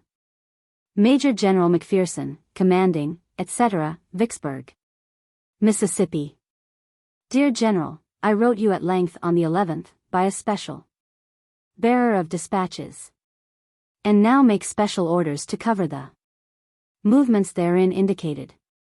It was my purpose to await your answer, but I am summoned by General Grant to be in Nashville on the 17th, and it will keep me moving night and day to get there by that date. I must rely on you, for you understand that we must reinforce the great army at the center, Chattanooga, as much as possible, at the same time not risking the safety of any point on the Mississippi, which is fortified and armed with heavy guns. I want you to push matters as rapidly as possible, and to do all you can to put 2 handsome divisions of your own corps at Cairo, ready to embark up the Tennessee River by the 20th or 30th of April at the very furthest. I wish it could be done quicker, but the promise of those 30 days furloughs in the states of enlistment, though politic, is very unmilitary. It deprives us of our ability to calculate as to time, but do the best you can. Hurlbut can do nothing till A. J. Smith returns from Red River. I will then order him to occupy Grenada temporarily, and to try and get those locomotives that we need here. I may also order him with cavalry and infantry to march toward Tuscaloosa, at the same time that we move from the Tennessee River about Chattanooga. I don't know as yet the grand strategy of the next campaign, but on arrival at Nashville I will soon catch the main points, and will advise you of them. Steal a furlough and run to Baltimore incognito, but get back in time to take part in the next grand move. Write me fully and frequently of your progress. I have ordered the quartermaster to send down as many boats as he can get, to facilitate your movements. Mules, wagons, etc. can come up afterward by transient boats. I am truly your friend. W. T. Sherman, Major General Commanding. Special Field Order No. 28. Headquarters Department of the Tennessee, Memphis, March 14. 1. Major General McPherson will organize 2 good divisions of his Corps, 17th, of about 5,000 men, each embracing in part the re-enlisted veterans of his corps whose furloughs will expire in April, which he will command in person, and will rendezvous at Cairo, Illinois, and report by telegraph and letter to the General commanding at Department Headquarters, wherever they may be. These divisions will be provided with new arms and accoutrements, and land transportation, wagons and mules, out of the supplies now at Vicksburg, which will be conveyed to Cairo by or before April 15. 4. During the absence of General McPherson from the district of Vicksburg, Major General Hurlbut will exercise command over all the troops in the Department of the Tennessee from Cairo to Natchez, inclusive, and will receive special instructions from Department Headquarters.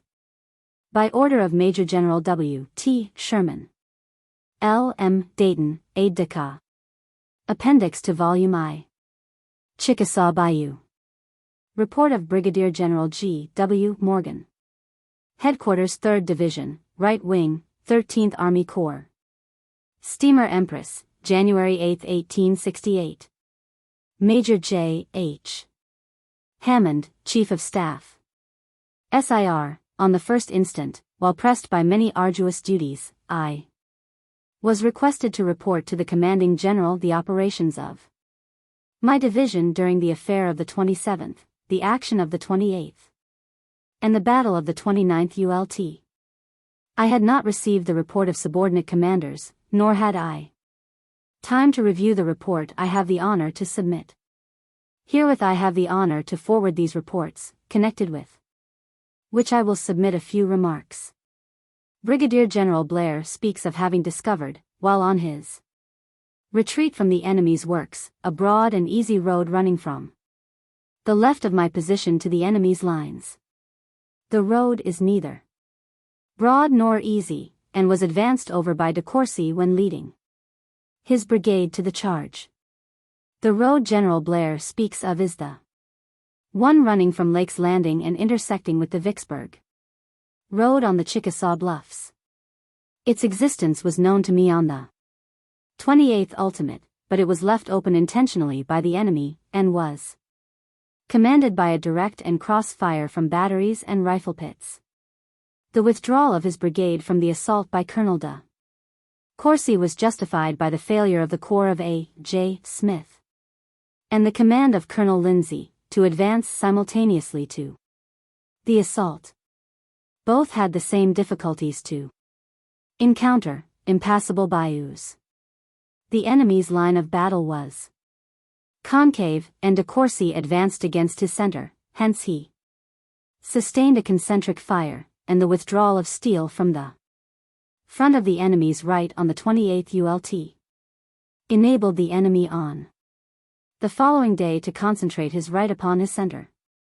I regret to find, from the report of Brigadier General Thayer, some 1 regiment skulked. This I did not observe, nor is it mentioned by General Blair, though his were the troops which occupied that portion of the field. As far as my observation extended, the troops bore themselves nobly. But the 16th Ohio Infantry was peerless on the field, as it had ever been in camp or on the march. Lieutenant Colonel Kirshner, commanding, was wounded and taken prisoner. He is an officer of rare merit, and deserves to command a brigade. Lieutenant Colonel Dieter, commanding the 58th Ohio, was killed within the enemy's works, and Lieutenant Colonel Monroe, 22nd Kentucky, was struck down at the head of his regiment. I again express my profound acknowledgments to Brigadier Generals Blair and Thayer, and Colonels de Courcy, Lindsay, and Sheldon, brigade commanders. Also to Major M. C. Garber, Assistant Quartermaster, Captain S. S. Lyon, Acting Topographical Engineer, Lieutenant Burdick, Acting Ordnance Officer, Lieutenant Hutchins, Acting Chief of Staff, Lieutenants H. G. Fisher and Smith, of Signal Corps, Lieutenant E. D. Saunders, my acting assistant Adjutant General, and Lieutenants English and Montgomery, acting aides de camp, for the efficient services rendered me. Nor can I close this report without speaking in terms of high praise of the meritorious and gallant services of Captains Foster and Lamphere. Their batteries silenced several of the enemy's works, and throughout the operations rendered good service. My sincere acknowledgments are also due to Captain Griffith, commanding 1st Iowa Battery, and Captain Hoffman, commanding 4th Ohio Battery. I am, sir, very respectfully, your obedient servant, George W. Morgan, Brigadier General Volunteers. Cincinnati, February 8, 1876. My dear General, regarding the attack at Chickasaw Bayou, my record shows the position of Steele on the left, Morgan to his right, Morgan L. Smith to his right, and A. J. Smith on the extreme right. The latter not expected to accomplish much more than a diversion. The result to come from the 3 other divisions, Morgan having the best opportunity. Saturday night they were in position. You were at Lake's Plantation, right and rear of Morgan. The attack for lodgment on the hills was ordered for Sunday morning, December 28th. I was sent to A. J. Smith before daylight, and returned to you soon after. You were with Morgan. You had fully explained to him the importance of his success, and that he should be present with the attacking column, which was to be a part of his division, supported by the remainder, and by Blair's brigade of Steele's division cooperating. The attack was to be simultaneous by the 4 divisions, on a signal.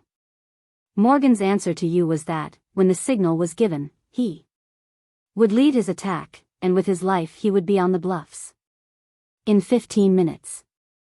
He seemed of positive knowledge, and as sure of success. You then retired to a central point, to be in easy Communication with Steele and Morgan L. Smith. The attack was made and developed, in the case of Steele, M. L. Smith, and A. J. Smith, that to cross the bayou was impossible, if opposed by any force. And in each they were by a strong one. Morgan's attacking force succeeded in getting across the causeway and marsh, but he did not go with it, nor support it with more men. And a large number were captured from Blair's brigade after gaining the enemy's last line of works covering the bayou. At the time everybody blamed and criticized Morgan with the failure you felt from the advance of his attack. It must be successful, and, as it pushed forward, you sent me to urge on M. L. Smith, as Morgan was over, and he, Smith, must aid by persistent attack, and give Morgan as good a chance as could be to make his lodgment. I am, etc., L. M. Dayton, late Colonel of the Staff, now of Cincinnati, Ohio. General W. T. Sherman, St. Louis, Missouri. Copy. The expedition was wonderfully well provided with provisions, transportation, and munitions, and even axes, picks, and shovels, so much in use later in the war, evidenced the forethought that governed this force. The boats, from their open lower deck construction, proved admirable for transports, but their tinderbox construction made fire traps of them, requiring unremitting vigilance. These points were well understood, and the readiness with which the troops adapted themselves to circumstances was a constant source of wonder and congratulations. The fleet collected at Friar's Point for final orders, and there the order of sailing was laid down with great minuteness, and private instructions issued to commanders of divisions, all of whom had personal interviews with the commanding general, and received personal explanations on pretty much every point involved. Our headquarters boat, the Forest Queen, was not very comfortable, nor well provided, but General Sherman submitted cheerfully, on the grounds of duty, and thought Conway a fine fellow. I was only able to concede that he was a good steamboat captain. Our camp appointments were Spartan in the extreme, and in their simplicity would have met the demands of any demagogue in the land. The nights were cold and damp, and General Sherman uncomfortably active in his preparations, so that the Assistant Adjutant General had no very luxurious post just then. We were surrounded with sloughs. The ground was wet, and the water, although in winter, was very unwholesome.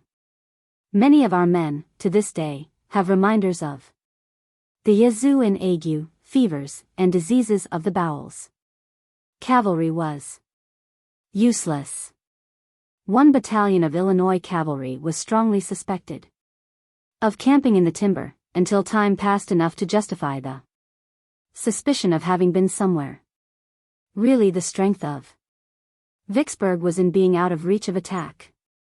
My orders were to learn and report what was going on the right, particularly to try and form an idea of the enemy's force in front of M. L. Smith's division, and at the sandbar, leaving my horse close in the rear of the 6th Missouri. When the fire became too heavy for riding, I succeeded, by taking frequent cover, in reaching unhurt the verge of the bayou among the drift logs. There, by concert of action with Lieutenant Colonel Blood, of the 6th Missouri, his regiment, and the 13th Regular Infantry, kept up a heavy fire on everything that showed along the levee and earthworks in front. The enemy were behind the embankment, not over 150 yards across the bayou. Several officers, including Colonel Blood, Colonel Kilby Smith, and myself, managed, by getting on the piles of drift, to see over the levee through the cleared fields beyond, even to the foot of the bluff. The chips and twigs flew around lively enough, but we stayed up long enough to make sure that the enemy had as many men behind the levee as could get cover. We saw, also, a line of rifle pits in the rear, commanding the rear of the levee, and still beyond, winding along the foot of the bluff, a road worn by long use deep into the side hill, and with the side next us strengthened with a good earthwork, affording a covered line of communication in the rear. The fire of our men was so well maintained that we were able to see all these things, say a minute or more. Some of those who ventured were wounded, but those mentioned and myself escaped unhurt. I advised that men enough to hold the position, once across, say 300, should make a rush, protected as our lookout had been by a heavy fire, across the sandbar, and get a footing under the other bank of the bayou, as the nucleus of an attacking force, if General Sherman decided to attack there, or to make a strong diversion if the attack was made at the head of Chickasaw Bayou, in front of Morgan. General A. J. Smith, commanding 1st and 2nd Divisions, approved of this. While returning to General Sherman, I passed along the 2nd and part of the 3rd Division. On the left of the 2nd I found a new Illinois regiment, high up in numbers, working its way into position.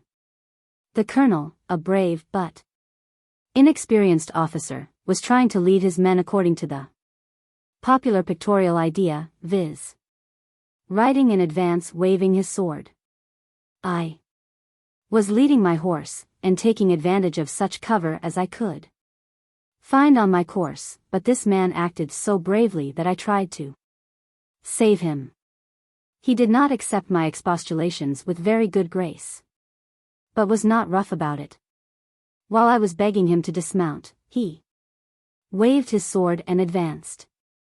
In a second he was shot, through the chest, and dropped from his horse, plucky to the last. He died, I was told, within the hour. Many of the regiments were new and inexperienced, but as a rule behaved well. The fire along the bayou was severe, but not very fatal, on account of the cover. I was constantly asked what news from Grant, for from the moment of our arrival in the Yazoo we were in expectation of either hearing his guns in the rear, or of having communication with him. This encouraged the men greatly, but the long waiting was disappointing, as the enemy was evidently in large force in the plenty of works, and a very strong position.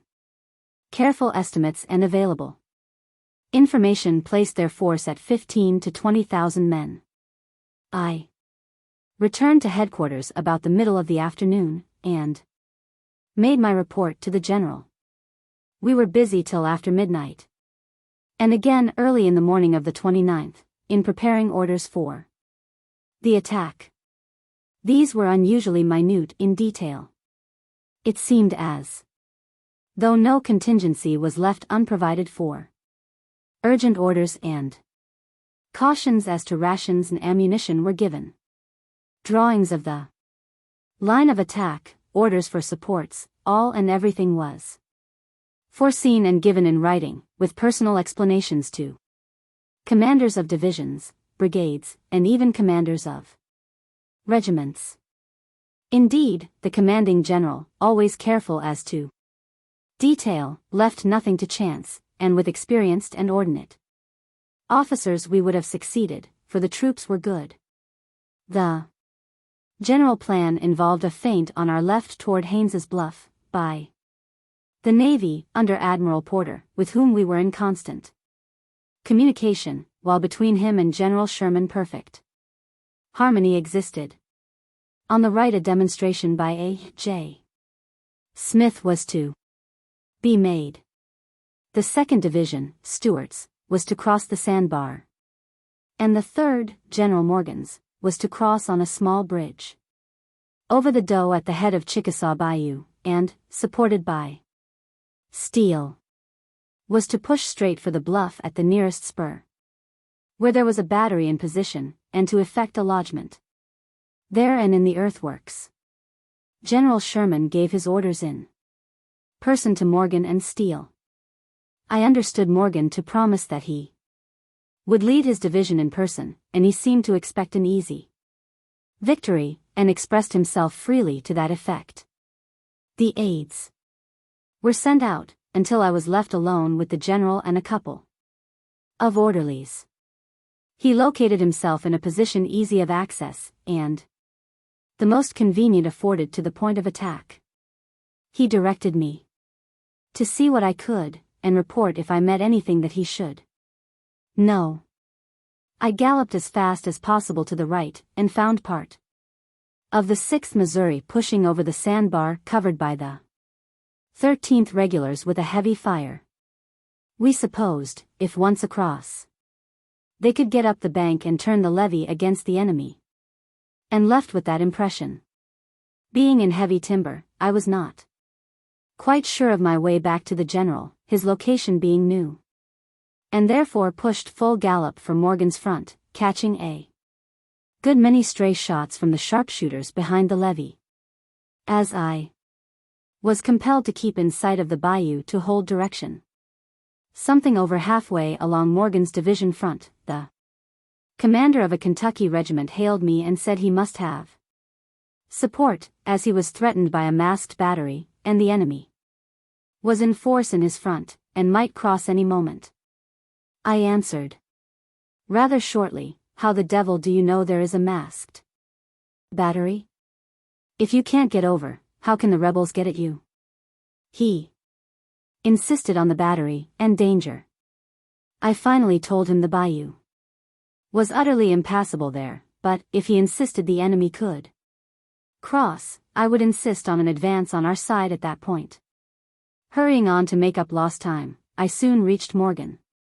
He was making encouraging speeches in a general way, but stopped to ask me questions as to Steele's rank, date of commission, etc.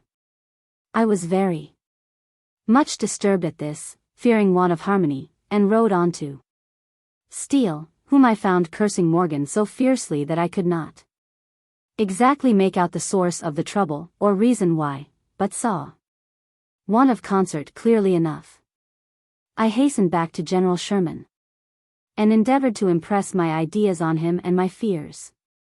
But, while he admitted the facts, he could not be made to believe that any jealousy or personal quarrel could lead to a failure to support each other, and a neglect of duty. The signal for attack had already been given, and the artillery had opened, when I left him again for Morgan's front. I found Morgan where I left him, and the troops advancing. I had understood that he was to lead his division, and asked about it, but, getting no satisfaction, pushed for the front, crossing the slough at the little bridge at the head of the bayou. I found the willows cut off 18 inches or 2 feet long, with sharp points above the mud, making it slow and difficult to pass, save at the bridge. I overtook the rear of the advance about 200 or 300 feet up the gentle slope, and was astonished to find how small a force was making the attack. I was also surprised to find that they were Steele's men instead of Morgan's. I also saw several regiments across the bayou, but not advancing. They were near the levee. A heavy artillery and infantry fire was going on all this time. While making my way along the column, from which there were very few falling back, a shell burst near me, and the concussion confused me at the time and left me with a headache for several months. When I got my wits about me again, I found a good many coming back, but the main part of the force was compact and keeping up the fight. I did not get closer to the woods than about 500 feet, and found that a large number had penetrated into the enemy's works.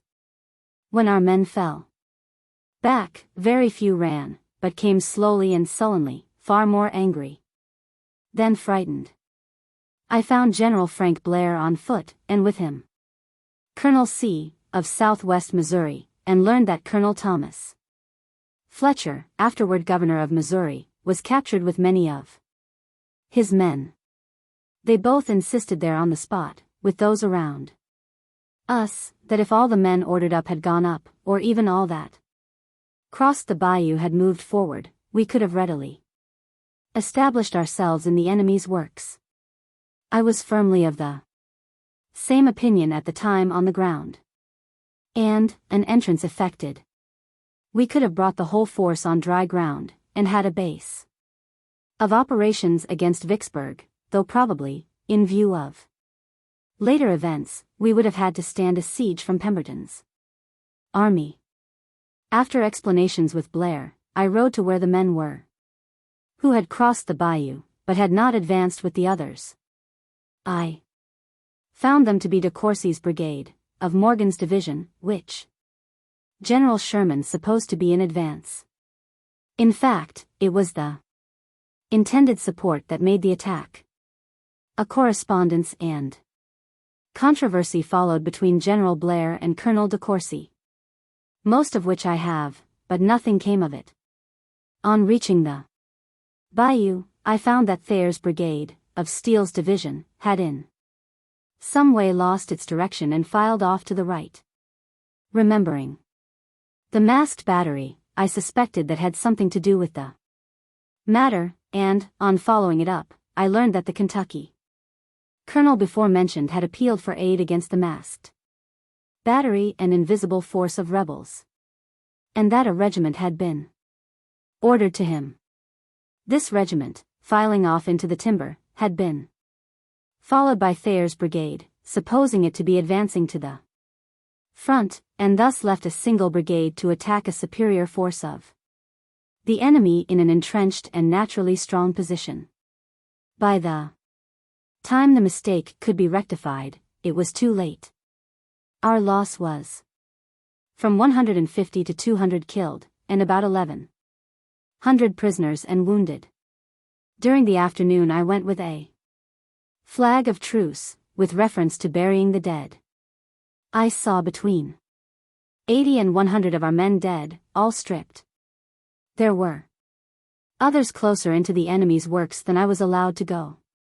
On going later to where the 6th Missouri crossed, I found that they were under the bank, and had dug in with their hands and bayonets, or anything in reach, to protect themselves from a vertical fire from the enemy overhead, who had a heavy force there.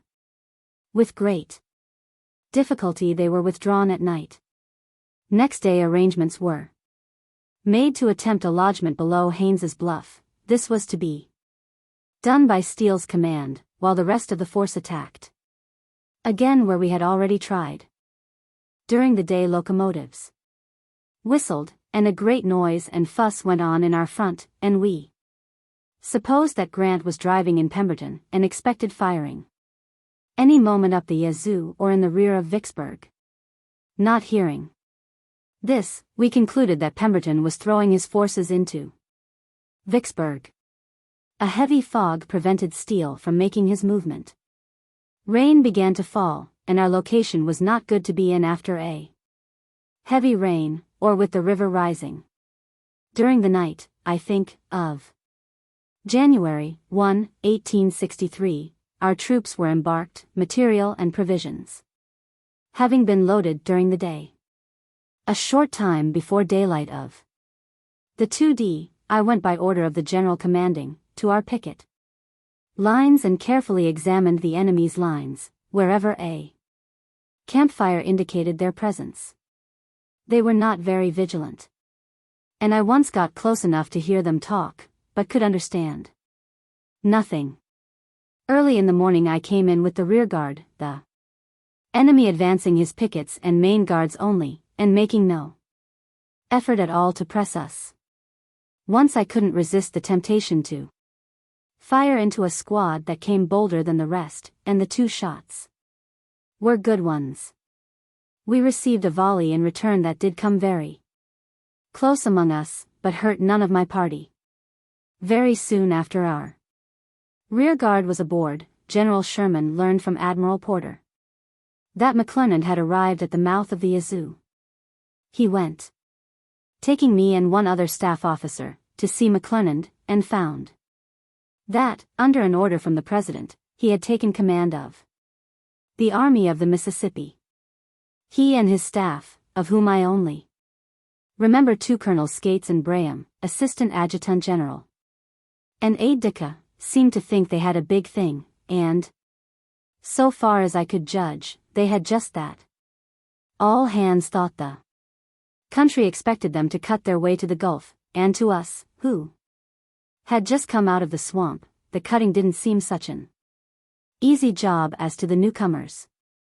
Making due allowance for the elevation they seemed to feel in view of their job, everything passed off pleasantly. And we learned that General Grant's communications had been cut at Holly Springs by the capture of Murphy and his force at Holly Springs, and that he was either in Memphis by that time or would soon be. So that, everything considered, it was about as well that we did not get our forces on the bluffs of Walnut Hill. The above statement was sent to General Sherman in a letter dated Chicago, February 5, 1876, and signed John H. Hammond. Hammond was General Sherman's Assistant Adjutant General at the Chickasaw Bayou. J. E. Tourtelot, Colonel and aide-de-camp. On December 29, 1862, at Chickasaw Bayou, I was in command of the 31st Missouri Volunteer Infantry, 1st Brigade, 1st Division, 15th Army Corps, Blair's Brigade. Colonel Wyman, of the 13th Illinois Volunteer Infantry, having been killed, I was the senior colonel of the brigade. General Blair rode up to where my regiment lay, and said to me, "We are to make a charge here. We will charge in 2 lines. Your regiment will be in the first line, and the 29th Cavenders will support you. Form here in the timber, and move out across the bayou on a double quick, and go right on to the top of the heights in your front." He then told me to await a signal. I then attempted to make a reconnaissance of the ground over which we would have to charge, and rode out to the open ground in my front, and saw that there was water and soft mud in the bayou, and was fired upon by the sharpshooters of the enemy, and turned and went back into the woods where my command lay. Soon after that General Blair came near me, and I told him there was water and mud in the bayou, and I doubted if we could get across. He answered me that General Morgan told him there was no water nor mud to hinder us. I remarked that I had seen it myself, and General Morgan, or anyone else, could see it if he would risk being shot at pretty lively. I then told General Blair that it was certain destruction to us if we passed over the abatis upon the open ground where there had once been a cornfield, that we could never reach the base of the hill. He turned to me and said, "Can't you take your regiment up there?" I told him, "Yes, I can take my regiment anywhere, because the men do not know any better than to go," but remarked that old soldiers could not be got to go up there. General Blair then said, "Tom, if we succeed, this will be a grand thing. You will have the glory of leading the assault." He then went on to say that General Morgan's division would support us, and they were heroes of many battles, and pointed to the 58th Ohio, then forming in the rear of the 13th Illinois on my right, and said, "See these men? They are a part of Morgan's division, and are heroes of many battles." I laughingly said that they might be heroes, but the regiment did not number as many as one of my companies. He again assured me we would be supported by Morgan's division, and all I had to do was to keep right on and keep going till you get into Vicksburg. I took my position in advance of my regiment and awaited the signal. When we heard it, we raised a shout and started at a double quick, the 13th Illinois on my right. I saw no troops on my left. When we emerged from the woods, the enemy opened upon us, crossing the bayou under fire, and many of the men sinking in the mud and water. Our line was very much disordered, but we pretty well restored it. Before reaching the abattis. Here we were greatly disordered, but somewhat restored the line on reaching the plateau or cornfield. The 29th Missouri came on, gallantly supporting us. The 13th Illinois came out upon the cornfield, and the 58th Ohio followed close upon it. There was firing to my left, and as I afterward learned was from the 4th Iowa of Thayer's brigade, and I believe of Steele's division. I was struck and fell, and my regiment went back in great disorder. The fire was terrific. I saw beyond the 13th Illinois, to my right, a disordered line, and learned afterward it was the 16th Ohio. When I was taken from the field by the enemy and taken into Vicksburg, I found among the wounded and prisoners men and officers of the 16th and 58th Ohio, and of the 29th and 31st Missouri, and 13th Illinois. After I was exchanged and joined my command, General Blair laughingly remarked to me that I had literally obeyed his order and gone straight on to Vicksburg. He lamented the cutting to pieces of our force on that day. We talked the whole matter over at his headquarters. During the siege of Vicksburg, he said that if the charge had been made along our whole line with the same vigor of attack made by his brigade, and if we had been supported as Morgan promised to do, we might have succeeded. I dissented from the opinion that we could even then have succeeded. I asked him what excuse Morgan gave for failing to support us, and he said that Colonel or General de Courcy was in some manner to blame for that. But he said Morgan was mistaken as to the nature of the ground and generally as to the feasibility of the whole thing, and was responsible for the failure to afford us the support he had promised. That he and General Sherman and all of them were misled by the statements and opinions of Morgan as to the situation in our front, and Morgan was, on his part, deceived by the reports of his scouts about other matters as well as the matter of the water in the bayou. Thomas C. Fletcher. Arkansas Post. Extracts from Admiral Porter's journal. Sherman and I had made arrangements to capture Arkansas Post. On the 31st of December, while preparing to go out of the Yazoo, an Army officer called to see me, and said that he belonged to General McClernand's staff, and that the general was at the mouth of the Yazoo River, and desired to see me at once. I sent word to the general that if he wished to see me he could have an opportunity by calling on board my flagship. A few moments after I had heard the news of McClernand's arrival, I saw Sherman pulling about in a boat, and hailed him, informing him that McClernand was at the mouth of the Yazoo. Sherman then came on board, and, in consequence of this unexpected news, determined to postpone the movement out of the Yazoo River, and let McClernand take that upon himself. General McClernand took my hint and came on board the flagship. But I soon discovered that any admiral, Grant, Sherman, or all the generals in the army, were nobody in his estimation. Sherman had been at McClernand's headquarters to see him and state the condition of affairs, and he then suggested to the latter the plan of going to Arkansas Post.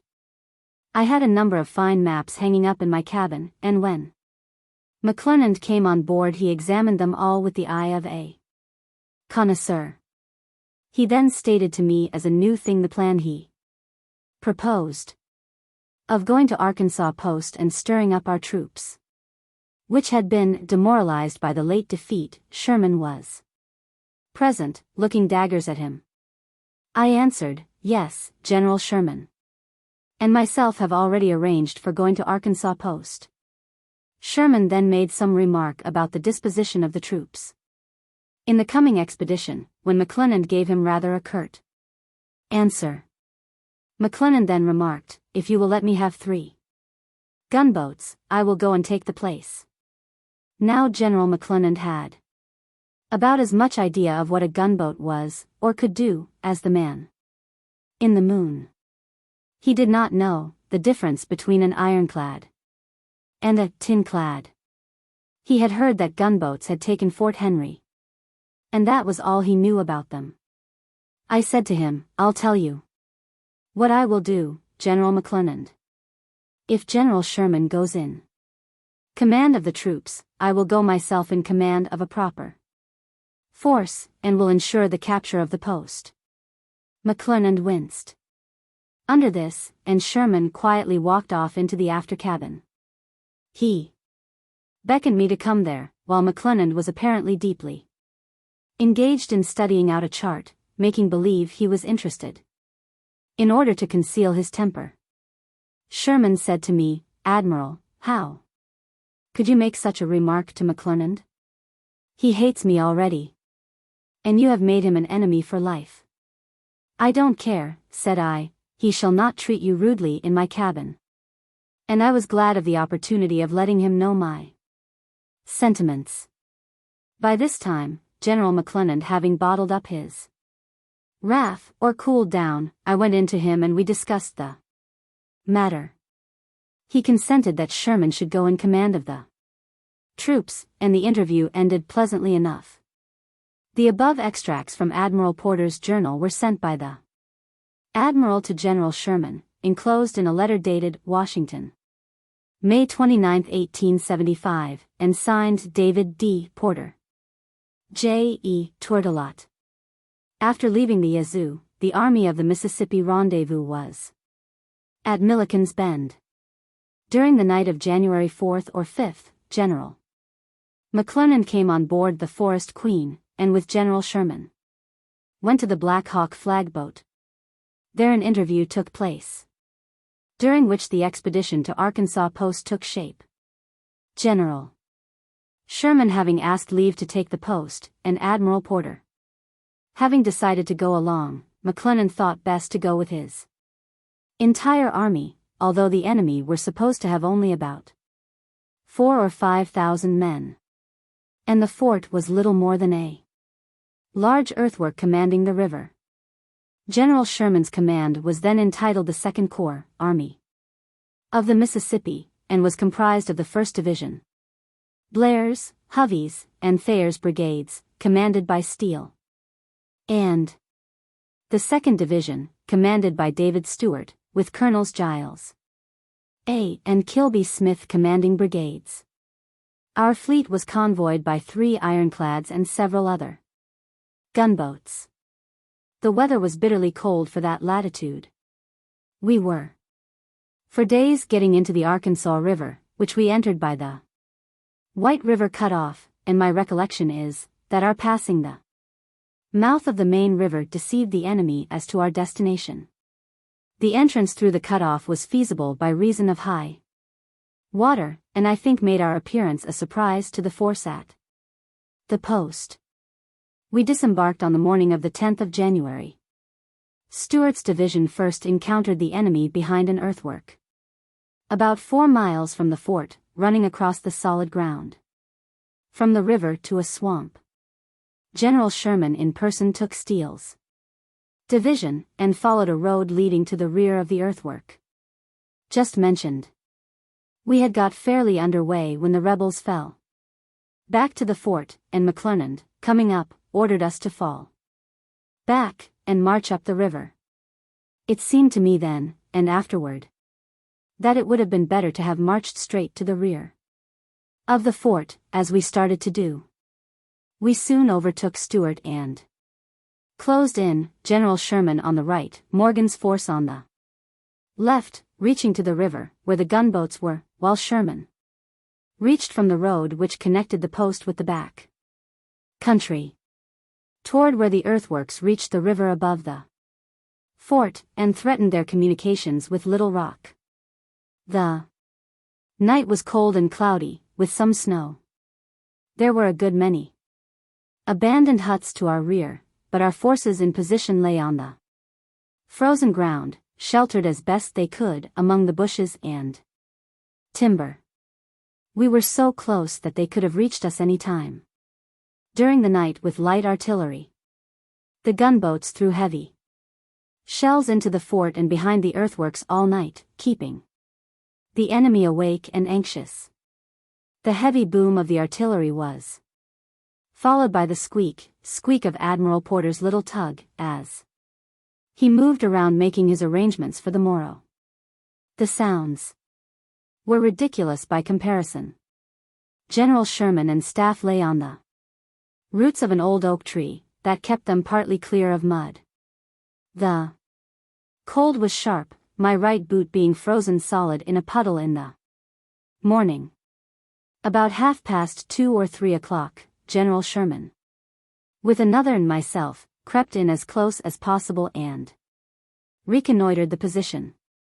The general managed to creep in much closer than the rest of us, in fact, so close as to cause us anxiety. The enemy worked hard all night on their abatis and entrenchments, and in the morning we found a ditch and parapet running clear across the point on which the post was situated. This point was cut by a road from the back country, across which was a heavy earthwork and a battery. This road was at the extremity of our left. General McClernand kept his headquarters on his boat, the Tigress. He came up in the morning to a place in the woods in our rear. One of his staff, a cavalry officer, climbed a tree to report movements, but from that point there was very little to be seen. Between 10 and 11 o'clock the fire opened from the fleet, and we opened along the whole line from infantry and field guns.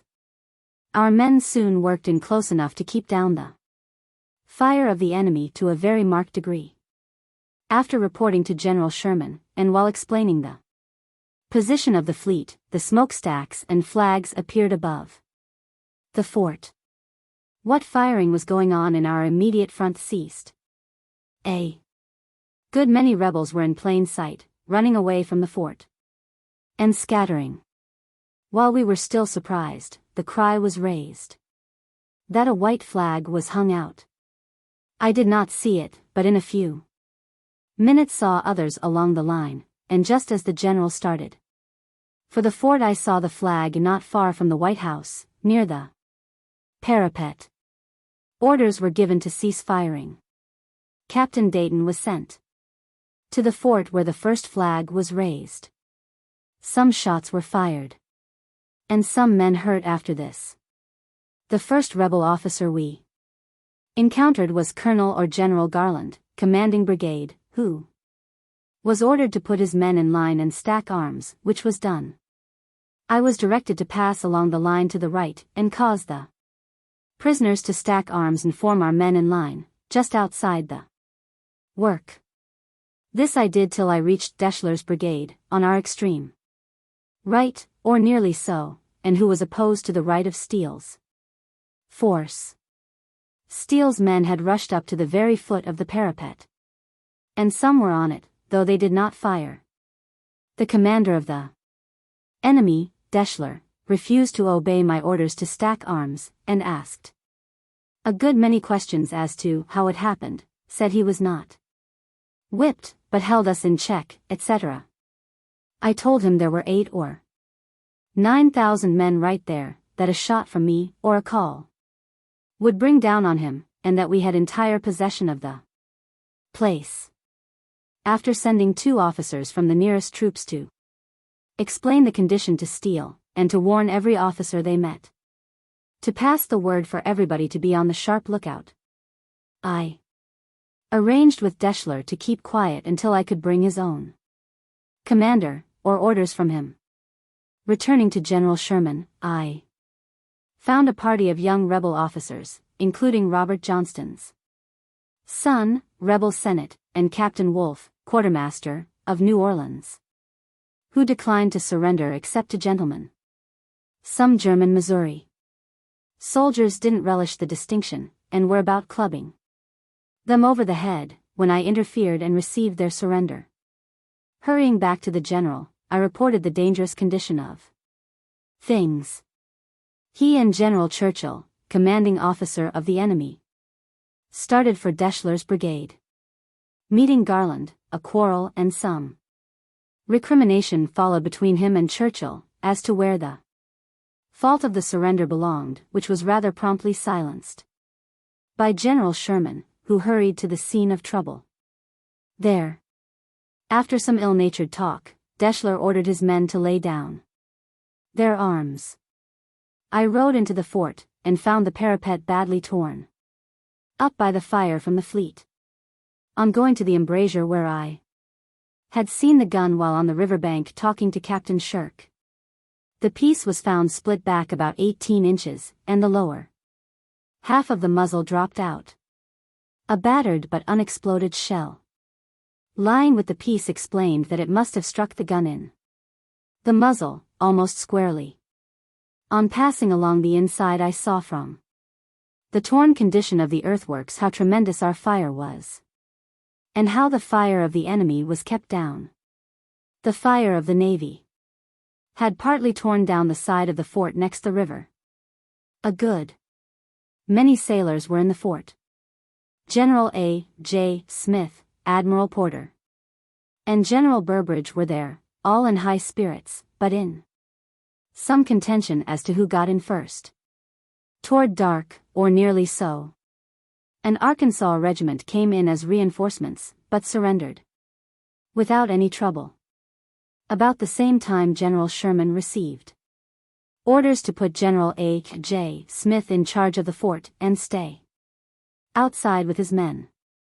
As his troops were nearly all inside, and had 4/5 of the prisoners in charge, these orders were not very clear, and the general left for headquarters to find out what was meant.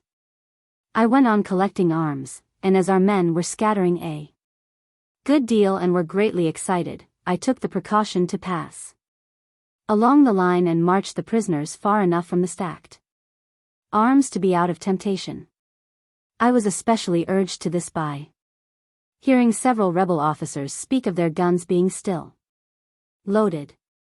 It was dark before all the prisoners were collected and under guard, including the regiment that arrived after the fight. I am confident that all the prisoners were under guard by General Sherman's troops. Everything being secure, the staff officers, all of whom had been busily engaged, scattered to compare notes and enjoy the victory. I found my way on board the Tigress, where every one was greatly excited, and in high feather regarding our victory, the biggest thing since Donelson. I also obtained some food and small comforts for a few rebel officers, including young Johnston, Wolfe, and the Colonel Deschler already mentioned. Then hunted up General Sherman, whom I found sitting on a cracker boa in the White House already mentioned, near where the white flag first appeared. Garland was with him, and slept with him that night, while the rest of us laid around wherever we could. It was a gloomy, bloody house, and suggestive of war. Garland was blamed by the other Confederate officers for the white flag, and remained with us for safety. Next day was very cold. We worked hard at the lists of prisoners, nearly 5,000 in number, all of whom were sent to St. Louis, in charge of our Inspector General, Major Sanger. Our loss was less than 100. The enemy, although behind entrenchments, lost more than double what we did. Their wounded were much worse hurt than ours, who were mostly hit around the head and arms. The losses were nearly all in General Sherman's wing of the army. The loss in the fleet amounted to little, but their service was very valuable, and deserved great credit, though they received little.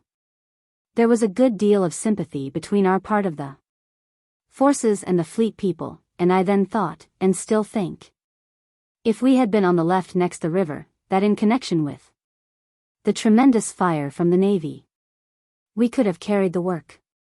In an hour after we opened on it, their missiles traversed the whole fortification, clear through to the hospitals at the upper end, and I stood 5 minutes in rifle range of the fort next the river, not hit, and but seldom shot at, and no one hit near me.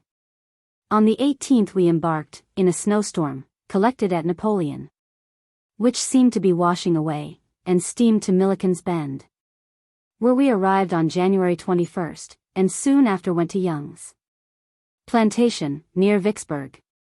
The above statement from General Hammond was received by General Sherman, enclosed in a letter dated Chicago, February 5, 1876, and signed John H. Hammond, who was Adjutant General to General Sherman during the winter of 1862-83. J. E. Tertellet. Cincinnati, February 3, 1876. My dear General, at Arkansas Post the troops debarked from steamer January 9, from 1 o'clock to dark, in the vicinity of Notrib's farm, and on the 10th moved out to get position. Steele to the right, crossing the low ground to the north, to get a higher ground, avoid crowding the moving columns, and gain the left, our right, and rear of the post, and the river bank above the post. Stuart took the river road, the movement commencing at 11 o'clock a.m. After crossing the low ground covered with water, you were called back with Steele, as Stuart had driven out the enemy's rifle trench pickets, this giving more and feasible room for moving. Stuart was pushed forward, and by dark he and Steele were well up to their expected positions. Before daylight on the 11th, you directed me to accompany you for a personal inspection of the ground to your front, which we made on foot, going so far forward that we could easily hear the enemy at work and moving about. Discovering the open fields, you at once directed Steele to move to the right in front, and pushed Stuart out so as to fully command them and the field work of the enemy extending from the fort, to prevent farther strengthening.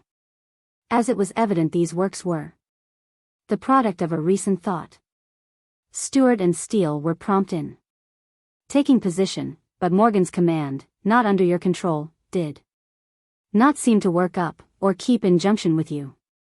At 10 o'clock, you sent me to McClernand's to ascertain why the delay of attack. He attributed it to Admiral Porter, which was really unjust. The attack began at 1 p.m., by Admiral Porter, and the sound of his first gun had not died till your men were engaged, Woods, Barrett's, and the Parrott batteries and infantry. It was lively for a time, and Stuart pushed clear up to the enemy's rifle trenches, and forced them to keep sheltered. Hammond was mostly with Steele, Sanger sent to McClernand, and McCoy, myself, and John Taylor were with you and Stuart. At about 3:30, I got your permission to go to Giles Smith's skirmish line, and, thinking I saw evidence of the enemy weakening, I hurried back to you and reported my observations. I was so confident that a demand for it would bring a surrender, that I asked permission to make it. And, as you granted me, but refused to let another member of your staff, at his request, go with me, I rode directly down the road, with only an orderly. Colonel Garland, commanding a brigade, was the first officer I saw, to whom, for you, I made the demand. All firing ceased at once, or in a few moments. I sent the orderly back to you, and you rode forward. It was then 4 o'clock. During the attack, nobody seemed to think McClernand had any clear idea of what or how it was to be done. During the day he gave you no directions, nor came where you were.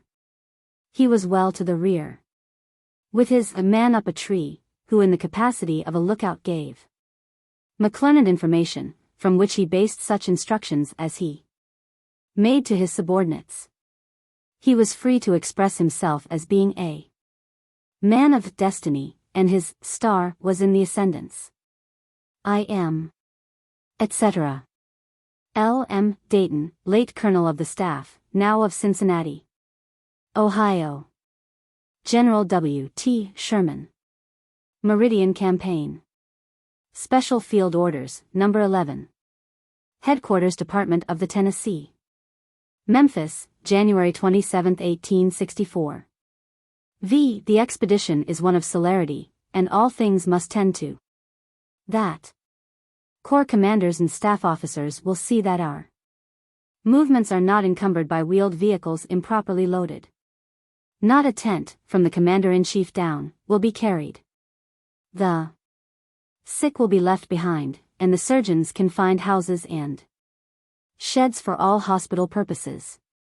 6. All the cavalry in this department is placed under the orders and command of Brigadier General W. S.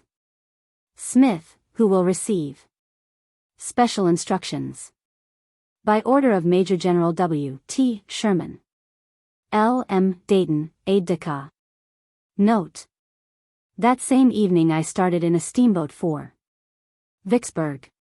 W.T.S. St. Louis, 1885. Headquarters Department of the Tennessee. Memphis, January 27, 1864. Brigadier General W. S. Smith, commanding cavalry, etc. Present. Dear General, by an order issued this day I have placed all the cavalry of this department subject to your command.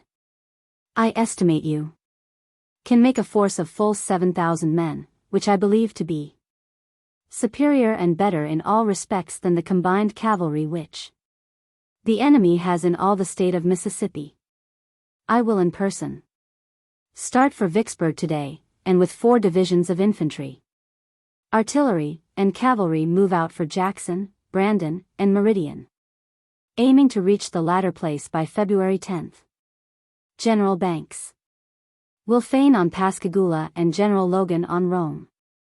I want you with your cavalry to move from Colliersville on Pontotoc and Okolona, then sweeping down near the Mobile and Ohio Railroad, disable that road as much as possible, consume or destroy the resources of the enemy along that road, break up the connection with Columbus, Mississippi, and finally reach me at or near Meridian as near the date I have mentioned as possible. This will call for great energy of action on your part, but I believe you are equal to it, and you have the best and most experienced troops in the service, and they will do anything that is possible. General Grierson is with you and is familiar with the whole country. I will send up from Haynes's Bluff an expedition of gunboats and transports combined to feel up the Yazoo as far as the present water will permit. This will disconcert the enemy. My movement on Jackson will also divide the enemy, so that by no combination can he reach you with but a part of his force. I wish you to attack any force of cavalry you meet and follow them southward, but in no event be drawn into the forks of the streams that make up the Yazoo nor over into Alabama. Do not let the enemy draw you into minor affairs, but look solely to the greater object to destroy his communication from Okolona to Meridian, and thence eastward to Selma. From Okolona south you will find abundance of forage collected along the railroad, and the farmers have corn standing in the fields. Take liberally of all these, as well as horses, mules, cattle, etc. As a rule, respect dwellings and families as something too sacred to be disturbed by soldiers, but mills, barns, sheds, stables, and such like things use for the benefit or convenience of your command. If convenient, send into Columbus, Mississippi, and destroy all machinery there, and the bridge across the Tombigbee, which enables the enemy to draw the resources of the east side of the valley. But this is not of sufficient importance to delay your movement. Try and communicate with me by scouts and spies from the time you reach Pontotoc. Avoid any large force of infantry, leaving them to me. We Have talked over this matter so much that the above covers all points not provided for in my published orders of today. I am, etc. W. T. Sherman, Mayor General, Commanding. Memphis, Tennessee, January 27, 1864. Brigadier General J. P. Hatch, in charge of Cavalry Bureau, St.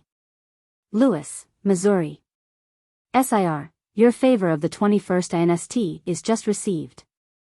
Up to the present time 818 horses have arrived here since Captain Hudson's visit to St. Louis. I wrote you upon his return several days ago that it would not be necessary to divert shipments to this point which could not reach us before February 1st. We shall certainly get off on our contemplated expedition before that time. The number of horses estimated for in this department by its chief quartermaster was 2,000, and this number, including those already sent, will, I think, completely mount all the dismounted cavalry of this department. Recruits for cavalry regiments are arriving freely, and this will swell our requisitions for a couple of months to come.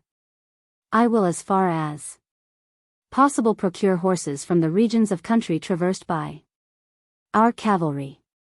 Yours truly, W. Sooy Smith, Brigadier General, Chief of Cavalry, Military Division of the Mississippi.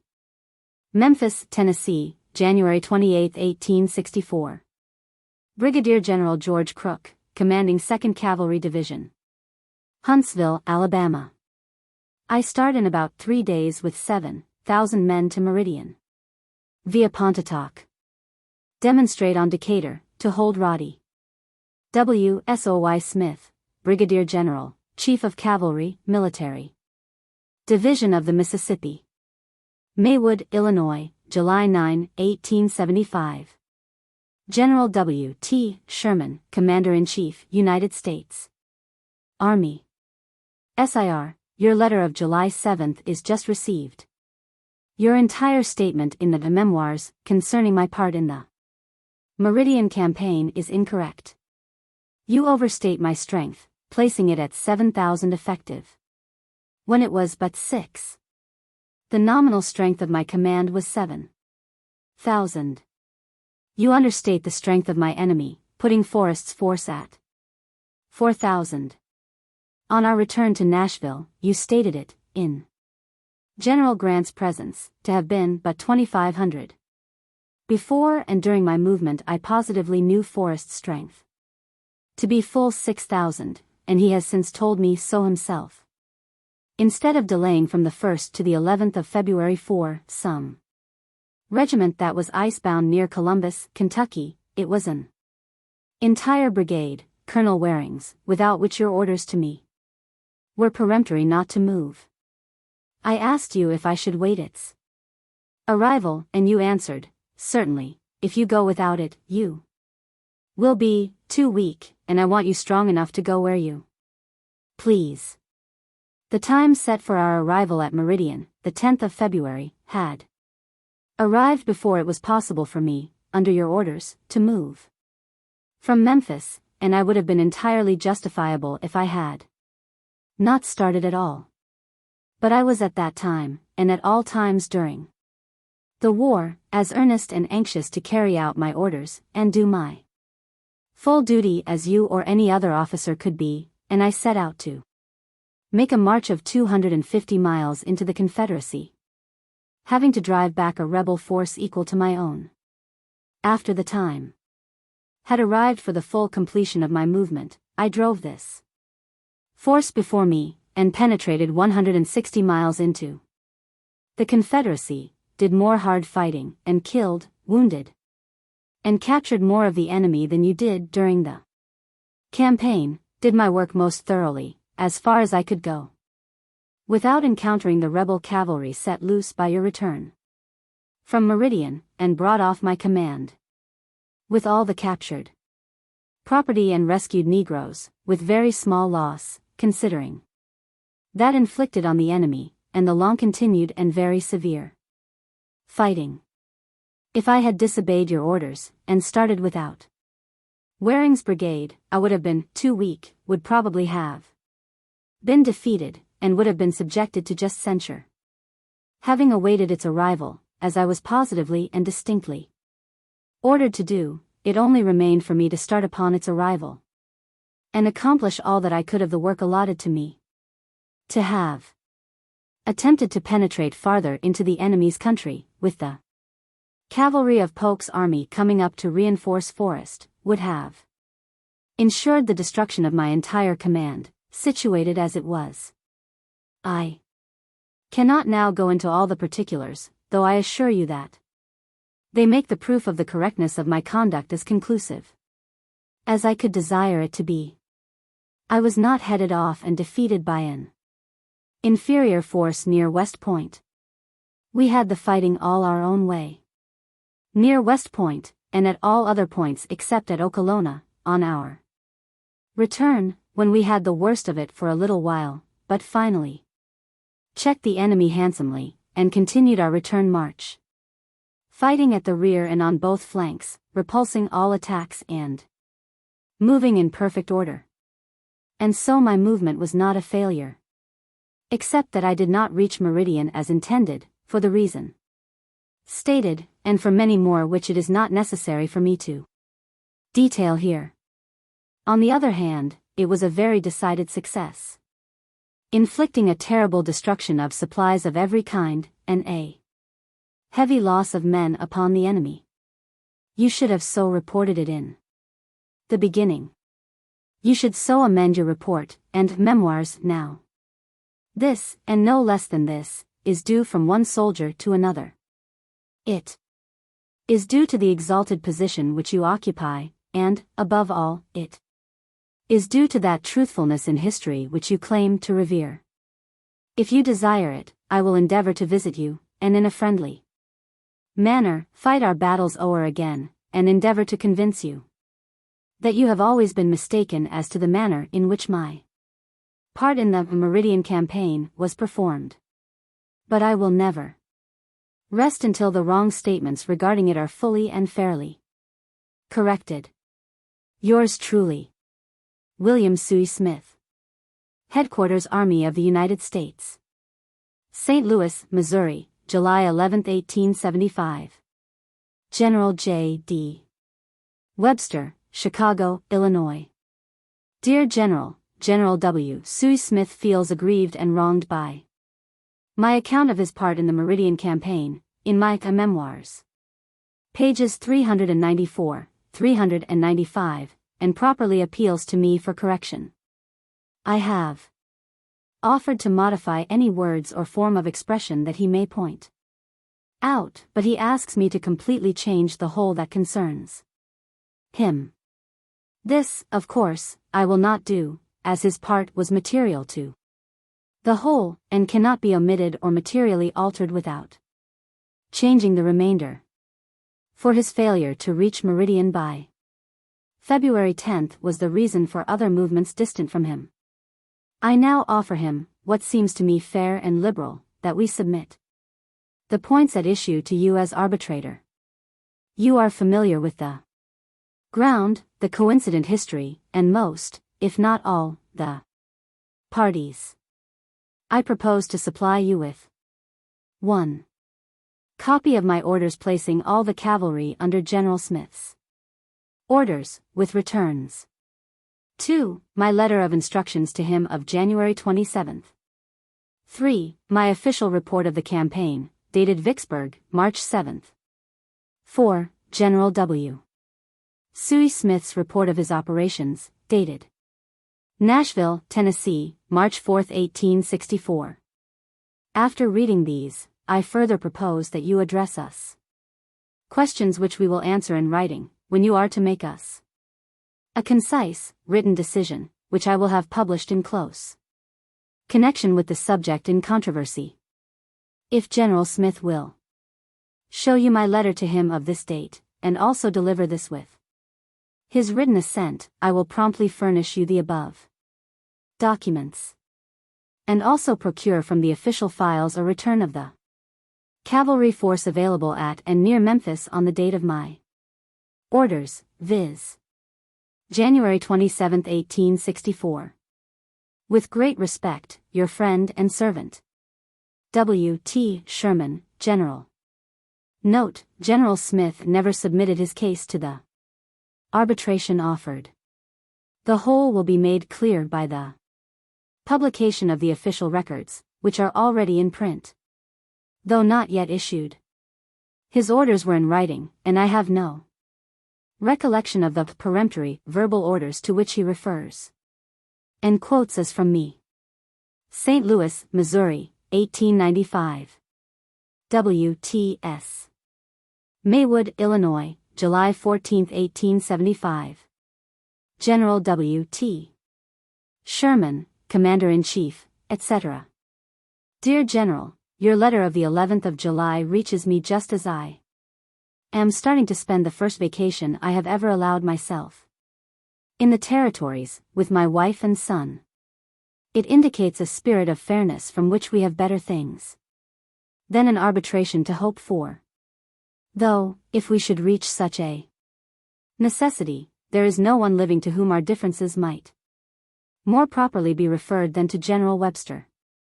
I make no objection to your writing your memoirs, and, as long as they refer to your own conduct, you are at liberty to write them as you like, but, when they refer to mine, and deal unjustly with my reputation, I, of right, object. Neither do I wish to write my memoirs, unless compelled to do so, to vindicate my good name. There were certain commands which were to make up mine. These, Waring's brigade included, were spoken of by us in the long conversation to which you refer. This brigade we knew was having a hard time of it in its movement from Columbus to Memphis. I asked you if I should move without it if it did not arrive, and you answered me as stated in my last letter to you. Those who immediately surrounded me during the painful delay that occurred will inform you how sorely I chafed under the restraint of that peremptory order. In the conversation that occurred between us at Nashville, while all the orders, written and verbal, were still fresh in your memory, you did not censure me for waiting for Waring, but for allowing myself to be encumbered with fugitive Negroes to such an extent that my command was measurably unfit for active movement or easy handling, and for turning back from West Point, instead of pressing on toward Meridian. Invitations had been industriously circulated, by printed circulars and otherwise, to the Negroes to come into our lines, and to seek our protection wherever they could find it, and I considered ourselves pledged to receive and protect them. Your censure for so doing, and your remarks on that subject, to me in Nashville, are still fresh in my memory, and of a character which you would now doubtless gladly disavow. But we must meet and talk the whole matter over, and I will be at any trouble to see you when I return. Meantime I will not let go the hope that I will convince you absolutely of your error, for the facts are entirely on my side. Yours truly, William C. Smith. Memoirs of General William T. Sherman. Volume 2. Chapter 16. Atlanta Campaign, Nashville and Chattanooga to Benabaw. March, April, and May, 1864. On the 18th day of March, 1864, at Nashville, Tennessee, I relieved Lieutenant General Grant in command of the Military Division of the Mississippi, embracing the departments of the Ohio, Cumberland, Tennessee, and Arkansas, commanded respectively by Major Generals Schofield, Thomas, McPherson, and Steele. General Grant was in the act of starting east to assume command of all the armies of the United States, but more particularly to give direction in person to the armies of the Potomac and James, operating against Richmond. And I accompanied him as far as Cincinnati on his way, to avail myself of the opportunity to discuss privately many little details incident to the contemplated changes, and of preparation for the great events then impending. Among these was the intended assignment to duty of many officers of note and influence, who had, by the force of events, drifted into inactivity and discontent. Among these stood prominent Generals McClellan, Burnside, and Fremont, in the East, and Generals Buell, McCook, Negley, and Crittenden, at the West. My understanding was that General Grant thought it wise and prudent to give all these officers appropriate commands that would enable them to regain the influence they had lost. And, as a general reorganization of all the armies was then necessary, he directed me to keep in mind especially the claims of Generals Buell, McCook, and Crittenden, and endeavor to give them commands that would be as near their rank and dates of commission as possible. But I was to do nothing until I heard further from him on the subject, as he explained that he would have to consult the Secretary of War before making final orders. General Buell and his officers had been subjected to a long ordeal by a court of inquiry, touching their conduct of the campaign in Tennessee and Kentucky, that resulted in the Battle of Perryville, or Chaplain's Hills, October 8, 1862. And they had been substantially acquitted. And, as it was manifest that we were to have some hard fighting, we were anxious to bring into harmony every man and every officer of skill in the profession of arms. Of these, Generals Buell and McClellan were prominent in rank, and also by reason of their fame acquired in Mexico, as well as in the earlier part of the Civil War. After my return to Nashville, I addressed myself to the task of organization and preparation, which involved the general security of the vast region of the South which had been already conquered. More especially the several routes of supply and communication with the active armies at the front, and to organize a large army to move into Georgia, coincident with the advance of the Eastern armies against Richmond. I soon received from Colonel J. B. Fry, now of the Adjutant General's Department, but then at Washington in charge of the Provost Marshal General's office, a letter asking me to do something for General Buell. I answered him frankly, telling him of my understanding with General Grant, and that I was still awaiting the expected order of the War Department, assigning General Buell to my command. Colonel Fry, as General Buell's special friend, replied that he was very anxious that I should make specific application for the services of General Buell by name, and inquired what I proposed to offer him. To this I answered that, after the agreement with General Grant that he would notify me from Washington, I could not with propriety press the matter. But if General Buell should be assigned to me specifically, I was prepared to assign him to command all the troops on the Mississippi River from Cairo to Natchez, comprising about 3 divisions, or the equivalent of a corps d'armée. General Grant never afterward communicated to me on the subject at all, and I inferred that Mr. Stanton, who was notoriously vindictive in his prejudices, would not consent to the employment of these high officers. General Buell, toward the close of the war, published a bitter political letter, aimed at General Grant, reflecting on his general management of the war, and stated that both Generals Canby and Sherman had offered him a subordinate command, which he had declined because he had once outranked us. This was not true as to me, or Canby either, I think, for both General Canby and I ranked him at West Point and in the Old Army, and he, General Buell, was only superior to us in the date of his commission as Major General. For a short period in 1862. This newspaper communication, though aimed at General Grant, reacted on himself, for it closed his military career. General Crittenden afterward obtained authority for service, and I offered him a division, but he declined it for the reason, as I understood it, that he had at one time commanded a corps. He is now in the United States service, commanding the 17th Infantry. General McCook obtained a command under General Canby, in the Department of the Gulf, where he rendered good service, and he is also in the regular service, Lieutenant Colonel 10th Infantry. I returned to Nashville from Cincinnati about the 25th of March, and started at once, in a special car attached to the regular train, to inspect my command at the front, going to Pulaski, Tennessee, where I found General G. M. Dodge. Thence to Huntsville, Alabama, where I had left a part of my personal staff and the records of the department during the time we had been absent at Meridian. And there I found General McPherson, who had arrived from Vicksburg, and had assumed command of the Army of the Tennessee. General McPherson accompanied me, and we proceeded by the cars to Stevenson, Bridgeport, etc. To Chattanooga, where we spent a day or two with General George H. Thomas, and then continued on to Knoxville, where was General Schofield. He returned with us to Chattanooga, stopping by the way a few hours at Loudon, where were the headquarters of the 4th Corps, Major General Gordon Granger.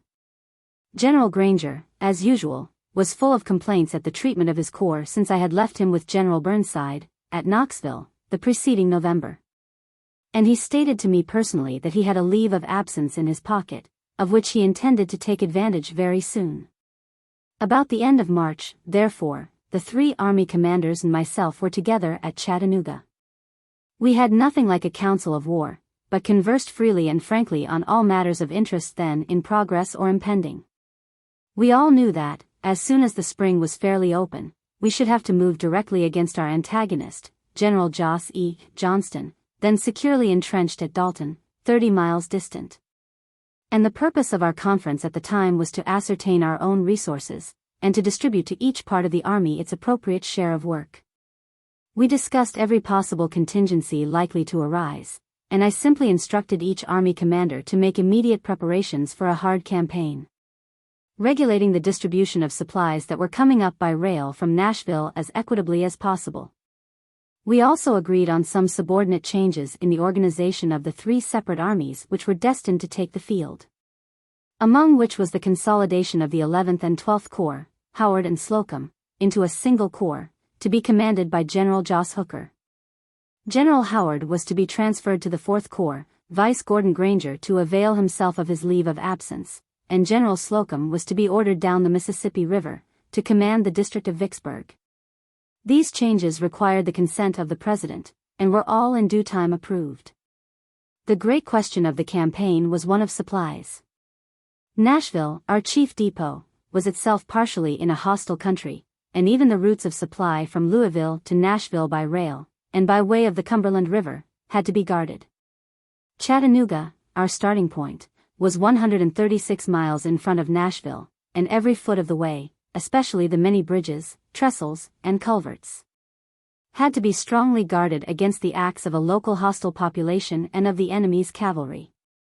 Then, of course, as we advanced into Georgia, it was manifest that we should have to repair the railroad, use it, and guard it likewise. General Thomas's army was much the largest of the 3, was best provided, and contained the best corps of engineers, railroad managers, and repair parties, as well as the best body of spies and provost marshals. On him we were therefore compelled in a great measure to rely for these most useful branches of service. He had so long exercised absolute command and control over the railroads in his department, that the other armies were jealous, and these thought the Army of the Cumberland got the lion's share of the supplies and other advantages of the railroads.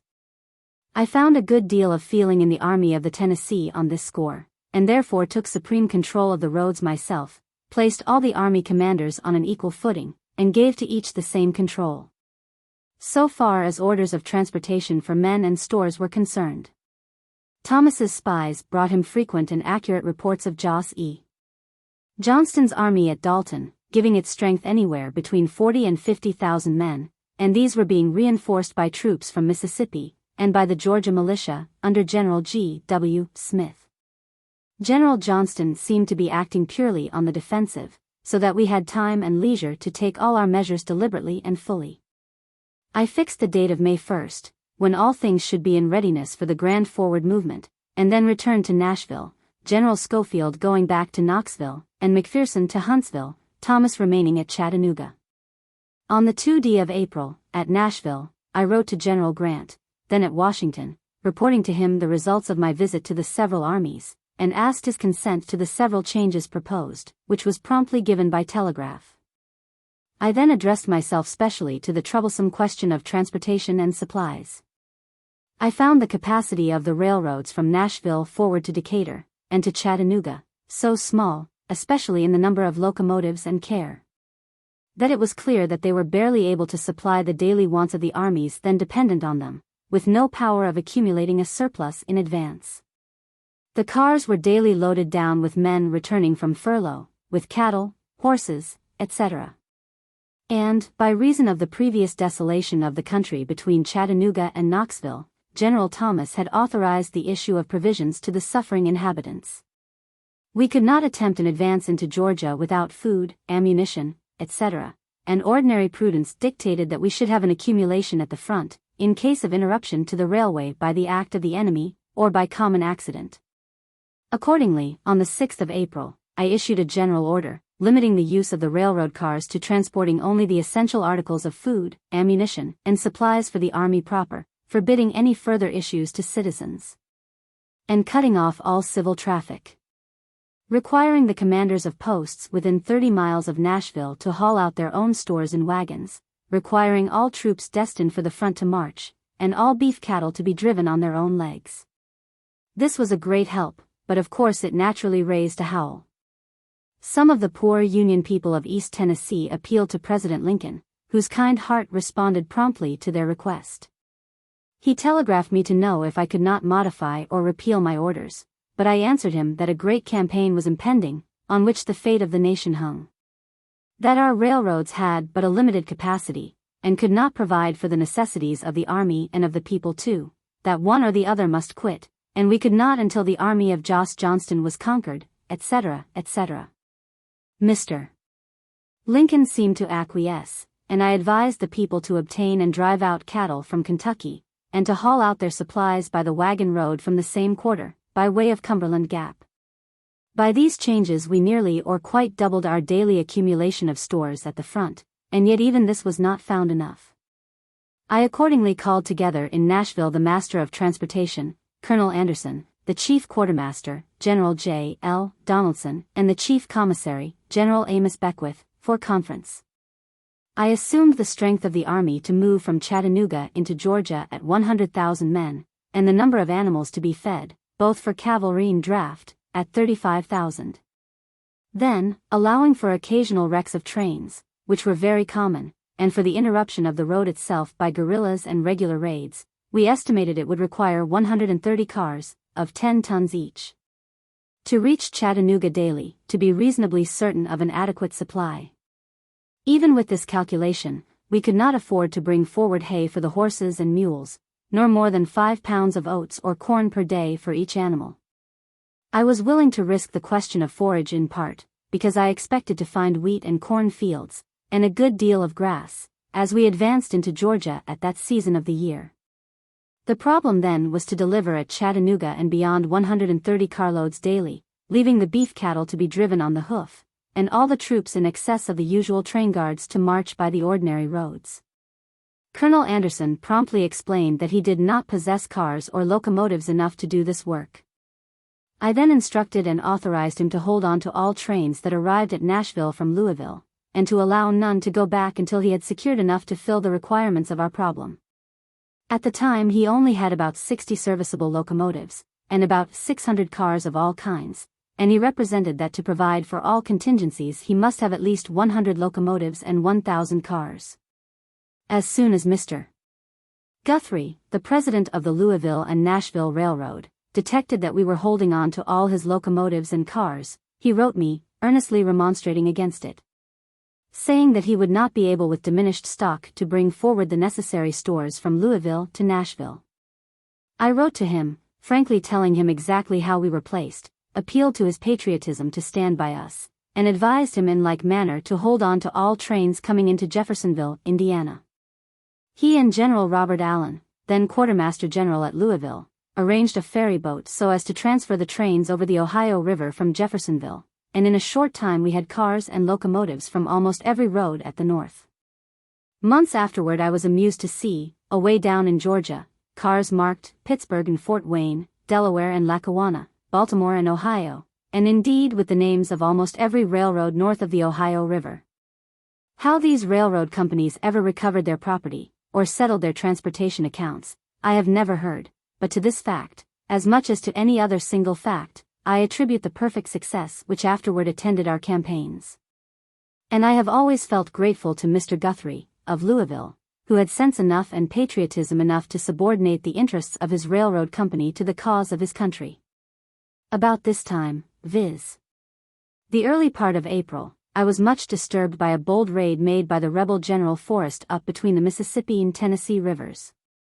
He reached the Ohio River at Paducah, but was handsomely repulsed by Colonel Hicks. He then swung down toward Memphis, assaulted and carried Fort Pillow, massacring a part of its garrison, composed wholly of Negro troops. At first I discredited the story of the massacre, because, in preparing for the Meridian campaign, I had ordered Fort Pillow to be evacuated. But it transpired afterward that General Hurlbut had retained a small garrison at Fort Pillow to encourage the enlistment of the blacks as soldiers, which was a favorite political policy at that day. The massacre at Fort Pillow occurred April 12, 1864, and has been the subject of congressional inquiry. No doubt Forrest's men acted like a set of barbarians, shooting down the helpless Negro garrison after the fort was in their possession. But I am told that Forrest personally disclaims any active participation in the assault, and that he stopped the firing as soon as he could. I also take it for granted that Forrest did not lead the assault in person, and consequently that he was to the rear, out of sight if not of hearing at the time, and I was told by hundreds of our men, who were at various times prisoners in Forrest's possession, that he was usually very kind to them. He had a desperate set of fellows under him, and at that very time there is no doubt the feeling of the Southern people was fearfully savage on this very point of our making soldiers out of their late slaves, and Forrest may have shared the feeling. I also had another serious cause of disturbance about that time. I wanted badly the 2 divisions of troops which had been loaned to General Banks in the month of March previously, with the express understanding that their absence was to endure only 1 month. And that during April they were to come out of Red River, and be again within the sphere of my command. I accordingly instructed one of my inspector generals, John M. Corse, to take a fleet steamboat at Nashville, proceed via Cairo, Memphis, and Vicksburg, to General Banks up the Red River, and to deliver the following letter of April 3d, as also others, of like tenor, to Generals A. J. Smith and Fred Steele, who were supposed to be with him. Headquarters Military Division of the Mississippi. Nashville, Tennessee, April 3, 1864. Major General N. P. Banks, Commanding Department of the Gulf, Red River. General, the 30 days for which I loaned you the command of General A. J. Smith will expire on the 10th instant. I send with this Brigadier General J. M. Corse, to carry orders to General A. J. Smith, and to give directions for a new movement, which is preliminary to the general campaign. General Corse may see you and explain in full, but, lest he should not find you in person, I will simply state that Forrest, availing himself of the absence of our furloughed men and of the detachment with you, has pushed up between the Mississippi and Tennessee rivers, even to the Ohio. He attacked Paducah, but got the worst of it, and he still lingers about the place. I hope that he will remain thereabouts till General A. J. Smith can reach his destined point, but this I can hardly expect. Yet I want him to reach by the Yazoo a position near Grenada, thence to operate against Forrest, after which to march across to Decatur, Alabama. You will see that he has a big job, and therefore should start at once. From all that I can learn, my troops reached Alexandria, Louisiana, at the time agreed on, viz. March 17th, and I hear of them at Natchitoches, but cannot hear of your troops being above Opelousas. Steele is also moving. I leave Steele's entire force to cooperate with you and the Navy, but, as I before stated, I must have a T. Smith's troops now as soon as possible. I beg you will expedite their return to Vicksburg, if they have not already started, and I want them if possible to remain in the same boats they have used up Red River, as it will save the time otherwise consumed in transfer to other boats. All is well in this quarter, and I hope by the time you turn against Mobile our forces will again act toward the same end, though from distant points. General Grant, now having lawful control, will doubtless see that all minor objects are disregarded, and that all the armies act on a common plan. Hoping, when this reaches you, that you will be in possession of Shreveport, I am, with great respect, etc. W. T. Sherman, Major General Commanding. Rumors were reaching us thick and fast of defeat and disaster in that quarter. And I feared then, what afterward actually happened, that neither General Banks nor Admiral Porter could or would spare those 2 divisions. On the 23d of April, General Corse returned, bringing full answers to my letters, and I saw that we must go on without them. This was a serious loss to the Army of the Tennessee, which was also short by 2 other divisions that were on their veteran furlough, and were under orders to rendezvous at Cairo, before embarking for Clifton, on the Tennessee River. On the 10th of April 1864, the headquarters of the 3 armies of the Cumberland, Tennessee, and Ohio, were at Chattanooga, Huntsville, and Knoxville, and the tables on page 16, seek, give their exact condition and strength. The Department of the Arkansas was then subject to my command, but General Fred Steele, its commander, was at Little Rock, remote from me, acting in cooperation with General Banks, and had full employment for every soldier of his command. So that I never depended on him for any men, or for any participation in the Georgia campaign. Soon after, viz., May 8th, that department was transferred to the military division of the Gulf or Southwest, Major General E.R.S. Canby commanding, and General Steele served with him in the subsequent movement against Mobile. In Generals Thomas, McPherson, and Schofield, I had 3 generals of education and experience, admirably qualified for the work before us. Each has made a history of his own, and I need not here dwell on their respective merits as men, or as commanders of armies. Except that each possessed special qualities of mind and of character which fitted them in the highest degree for the work then in contemplation. By the returns of April 10, 1864, it will be seen that the Army of the Cumberland had on its muster rolls: men present and absent 171,450. Present for duty 88,883. The Army of the Tennessee present and absent 134. 763. Present for duty 64,957. The Army of the Ohio present and absent 46,052. Present for duty 26,242. The department and army commanders had to maintain strong garrisons in their respective departments, and also to guard their respective lines of supply. I therefore, in my mind, aimed to prepare out of these 3 armies, by the 1st of May 1864, a compact army for active operations in Georgia, of about the following numbers: Army of the Cumberland 50,000. Army of the Tennessee 35,000. Army of the Ohio 15,000.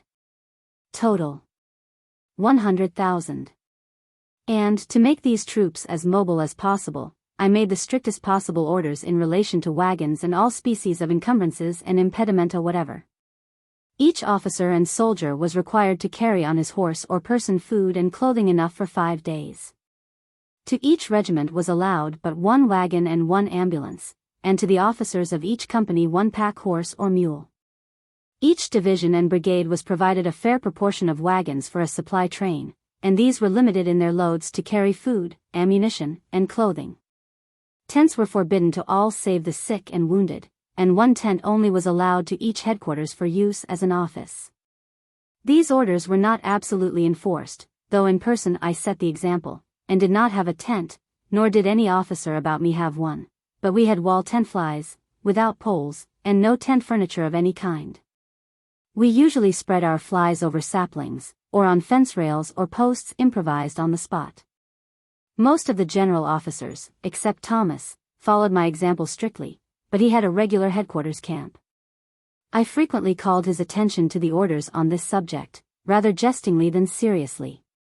He would break out against his officers for having such luxuries, but, needing a tent himself, and being good-natured and slow to act, he never enforced my orders perfectly. In addition to his regular wagon train, he had a big wagon which could be converted into an office, and this we used to call Thomas's Circus. Several times during the campaign I found quartermasters hid away in some comfortable nook to the rear, with tents and mess fixtures which were the envy of the passing soldiers. And I frequently broke them up, and distributed the tents to the surgeons of brigades. Yet my orders actually reduced the transportation, so that I doubt if any army ever went forth to battle with fewer impedimenta, and where the regular and necessary supplies of food, ammunition, and clothing were issued, as called for. So regularly and so well. My personal staff was then composed of Captain J. C. M. McCoy, aide-de-camp, Captain L. M. Dayton, aide-de-camp, Captain J. C. Audenried, aide-de-camp, Brigadier General J. D. Webster, Chief of Staff, Major R. M. Sawyer, Assistant Adjutant General. Captain Montgomery Rochester, Assistant Adjutant General.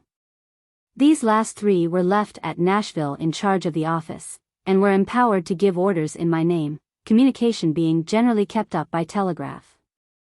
Subsequently were added to my staff and accompanied me in the field, Brigadier General W. F. Berry, Chief of Artillery, Colonel O. M. Poe, Chief of Engineers, Colonel L. C. Easton, Chief Quartermaster, Colonel Amos Beckwith, Chief Commissary. Captain Thus G. Baylor, Chief of Ordnance, Surgeon E. D. Kiddo, Medical Director, Brigadier General J. M. Corse, Inspector General, Lieutenant Colonel C. Ewing, Inspector General, and Lieutenant Colonel Willard Warner, Inspector General. These officers constituted my staff proper at the beginning of the campaign, which remained substantially the same till the close of the war, with very few exceptions, viz. Surgeon John Moore, United States Army, relieved Surgeon Kiddo of the Volunteers, about Atlanta, as Medical Director. Major Henry Hitchcock joined as Judge Advocate, and Captain G. Ward Nichols reported as an extra aide-de-camp, after the fall of Atlanta, at Galesville, just before we started for Savannah. During the whole month of April the preparations for active war were going on with extreme vigor, and my letter book shows an active correspondence with Generals Grant, Halleck, Thomas, McPherson, and Schofield on thousands of matters of detail and arrangement, most of which are embraced in my testimony before the Committee on the Conduct of the War, Volume I, Appendix. When the time for action approached, viz. May 1, 1864, the actual armies prepared to move into Georgia resulted as follows: present for battle. Men. Army of the Cumberland, Major General Thomas. Infantry. 54,568. Artillery. 2,377. Cavalry. 3,828. Aggregate. 60. 773. Number of field guns.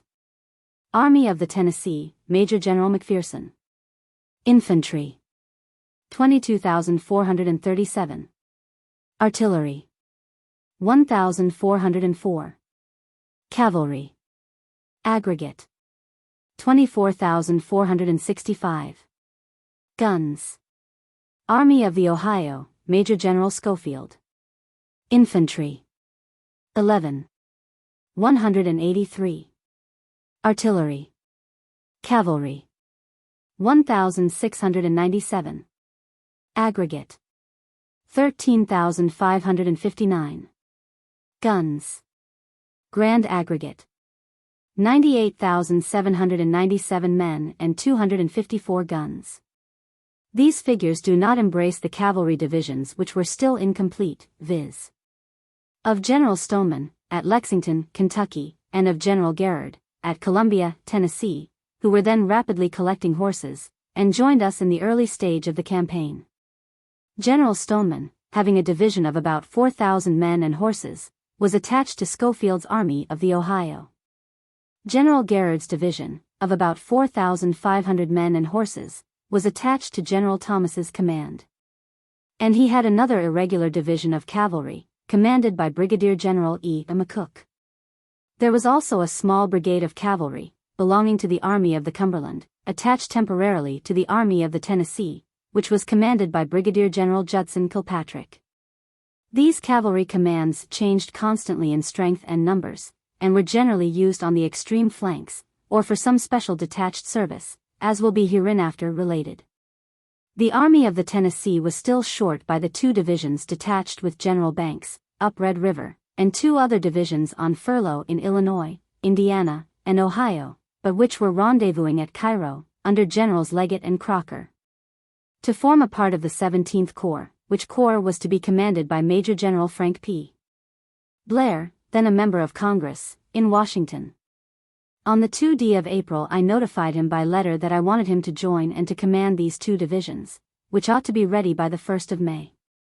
General Blair, with these 2 divisions, constituting the 17th Army Corps, did not actually overtake us until we reached Ackworth and Big Shanty, in Georgia, about the 9th of June 1864. In my letter of April 4 to General John A. Ruanes, Chief of Staff to General Grant at Washington, I described at length all the preparations that were in progress for the active campaign thus contemplated, and therein estimated Schofield at 12,000, Thomas at 45,000, and McPherson at 30,000. At first I intended to open the campaign about May 1st, by moving Schofield on Dalton from Cleveland, Thomas on the same objective from Chattanooga, and McPherson on Rome and Kingston from Gunter's Landing. My intention was merely to threaten Dalton in front, and to direct McPherson to act vigorously against the railroad below Resaca, far to the rear of the enemy. But by reason of his being short of his estimated strength by the 4 divisions before referred to, and thus being reduced to about 24,000 men, I did not feel justified in placing him so far away from the support of the main body of the army, and therefore subsequently changed the plan of campaign, so far as to bring that army up to Chattanooga, and to direct it thence through Ship's Gap against the railroad to Johnston's rear, at or near Resaca, distant from Dalton only 18 miles, and in full communication with the other armies by roads behind Rocky Face Ridge, of about the same length. On the 10th of April I received General Grant's letter of April 4 from Washington, which formed the basis of all the campaigns of the year 1864, and subsequently received another of April 19, written from Culpeper, Virginia, both of which are now in my possession, in his own handwriting, and are here given entire. These letters embrace substantially all the orders he ever made on this particular subject, and these, it will be seen, devolved on me the details both as to the plan and execution of the campaign by the armies under my immediate command. These armies were to be directed against the rebel army commanded by General Joseph E. Johnston, then lying on the defensive, strongly entrenched at Dalton, Georgia.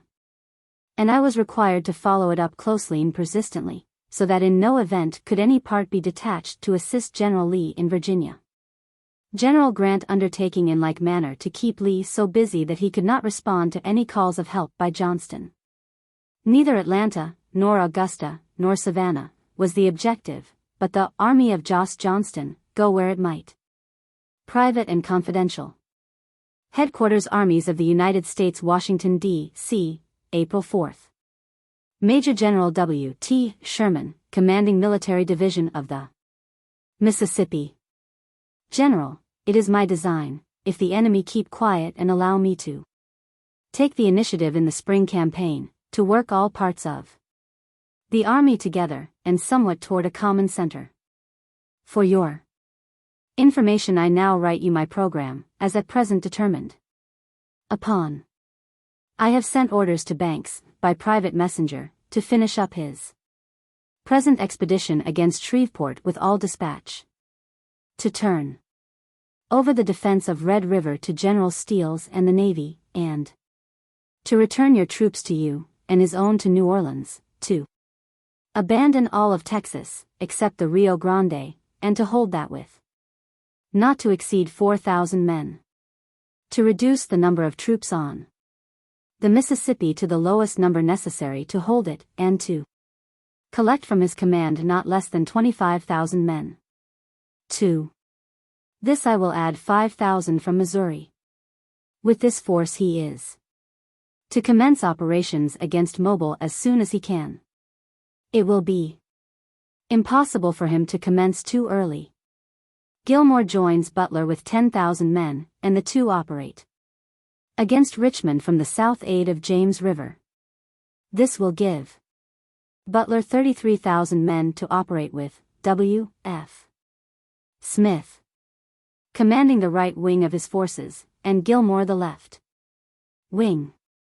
I will stay with the Army of the Potomac, increased by Burnside's corps of not less than 25,000 effective men, and operate directly against Lee's army, wherever it may be found.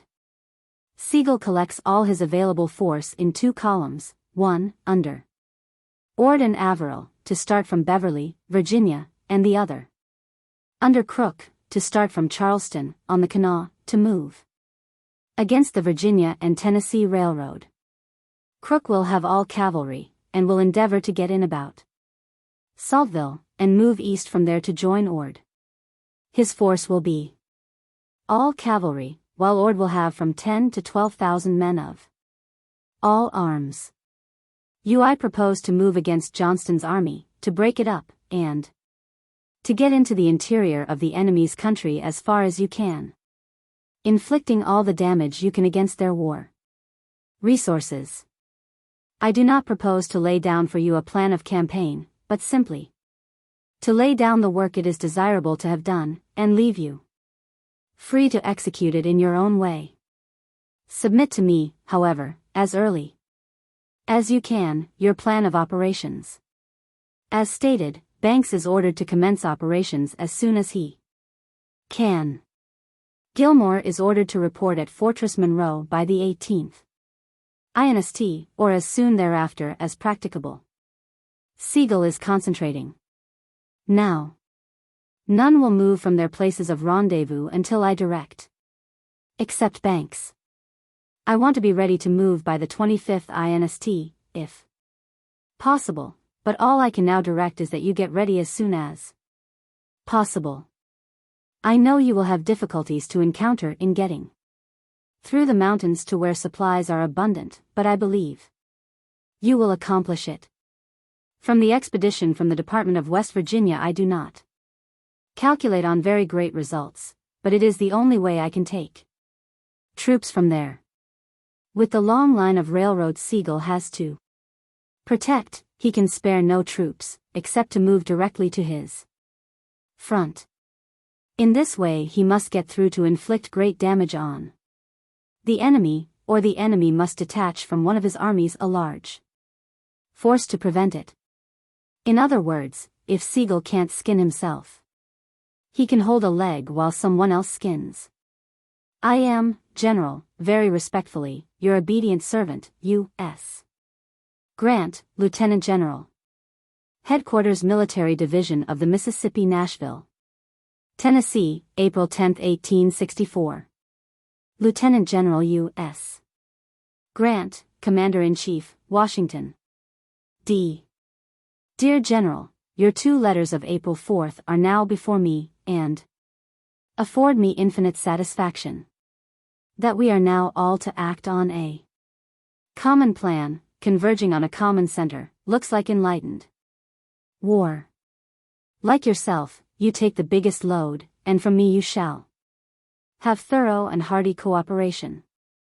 I will not let side issues draw me off from your main plans in which I am to knock Johnston, and to do as much damage to the resources of the enemy as possible. I have heretofore written to General Rawlins and to Colonel Comstock, of your staff, somewhat of the method in which I propose to act. I have seen all my army, corps, and division commanders, and have signified only to the former, viz., Schofield, Thomas, and McPherson, our general plans, which I inferred from the purport of our conversation here and at Cincinnati. First, I am pushing stores to the front with all possible dispatch, and am completing the army organization according to the orders from Washington, which are ample and perfectly satisfactory. It will take us all of April to get in our furloughed veterans, to bring up A. J. Smith's command, and to collect provisions and cattle on the line of the Tennessee. Each of the armies will guard, by detachments of its own, its rear communications. At the signal to be given by you, Schofield, leaving a select garrison at Knoxville and London, with 12,000 men will drop down to the Hiwassee, and march against Johnston's right by the old Federal Road.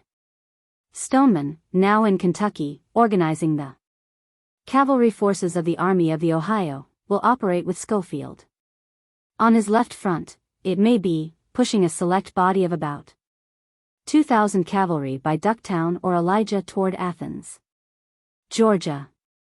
Thomas will aim to have 45,000 men of all arms, and move straight against Johnston, wherever he may be, fighting him cautiously, persistently, and to the best advantage.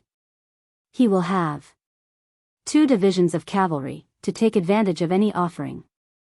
McPherson will have 9 divisions of the Army of the Tennessee, if A. J. Smith gets here, in which case he will have full 30,000 of the best men in America. He will cross the Tennessee at Decatur and Whitesburg, march toward Rome, and feel for Thomas.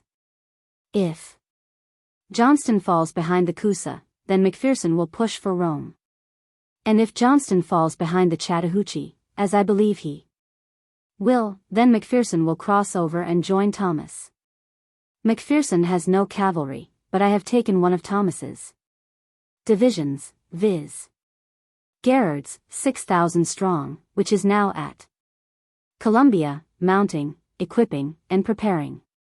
I designed this division to operate on McPherson's right, rear, or front, according as the enemy appears. But the moment I detect Johnston falling behind the Chattahoochee, I propose to cast off the effective part of this cavalry division, after crossing the Coosa, straight for Opelika, West Point, Columbus, or Wetumpka, to break up the road between Montgomery and Georgia. If Garrard can do this work well, he can return to the Union Army. But should a superior force interpose, then he will seek safety at Pensacola and join Banks. Or, after rest, will act against any force that he can find east of Mobile, till such time as he can reach me. Should Johnston fall behind the Chattahoochee, I will feign to the right, but pass to the left and act against Atlanta or its eastern communications, according to developed facts. This is about as far ahead as I feel disposed to look, but I will ever bear in mind that Johnston is at all times to be kept so busy that he cannot in any event send any part of his command against you or Banks. If Banks can at the same time carry Mobile and open up the Alabama River, he will in a measure solve the most difficult part of my problem, viz., provisions. But in that I must venture. Georgia has 1 million of inhabitants. If they can live, we should not starve. If the enemy interrupt our communications, I will be absolved from all obligations to subsist on our own resources, and will feel perfectly justified in taking whatever and wherever we can find.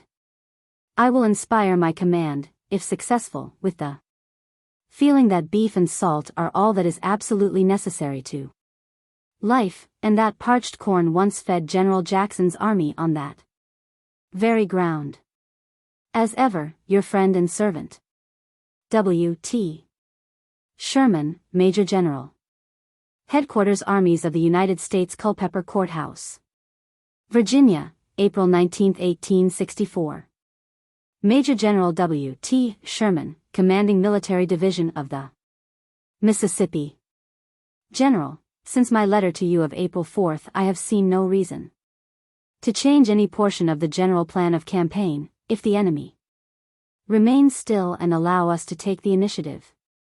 Rain has continued so uninterruptedly until the last day or two that it will be impossible to move, however, before the 27th, even if no more should fall in the meantime.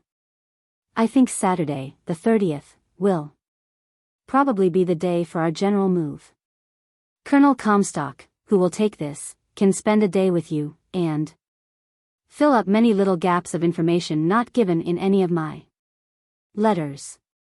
What I now want more particularly to say is, that if the 2 main attacks, yours and the one from here, should promise great success, the enemy may, in a fit of desperation, abandon one part of their line of defense and throw their whole strength upon the other, believing a single defeat without any victory to sustain them better than a defeat all along their line, and hoping too, at the same time, that the army, meeting with no resistance, will rest perfectly satisfied with their laurels, having penetrated to a given point south, thereby enabling them to throw their force first upon one and then on the other.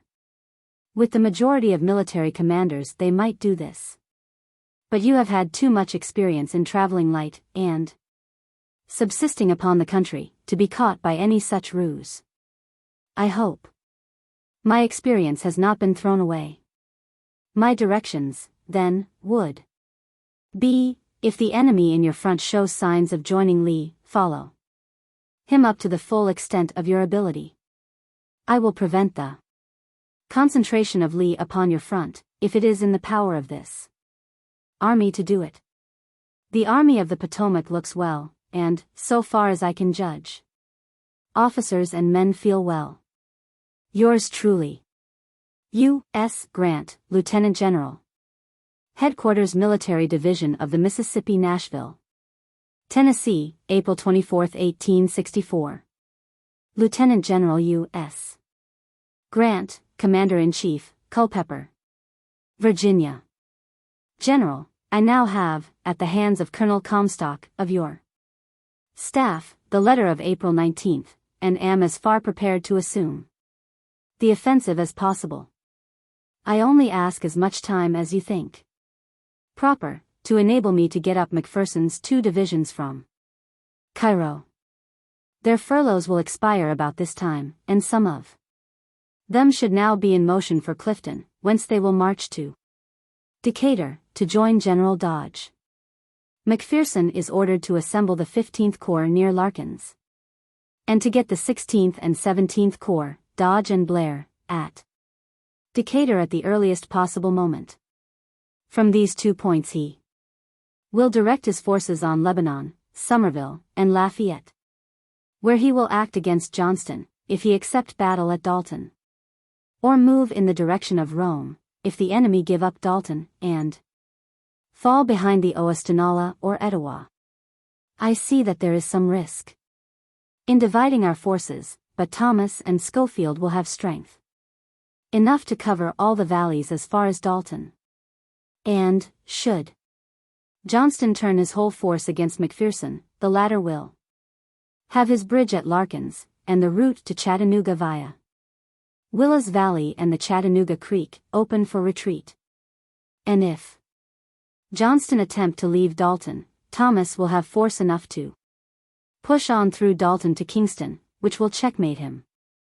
My own opinion is that Johnston will be compelled to hang to his railroad, the only possible avenue of supply to his army, estimated at from 45 to 60,000 men. At Lafayette all our armies will be together, and if Johnston stands at Dalton we must attack him in position. Thomas feels certain that he has no material increase of force, and that he has not sent away Hardee, or any part of his army. Supplies are the great question. I have materially increased the number of cars daily. When I got here, the average was from 65 to 80 per day. Yesterday the report was 193. Today, 134. And my estimate is that 145 cars per day will give us a day's supply and a day's accumulation. McPherson is ordered to carry in wagons 20 days' rations, and to rely on the depot at Ringgold for the renewal of his bread. Beeves are now being driven on the hoof to the front, and the commissary, Colonel Beckwith, seems fully alive to the importance of the whole matter. Our weakest point will be from the direction of Decatur, and I will be forced to risk something from that quarter, depending on the fact that the enemy has no force available with which to threaten our communications from that direction. Colonel Comstock will explain to you personally much that I cannot commit to paper. I am, with great respect, W. T. Sherman, Major General. On the 28th of April I removed my headquarters to Chattanooga, and prepared for taking the field in person. General Grant had first indicated the 30th of April as the day for the simultaneous advance, but subsequently changed the day to May 5th. McPherson's troops were brought forward rapidly to Chattanooga, partly by rail and partly by marching. Thomas's troops were already in position, his advance being out as far as Ringgold 18 miles, and Schofield was marching down by Cleveland to Red Clay and Catoosa Springs. On the 4th of May, Thomas was in person at Ringgold, his left at Catoosa, and his right at Lee's Tanyard. Schofield was at Red Clay, closing upon Thomas's left, and McPherson was moving rapidly into Chattanooga, and out toward Gordon's Mill. On the 5th I rode out to Ringgold, and on the very day appointed by General Grant from his headquarters in Virginia the great campaign was begun. To give all the minute details will involve more than is contemplated, and I will endeavor only to trace the principal events, or rather to record such as weighed heaviest on my own mind at the time, and which now remain best fixed in my memory.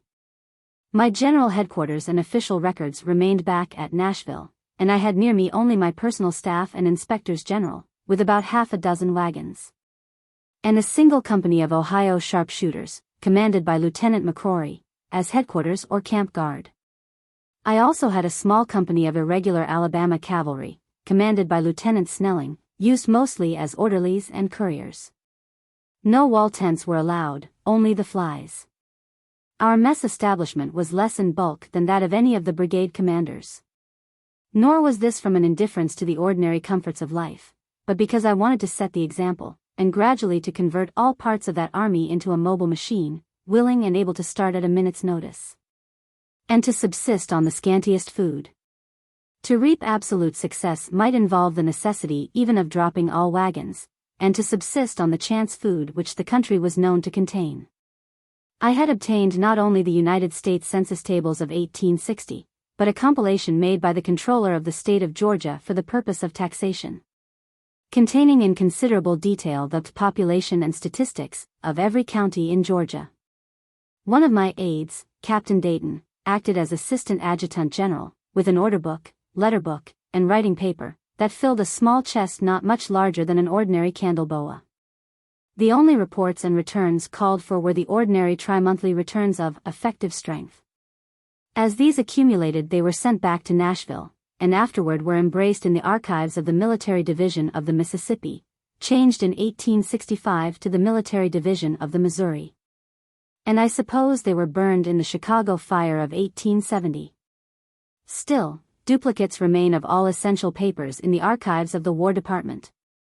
The 6th of May was given to Schofield and McPherson to get into position, and on the 7th General Thomas moved in force against Tunnel Hill, driving off a mere picket guard of the enemy. And I was agreeably surprised to find that no damage had been done to the tunnel or the railroad. From Tunnel Hill I could look into the gorge by which the railroad passed through a straight and well-defined range of mountains, presenting sharp palisade faces, and known as Rocky Face. The gorge itself was called the Buzzard Roost.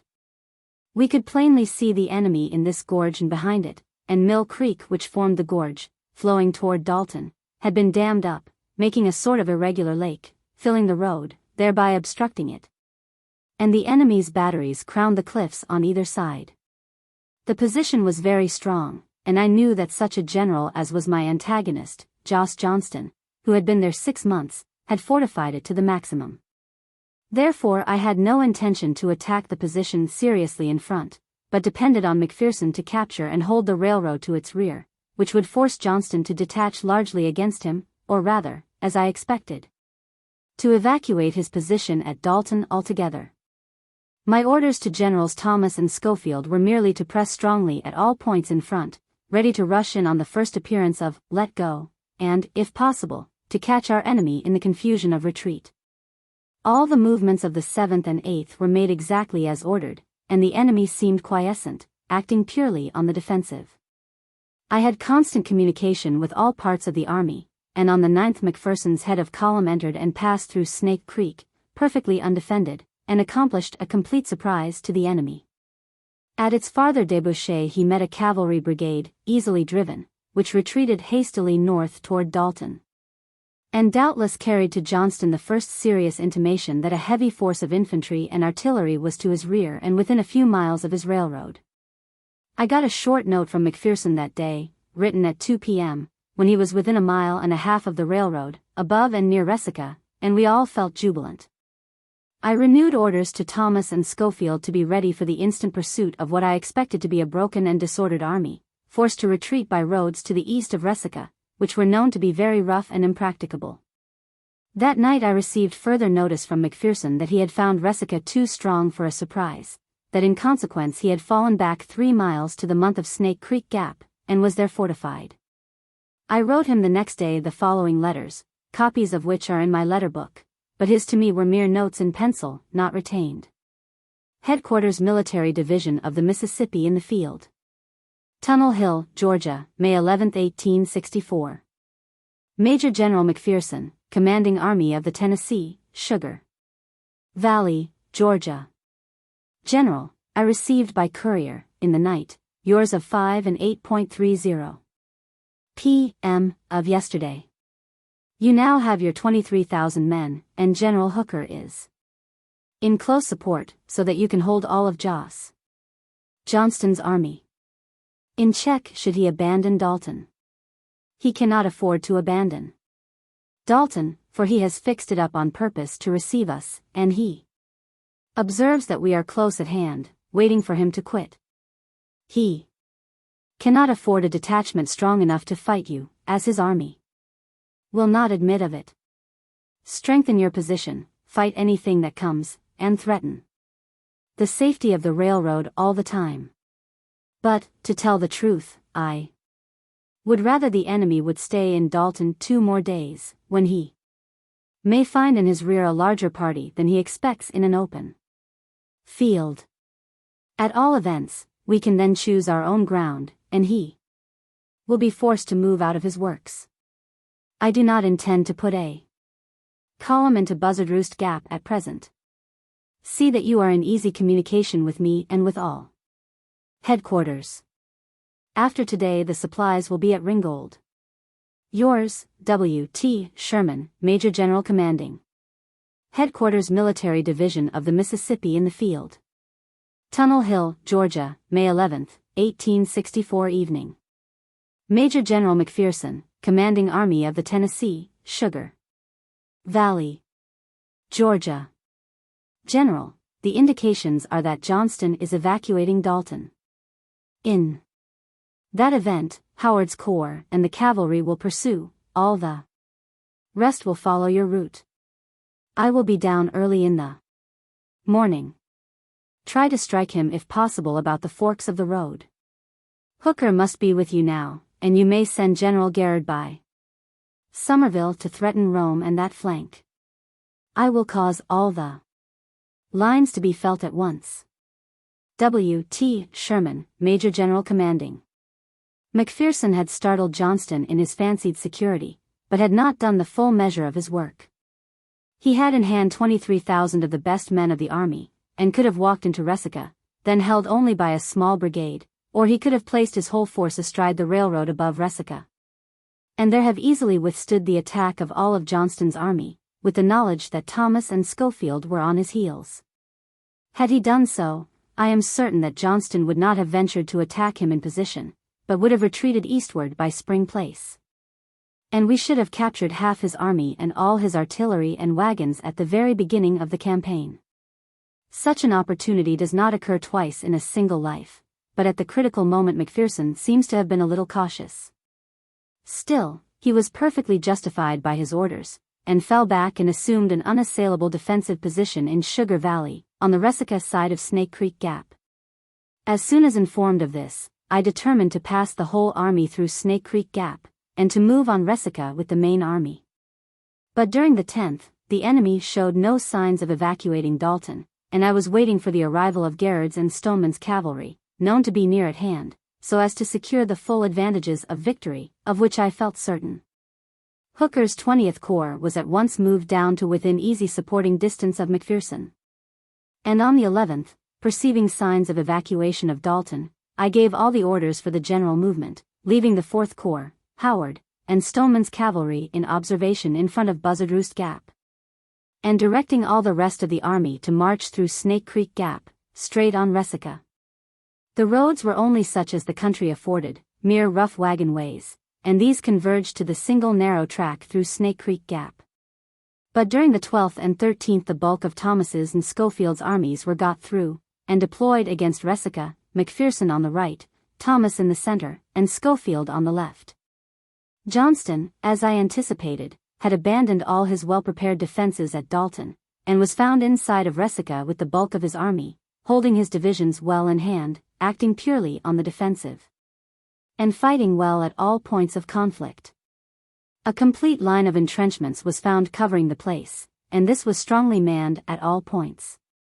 On the 14th we closed in, enveloping the town on its north and west, and during the 15th we had a day of continual battle and skirmish. At the same time I caused 2 pontoon bridges to be laid across the Oostanaula River at Lay's Ferry, about 3 miles below the town, by which we could threaten Calhoun, a station on the railroad 7 miles below Resica. At the same time, May 14th, I dispatched General Garrard, with his cavalry division, down the Oostanaula by the Rome Road, with orders to cross over, if possible, and to attack or threaten the railroad at any point below Calhoun and above Kingston. During the 15th, without attempting to assault the fortified works, we pressed at all points, and the sound of cannon and musketry rose all day to the dignity of a battle. Toward evening McPherson moved his whole line of battle forward, till he had gained a ridge overlooking the town, from which his field artillery could reach the railroad bridge across the Oostanaula. The enemy made several attempts to drive him away, repeating the sallies several times, and extending them into the night, but in every instance he was repulsed with bloody loss. Hooker's corps had also some heavy and handsome fighting that afternoon and night on the left, where the Dalton Roan entered the entrenchments, capturing a 4-gun entrenched battery, with its men and guns. And generally all our men showed the finest fighting qualities. Howard's corps had followed Johnston down from Dalton, and was in line. Stoneman's division of cavalry had also got up, and was on the extreme left, beyond the Oostanaula. On the night of May 15th Johnston got his army across the bridges, set them on fire, and we entered Resica at daylight. Our loss up to that time was about 600 dead and 3,375 wounded, mostly light wounds that did not necessitate sending the men to the rear for treatment. That Johnston had deliberately designed in advance to give up such strong positions as Dalton and Resica, for the purpose of drawing us farther south, is simply absurd. Had he remained in Dalton another hour, it would have been his total defeat, and he only evacuated Resica because his safety demanded it. The movement by us through Snake Creek Gap was a total surprise to him. My army about doubled his in size, but he had all the advantages of natural positions, of artificial forts and roads, and of concentrated action. We were compelled to grope our way through forests, across mountains, with a large army, necessarily more or less dispersed. Of course, I was disappointed not to have crippled his army more at that particular stage of the game. But, as it resulted, these rapid successes gave us the initiative, and the usual impulse of a conquering army. Johnston having retreated in the night of May 15th, immediate pursuit was begun. A division of infantry, Jeff C. Davis's, was at once dispatched down the valley toward Rome, to support Garrett's cavalry, and the whole army was ordered to pursue, McPherson by Lay's Ferry, on the right, Thomas directly by the railroad, and Schofield by the left. By the old road that crossed the Oostanaula above Ecota or Newtown. We hastily repaired the railroad bridge at Resica, which had been partially burned, and built a temporary floating bridge out of timber and materials found on the spot. So that Thomas got his advance corps over during the 16th, and marched as far as Calhoun, where he came into communication with McPherson's troops, which had crossed the Oostanaula at Lay's Ferry by our pontoon bridges, previously laid. Inasmuch as the bridge at Resica was overtaxed, Hooker's 20th Corps was also diverted to cross by the fords and ferries above Resica, in the neighborhood of Ecota. On the 17th, toward evening, the head of Thomas's column, Newton's division, encountered the rear guard of Johnston's army near Adairsville. I was near the head of column at the time, trying to get a view of the position of the enemy from an elevation in an open field. My party attracted the fire of a battery. A shell passed through the group of staff officers and burst just beyond, which scattered us promptly. The next morning the enemy had disappeared, and our pursuit was continued to Kingston, which we reached during Sunday forenoon, the 19th. From Resica the railroad runs nearly due south, but at Kingston it makes junction with another railroad from Rome, and changes direction due east. At that time McPherson's head of column was about 4 miles to the west of Kingston, at a country place called Woodlawn, Schofield and Hooker were on the direct roads leading from Newtown to Cossaville, diagonal to the route followed by Thomas. Thomas's head of column, which had followed the country roads alongside of the railroad, was about 4 miles east of Kingston, toward Cassville, when about noon I got a message from him that he had found the enemy, drawn up in line of battle on some extensive, open ground, about halfway between Kingston and Cassville, and that appearances indicated a willingness and preparation for battle. Hurriedly sending orders to McPherson to resume the march, to hasten forward by roads leading to the south of Kingston, so as to leave for Thomas's troops and trains the use of the main road, and to come up on his right, I rode forward rapidly. Over some rough gravel hills, and about 6 miles from Kingston found General Thomas, with his troops deployed. But he reported that the enemy had fallen back in echelon of divisions, steadily and in superb order, into Cassville. I knew that the roads by which Generals Hooker and Schofield were approaching would lead them to a seminary near Cassville, and that it was all important to secure the point of junction of these roads with the main road along which we were marching. Therefore I ordered General Thomas to push forward his deployed lines as rapidly as possible, and, as night was approaching, I ordered 2 field batteries to close up at a gallop on some woods which lay between us and the town of Cassville. We could not see the town by reason of these woods, but a high range of hills just back of the town was visible over the treetops. On these hills could be seen fresh-made parapets, and the movements of men, against whom I directed the artillery to fire at long range. The stout resistance made by the enemy along our whole front of a couple of miles indicated a purpose to fight at Cassville. And, as the night was closing in, General Thomas and I were together, along with our skirmish lines near the seminary, on the edge of the town, where musket bullets from the enemy were cutting the leaves of the trees pretty thickly about us. Either Thomas or I remarked that that was not the place for the 2 senior officers of a great army, and we personally went back to the battery, where we passed the night on the ground. During the night I had reports from McPherson, Hooker, and Schofield. The former was about 5 miles to my right rear, near the Niter Caves. Schofield was about 6 miles north, and Hooker between us, within 2 miles. All were ordered to close down on Cassville at daylight, and to attack the enemy wherever found.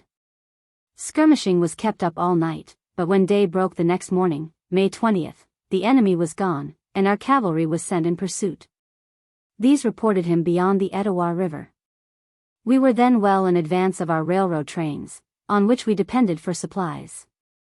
So I determined to pause a few days to repair the railroad, which had been damaged but little, except at the bridge at Resica, and then to go on.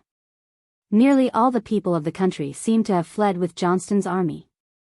Yet some few families remained, and from one of them I procured the copy of an order which Johnston had made at Adairsville, in which he recited that he had retreated as far as strategy required, and that his army must be prepared for battle at Cassville. The newspapers of the South, many of which we found, were also loud in denunciation of Johnston's falling back before us without a serious battle, simply resisting by his skirmish lines and by his rear guard. But his friends proclaimed that it was all strategic, that he was deliberately drawing us farther and farther into the meshes, farther and farther away from our base of supplies, and that in due season he would not only halt for battle, but assume the bold offensive. Of course it was to my interest to bring him to battle as soon as possible, when our numerical superiority was at the greatest. For he was picking up his detachments as he fell back, whereas I was compelled to make similar and stronger detachments to repair the railroads as we advanced, and to guard them. I found at Cassville many evidences of preparation for a grand battle, among them a long line of fresh entrenchments on the hill beyond the town, extending nearly 3 miles to the south, embracing the railroad crossing. I was also convinced that the whole of Polk's corps had joined Johnston from Mississippi, and that he had in hand 3 full corps, viz. Hood's, Polk's, and Hardee's, numbering about 60,000 men, and could not then imagine why he had declined battle, and did not learn the real reason till after the war was over, and then from General Johnston himself. In the autumn of 1865, when in command of the military division of the Missouri, I went from St. Louis to Little Rock, Arkansas, and afterward to Memphis. Taking a steamer for Cairo, I found as fellow passengers Generals Johnston and Frank Blair. We were, of course, on the most friendly terms, and on our way up we talked over our battles again, played cards, and questioned each other as to particular parts of our mutual conduct in the game of war. I told Johnston that I had seen his order of preparation, in the nature of an address to his army, announcing his purpose to retreat no more, but to accept battle at Cassville. He answered that such was his purpose. That he had left Hardee's corps in the open fields to check Thomas, and gain time for his formation on the ridge, just behind Cassville. And it was this corps which General Thomas had seen deployed, and whose handsome movement in retreat he had reported in such complimentary terms. Johnston described how he had placed Hood's corps on the right, Polk's in the center, and Hardee's on the left. He said he had ridden over the ground, given to each corps commander his position, and orders to throw up parapets during the night. That he was with Hardee on his extreme left as the night closed in, and as Hardee's troops fell back to the position assigned them for the intended battle of the next day. And that, after giving Hardee some general instructions, he and his staff rode back to Cassville. As he entered the town, or village, he met Generals Hood and Polk. Hood inquired of him if he had had anything to eat, and he said no, that he was both hungry and tired, when Hood invited him to go and share a supper which had been prepared for him at a house close by. At the supper they discussed the chances of the impending battle, when Hood spoke of the ground assigned him as being enfiladed by our Union artillery, which Johnston disputed. When General Polk chimed in with the remark that General Hood was right. That the cannon shots fired by us at nightfall had enfiladed their general line of battle, and that for this reason he feared they could not hold their men. General Johnston was surprised at this, for he understood General Hood to be one of those who professed to criticize his strategy, contending that, instead of retreating, he should have risked a battle.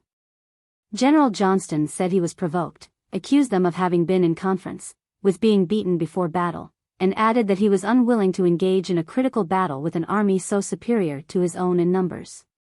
With 2 of his 3 corps commanders dissatisfied with the ground and positions assigned them, he then and there made up his mind to retreat still farther south, to put the Etowah River and the Allatoona Range between us, and he at once gave orders to resume the retrograde movement. This was my recollection of the substance of the conversation, of which I made no note at the time. But, at a meeting of the Society of the Army of the Cumberland some years after, at Cleveland, Ohio, about 1868, in a short after-dinner speech, I related this conversation, and it got into print. Subsequently, in the spring of 1870, when I was at New Orleans, en route for Texas, General Hood called to see me at the St.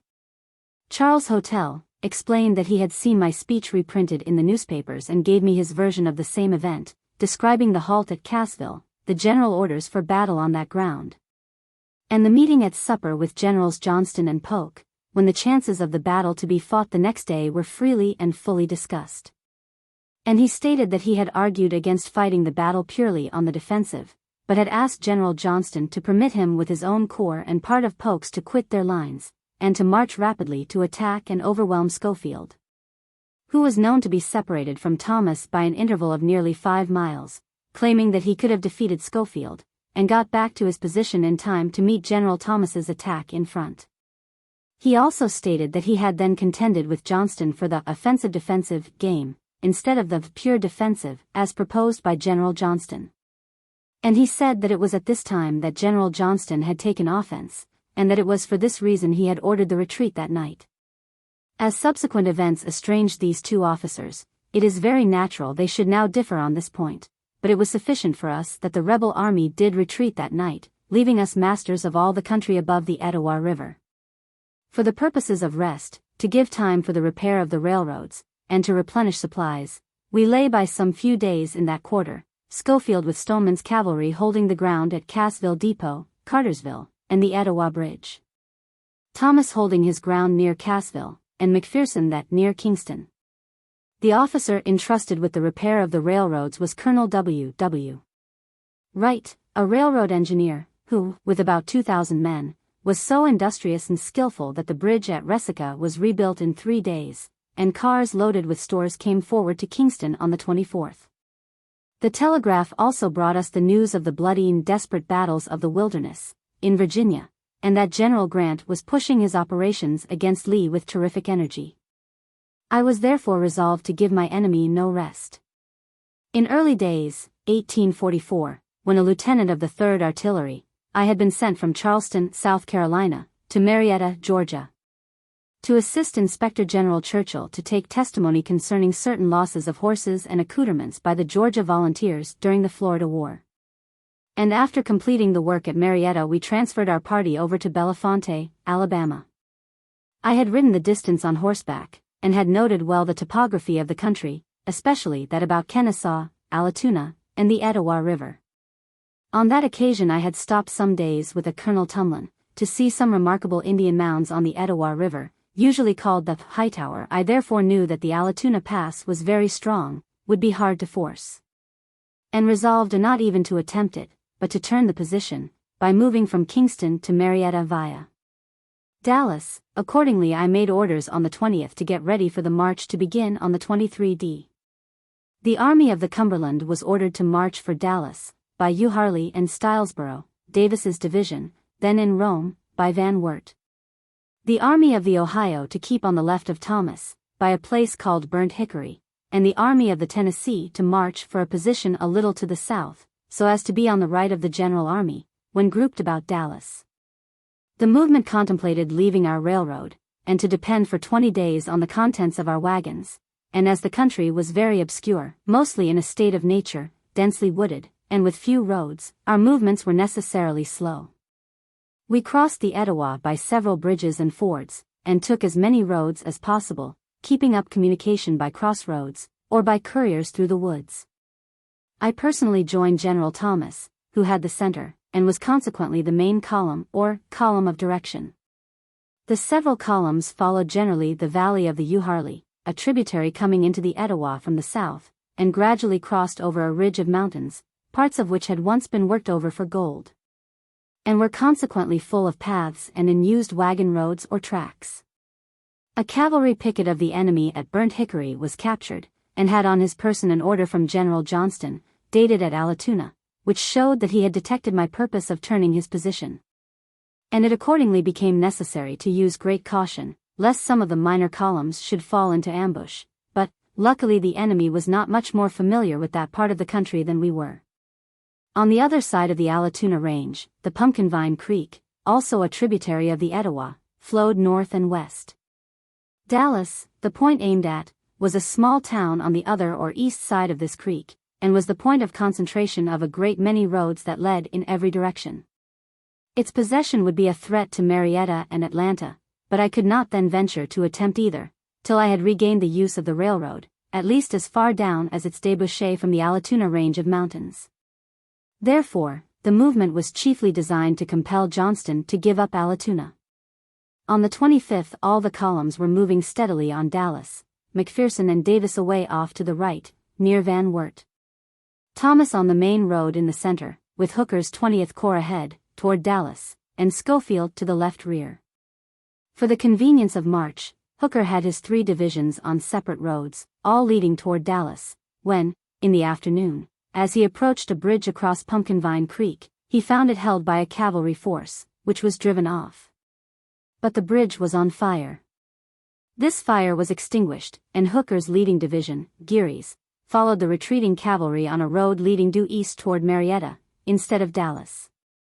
This leading division, about 4 miles out from the bridge, struck a heavy infantry force, which was moving down from Allatoona toward Dallas, and a sharp battle ensued.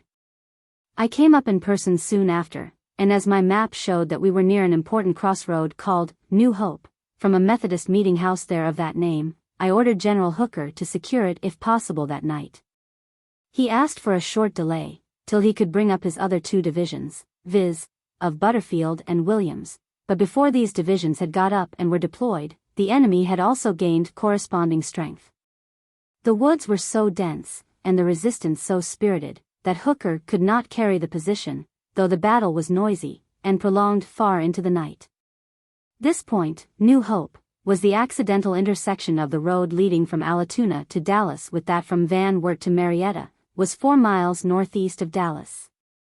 And from the bloody fighting there for the next week was called by the soldiers Hellhole. The night was pitch dark, it rained hard, and the convergence of our columns toward Dallas produced much confusion. I am sure similar confusion existed in the army opposed to us, for we were all mixed up. I slept on the ground, without cover, alongside of a log, got little sleep, resolved at daylight to renew the battle, and to make a lodgment on the Dallas and Allatoona road if possible. But the morning revealed a strong line of entrenchments facing us, with a heavy force of infantry and guns. The battle was renewed, and without success. McPherson reached Dallas that morning, viz. the 26th, and deployed his troops to the southeast and east of the town, placing Davis's division of the 14th Corps, which had joined him on the road from Rome, on his left.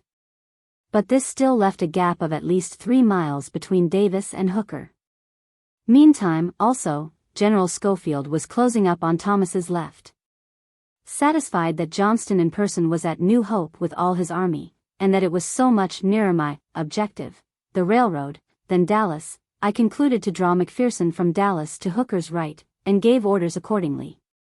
But McPherson also was confronted with a heavy force, and, as he began to withdraw according to his orders, on the morning of the 28th he was fiercely assailed on his right. A bloody battle ensued, in which he repulsed the attack, inflicting heavy loss on his assailants, and it was not until the 1st of June that he was enabled to withdraw from Dallas, and to effect a close junction with Hooker in front of New Hope. Meantime Thomas and Schofield were completing their deployments, gradually overlapping Johnston on his right, and thus extending our left nearer and nearer to the railroad, the nearest point of which was Ackworth, about 8 miles distant. All this time a continual battle was in progress by strong skirmish lines, taking advantage of every species of cover, and both parties fortifying each night by rifle trenches, with headlogs, many of which grew to be as formidable as first-class works of defense. Occasionally one party or the other would make a dash in the nature of a sally, but usually it sustained a repulse with great loss of life. I visited personally all parts of our lines nearly every day, was constantly within musket range, and though the fire of musketry and cannon resounded day and night along the whole line, varying from 6 to 10 miles, I rarely saw a dozen of the enemy at any one time.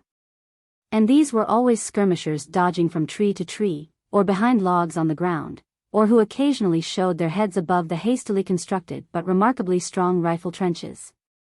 On the occasion of my visit to McPherson on the 30th of May, while standing with a group of officers, among whom were Generals McPherson, Logan, Berry, and Colonel Taylor, my former chief of artillery, a minie-ball passed through Logan's coat sleeve, scratching the skin, and struck Colonel Taylor square in the breast. Luckily he had in his pocket a famous memorandum book, in which he kept a sort of diary, about which we used to joke him a good deal. Its thickness and size saved his life, breaking the force of the ball, so that after traversing the book it only penetrated the breast to the ribs, but it knocked him down and disabled him for the rest of the campaign. He was a most competent and worthy officer, and now lives in poverty in Chicago, sustained in part by his own labor, and in part by a pitiful pension recently granted. On the 1st of June General McPherson closed in upon the right, and, without attempting further to carry the enemy's strong position at New Hope Church, I held our general right in close contact with it, gradually, carefully, and steadily working by the left, until our strong infantry lines had reached and secured possession of all the wagon roads between New Hope, Allatoona, and Ackworth. When I dispatched Generals Garrard's and Stoneman's divisions of cavalry into Allatoona, the first around by the west end of the pass, and the latter by the direct road. Both reached their destination without opposition, and orders were at once given to repair the railroad forward from Kingston to Allatoona, embracing the bridge across the Etowah River. Thus the real object of my move on Dallas was accomplished, and on the 4th of June I was preparing to draw off from New Hope Church, and to take position on the railroad in front of Allatoona, when, General Johnston himself having evacuated his position, we effected the change without further battle, and moved to the railroad, occupying it from Allatoona and Ackworth forward to Big Shanty, in sight of the famous Kennesaw Mountain. Thus, substantially in the month of May, we had steadily driven our antagonist from the strong positions of Dalton, Res Aea, Cassville, Allatoona, and Dallas. Had advanced our lines in strong, compact order from Chattanooga to Big Shanty, nearly 100 miles of as difficult country as was ever fought over by civilized armies. And thus stood prepared to go on, anxious to fight, and confident of success as soon as the railroad communications were complete to bring forward the necessary supplies. It is now impossible to state accurately our loss of life and men in any one separate battle, for the fighting was continuous, almost daily, among trees and bushes, on ground where one could rarely see 100 yards ahead. The aggregate loss in the several corps for the month of May is reported as follows in the usual monthly returns sent to the Adjutant General's office, which are, therefore, official. Casualties during the month of May. 1864. Major General Sherman commanding. Killed and missing. Wounded. Total. 1,863. 7,436. 9,299. General Joseph E. Johnston, in his Narrative of His Military Operations, just published, March 27, 1874, gives the effective strength of his army at and about Dalton on the 1st of May 1864, page 302, as follows. Infantry. 37,652. Artillery. 2,812. Cavalry. 2. 392. Total. 42,856. During May, and prior to reaching Cassville, he was further reinforced. Polk's Corps of 3 divisions. 12,000. Martin's Division of Cavalry. 3,500. Jackson's Division of Cavalry. 3,900. And at New Hope Church, May 26. Brigade of Quarrels. 2,200. Grand total. 64. 456. His losses during the month of May are stated by him, as taken from the report of Surgeon Ford. Killed. Wounded. Total. 4,672. 5,393. These figures include only the killed and wounded, whereas my statement of losses embraces the missing, which are usually prisoners, and of these we captured. During the whole campaign of 4.5 months, exactly 12,983, whose names, rank, and regiments, were officially reported to the Commissary General of Prisoners. And assuming a due proportion for the month of May, viz., 1/4, makes 3,245 to be added to the killed and wounded given above, making an aggregate loss in Johnston's army, from Dalton to New Hope, inclusive, of 8,638, against ours of 9,299. Therefore General Johnston is greatly in error, in his estimates on page 357, in stating our loss, as compared with his, at 6 or 10 to 1. I always estimated my force at about double his, and could afford to lose 2 to 1 without disturbing our relative proportion. But I also reckoned that, in the natural strength of the country, in the abundance of mountains, streams, and forests, he had a fair offset to our numerical superiority, and therefore endeavored to act with reasonable caution while moving on the vigorous offensive. With the drawn battle of New Hope Church, and our occupation of the natural fortress of Allatoona, terminated the month of May, and the first stage of the campaign. Chapter 17. Atlanta Campaign, Battles about Kennesaw Mountain. June, 1864. On the 1st of June our 3 armies were well in hand, in the broken and densely wooded country fronting the enemy entrenched at New Hope Church, about 5 miles north of Dallas. General Stoneman's division of cavalry had occupied Allatoona, on the railroad, and General Garrett's division was at the western end of the pass, about Stylesboro. Colonel W. Wright, of the engineers, was busily employed in repairing the railroad and rebuilding the bridge across the Etowah, or High Tower, River, which had been destroyed by the enemy on his retreat. And the armies were engaged in a general and constant skirmish along a front of about 6 miles, McPherson the right, Thomas the center, and Schofield on the left. By gradually covering our front with parapet, and extending to the left, we approached the railroad toward Ackworth and overlapped the enemy's right. By the 4th of June we had made such progress that Johnston evacuated his lines in the night, leaving us masters of the situation, when I deliberately shifted McPherson's army to the extreme left, at and in front of Ackworth. With Thomas's about 2 miles on his right, and Schofield's on his right all facing east. Heavy rains set in about the 1st of June, making the roads infamous, but our marches were short, as we needed time for the repair of the railroad, so as to bring supplies forward to Allatoona station. On the 6th I rode back to Allatoona, 7 miles, found it all that was expected, and gave orders for its fortification and preparation as a secondary base. General Blair arrived at Ackworth on the 8th with his 2 divisions of the 17th Corps, the same which had been on veteran furlough, had come up from Cairo by way of Clifton, on the Tennessee River, and had followed our general route to Allatoona, where he had left a garrison of about 1,500 men. His effective strength, as reported, was 9,000. These, with new regiments and furloughed men who had joined early in the month of May, equaled our losses from battle, sickness, and by detachments. So that the 3 armies still aggregated about 100,000 effective men. On the 10th of June the whole combined army moved forward 6 miles, to Big Shanty, a station on the railroad, whence we had a good view of the enemy's position, which embraced 3 prominent hills known as Kennesaw, Pine Mountain, and Lost Mountain.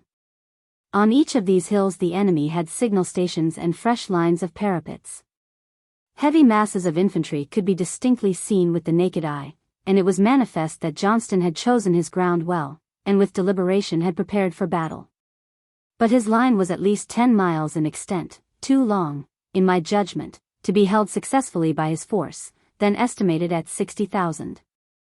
As his position, however, gave him a perfect view over our field, we had to proceed with due caution. McPherson had the left, following the railroad, which curved around the north base of Kennesaw, Thomas the center, oblique to the right, deploying below Kennesaw and facing Pine Hill. And Schofield, somewhat refused, was on the general right, looking south, toward Lost Mountain. On the 11th the Etowah Bridge was done. The railroad was repaired up to our very skirmish line, close to the base of Kennesaw, and a loaded train of cars came to Big Shanty. The locomotive, detached, was run forward to a water tank within the range of the enemy's guns on Kennesaw, whence the enemy opened fire on the locomotive. But the engineer was not afraid, went on to the tank, got water, and returned safely to his train, answering the guns with the screams of his engine, heightened by the cheers and shouts of our men. The rains continued to pour, and made our development slow and dilatory, for there were no roads, and these had to be improvised by each division for its own supply train from the depot in Big Shanty to the camps. Meantime each army was deploying carefully before the enemy, entrenching every camp, ready as against a sally. The enemy's cavalry was also busy in our rear, compelling us to detach cavalry all the way back as far as Resica, and to strengthen all the infantry posts as far as Nashville. Besides, there was great danger, always in my mind, that Forrest would collect a heavy cavalry command in Mississippi, cross the Tennessee River, and break up our railroad below Nashville. In anticipation of this very danger, I had sent General Sturgis to Memphis to take command of all the cavalry in that quarter, to go out toward Pontotoc, engage Forrest and defeat him. But on the 14th of June I learned that General Sturgis had himself been defeated on the 10th of June, and had been driven by Forrest back into Memphis in considerable confusion. I expected that this would soon be followed by a general raid on all our roads in Tennessee. General G.J. Smith, with the 2 divisions of the 16th and 17th Corps which had been with General Banks up Red River, had returned from that ill-fated expedition, and had been ordered to General Canby at New Orleans, who was making a diversion about Mobile. But, on hearing of General Sturgis's defeat, I ordered General Smith to go out from Memphis and renew the offensive, so as to keep Forrest off our roads. This he did finally, defeating Forrest at Tupelo, on the 13th, 14th, and 15th days of July.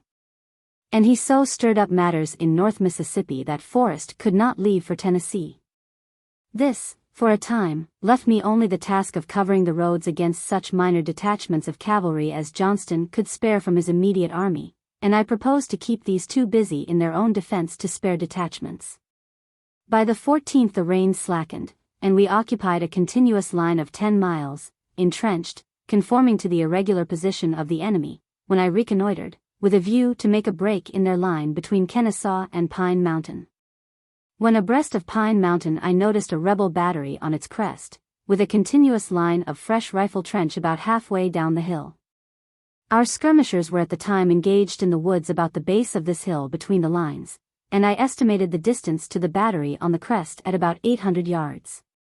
Near it, in plain view, stood a group of the enemy, evidently observing us with glasses. General Howard, commanding the 4th Corps, was nearby, and I called his attention to this group, and ordered him to compel it to keep behind its cover. He replied that his orders from General Thomas were to spare artillery ammunition.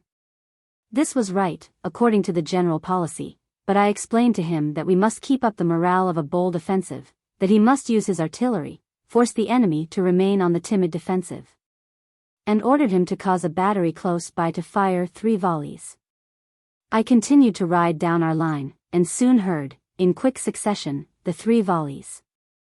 The next division in order was Geary's, and I gave him similar orders. General Polk, in my opinion, was killed by the 2nd volley fired from the 1st battery referred to. In a conversation with General Johnston, after the war, he explained that on that day he had ridden in person from Marietta to Pine Mountain, held by Bates's division, and was accompanied by Generals Hardee and Polk. When on Pine Mountain, reconnoitering, quite a group of soldiers, belonging to the battery close by, clustered about him. He noticed the preparations of our battery to fire, and cautioned these men to scatter. They did so, and he likewise hurried behind the parapet, from which he had an equally good view of our position, but General Polk, who was dignified and corpulent, walked back slowly, not wishing to appear too hurried or cautious in the presence of the men, and was struck across the breast by an unexploded shell, which killed him instantly. This is my memory of the conversation, and it is confirmed by Johnston himself in his narrative, page 337, except that he calculated the distance of our battery at 600 yards, and says that Polk was killed by the 3rd shot. I know that our guns fired by volley, and believe that he was hit by a shot of the 2nd volley.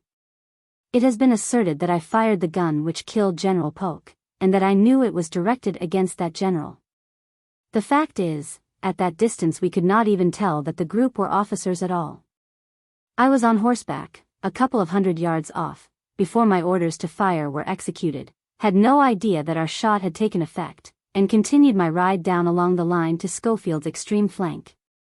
Returning late in the evening to my headquarters at Big Shanty, where I occupied an abandoned house. In a cotton field back of that house was our signal station, on the roof of an old gin house. The signal officer reported that by studying the enemy's signals he had learned the key, and that he could read their signals. He explained to me that he had translated a signal about noon, from Pine Mountain to Marietta, send an ambulance for General Polk's body, and later in the day another, why don't you send an ambulance for General Polk? From this we inferred that General Polk had been killed, but how or where we knew not, and this inference was confirmed later in the same day by the report of some prisoners who had been captured. On the 15th we advanced our general lines, intending to attack at any weak point discovered between Kennesaw and Pine Mountain. But Pine Mountain was found to be abandoned, and Johnston had contracted his front somewhat, on a direct line, connecting Kennesaw with Lost Mountain. Thomas and Schofield thereby gained about 2 miles of most difficult country, and McPherson's left lapped well around the north end of Kennesaw. We captured a good many prisoners, among them a whole infantry regiment, the 14th Alabama, 320 strong. On the 16th the general movement was continued, when Lost Mountain was abandoned by the enemy. Our right naturally swung round, so as to threaten the railroad below Marietta, but Johnston had still further contracted and strengthened his lines, covering Marietta and all the roads below. On the 17th and 18th the rain again fell in torrents, making army movements impossible, but we devoted the time to strengthening our positions, more especially the left and center, with a view gradually to draw from the left to add to the right. And we had to hold our lines on the left extremely strong, to guard against a sally from Kennesaw against our depot at Big Shanty. Garrett's division of cavalry was kept busy on our left. McPherson had gradually extended to his right, enabling Thomas to do the same still farther. But the enemy's position was so very strong, and everywhere it was covered by entrenchments, that we found it as dangerous to assault as a permanent fort. We in like manner covered our lines of battle by similar works, and even our skirmishers learned to cover their bodies by the simplest and best forms of defensive works, such as rails or logs, piled in the form of a simple lunette, covered on the outside with earth thrown up at night. The enemy and ourselves used the same form of rifle trench, varied according to the nature of the ground, viz., the trees and bushes were cut away for 100 yards or more in front, serving as an abatis or entanglement. The parapets varied from 4 to 6 feet high, the dirt taken from a ditch outside and from a covered way inside, and this parapet was surmounted by a head log, composed of the trunk of a tree from 12 to 20 inches at the butt. Lying along the interior crest of the parapet and resting in notches cut in other trunks which extended back, forming an inclined plane, in case the head log should be knocked inward by a cannon shot. The men of both armies became extremely skillful in the construction of these works, because each man realized their value and importance to himself, so that it required no orders for their construction. As soon as a regiment or brigade gained a position within easy distance for a sally, it would set to work with a will, and would construct such a parapet in a single night. But I endeavored to spare the soldiers this hard labor by authorizing each division commander to organize out of the freedmen who escaped to us a pioneer corps of 200 men, who were fed out of the regular army supplies. And I promised them $10 a month, under an existing act of Congress. These pioneer detachments became very useful to us during the rest of the war, for they could work at night while our men slept. They in turn were not expected to fight, and could therefore sleep by day. Our enemies used their slaves for a similar purpose, but usually kept them out of the range of fire by employing them to fortify and strengthen the position to their rear next to be occupied in their general retrograde. During this campaign hundreds if not thousands of miles of similar entrenchments were built by both armies, and, as a rule, whichever party attacked got the worst of it.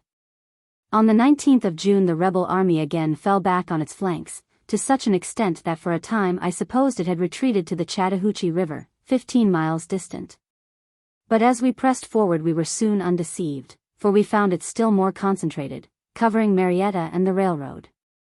These successive contractions of the enemy's line encouraged us and discouraged him, but were doubtless justified by sound reasons. On the 20th Johnston's position was unusually strong. Kennesaw Mountain was his salient. His two flanks were refused and covered by parapets and by Noonday and Noses Creeks.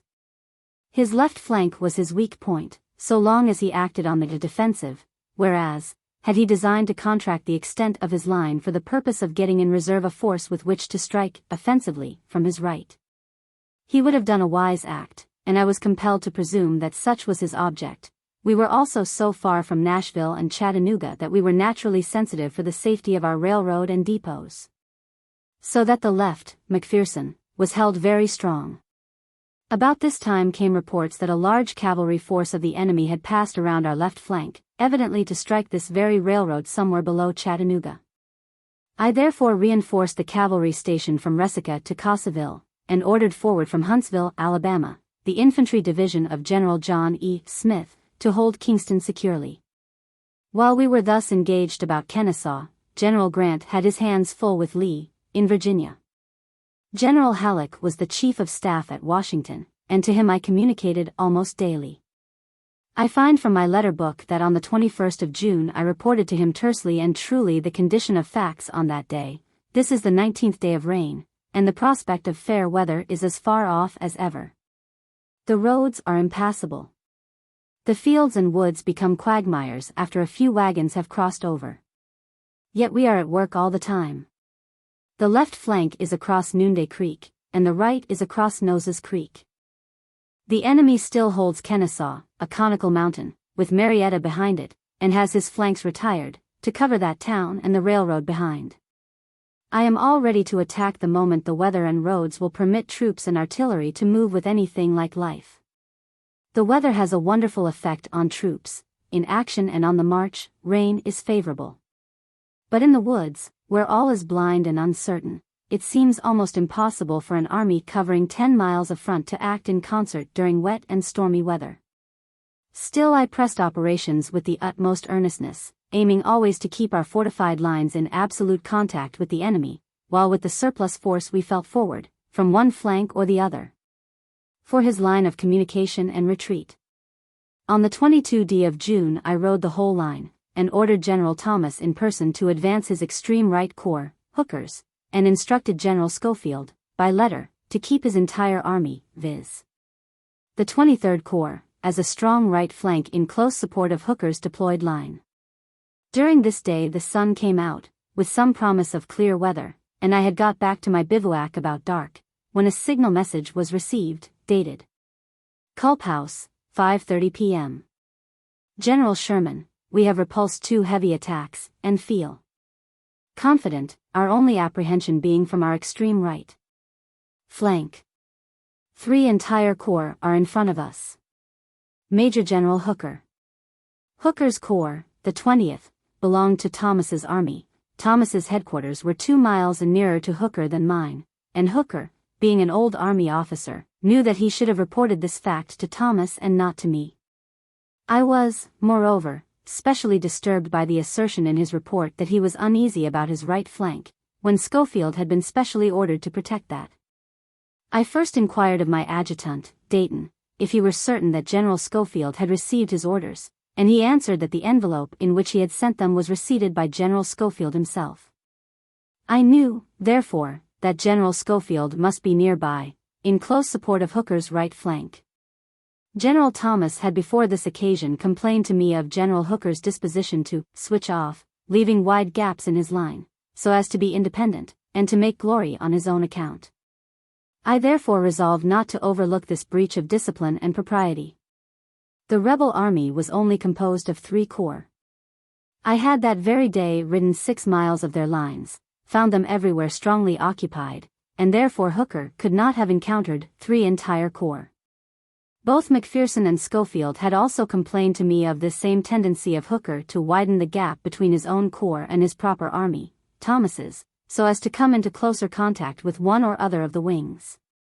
Asserting that he was the senior by commission to both McPherson and Schofield, and that in the event of battle he should assume command over them, by virtue of his older commission. They appealed to me to protect them. I had heard during that day some cannonading and heavy firing down toward the Culp House, which was about 5 miles southeast of where I was, but this was nothing unusual. For at the same moment there was firing along our lines full 10 miles in extent. Early the next day, 23d, I rode down to the Culp House, which was on a road leading from Powder Springs to Marietta, about 3 miles distant from the latter. On the way I passed through General Butterfield's division of Hooker's corps, which I learned had not been engaged at all in the battle of the day before. Then I rode along Geary's and Williams's divisions, which occupied the field of battle, and the men were engaged in burying the dead. I found General Schofield's corps on the Powder Springs Road, its head of column abreast of Hooker's right, therefore constituting a strong right flank, and I met General Schofield and Hooker together. As rain was falling at the moment, we passed into a little church standing by the roadside, and I there showed General Schofield Hooker's signal message of the day before. He was very angry, and pretty sharp words passed between them, Schofield saying that his head of column, Haskell's division, had been, at the time of the battle, actually in advance of Hooker's line. That the attack or sally of the enemy struck his troops before it did Hooker's, that General Hooker knew of it at the time. And he offered to go out and show me that the dead men of his advanced division, Haskell's, were lying farther out than any of Hooker's. General Hooker pretended not to have known this fact. I then asked him why he had called on me for help, until he had used all of his own troops, asserting that I had just seen Butterfield's division, and had learned from him that he had not been engaged the day before at all. And I asserted that the enemy's sally must have been made by 1 corps, Hood's, in place of 3, and that it had fallen on Geary's and Williams's divisions, which had repulsed the attack handsomely. As we rode away from that church, General Hooker was by my side, and I told him that such a thing must not occur again. In other words, I reproved him more gently than the occasion demanded, and from that time he began to sulk. General Hooker had come from the East with great fame as a fighter, and at Chattanooga he was glorified by his battle above the clouds, which I fear turned his head. He seemed jealous of all the army commanders, because in years, former rank, and experience, he thought he was our superior. On the 23d of June I telegraphed to General Halleck this summary, which I cannot again better state. We continue to press forward on the principle of an advance against fortified positions. The whole country is one vast fort, and Johnston must have at least 50 miles of connected trenches, with abatis and finished batteries. We gain ground daily, fighting all the time. On the 21st, General Stanley gained a position near the south end of Kennesaw, from which the enemy attempted in vain to drive him, and the same day General T.J. Wood's division took a hill, which the enemy assaulted 3 times at night without success, leaving more than 100 dead on the ground. Yesterday the extreme right, Hooker and Schofield, advanced on the Powder Springs Road to within 3 miles of Marietta. The enemy made a strong effort to drive them away, but failed signally, leaving more than 200 dead on the field. Our lines are now in close contact, and the fighting is incessant, with a good deal of artillery fire. As fast as we gain one position the enemy has another already, but I think he will soon have to let go Kennesaw, which is the key to the whole country. The weather is now better, and the roads are drying up fast. Our losses are light, and, notwithstanding the repeated breaks of the road to our rear, supplies are ample. During the 24th and 25th of June General Schofield extended his right as far as prudent, so as to compel the enemy to thin out his lines correspondingly, with the intention to make 2 strong assaults at points where success would give us the greatest advantage. I had consulted Generals Thomas, McPherson, and Schofield, and we all agreed that we could not with prudence stretch out any more, and therefore there was no alternative but to attack fortified lines, a thing carefully avoided up to that time. I reasoned, if we could make a breach anywhere near the rebel center, and thrust in a strong head of column, that with the one moiety of our army we could hold and check the corresponding wing of the enemy, and with the other sweep in flank and overwhelm the other half. The 27th of June was fixed as the day for the attempt, and in order to oversee the whole, and to be in close communication with all parts of the army, I had a place cleared on the top of a hill to the rear of Thomas's center, and had the telegraph wires laid to it. The points of attack were chosen, and the troops were all prepared with as little demonstration as possible. About 9 a.m. of the day appointed, the troops moved to the assault, and all along our lines for 10 miles a furious fire of artillery and musketry was kept up. At all points the enemy met us with determined courage and in great force. McPherson's attacking column fought up the face of the lesser Kennesaw, but could not reach the summit. About a mile to the right, just below the Dallas Road, Thomas's assaulting column reached the parapet, where Brigadier General Barker was shot down mortally wounded, and Brigadier General Daniel McCook, my old law partner, was desperately wounded, from the effects of which he afterward died. By 11:30 the assault was in fact over, and had failed. We had not broken the rebel line at either point, but our assaulting columns held their ground within a few yards of the rebel trenches, and there covered themselves with parapet. McPherson lost about 500 men and several valuable officers, and Thomas lost nearly 2,000 men. This was the hardest fight of the campaign up to that date, and it is well described by Johnston in his narrative, pages 342, 343, where he admits his loss in killed and wounded as total 808. This, no doubt, is a true and fair statement, but, as usual, Johnston overestimates our loss, putting it at 6,000, whereas our entire loss was about 2,500, killed and wounded. While the battle was in progress at the center, Schofield crossed Ollie's Creek on the right, and gained a position threatening Johnston's line of retreat. And, to increase the effect, I ordered Stoneman's cavalry to proceed rapidly still farther to the right, to Sweetwater. Satisfied of the bloody cost of attacking entrenched lines, I at once thought of moving the whole army to the railroad at a point, Fulton, about 10 miles below Marietta, or to the Chattahoochee River itself. A movement similar to the one afterward so successfully practiced at Atlanta. All the orders were issued to bring forward supplies enough to fill our wagons, intending to strip the railroad back to Allatoona, and leave that place as our depot, to be covered as well as possible by Garrett's cavalry. General Thomas, as usual, shook his head, deeming it risky to leave the railroad. But something had to be done, and I had resolved on this move, as reported in my dispatch to General Halleck on July 1st. General Schofield is now south of Ollie's Creek, and on the head of Nickajack. I have been hurrying down provisions and forage, and tomorrow night propose to move McPherson from the left to the extreme right, back of General Thomas. This will bring my right within 3 miles of the Chattahoochee River, and about 5 miles from the railroad. By this movement I think I can force Johnston to move his whole army down from Kennesaw to defend his railroad and the Chattahoochee, when I will, by the left flank, reach the railroad below Marietta. But in this I must cut loose from the railroad with 10 days' supplies in wagons.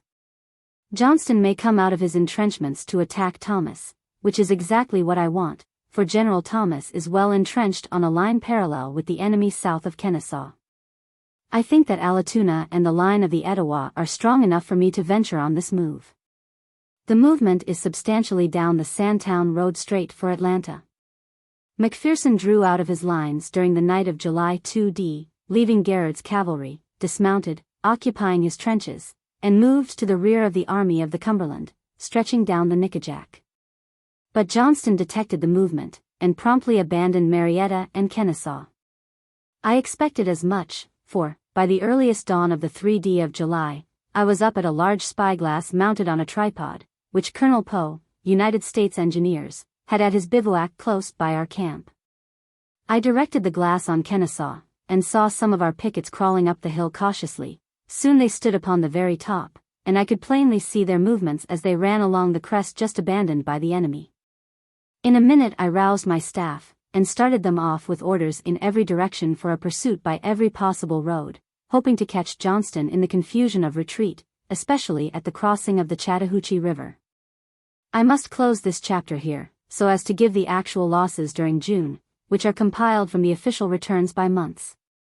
These losses, from June 1 to July 3d, were all substantially sustained about Kennesaw and Marietta, and it was really a continuous battle, lasting from the 10th day of June till the 3d of July, when the rebel army fell back from Marietta toward the Chattahoochee River. Our losses were: killed and missing, wounded. Total loss in June aggregate: 1,790, 5,740, 7,530. Johnston makes his statement of losses from the report of his surgeon Ford, for pretty much the same period, viz. from June 4 to July 4, page 576. Killed. Wounded. Total. 3,480. 3,948. In the tabular statement the missing embraces the prisoners. And, giving 2,000 as a fair proportion of prisoners captured by us for the month of June, 12,983 in all the campaign, makes an aggregate loss in the rebel army of 5,948. To ours of 7,530, a less proportion than in the relative strength of our two armies, viz. as 6 to 10, thus maintaining our relative superiority, which the desperate game of war justified. Chapter 18. Atlanta Campaign, Battles about Atlanta. July, 1864.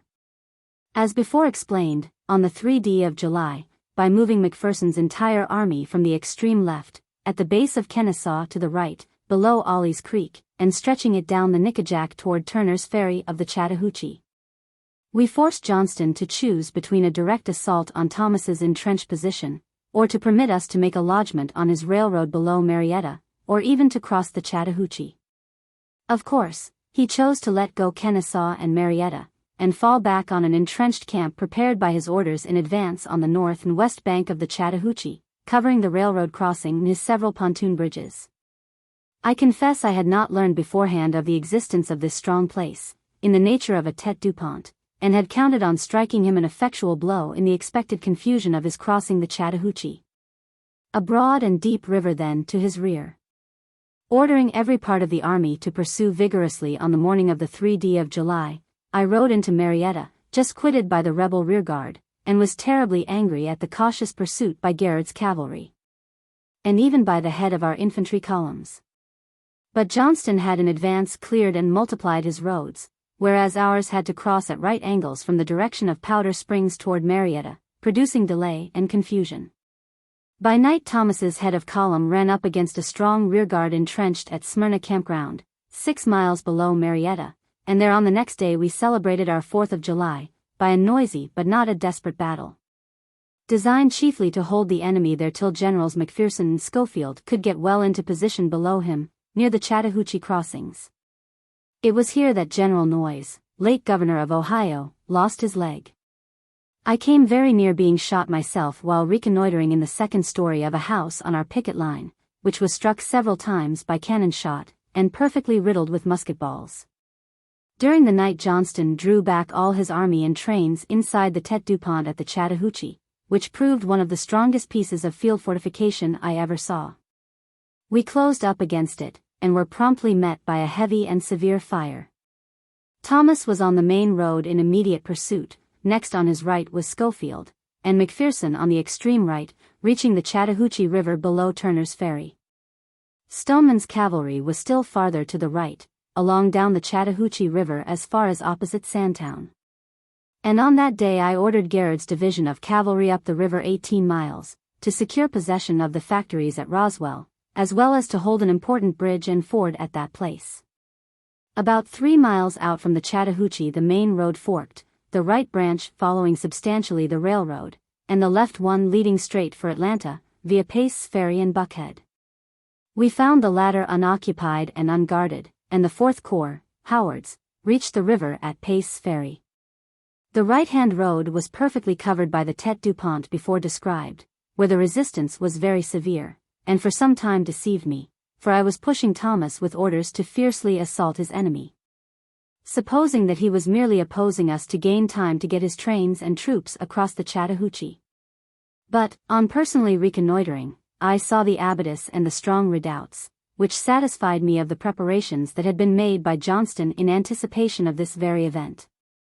While I was with General Jeff C. Davis, a poor Negro came out of the abattis, blanched with fright, said he had been hidden under a log all day, with a perfect storm of shot, shells, and musket balls, passing over him. Till a short lull had enabled him to creep out and make himself known to our skirmishers, who in turn had sent him back to where we were. This Negro explained that he with about 1,000 slaves had been at work a month or more on these very lines, which, as he explained, extended from the river about a mile above the railroad bridge to Turner's Ferry below, being in extent from 5 to 6 miles. Therefore, on the 5th of July we had driven our enemy to cover in the valley of the Chattahoochee, and we held possession of the river above for 18 miles, as far as Roswell, and below 10 miles to the mouth of the Sweetwater. Moreover, we held the high ground and could overlook his movements, instead of his looking down on us, as was the case at Kennesaw. From a hill just back of Mining Station I could see the houses in Atlanta, 9 miles distant, and the whole intervening valley of the Chattahoochee. Could observe the preparations for our reception on the other side, the camps of men and large trains of covered wagons.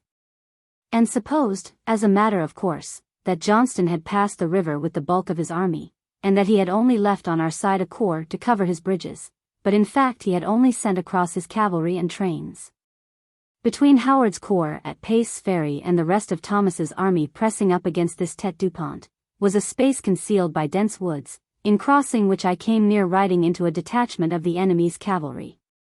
And later in the same day Colonel Frank Sherman, of Chicago, then on General Howard's staff, did actually ride straight into the enemy's camp, supposing that our lines were continuous. He was carried to Atlanta, and for some time the enemy supposed they were in possession of the commander-in-chief of the opposing army. I knew that Johnston would not remain long on the west bank of the Chattahoochee, for I could easily practice on that ground to better advantage our former tactics of entrenching a moiety in his front, and with the rest of our army cross the river and threaten either his rear or the city of Atlanta itself, which city was of vital importance to the existence not only of his own army, but of the Confederacy itself. In my dispatch of July 6 to General Halleck, at Washington, I state that Johnston, in his retreat from Kennesaw, has left 2 breaks in the railroad, one above Marietta and one near Mining Station. The former is already repaired, and Johnston's army has heard the sound of our locomotives. The telegraph is finished to Mining Station, and the field wire has just reached my bivouac, and will be ready to convey this message as soon as it is written and translated into cipher. I propose to study the crossings of the Chattahoochee, and, when all is ready, to move quickly. As a beginning, I will keep the troops and wagons well back from the river, and only display to the enemy our picket line, with a few field batteries along at random. I have already shifted Schofield to a point in our left rear, whence he can in a single move reach the Chattahoochee at a point above the railroad bridge, where there is a ford. At present the waters are turbid and swollen from recent rains. But if the present hot weather lasts, the water will run down very fast. We have pontoons enough for 4 bridges, but, as our crossing will be resisted, we must maneuver some. All the regular crossing places are covered by forts, apparently of long construction, but we shall cross in due time, and, instead of attacking Atlanta direct, or any of its forts, I propose to make a circuit, destroying all its railroads. This is a delicate movement, and must be done with caution. Our army is in good condition and full of confidence, but the weather is intensely hot, and a good many men have fallen with sunstroke. The country is high and healthy, and the sanitary condition of the army is good. At this time Stoneman was very active on our extreme right, pretending to be searching the river below Turner's Ferry for a crossing, and was watched closely by the enemy's cavalry on the other side. McPherson, on the right, was equally demonstrative at and near Turner's Ferry. Thomas faced substantially the entrenched Tete Dupont, and had his left on the Chattahoochee River, at Pace's Ferry. Garrett's cavalry was up at Roswell, and McCook's small division of cavalry was intermediate, above Soap's Creek. Meantime, also, the railroad construction party was hard at work, repairing the railroad up to our camp at Vining Station. Of course, I expected every possible resistance in crossing the Chattahoochee River, and had made up my mind to feign on the right, but actually to cross over by the left. We had already secured a crossing place at Roswell, but one nearer was advisable. General Schofield had examined the river well, found a place just below the mouth of Soap's Creek which he deemed advantageous, and was instructed to effect an early crossing there, and to entrench a good position on the other side, viz. the east bank. But, preliminary thereto, I had ordered General Rousseau, at Nashville, to collect, out of the scattered detachments of cavalry in Tennessee, a force of a couple of thousand men, to rendezvous at Decatur, Alabama. Thence to make a rapid march for Opelika, to break up the railroad links between Georgia and Alabama, and then to make junction with me about Atlanta. Or, if forced, to go on to Pensacola, or even to swing across to some of our posts in Mississippi. General Rousseau asked leave to command this expedition himself, to which I consented, and on the 6th of July he reported that he was already at Decatur, and I gave him orders to start. He moved promptly on the 9th, crossed the Coosa below the 10 Islands, and the Tallapoosa below Horseshoe Bend, having passed through Talladega. He struck the railroad west of Opelika, tore it up for 20 miles, then turned north and came to Marietta on the 22d of July, whence he reported to me. This expedition was in the nature of a raid, and must have disturbed the enemy somewhat. But, as usual, the cavalry did not work hard, and their destruction of the railroad was soon repaired. Rousseau, when he reported to me in person before Atlanta, on the 28th of July, stated his entire loss to have been only 12 killed and 30 wounded. He brought in 400 captured mules and 300 horses, and also told me a good story. He said he was far down in Alabama, below Talladega, one hot, dusty day, when the blue clothing of his men was gray with dust. He had halted his column along a road, and he in person, with his staff, had gone to the house of a planter, who met him kindly on the front porch. He asked for water, which was brought, and as the party sat on the porch in conversation he saw, in a stable yard across the road, quite a number of good mules. He remarked to the planter, "My good sir, I fear I must take some of your mules." The planter remonstrated, saying he had already contributed liberally to the good cause, that it was only last week he had given to General Roddy 10 mules. Rousseau replied, "Well, in this war you should be at least neutral, that is, you should be as liberal to us as to Roddy, a rebel cavalry general." "Well, ain't you on our side?" "No," said Rousseau. "I am General Rousseau, and all these men you see are Yanks." "Great God! Is it possible? Are these Yanks? Who ever supposed they would come away down here in Alabama?" Of course, Rousseau took his 10 mules. Schofield effected his crossing at Soap's Creek very handsomely on the 9th, capturing the small guard that was watching the crossing. By night he was on the high ground beyond, strongly entrenched, with 2 good pontoon bridges finished, and was prepared, if necessary, for an assault by the whole Confederate army. The same day Garrett's cavalry also crossed over at Roswell, drove away the cavalry pickets, and held its ground till relieved by Newton's division of Howard's corps, which was sent up temporarily. Till it in turn was relieved by Dodge's corps, 16th, of the Army of the Tennessee, which was the advance of the whole of that army. That night Johnston evacuated his trenches, crossed over the Chattahoochee, burned the railroad bridge and his pontoon and trestle bridges, and left us in full possession of the north or west bank, besides which we had already secured possession of the two good crossings at Roswell and Soap's Creek. I have always thought Johnston neglected his opportunity there, for he had lain comparatively idle while we got control of both banks of the river above him. On the 13th I ordered McPherson, with the 15th Corps, to move up to Roswell, to cross over, prepare good bridges, and to make a strong tete du pont on the farther side. Stoneman had been sent down to Campbellton, with orders to cross over and to threaten the railroad below Atlanta, if he could do so without too much risk. And General Blair, with the 17th Corps, was to remain at Turner's Ferry, demonstrating as much as possible, thus keeping up the feint below while we were actually crossing above. Thomas was also ordered to prepare his bridges at Powers's and Pace's ferries. By crossing the Chattahoochee above the railroad bridge, we were better placed to cover our railroad and depots than below, though a movement across the river below the railroad, to the south of Atlanta, might have been more decisive. But we were already so far from home, and would be compelled to accept battle whenever offered, with the Chattahoochee to our rear, that it became imperative for me to take all prudential measures the case admitted of. And I therefore determined to pass the river above the railroad bridge, McPherson on the left, Schofield in the center, and Thomas on the right. On the 13th I reported to General Halleck as follows. All is well. I have now accumulated stores at Allatoona and Marietta, both fortified and garrison points. Have also 3 places at which to cross the Chattahoochee in our possession, and only await General Stoneman's return from a trip down the river, to cross the army in force and move on Atlanta.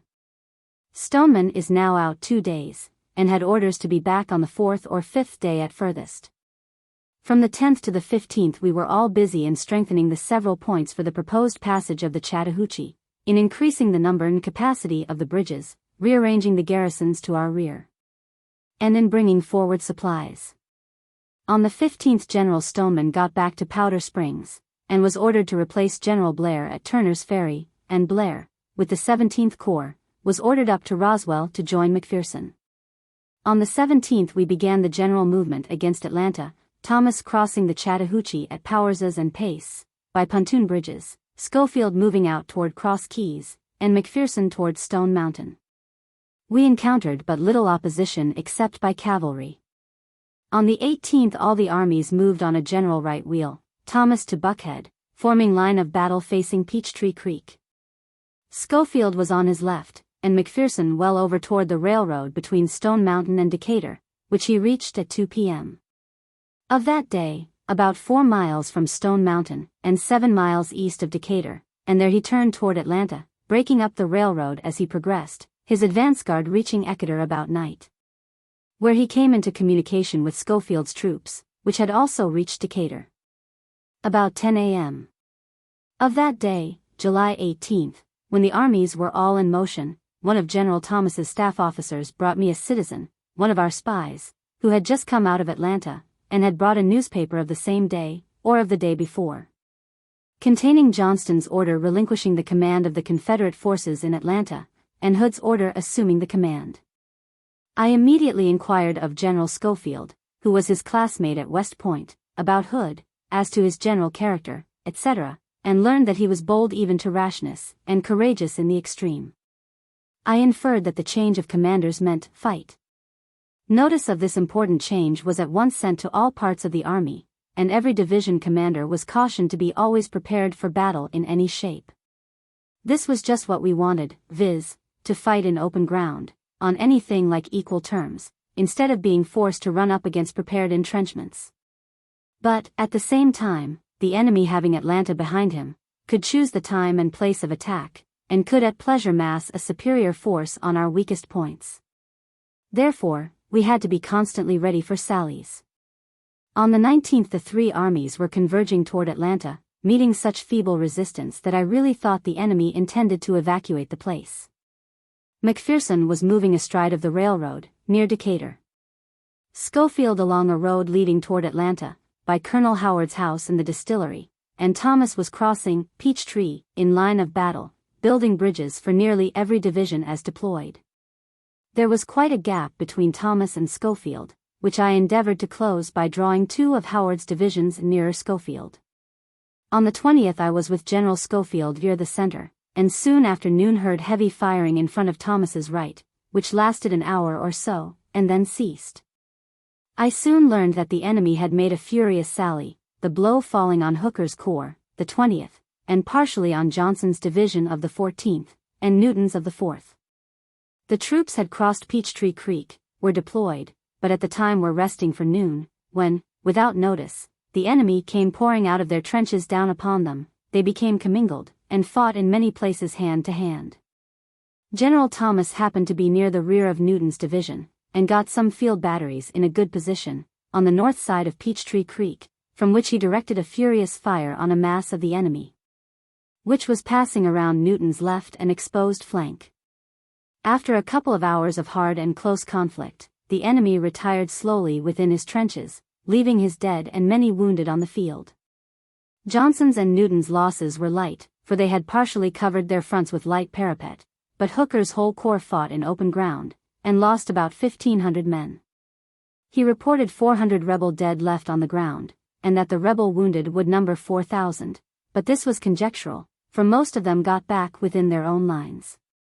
We had, however, met successfully a bold sally, had repelled it handsomely, and were also put on our guard, and the event illustrated the future tactics of our enemy.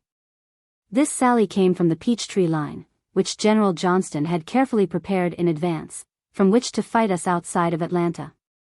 We then advanced our lines in compact order, close up to these finished entrenchments, overlapping them on our left.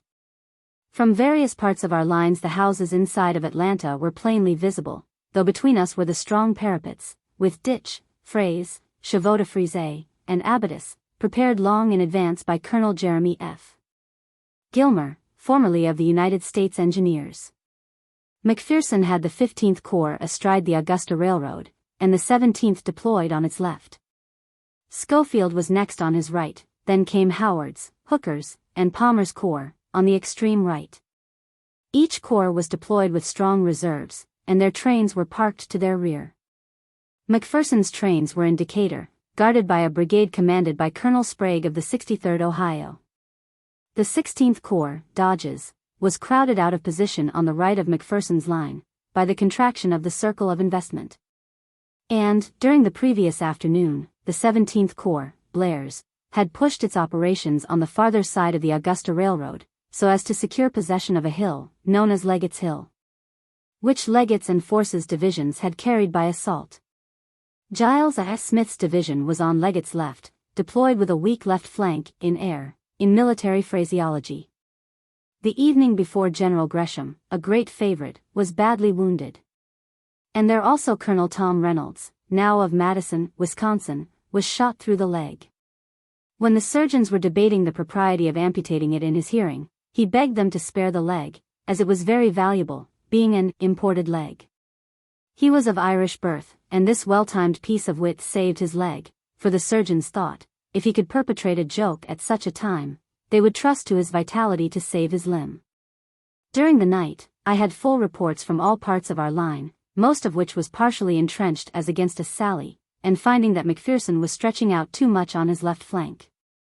I wrote him a note early in the morning not to extend so much by his left, for we had not troops enough to completely invest the place, and I intended to destroy utterly all parts of the Augusta Railroad to the east of Atlanta, then to withdraw from the left flank and add to the right. In that letter I ordered McPherson not to extend any farther to the left, but to employ General Dodge's corps, 16th, then forced out of position, to destroy every rail and tie of the railroad, from Decatur up to his skirmish line. And I wanted him, McPherson, to be ready, as soon as General Garrard returned from Covington, whither I had sent him, to move to the extreme right of Thomas, so as to reach if possible the railroad below Atlanta, viz. the Macon Road. In the morning we found the strong line of parapet, Peachtree Line, to the front of Schofield and Thomas, abandoned, and our lines were advanced rapidly close up to Atlanta. For some moments I supposed the enemy intended to evacuate, and in person was on horseback at the head of Schofield's troops, who had advanced in front of the Howard House to some open ground, from which we could plainly see the whole rebel line of parapets, and I saw their men dragging up from the intervening valley, by the distillery, trees and saplings for abatis. Our skirmishers found the enemy down in this valley, and we could see the rebel main line strongly manned, with guns in position at intervals. Schofield was dressing forward his lines, and I could hear Thomas farther to the right engaged, when General McPherson and his staff rode up. We went back to the Howard House, a double-frame building with a porch, and sat on the steps, discussing the chances of battle, and of Hood's general character. McPherson had also been of the same class at West Point with Hood, Schofield, and Sheridan. We agreed that we ought to be unusually cautious and prepared at all times for sallies and for hard fighting, because Hood, though not deemed much of a scholar, or of great mental capacity, was undoubtedly a brave, determined, and rash man. And the change of commanders at that particular crisis argued the displeasure of the Confederate government with the cautious but prudent conduct of General Jos Johnston. McPherson was in excellent spirits, well pleased at the progress of events so far, and had come over purposely to see me about the order I had given him to use Dodge's corps to break up the railroad, saying that the night before he had gained a position on Leggett's Hill from which he could look over the rebel parapet, and see the high smokestack of a large foundry in Atlanta. That before receiving my order he had diverted Dodge's 2 divisions, then in motion, from the main road, along a diagonal one that led to his extreme left flank, then held by Giles A. Smith's division, 17th Corps, for the purpose of strengthening that flank. And that he had sent some entrenching tools there, to erect some batteries from which he intended to knock down that foundry, and otherwise to damage the buildings inside of Atlanta. He said he could put all his pioneers to work, and do with them in the time indicated all I had proposed to do with General Dodge's 2 divisions. Of course I assented at once, and we walked down the road a short distance, sat down by the foot of a tree where I had my map, and on it pointed out to him Thomas's position and his own. I then explained minutely that, after we had sufficiently broken up the Augusta road, I wanted to shift his whole army around by the rear to Thomas's extreme right, and hoped thus to reach the other railroad at East Point. While we sat there we could hear lively skirmishing going on near us, down about the distillery, and occasionally round shot from 12 or 24-pound guns came through the trees in reply to those of Schofield. And we could hear similar sounds all along down the lines of Thomas to our right, and his own to the left. But presently the firing appeared a little more brisk, especially over about Giles G. Smith's division, and then we heard an occasional gun back toward Decatur. I asked him what it meant. We took my pocket compass, which I always carried, and by noting the direction of the sound, we became satisfied that the firing was too far to our left rear to be explained by known facts, and he hastily called for his horse, his staff, and his orderlies. McPherson was then in his prime, about 34 years old, over 6 feet high, and a very handsome man in every way, was universally liked, and had many noble qualities. He had on his boots outside his pantaloons, gauntlets on his hands, had on his Major General's uniform, and wore a sword belt, but no sword. He hastily gathered his papers, save one, which I now possess, into a pocketbook, put it in his breast pocket, and jumped on his horse, saying he would hurry down his line and send me back word what these sounds meant. His Adjutant General, Clark, Inspector General Strong, and his aides, Captains Steele and Guile, were with him. Although the sound of musketry on our left grew in volume, I was not so much disturbed by it as by the sound of artillery back toward Decatur. I ordered Schofield at once to send a brigade back to Decatur, some 5 miles, and was walking up and down the porch of the Howard House, listening, when one of McPherson's staff, with his horse covered with sweat, dashed up to the porch, and reported that General McPherson was either killed or a prisoner. He explained that when they had left me a few minutes before, they had ridden rapidly across to the railroad, the sounds of battle increasing as they neared the position occupied by General Giles A. Smith's division, and that McPherson had sent first one, then another of his staff to bring some of the reserve brigades of the 15th Corps over to the exposed left flank. That he had reached the head of Dodge's corps, marching by the flank on the diagonal road as described, and had ordered it to hurry forward to the same point. That then, almost if not entirely alone, he had followed this road leading across the wooded valley behind the 17th Corps, and had disappeared in these woods, doubtless with a sense of absolute security. The sound of musketry was there heard, and McPherson's horse came back, bleeding, wounded, and riderless. I ordered the staff officer who brought this message to return at once, to find General Logan, the senior officer present with the Army of the Tennessee, to report the same facts to him, and to instruct him to drive back this supposed small force, which had evidently got around the 17th Corps through the blind woods in rear of our left flank. I soon dispatched one of my own staff, McCoy, I think, to General Logan with similar orders, telling him to refuse his left flank, and to fight the battle, holding fast to Leggett's Hill, with the Army of the Tennessee. That I would personally look to Decatur and to the safety of his rear, and would reinforce him if he needed it. I dispatched orders to General Thomas on our right, telling him of this strong sally, and my inference that the lines in his front had evidently been weakened by reason thereof, and that he ought to take advantage of the opportunity to make a lodgment in Atlanta, if possible. Meantime the sounds of the battle rose on our extreme left more and more furious, extending to the place where I stood, at the Howard House. Within an hour an ambulance came in, attended by Colonels Clark and Strong, and Captains Steele and Guile, bearing McPherson's body. I had it carried inside of the Howard House, and laid on a door wrenched from its hinges. Dar. Hewitt, of the Army, was there, and I asked him to examine the wound. He opened the coat and shirt, saw where the ball had entered and where it came out, or rather lodged under the skin, and he reported that McPherson must have died in a few seconds after being hit. That the ball had ranged upward across his body, and passed near the heart. He was dressed just as he left me, with gauntlets and boots on, but his pocketbook was gone. On further inquiry I learned that his body must have been in possession of the enemy some minutes, during which time it was rifled of the pocketbook. And I was much concerned lest the letter I had written him that morning should have fallen into the hands of someone who could read and understand its meaning. Fortunately the spot in the woods where McPherson was shot was regained by our troops in a few minutes, and the pocketbook found in the haversack of a prisoner of war captured at the time. And it and its contents were secured by one of McPherson's staff. While we were examining the body inside the house, the battle was progressing outside, and many shots struck the building, which I feared would take fire, so I ordered Captain Steele and Guile to carry the body to Marietta. They reached that place the same night, and, on application, I ordered his personal staff to go on and escort the body to his home, in Clyde, Ohio, where it was received with great honor, and it is now buried in a small cemetery close by his mother's house, which cemetery is composed in part of the family orchard, in which he used to play when a boy. The foundation is ready laid for the equestrian monument now in progress, under the auspices of the Society of the Army of the Tennessee. The reports that came to me from all parts of the field revealed clearly what was the game of my antagonist, and the ground somewhat favored him.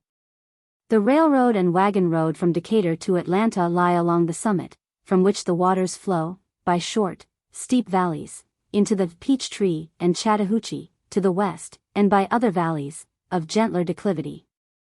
Toward the east, Ocmulgee. The ridges and level ground were mostly cleared, and had been cultivated as corn or cotton fields, but where the valleys were broken, they were left in a state of nature, wooded, and full of undergrowth. McPherson's line of battle was across this railroad, along a general ridge, with a gentle but cleared valley to his front, between him and the defenses of Atlanta. And another valley, behind him, was clear of timber in part, but to his left rear the country was heavily wooded. Hood, during the night of July 21st, had withdrawn from his Peachtree line, had occupied the fortified line of Atlanta, facing north and east, with Stewart's, formerly Polk's, corps and part of Hardee's, and with G. W. Smith's division of militia. His own corps, and part of Hardee's, had marched out to the road leading from McDonough to Decatur, and had turned so as to strike the left and rear of McPherson's line, in air. At the same time he had sent Wheeler's division of cavalry against the trains parked in Decatur. Unluckily for us, I had sent away the whole of Garrett's division of cavalry during the night of the 20th, with orders to proceed to Covington, 30 miles east, to burn two important bridges across the Occoquan and Yellow rivers, to tear up the railroad, to damage it as much as possible from Stone Mountain eastward, and to be gone 4 days. So that McPherson had no cavalry in hand to guard that flank. The enemy was therefore enabled, under cover or the forest, to approach quite near before he was discovered. Indeed, his skirmish line had worked through the timber and got into the field to the rear of Giles A. Smith's division of the 17th Corps unseen, had captured Murray's battery of regular artillery, moving through these woods entirely unguarded, and had got possession of several of the hospital camps. The right of this rebel line struck Dodge's troops in motion, but, fortunately, this corps, 16th, had only to halt, face to the left, and was in line of battle. And this corps not only held in check the enemy, but drove him back through the woods. About the same time this same force had struck General Giles A. Smith's left flank, doubled it back, captured 4 guns in position, and the party engaged in building the very battery which was the special object of McPherson's visit to me, and almost enveloped the entire left flank. The men, however, were skillful and brave, and fought for a time with their backs to Atlanta. They gradually fell back, compressing their own line, and gaining strength by making junction with Leggett's division of the 17th Corps, well and strongly posted on the hill.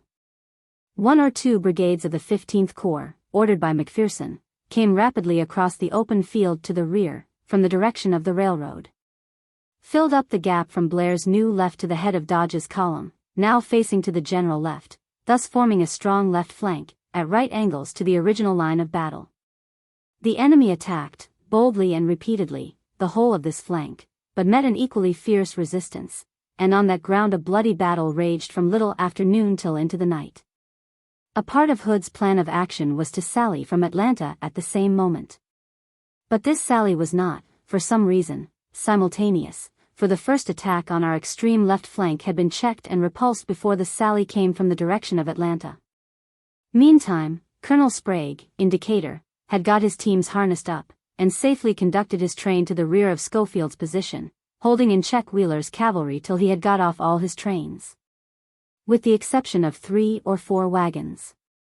I remained near the Howard House, receiving reports and sending orders, urging Generals Thomas and Schofield to take advantage of the absence from their front of so considerable a body as was evidently engaged on our left, and, if possible, to make a lodgment in Atlanta itself. But they reported that the lines to their front, at all accessible points, were strong, by nature and by art, and were fully manned. About 4 p.m.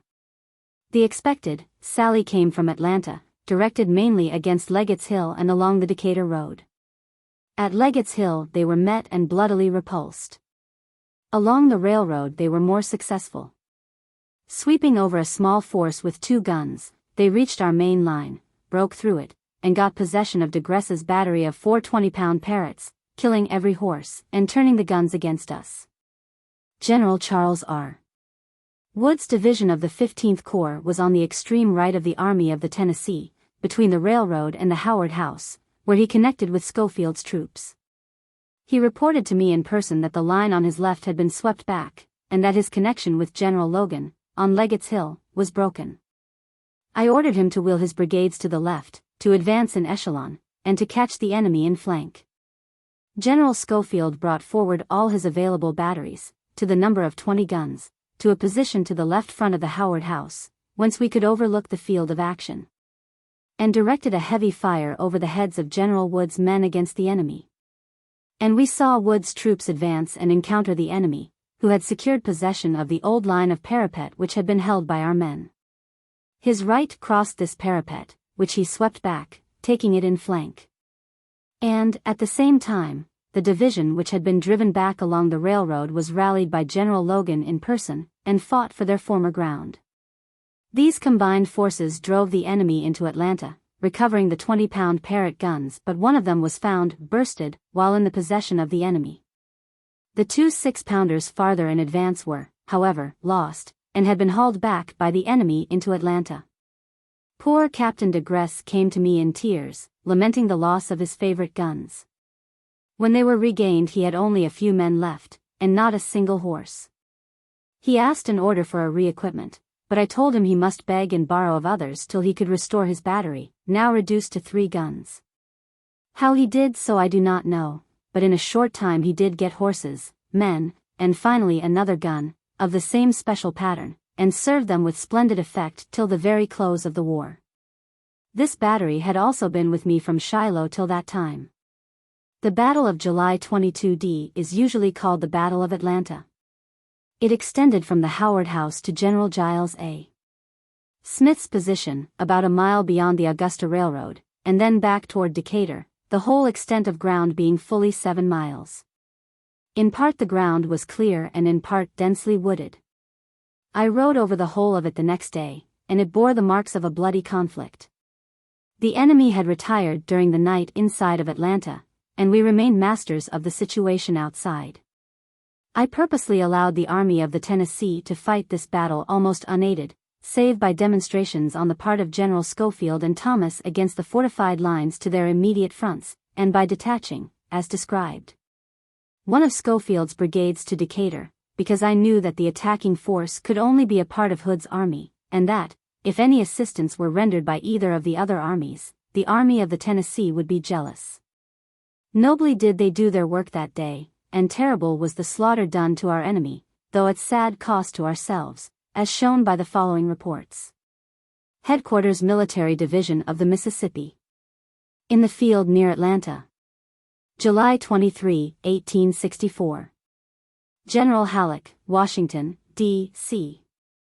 Yesterday morning the enemy fell back to the entrenchments proper of the city of Atlanta, which are in a general circle, with a radius of 1½ miles, and we closed in. While we were forming our lines, and selecting positions for our batteries, the enemy appeared suddenly out of the dense woods in heavy masses on our extreme left, and struck the 17th Corps, General Blair, in flank, and was forcing it back. When the 16th Corps, General Dodge, came up and checked the movement, but the enemy's cavalry got well to our rear, and into Decatur, and for some hours our left flank was completely enveloped. The fight that resulted was continuous until night, with heavy loss on both sides. The enemy took one of our batteries, Murray's, of the regular army. That was marching in its place in column in the road, unconscious of danger. About 4 p.m. the enemy sallied against the division of General Morgan L. Smith, of the 15th Corps, which occupied an abandoned line of rifle trench near the railroad east of the city, and forced it back some 400 yards, leaving in his hands, for the time 2 batteries. But the ground and batteries were immediately after recovered by the same troops reinforced. I cannot well approximate our loss, which fell heavily on the 15th and 17th Corps, but counted as 3,000, I know that, being on the defensive, we have inflicted equally heavy loss on the enemy. General McPherson, when arranging his troops about 11 o'clock a.m., and passing from one column to another, incautiously rode upon an ambuscade without apprehension, at some distance ahead of his staff and orderlies, and was shot dead. W. T. Sherman, Major General Commanding Headquarters Military Division of the Mississippi in the field near Atlanta, July 26, 1864. Major General Halleck, Washington, D.C. General, I find it difficult to make prompt report of results, coupled with some data or information, without occasionally making mistakes. McPherson's sudden death, and Logan succeeding to the command as it were in the midst of battle, made some confusion on our extreme left. But it soon recovered and made sad havoc with the enemy, who had practiced one of his favorite games of attacking our left when in motion, and before it had time to cover its weak flank. After riding over the ground and hearing the varying statements of the actors, I directed General Logan to make an official report of the actual result, and I herewith enclose it. Though the number of dead rebels seems excessive, I am disposed to give full credit to the report that our loss, though only 3,521 killed, wounded, and missing. The enemy's dead alone on the field nearly equaled that number, viz. 3,220. Happening at that point of the line when a flag of truce was sent in to ask permission for each party to bury its dead, I gave General Logan authority to permit a temporary truce on that flank alone, while our labors and fighting proceeded at all others. I also send you a copy of General Garrett's report of the breaking of the railroad toward Augusta. I am now grouping my command to attack the Macon Road, and with that view will entrench a strong line of circumvallation with flanks, so as to have as large an infantry column as possible, with all the cavalry to swing round to the south and east, to strike that road at or below East Point. I have the honor to be, your obedient servant, W. T. Sherman, Major General Commanding Headquarters Department and Army of the Tennessee. Before Atlanta, Georgia, July 24, 1864. Major General W. T. Sherman, Commanding Military Division of the Mississippi. General, I have the honor to report the following general summary of the result of the attack of the enemy on this army on the 22d inst. Total loss, killed, wounded, and missing, 3,521, and 10 pieces of artillery. We have buried and delivered to the enemy, under a flag of truce sent in by them, in front of the 3rd Division, 17th Corps. 1,000 of their killed.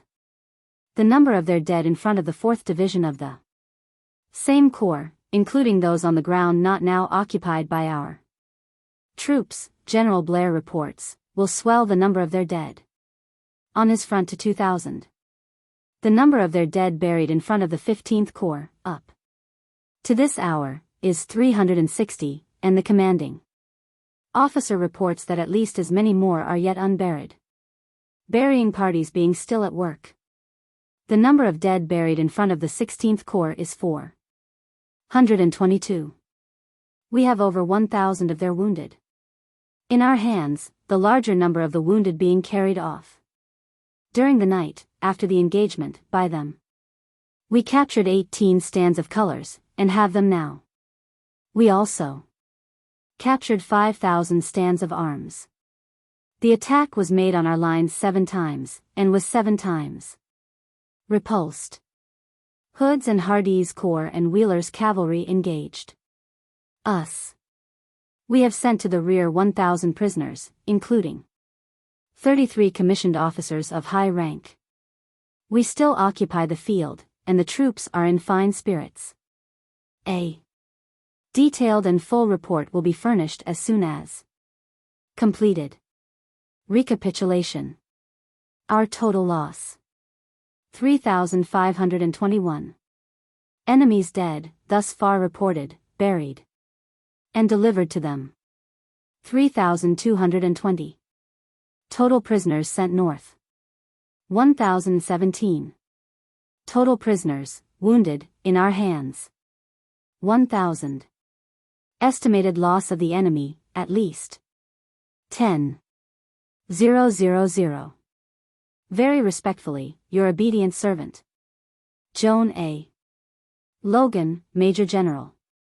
On the 22d of July, General Rousseau reached Marietta, having returned from his raid on the Alabama Road at Opelika, and on the next day General Garrett also returned from Covington, both having been measurably successful.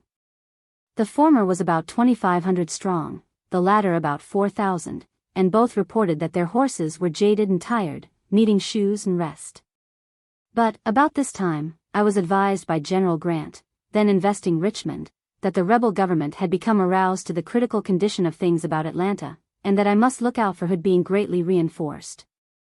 I therefore was resolved to push matters, and at once set about the original purpose of transferring the whole of the Army of the Tennessee to our right flank, leaving Schofield to stretch out so as to rest his left on the Augusta Road, then torn up for 30 miles eastward. And, as auxiliary thereto, I ordered all the cavalry to be ready to pass around Atlanta on both flanks, to break up the Macon road at some point below, so as to cut off all supplies to the rebel army inside, and thus to force it to evacuate or come out and fight us on equal terms. But it first became necessary to settle the important question of who should succeed General McPherson. General Logan had taken command of the Army of the Tennessee by virtue of his seniority, and had done well. But I did not consider him equal to the command of 3 corps. Between him and General Blair there existed a natural rivalry. Both were men of great courage and talent, but were politicians by nature and experience, and it may be that for this reason they were mistrusted by regular officers like General Schofield, Thomas, and myself. It was all important that there should exist a perfect understanding among the Army commanders, and at a conference with General George H. Thomas at the headquarters of General Thomas J. Woods, commanding a division in the 4th Corps, he, Thomas, remonstrated warmly against my recommending that General Logan should be regularly assigned to the command of the Army of the Tennessee by reason of his accidental seniority. We discussed fully the merits and qualities of every officer of high rank in the Army, and finally settled on Major General O. Howard as the best officer who was present and available for the purpose. On the 24th of July I telegraphed to General Halleck this preference, and it was promptly ratified by the President. General Howard's place in command of the 4th Corps was filled by General Stanley, one of his division commanders, on the recommendation of General Thomas. All these promotions happened to fall upon West Pointers, and doubtless Logan and Blair had some reason to believe that we intended to monopolize the higher honors of the war for the regular officers. I remember well my own thoughts and feelings at the time, and feel sure that I was not intentionally partial to any class. I wanted to succeed in taking Atlanta, and needed commanders who were purely and technically soldiers.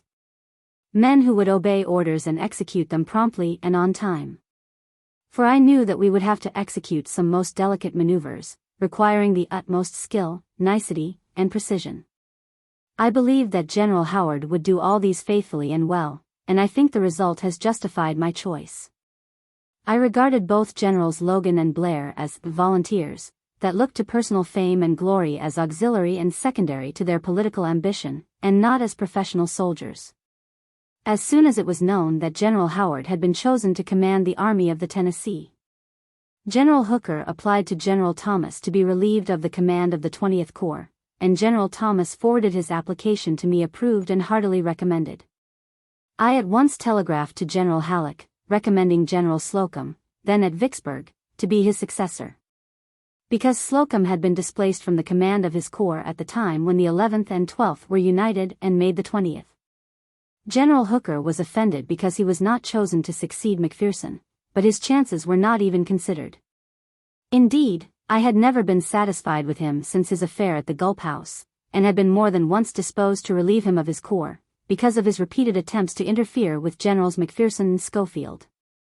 I had known Hooker since 1836, and was intimately associated with him in California, where we served together on the staff of General Persifer F. Smith. He had come to us from the East with a high reputation as a fighter, which he had fully justified at Chattanooga and Peachtree Creek, at which latter battle I complimented him on the field for special gallantry, and afterward in official reports. Still, I did feel a sense of relief when he left us. We were then 250 miles in advance of our base, dependent on a single line of railroad for our daily food. We had a bold, determined foe in our immediate front, strongly entrenched, with communication open to his rear for supplies and reinforcements, and every soldier realized that we had plenty of hard fighting ahead, and that all honors had to be fairly earned. Until General Slocum joined, in the latter part of August, the 20th Corps was commanded by General A. S. Williams, the senior division commander present. On the 25th of July the Army, therefore, stood thus: the Army of the Tennessee, General O. Howard commanding, was on the left, pretty much on the same ground it had occupied during the Battle of the 22d, all ready to move rapidly by the rear to the extreme right beyond Proctor's Creek. The Army of the Ohio, General Schofield, was next in order, with its left flank reaching the Augusta Railroad. Next in order, conforming closely with the rebel entrenchments of Atlanta, was General Thomas's Army of the Cumberland, in the order of the 4th Corps, Stanley's, the 20th Corps, Williams's, and the 14th Corps, Palmer's. Palmer's right division, Jefferson C. Davis's, was strongly refused along Proctor's Creek. This line was about 5 miles long, and was entrenched as against a sally about as strong as was our enemy. The cavalry was assembled in 2 strong divisions. That of McCook, including the brigade of Harrison which had been brought in from Opelika by General Rousseau, numbered about 3,500 effective cavalry, and was posted to our right rear, at Turner's Ferry, where we had a good pontoon bridge. And to our left rear, at and about Decatur, were the 2 cavalry divisions of Stoneman, 2,500, and Garrard, 4,000, united for the time and occasion under the command of Major General George Stoneman, a cavalry officer of high repute. My plan of action was to move the Army of the Tennessee to the right rapidly and boldly against the railroad below Atlanta, and at the same time to send all the cavalry around by the right and left to make a lodgment on the Macon road about Jonesboro. All the orders were given, and the morning of the 27th was fixed for commencing the movement. On the 26th I received from General Stoneman a note asking permission, after having accomplished his orders to break up the railroad at Jonesboro, to go on to Macon to rescue our prisoners of war known to be held there, and then to push on to Andersonville, where was the great depot of Union prisoners, in which were penned at one time as many as 23,000 of our men, badly fed and harshly treated. I wrote him an answer consenting substantially to his proposition, only modifying it by requiring him to send back General Garrett's division to its position on our left flank after he had broken up the railroad at Jonesboro. Promptly, and on time, all got off, and General Dodge's Corps, the 16th, of the Army of the Tennessee, reached its position across Proctor's Creek the same evening. And early the next morning, the 28th, Blair's Corps, the 17th, deployed on his right, both corps covering their front with the usual parapet. The 15th Corps, General Logan's, came up that morning on the right of Blair, strongly refused, and began to prepare the usual cover. As General Jeff C. Davis's division was, as it were, left out of line, I ordered it on the evening before to march down toward Turner's Ferry, and then to take a road laid down on our maps which led from there toward East Point, ready to engage any enemy that might attack our general right flank, after the same manner as had been done to the left flank on the 22d. Personally on the morning of the 28th I followed the movement, and rode to the extreme right, where we could hear some skirmishing and an occasional cannon shot. As we approached the ground held by the 15th Corps, a cannonball passed over my shoulder and killed the horse of an orderly behind. And seeing that this gun enfiladed the road by which we were riding, we turned out of it and rode down into a valley, where we left our horses and walked up to the hill held by Morgan L. Smith's division of the 15th Corps. Near a house I met Generals Howard and Logan, who explained that there was an entrenched battery to their front, with the appearance of a strong infantry support. I then walked up to the ridge, where I found General Morgan L. Smith. His men were deployed and engaged in rolling logs and fence rails, preparing a hasty cover. From this ridge we could overlook the open fields near a meeting house known as Ezra Church, close by the poorhouse. We could see the fresh earth of a parapet covering some guns, that fired an occasional shot, and there was also an appearance of activity beyond. General Smith was in the act of sending forward a regiment from his right flank to feel the position of the enemy, when I explained to him and to Generals Logan and Howard that they must look out for General Jeff C. Davis's division, which was coming up from the direction of Turner's Ferry. As the skirmish fire warmed up along the front of Blair's Corps, as well as along the 15th Corps, Logan's, I became convinced that Hood designed to attack this right flank, to prevent, if possible, the extension of our line in that direction. I regained my horse, and rode rapidly back to see that Davis's division had been dispatched as ordered. I found General Davis in person, who was unwell, and had sent his division that morning early, under the command of his senior brigadier, Morgan. But, as I attached great importance to the movement, he mounted his horse, and rode away to overtake and to hurry forward the movement, so as to come up on the left rear of the enemy, during the expected battle.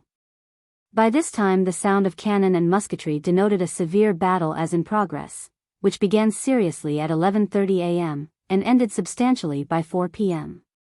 It was a fierce attack by the enemy on our extreme right flank, well posted and partially covered. The most authentic account of the battle is given by General Logan, who commanded the 15th Corps, in his official report to the Adjutant General of the Army of the Tennessee, thus. Headquarters 15th Army Corps. Before Atlanta, Georgia, July 29, 1864. Lieutenant Colonel William T. Clark, Assistant Adjutant General. Army of the Tennessee, present. Colonel, I have the honor to report that, in pursuance of orders, I moved my command into position on the right of the 17th Corps, which was the extreme right of the army in the field, during the night of the 27th and morning of the 28th. And, while advancing in line of battle to a more favorable position, we were met by the rebel infantry of Hardee's and Lee's corps, who made a determined and desperate attack on us at 11 a.m. of the 28th. Yesterday, my lines were only protected by logs and rails, hastily thrown up in front of them. The first onset was received and checked, and the battle commenced, and lasted until about 3 o'clock in the evening. During that time 6 successive charges were made, which were 6 times gallantly repulsed, each time with fearful loss to the enemy. Later in the evening my lines were several times assaulted vigorously, but each time with like result. The worst of the fighting occurred on General Harrow's and Morgan L. Smith's fronts, which formed the center and right of the corps. The troops could not have displayed greater courage, nor greater determination not to give ground. Had they shown less, they would have been driven from their position. Brigadier Generals C. R. Woods, Harrow, and Morgan L. Smith, division commanders, are entitled to equal credit for gallant conduct and skill in repelling the assault. My thanks are due to Major Generals Blair and Dodge for sending me reinforcements at a time when they were much needed. My losses were 50 killed, 449 wounded, and 73 missing. Aggregate, 572. The division of General Harrow captured 5 battle flags. There were about 1,500 or 2,000 muskets left on the ground. 106 prisoners were captured, exclusive of 73 wounded, who were sent to our hospital, and are being cared for by our surgeons. 565 rebels have up to this time been buried, and about 200 are supposed to be yet unburied. A large number of their wounded were undoubtedly carried away in the night, as the enemy did not withdraw till near daylight. The enemy's loss could not have been less than 6,000 or 7,000 men. A more detailed report will hereafter be made. I am, very respectfully, your obedient servant, John A. Logan, Major General, commanding 15th Army Corps. General Howard, in transmitting this report, added, I wish to express my high gratification with the conduct of the troops engaged. I never saw better conduct in battle. General Logan, though ill and much worn out, was indefatigable, and the success of the day is as much attributable to him as to any one man. This was, of course, the first fight in which General Howard had commanded the Army of the Tennessee, and he evidently aimed to reconcile General Logan in his disappointment, and to gain the heart of his army, to which he was a stranger. He very properly left General Logan to fight his own corps, but exposed himself freely, and, after the firing had ceased, in the afternoon he walked the lines. The men, as reported to me, gathered about him in the most affectionate way, and he at once gained their respect and confidence. To this fact I at the time attached much importance, for it put me at ease as to the future conduct of that most important army. At no instant of time did I feel the least uneasiness about the result on the 28th, but wanted to reap fuller results, hoping that Davis's division would come up at the instant of defeat, and catch the enemy in flank. But the woods were dense, the roads obscure, and as usual this division got on the wrong road, and did not come into position until about dark. In like manner, I thought that Hood had greatly weakened his main lines inside of Atlanta, and accordingly sent repeated orders to Schofield and Thomas to make an attempt to break in. but both reported that they found the parapets very strong and full manned. Our men were unusually encouraged by this day's work, for they realized that we could compel Hood to come out from behind his fortified lines to attack us at a disadvantage. In conversation with me, the soldiers of the 15th Corps, with whom I was on the most familiar terms, spoke of the affair of the 28th as the easiest thing in the world, that, in fact, it was a common slaughter of the enemy. They pointed out where the rebel lines had been, and how they themselves had fired deliberately, had shot down their antagonists, whose bodies still lay unburied, and marked plainly their lines of battle, which must have halted within easy musket range of our men, who were partially protected by their improvised line of logs and fence rails. All bore willing testimony to the courage and spirit of the foe, who, though repeatedly repulsed, came back with increased determination some 6 or more times. The next morning the 15th Corps wheeled forward to the left over the battlefield of the day before, and Davis's division still farther prolonged the line, which reached nearly to the ever-to-be-remembered Sandtown Road. Then, by further thinning out Thomas's line, which was well entrenched, I drew another division of Palmer's corps, Baird's, around to the right, to further strengthen that flank. I was impatient to hear from the cavalry raid, then 4 days out, and was watching for its effect, ready to make a bold push for the possession of East Point. General Garrett's division returned to Decatur on the 31st, and reported that General Stoneman had posted him at Flat Rock, while he, Stoneman, went on. The month of July therefore closed with our infantry line strongly entrenched, but drawn out from the Augusta Road on the left to the Sandtown Road on the right, a distance of full 10 measured miles. The enemy, though evidently somewhat intimidated by the results of their defeats on the 22d and 28th, still presented a bold front at all points, with fortified lines that defied a direct assault. Our railroad was done to the rear of our camps, Colonel W. P. Wright having reconstructed the bridge across the Chattahoochee in 6 days. And our garrisons and detachments to the rear had so effectually guarded the railroad that the trains from Nashville arrived daily, and our substantial wants were well supplied.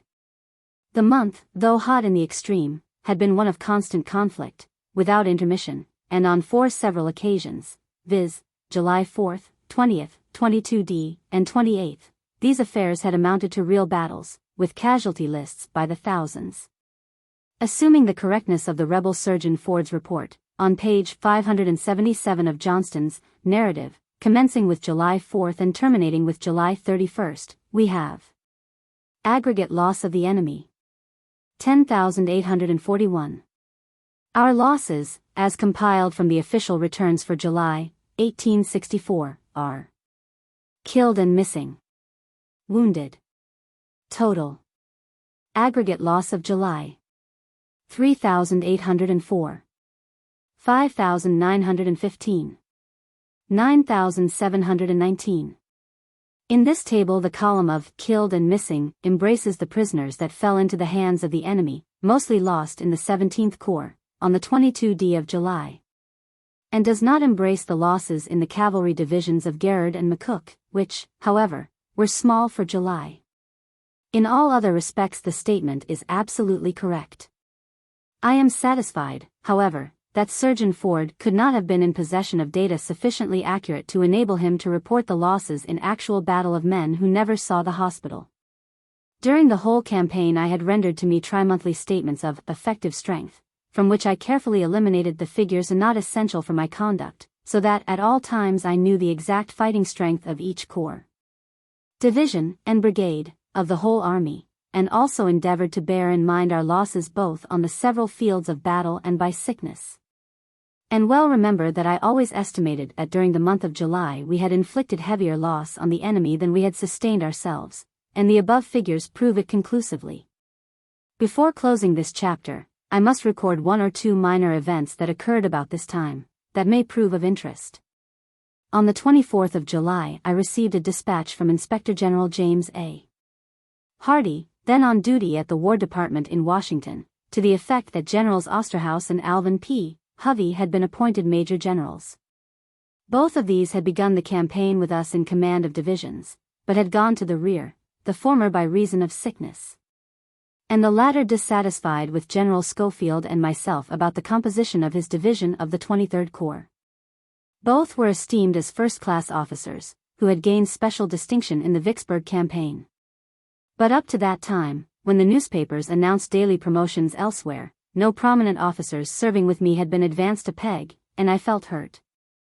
I answered Hardee on the 25th, in a dispatch which has been made public, closing with this language: "If the rear be the post of honor, then we had better all change front on Washington." To my amazement, in a few days I received from President Lincoln himself an answer, in which he caught me fairly. I have not preserved a copy of that dispatch, and suppose it was burned up in the Chicago fire, but it was characteristic of Mr. Lincoln, and was dated the 26th or 27th day of July, contained unequivocal expressions of respect for those who were fighting hard and unselfishly, offering us a full share of the honors and rewards of the war, and saying that, in the cases of Hovey and Osterhaus, he was influenced mainly by the recommendations of Generals Grant and Sherman.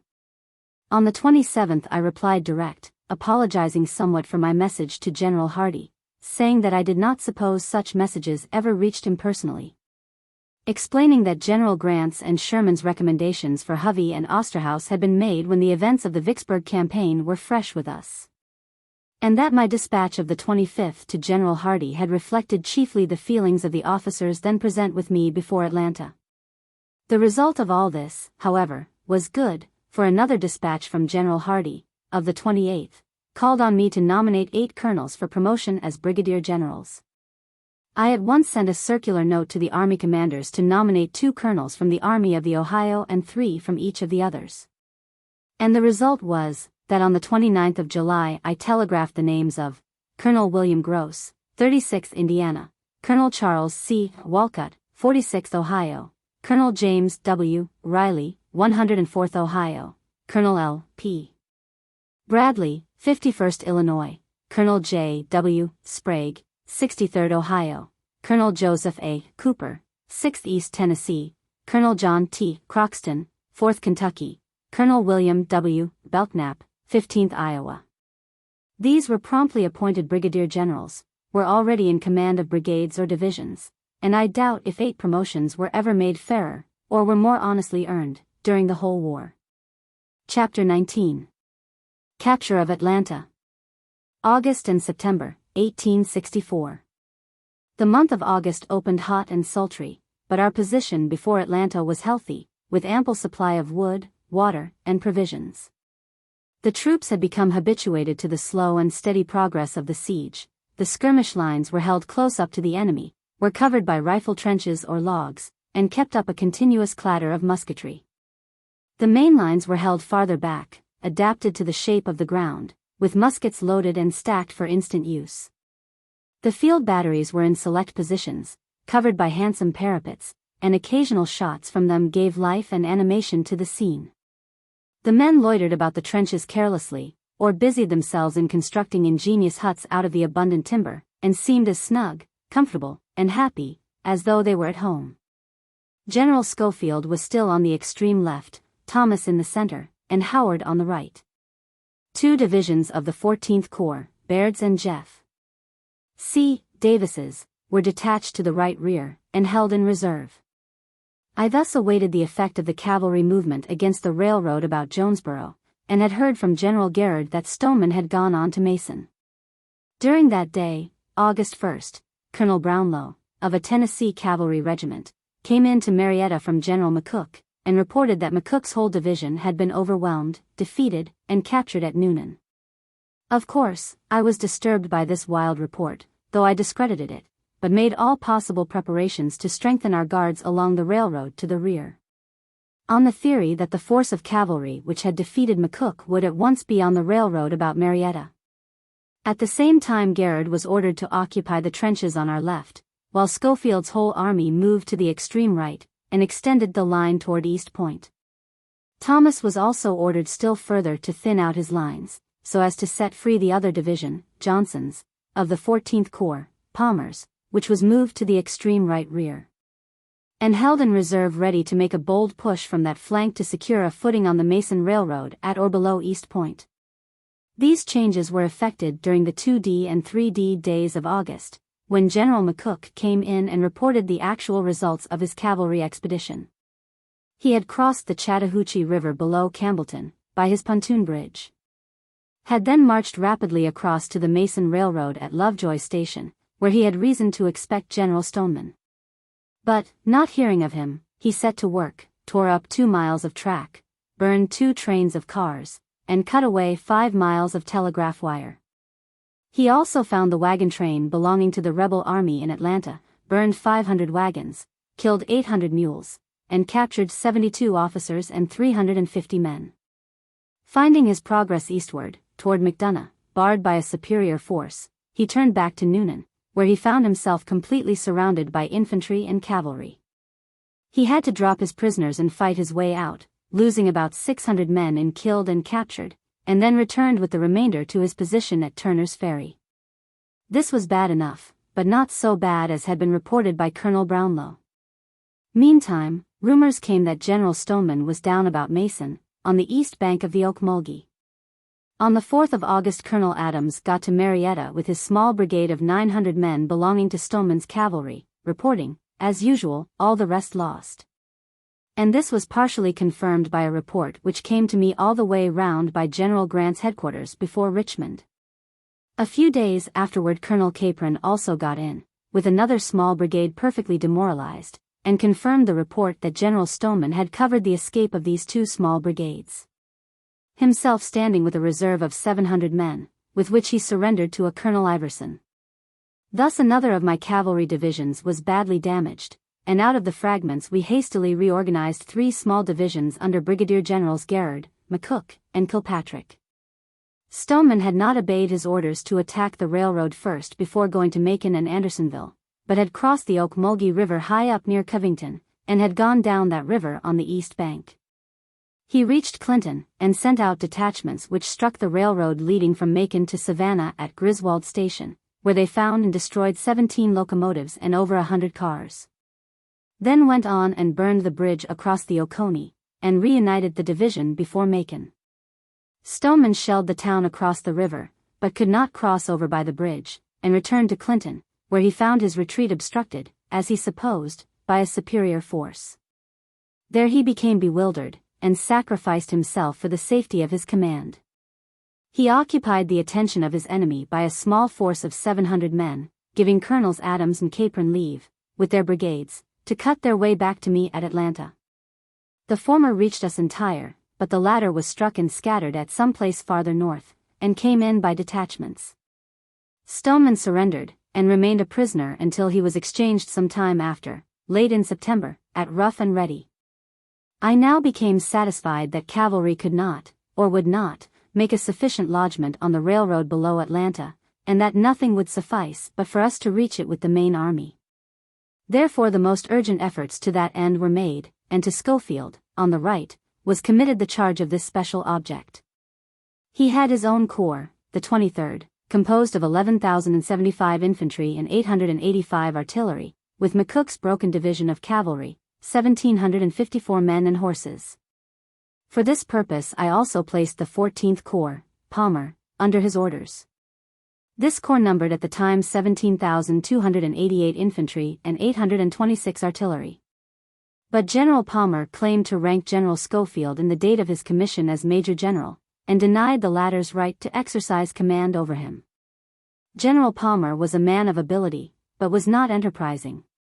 His 3 divisions were compact and strong, well commanded, admirable on the defensive, but slow to move or to act on the offensive. His corps, the 14th, had sustained, up to that time, fewer hard knocks than any other corps in the whole army, and I was anxious to give it a chance.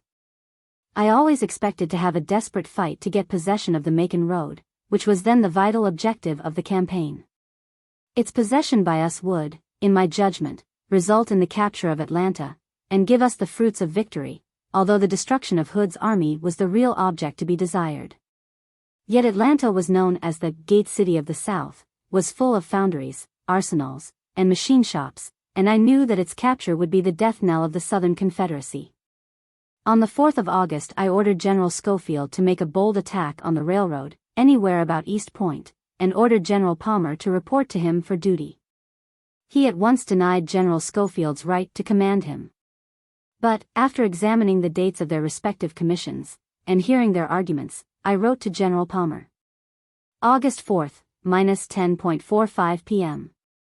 From the statements made by yourself and General Schofield today, my decision is that he ranks you as a Major General, being of the same date of present commission, by reason of his previous superior rank as Brigadier General. The movements of tomorrow are so important that the orders of the superior on that flank must be regarded as military orders, and not in the nature of cooperation. I did hope that there would be no necessity for my making this decision. But it is better for all parties interested that no question of rank should occur in actual battle. The Sandtown Road and the railroad, if possible, must be gained tomorrow, if it costs half your command. I regard the loss of time this afternoon as equal to the loss of 2,000 men. I also communicated the substance of this to General Thomas, to whose army Palmer's corps belonged, who replied on the 5th. I regret to hear that Palmer has taken the course he has. And I know that he intends to offer his resignation as soon as he can properly do so. I recommend that his application be granted. And on the 5th I again wrote to General Palmer, arguing the point with him, advising him, as a friend, not to resign at that crisis lest his motives might be misconstrued, and because it might damage his future career in civil life. But, at the same time, I felt it my duty to say to him that the operations on that flank, during the 4th and 5th, had not been satisfactory, not imputing to him, however, any want of energy or skill, but insisting that the events did not keep pace with my desires. General Schofield had reported to me that night. I am compelled to acknowledge that I have totally failed to make any aggressive movement with the 14th Corps. I have ordered General Johnson's division to replace General Haskell's this evening, and I propose tomorrow to take my own troops, 23rd Corps, to the right, and try to recover what has been lost by 2 days' delay. The force may likely be too small. I sanctioned the movement, and ordered 2 of Palmer's divisions, Davis's and Baird's, to follow en echelon in support of Schofield, and summoned General Palmer to meet me in person. He came on the 6th to my headquarters and insisted on his resignation being accepted, for which formal act I referred him to General Thomas. He then rode to General Thomas's camp, where he made a written resignation of his office as commander of the 14th Corps, and was granted the usual leave of absence to go to his home in Illinois, there to await further orders. General Thomas recommended that the resignation be accepted, that Johnson, the senior division commander of the Corps, should be ordered back to Nashville as Chief of Cavalry, and that Brigadier General Jefferson C. Davis, the next in order, should be promoted Major General, and assigned to command the Corps. These changes had to be referred to the President, in Washington, and were, in due time, approved and executed. And thenceforward I had no reason to complain of the slowness or inactivity of that splendid Corps. It had been originally formed by General George H. Thomas, had been commanded by him in person, and had imbibed somewhat his personal character, viz., steadiness, good order, and deliberation, nothing hasty or rash, but always safe, slow, and sure. On August 7th I telegraphed to General Halleck, "Have received today the dispatches of the Secretary of War and of General Grant, which are very satisfactory. We keep hammering away all the time, and there is no peace, inside or outside of Atlanta. Today General Schofield got round the line which was assaulted yesterday by General Riley's brigade, turned it and gained the ground where the assault had been made, and got possession of all our dead and wounded. He continued to press on that flank, and brought on a noisy but not a bloody battle. He drove the enemy behind his main breastworks, which cover the railroad from Atlanta to East Point, and captured a good many of the skirmishers, who are of his best troops, for the militia hug the breastworks close. I do not deem it prudent to extend any more to the right, but will push forward daily by parallels, and make the inside of Atlanta too hot to be endured. I have sent back to Chattanooga for 2 30-pound Parrotts, with which we can pick out almost any house in town. I am too impatient for a siege, and don't know but this is as good a place to fight it out on, as farther inland. One thing is certain, whether we get inside of Atlanta or not, it will be a used-up community when we are done with it. In Schofield's extension on the 5th, General Riley's brigade had struck an outwork, which he promptly attacked, but, as usual, got entangled in the trees and bushes which had been felled, and lost about 500 men, in killed and wounded. But, as above reported, this outwork was found abandoned the next day, and we could see from it that the rebels were extending their lines parallel with the railroad, about as fast as we could add to our line of investment. On the 10th of August the Parrott 30-pounders were received and placed in position. For a couple of days we kept up a sharp fire from all our batteries converging on Atlanta, and at every available point we advanced our infantry lines, thereby shortening and strengthening the investment. But I was not willing to order a direct assault, unless some accident or positive neglect on the part of our antagonist should reveal an opening. However, it was manifest that no such opening was intended by Hood, who felt secure behind his strong defenses. He had repelled our cavalry attacks on his railroad, and had damaged us seriously thereby, so I expected that he would attempt the same game against our rear. Therefore I made extraordinary exertions to recompose our cavalry divisions, which were so essential, both for defense and offense. Kilpatrick was given that on our right rear, in support of Schofield's exposed flank. Garrard retained that on our general left, and McCook's division was held somewhat in reserve, about Marietta and the railroad. On the 10th, having occasion to telegraph to General Grant, then in Washington, I used this language. Since July 28, Hood has not attempted to meet us outside his parapets. In order to possess and destroy effectually his communications, I may have to leave a corps at the railroad bridge, well entrenched, and cut loose with the balance to make a circle of desolation around Atlanta. I do not propose to assault the works, which are too strong, nor to proceed by regular approaches. I have lost a good many regiments, and will lose more, by the expiration of service, and this is the only reason why I want reinforcements. We have killed, crippled, and captured more of the enemy than we have lost by his acts. On the 12th of August I heard of the success of Admiral Farragut in entering Mobile Bay, which was regarded as a most valuable auxiliary to our operations at Atlanta, and learned that I had been commissioned a major general in the regular army, which was unexpected, and not desired until successful in the capture of Atlanta.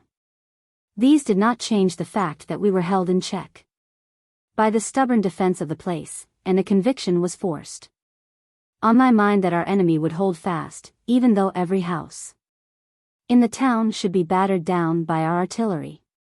It was evident that we must decoy him out to fight us on something like equal terms, or else, with the whole army, raise the siege and attack his communications. Accordingly, on the 13th of August, I gave general orders for the 20th Corps to draw back to the railroad bridge at the Chattahoochee, to protect our trains, hospitals, spare artillery, and the railroad depot, while the rest of the army should move bodily to some point on the Macon Railroad, below East Point. Luckily, I learned just then that the enemy's cavalry, under General Wheeler, had made a wide circuit around our left flank, and had actually reached our railroad at Tilton Station, above Resica. Captured a drove of 1,000 of our beef cattle, and was strong enough to appear before Dalton, and demand of its commander, Colonel Rom, the surrender of the place. General John E. Smith, who was at Kingston, collected together a couple of thousand men, and proceeded in cars to the relief of Dalton when Wheeler retreated northward toward Cleveland. On the 16th another detachment of the enemy's cavalry appeared in force about Allatoona and the Etowah Bridge, when I became fully convinced that Hood had sent all of his cavalry to raid upon our railroads. For some days, our communication with Nashville was interrupted by the destruction of the telegraph lines, as well as railroad. I at once ordered strong reconnaissances forward from our flanks on the left by Garrard, and on the right by Kilpatrick. The former moved with so much caution that I was displeased, but Kilpatrick, on the contrary, displayed so much zeal and activity that I was attracted to him at once. He reached Fairburn Station, on the West Point road, and tore it up, returning safely to his position on our right flank. I summoned him to me, and was so pleased with his spirit and confidence, that I concluded to suspend the general movement of the main army, and to send him with his small division of cavalry to break up the Macon road about Jonesboro, in the hopes that it would force Hood to evacuate Atlanta, and that I should thereby not only secure possession of the city itself, but probably could catch Hood in the confusion of retreat, and, further to increase the chances of success, I ordered General Thomas to detach 2 brigades of Garrard's division of cavalry from the left to the right rear, to act as a reserve in support of General Kilpatrick. Meantime, also, the utmost activity was ordered along our whole front by the infantry and artillery. Kilpatrick got off during the night of the 18th, and returned to us on the 22d, having made the complete circuit of Atlanta. He reported that he had destroyed 3 miles of the railroad about Jonesboro, which he reckoned would take 10 days to repair. That he had encountered a division of infantry and a brigade of cavalry, Ross's. That he had captured a battery and destroyed 3 of its guns, bringing 1 in as a trophy, and he also brought in 3 battle flags and 70 prisoners. On the 23d, however, we saw trains coming into Atlanta from the south, when I became more than ever convinced that cavalry could not or would not work hard enough to disable a railroad properly, and therefore resolved at once to proceed to the execution of my original plan. Meantime, the damage done to our own railroad and telegraph by Wheeler, about Resica and Dalton, had been repaired, and Wheeler himself was too far away to be of any service to his own army, and where he could not do us much harm, viz. up about the Hiawassee. On the 24th I rode down to the Chattahoochee Bridge, to see in person that it could be properly defended by the single corps proposed to be left there for that purpose, and found that the rebel works, which had been built by Johnston to resist us, could be easily utilized against themselves. And on returning to my camp, at that same evening, I telegraphed to General Halleck as follows: heavy fires in Atlanta all day, caused by our artillery. I will be all ready, and will commence the movement around Atlanta by the south, tomorrow night, and for some time you will hear little of us. I will keep open a courier line back to the Chattahoochee Bridge, by way of Sandtown. The 20th Corps will hold the railroad bridge, and I will move with the balance of the army, provisioned for 20 days.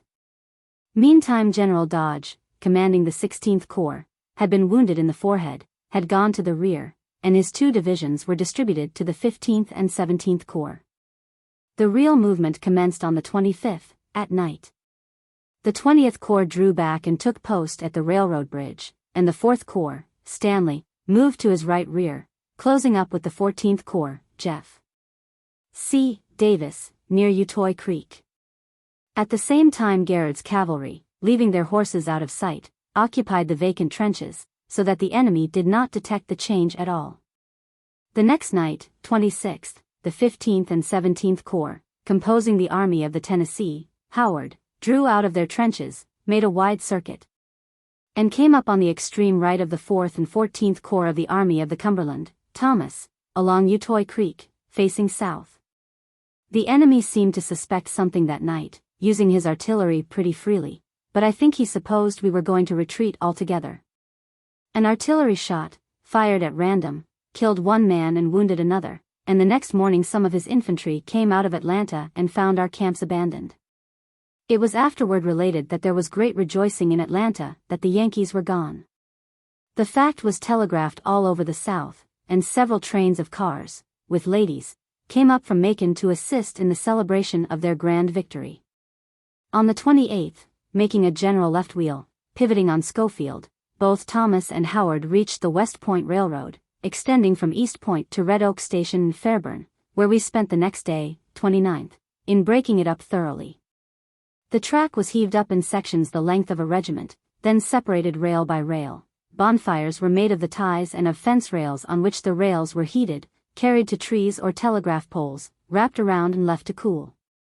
Such rails could not be used again, and, to be still more certain, we filled up many deep cuts with trees, brush, and earth, and commingled with them loaded shells, so arranged that they would explode on an attempt to haul out the bushes. The explosion of one such shell would have demoralized a gang of Negroes, and thus would have prevented even the attempt to clear the road. Meantime Schofield, with the 23rd Corps, presented a bold front toward East Point, daring and inviting the enemy to sally out to attack him in position. His first movement was on the 30th, to Mount Gilead Church, then to Morrow's Mills, facing Rough and Ready. Thomas was on his right, within easy support, moving by crossroads from Red Oak to the Fayetteville Road, extending from Couch's to Renfrew's, and Howard was aiming for Jonesboro. I was with General Thomas that day, which was hot but otherwise very pleasant. We stopped for a short noon rest near a little church, marked on our maps as Shoal Creek Church, which stood back about 100 yards from the road, in a grove of native oaks. The infantry column had halted in the road, stacked their arms, and the men were scattered about, some lying in the shade of the trees, and others were bringing corn stalks from a large cornfield across the road to feed our horses, while still others had arms full of the roasting ears, then in their prime. Hundreds of fires were soon started with the fence rails, and the men were busy roasting the ears.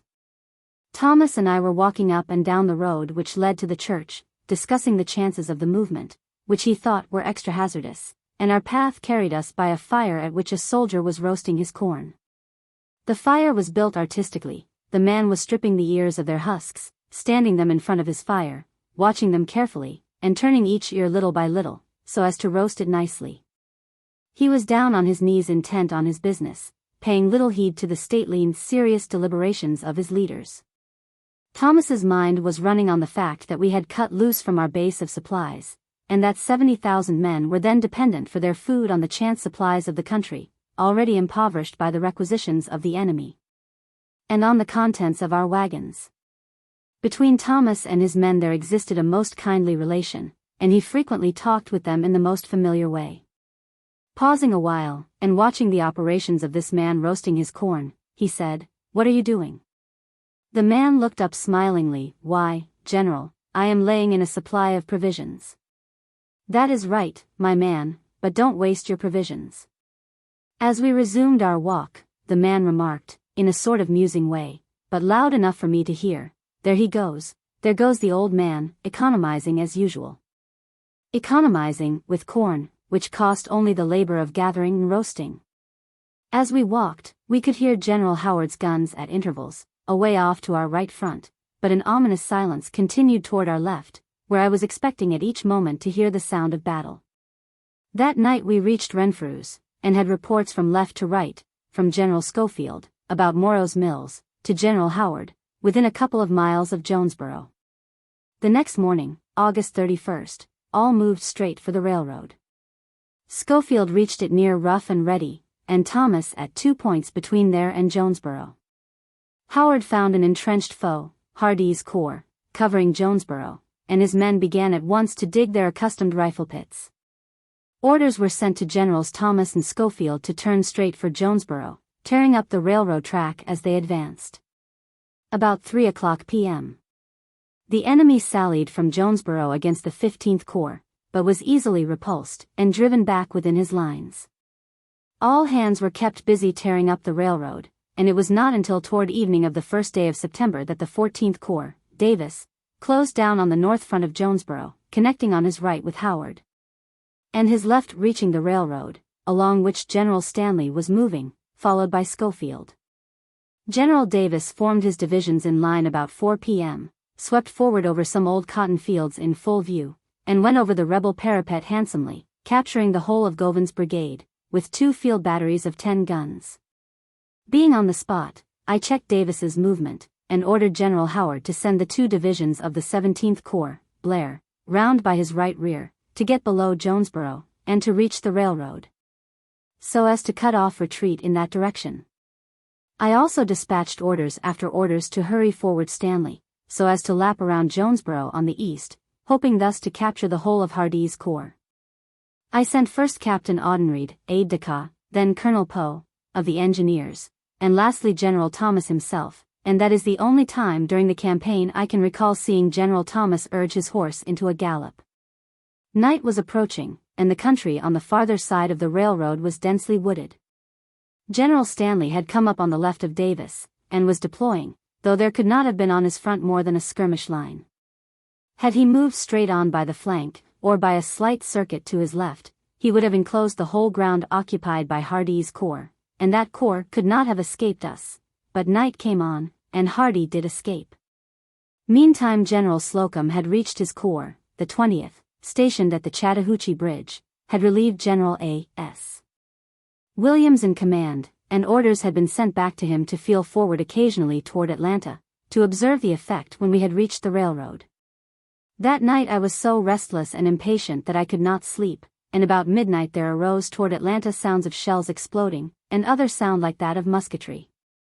I walked to the house of a farmer close by my bivouac, called him out to listen to the reverberations which came from the direction of Atlanta, 20 miles to the north of us, and inquired of him if he had resided there long. He said he had, and that these sounds were just like those of a battle. An interval of quiet then ensued, when again, about 4 a.m., arose other similar explosions, but I still remained in doubt whether the enemy was engaged in blowing up his own magazines, or whether General Slocum had not felt forward, and become engaged in a real battle. The next morning General Hardee was gone, and we all pushed forward along the railroad south, in close pursuit, till we ran up against his lines at a point just above Lovejoy Station. While bringing forward troops and feeling the new position of our adversary, rumors came from the rear that the enemy had evacuated Atlanta, and that General Slocum was in the city. Later in the day I received a note in Slocum's own handwriting, stating that he had heard during the night the very sounds that I have referred to, that he had moved rapidly up from the bridge about daylight, and had entered Atlanta unopposed. His letter was dated inside the city, so there was no doubt of the fact. General Thomas's bivouac was but a short distance from mine, and, before giving notice to the army in general orders, I sent one of my staff officers to show him the note. In a few minutes the officer returned, soon followed by Thomas himself, who again examined the note, so as to be perfectly certain that it was genuine. The news seemed to him too good to be true. He snapped his fingers, whistled, and almost danced, and, as the news spread to the army, the shouts that arose from our men, the wild hallooing and glorious laughter, were to us a full recompense for the labor and toils and hardships through which we had passed in the previous 3 months. A courier line was at once organized, messages were sent back and forth from our camp at Lovejoy's to Atlanta, and to our telegraph station at the Chattahoochee Bridge.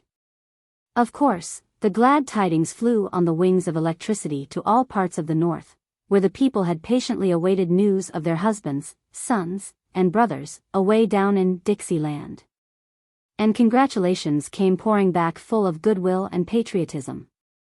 This victory was most opportune, Mr. Lincoln himself told me afterward that even he had previously felt in doubt, for the summer was fast passing away. That General Grant seemed to be checkmated about Richmond and Petersburg, and my army seemed to have run up against an impassable barrier, when, suddenly and unexpectedly, came the news that Atlanta was ours, and fairly won. On this text many a fine speech was made, but none more eloquent than that by Edward Everett, in Boston. A presidential election then agitated the North. Mr. Lincoln represented the national cause, and General McClellan had accepted the nomination of the Democratic Party, whose platform was that the war was a failure, and that it was better to allow the South to go free to establish a separate government, whose cornerstone should be slavery. Success to our arms at that instant was therefore a political necessity, and it was all important that something startling in our interest should occur before the election in November. The brilliant success at Atlanta filled that requirement, and made the election of Mr. Lincoln certain. Among the many letters of congratulation received, those of Mr. Lincoln and General Grant seem most important. Executive Mansion, Washington, D.C., September 3, 1864. The national thanks are rendered by the President to Major General W. T. Sherman and the gallant officers and soldiers of his command before Atlanta, for the distinguished ability and perseverance displayed in the campaign in Georgia, which, under divine favor, has resulted in the capture of Atlanta. The marches, battles, sieges, and other military operations that have signalized the campaign must render it famous in the annals of war, and have entitled those who have participated therein to the applause and thanks of the nation. Abraham Lincoln, President of the United States. City Point, Virginia, September 4, 1864 to 9 p.m. Major General Sherman, I have just received your dispatch announcing the capture of Atlanta. In honor of your great victory, I have ordered a salute to be fired with shot guns from every battery bearing upon the enemy. The salute will be fired within an hour, amid great rejoicing. U.S. Grant, Lieutenant General. These dispatches were communicated to the Army in general orders, and we all felt duly encouraged and elated by the praise of those competent to bestow it. The Army still remained where the news of success had first found us, viz., Lovejoy's. But, after due reflection, I resolved not to attempt at that time a further pursuit of Hood's army, but slowly and deliberately to move back, occupy Atlanta, enjoy a short period of rest, and to think well over the next step required in the progress of events.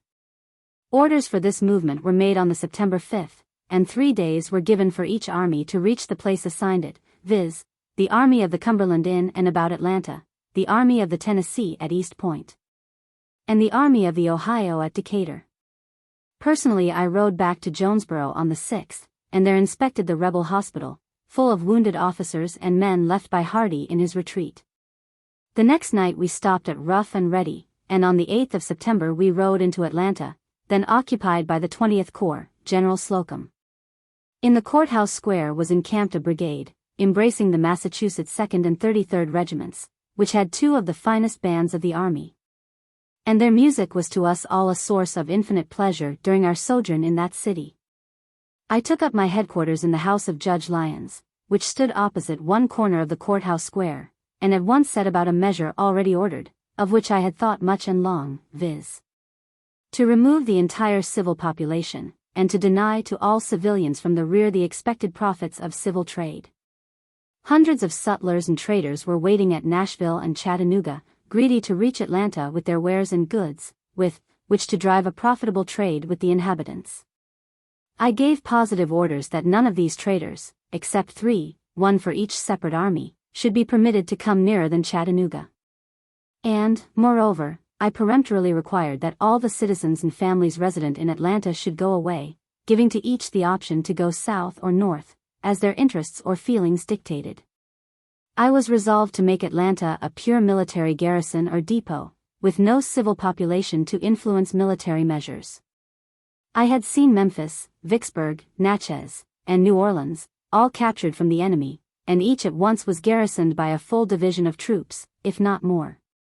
So that success was actually crippling our armies in the field by detachments to guard and protect the interests of a hostile population. I gave notice of this purpose, as early as the 4th of September, to General Halleck, in a letter concluding with these words. If the people raise a howl against my barbarity and cruelty, I will answer that war is war, and not popularity seeking. If they want peace, they and their relatives most stop the war. I knew, of course, that such a measure would be strongly criticized, but made up my mind to do it with the absolute certainty of its justness, and that time would sanction its wisdom. I knew that the people of the South would read in this measure two important conclusions: one, that we were in earnest, and the other, if they were sincere in their common and popular clamor to die in the last ditch, that the opportunity would soon come. Soon after our reaching Atlanta, General Hood had sent in by a flag of truce a proposition, offering a general exchange of prisoners, saying that he was authorized to make such an exchange by the Richmond authorities. Out of the vast number of our men then held captive at Andersonville, the same whom General Stoneman had hoped to rescue at the time of his raid. Some of these prisoners had already escaped and got in, had described the pitiable condition of the remainder, and, although I felt a sympathy for their hardships and sufferings as deeply as any man could, yet as nearly all the prisoners who had been captured by us during the campaign had been sent, as fast as taken, to the usual depots north, they were then beyond my control. There were still about 2,000, mostly captured at Jonesboro, who had been sent back by cars, but had not passed Chattanooga. These I ordered back, and offered General Hood to exchange them for Stoneman, Buell, and such of my own army as would make up the equivalent. But I would not exchange for his prisoners generally, because I knew these would have to be sent to their own regiments, away from my army, whereas all we could give him could at once be put to duty in his immediate army. Quite an angry correspondence grew up between us, which was published at the time in the newspapers, but it is not to be found in any book of which I have present knowledge, and therefore is given here, as illustrative of the events referred to, and of the feelings of the actors in the game of war at that particular crisis, together with certain other original letters of Generals Grant and Halleck, never hitherto published. Headquarters Armies of the United States, City Point, Virginia. September 12, 1864. Major General W. T. Sherman, Commanding Military Division of the Mississippi. General, I send Lieutenant Colonel Horace Porter, of my staff, with this. Colonel Porter will explain to you the exact condition of affairs here, better than I can do in the limits of a letter. Although I feel myself strong enough now for offensive operations, I am holding on quietly, to get advantage of recruits and convalescents, who are coming forward very rapidly. My lines are necessarily very long, extending from Deep Bottom, north of the James, across the peninsula formed by the Appomattox and the James, and south of the Appomattox to the Weldon Road. This line is very strongly fortified, and can be held with comparatively few men, but, from its great length, necessarily takes many in the aggregate. I propose, when I do move, to extend my left so as to control what is known as the South Side, or Lynchburg and Petersburg Road, then, if possible, to keep the Danville Road out. At the same time this move is made, I want to send a force of from 6,000 to 10,000 men against Wilmington. The way I propose to do this is to land the men north of Fort Fisher, and hold that point. At the same time a large naval fleet will be assembled there, and the ironclads will run the batteries as they did at Mobile. This will give us the same control of the harbor of Wilmington that we now have of the harbor of Mobile. What you are to do with the forces at your command, I do not exactly see. The difficulties of supplying your army, except when they are constantly moving beyond where you are, I plainly see. If it had not been for Price's movement, Canby could have sent 12,000 more men to Mobile. From your command on the Mississippi, an equal number could have been taken.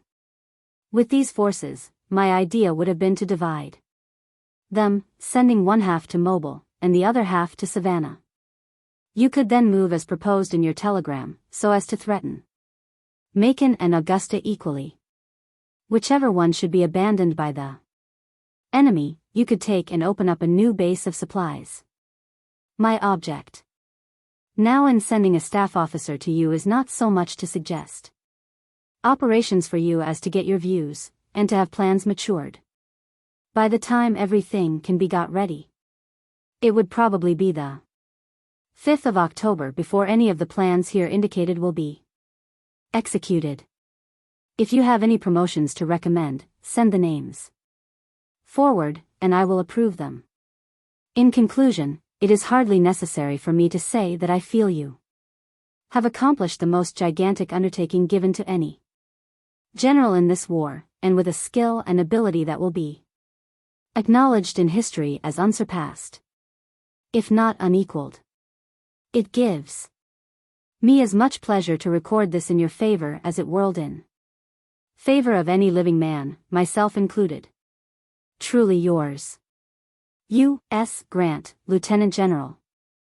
Headquarters Military Division of the Mississippi in the Field. Atlanta, Georgia, September 20, 1864.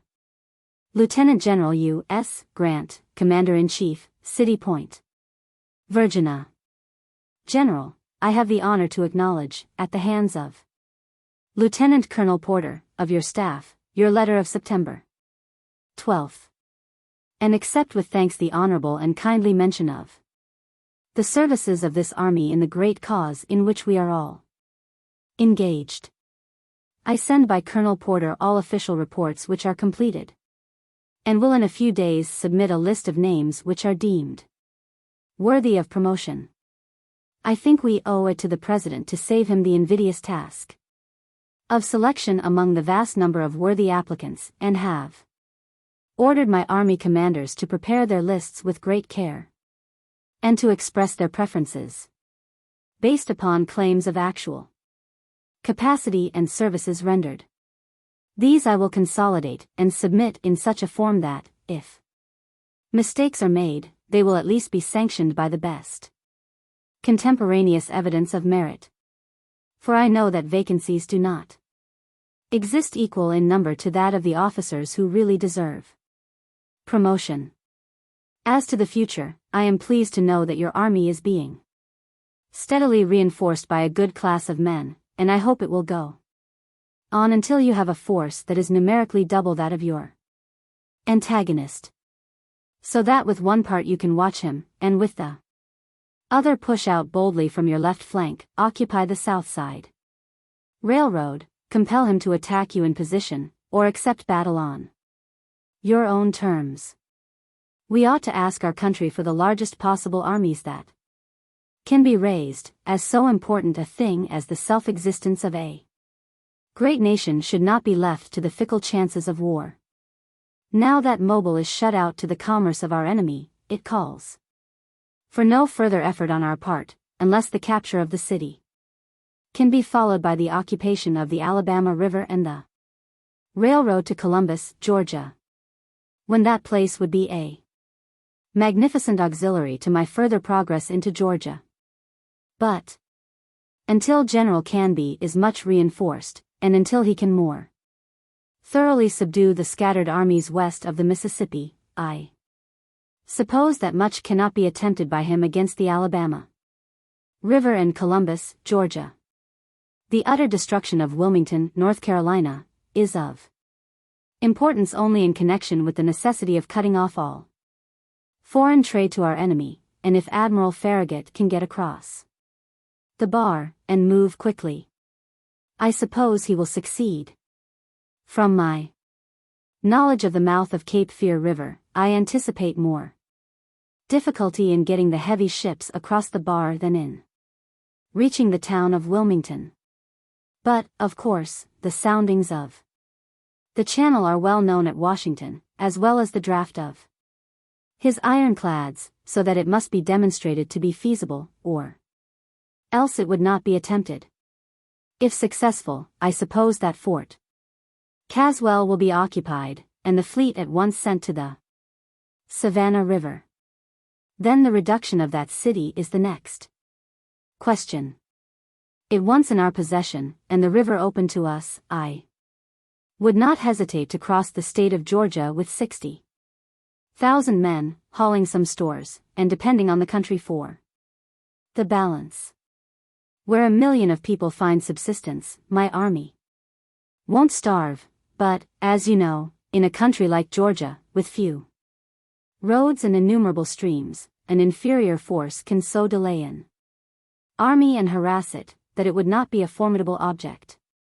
But if the enemy knew that we had our boats in the Savannah River, I could rapidly move to Milledgeville, where there is abundance of corn and meat, and could so threaten Macon and Augusta that the enemy will doubtless give up Macon for Augusta. Then I would move so as to interpose between Augusta and Savannah, and force him to give us Augusta, with the only powder mills and factories remaining in the South, or let us have the use of the Savannah River. Either horn of the dilemma will be worth a battle. I would prefer his holding Augusta, as the probabilities are, for then, with the Savannah River in our possession, the taking of Augusta would be a mere matter of time. This campaign can be made in the winter. But the more I study the game, the more am I convinced that it would be wrong for us to penetrate farther into Georgia without an objective beyond. It would not be productive of much good. I can start east and make a circuit south and back, doing vast damage to the state, but resulting in no permanent good, and by mere threatening to do so, I hold a rod over the Georgians, who are not over loyal to the South. I will therefore give it as my opinion that your army in Canby should be reinforced to the maximum. That, after you get Wilmington, you should strike for Savannah and its river. That General Canby should hold the Mississippi River and send a force to take Columbus, Georgia, either by way of the Alabama or Apalachicola River. That I should keep Hood employed and put my army in fine order for a march on Augusta, Columbia, and Charleston, and start as soon as Wilmington is sealed to commerce and the city of Savannah is in our possession. I think it will be found that the movements of Price and Shelby, west of the Mississippi, are mere diversions. They cannot hope to enter Missouri except as raiders. And the truth is, that General Rosecrans should be ashamed to take my troops for such a purpose. If you will secure Wilmington and the city of Savannah from your center, and let General Canby leave command over the Mississippi River and country west of it, I will send a force to the Alabama and Apalachicola, provided you give me 100,000 of the drafted men to fill up my old regiments.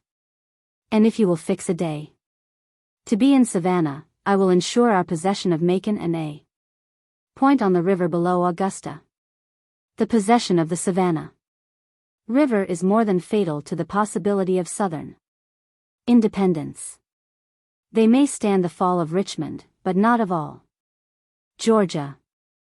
I will have a long talk with Colonel Porter, and tell him every thing that may occur to me of interest to you. In the meantime, know that I admire your dogged perseverance and pluck more than ever.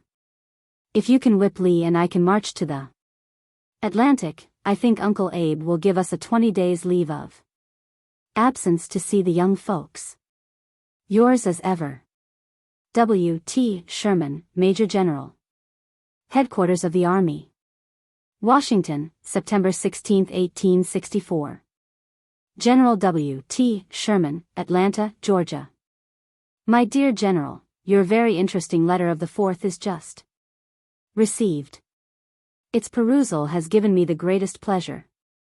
I have not written before to congratulate you on the capture of Atlanta, the objective point of your brilliant campaign, for the reason that I have been suffering from my annual attack of coryza, or hay cold. It affects my eyes so much that I can scarcely see to write. As you suppose, I have watched your movements most attentively and critically, and I do not hesitate to say that your campaign has been the most brilliant of the war. Its results are less striking and less complete than those of General Grant at Vicksburg, but then you have had greater difficulties to encounter. A longer line of communications to keep up. And a longer and more continuous strain upon yourself and upon your army. You must have been very considerably annoyed by the state Negro recruiting agents. Your letter was a capital one, and did much good. The law was a ridiculous one. It was opposed by the War Department, but passed through the influence of Eastern manufacturers, who hoped to escape the draft in that way. They were making immense fortunes out of the war, and could well afford to purchase Negro recruits, and thus save their employees at home. I fully agree with you in regard to the policy of a stringent draft. But, unfortunately, political influences are against us, and I fear it will not amount to much. Mr. Seward's speech at Auburn. Again prophesying, for the 20th time, that the rebellion would be crushed in a few months, and saying that there would be no draft, as we now had enough soldiers to end the war, etc., has done much harm, in a military point of view. I have seen enough of politics here to last me for life. You are right in avoiding them. McClellan may possibly reach the White House, but he will lose the respect of all honest, high-minded patriots, by his affiliation with such traitors and copperheads as B, V, W, S, and company. He would not stand upon the traitorous Chicago platform, but he had not the manliness to oppose it. A major general in the United States Army, and yet not one word to utter against rebels or the rebellion. I had much respect for McClellan before he became a politician, but very little after. Reading his letter accepting the nomination, Hooker certainly made a mistake in leaving before the capture of Atlanta. I understand that, when here, he said that you would fail. Your army was discouraged and dissatisfied, etc., etc. He is most unmeasured in his abuse of me. I enclose you a specimen of what he publishes in Northern papers, wherever he goes. They are dictated by himself and written by W.B. and such worthies. The funny part of the business is, that I had nothing whatever to do with his being relieved on either occasion. Moreover, I have never said any thing to the President or Secretary of War to injure him in the slightest degree, and he knows that perfectly well. His animosity arises from another source.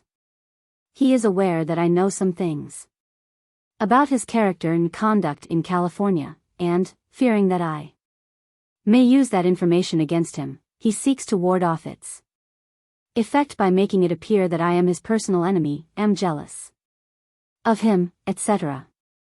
I know of no other reason for his hostility to me. He is welcome to abuse me as much as he pleases. I don't think it will do him much good, or me much harm. I know very little of General Howard, but believe him to be a true, honorable man. Thomas is also a noble old warhorse. It is true, as you say, that he is slow, but he is always sure. I have not seen General Grant since the fall of Atlanta, and do not know what instructions he has sent you. I fear that Canby has not the means to do much by way of mobile. The military effects of Banks's disaster are now showing themselves by the threatened operations of Price and Company toward Missouri, thus keeping in check our armies west of the Mississippi. With many thanks for your kind letter, and wishes for your future success, yours truly, H. W. Halleck. Headquarters Military Division of the Mississippi, Atlanta, Georgia. September 20, 1864. Major General Halleck, Chief of Staff, Washington, D.C.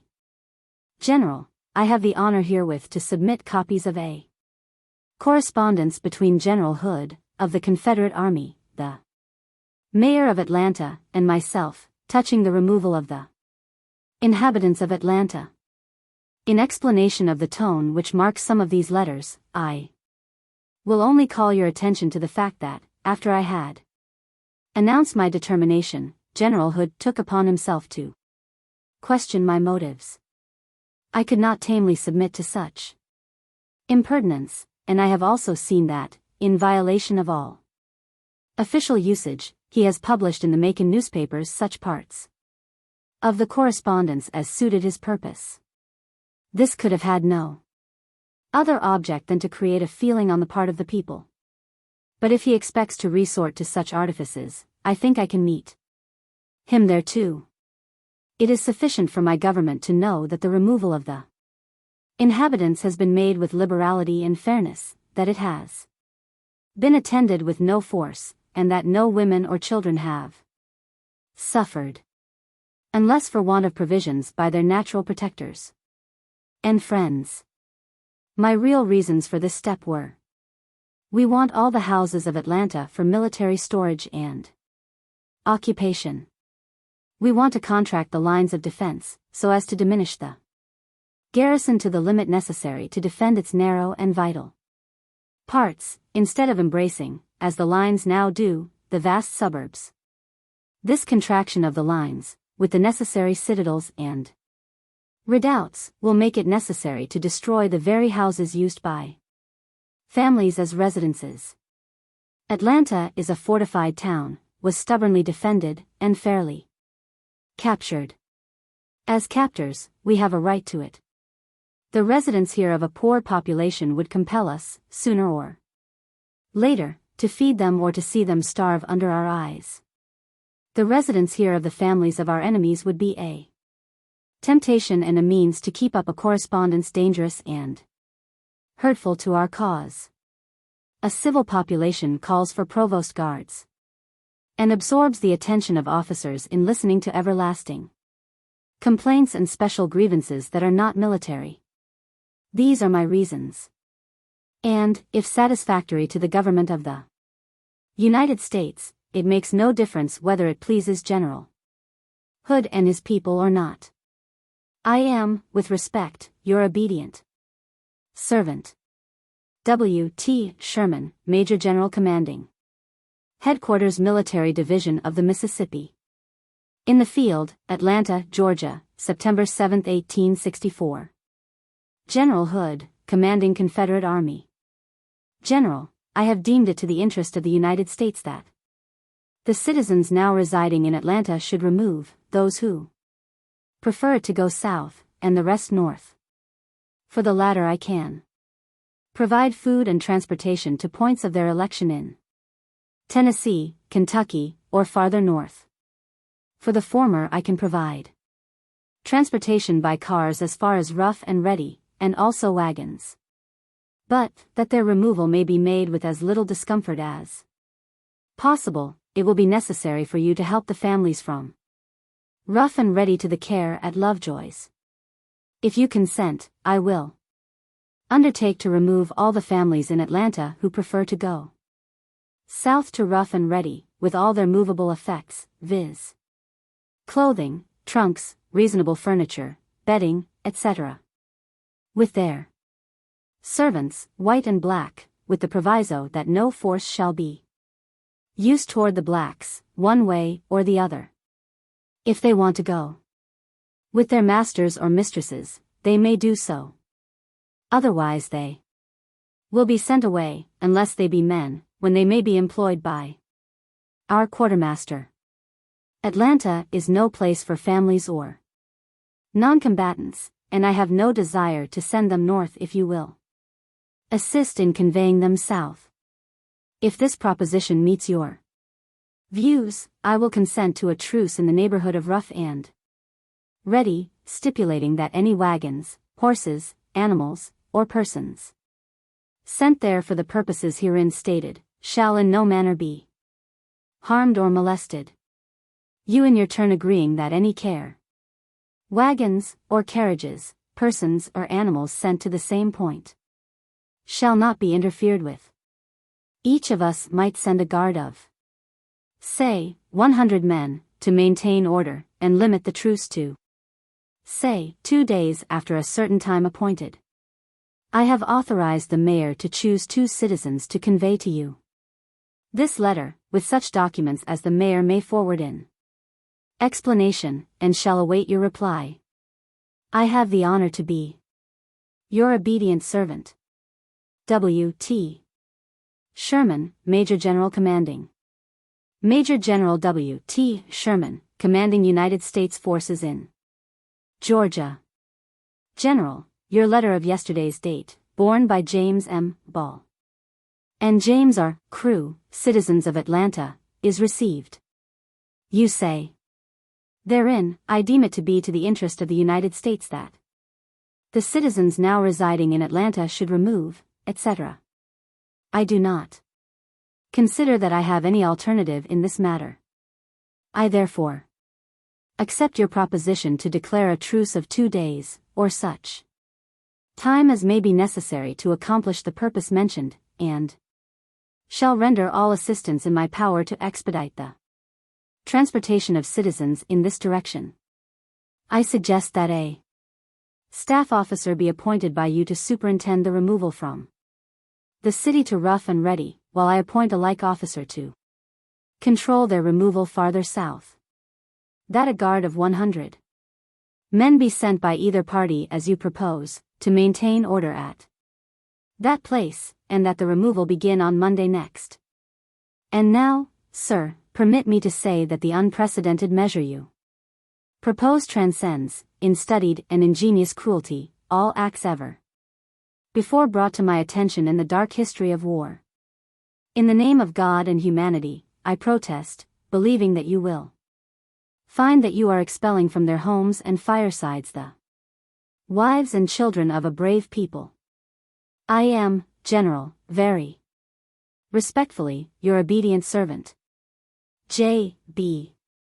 Hood, General. Headquarters Military Division of the Mississippi in the Field. Atlanta, Georgia, September 10, 1864. General J. B. Hood, Commanding Army of Tennessee, Confederate Army. General, I have the honor to acknowledge the receipt of your letter of this date, at the hands of Messrs.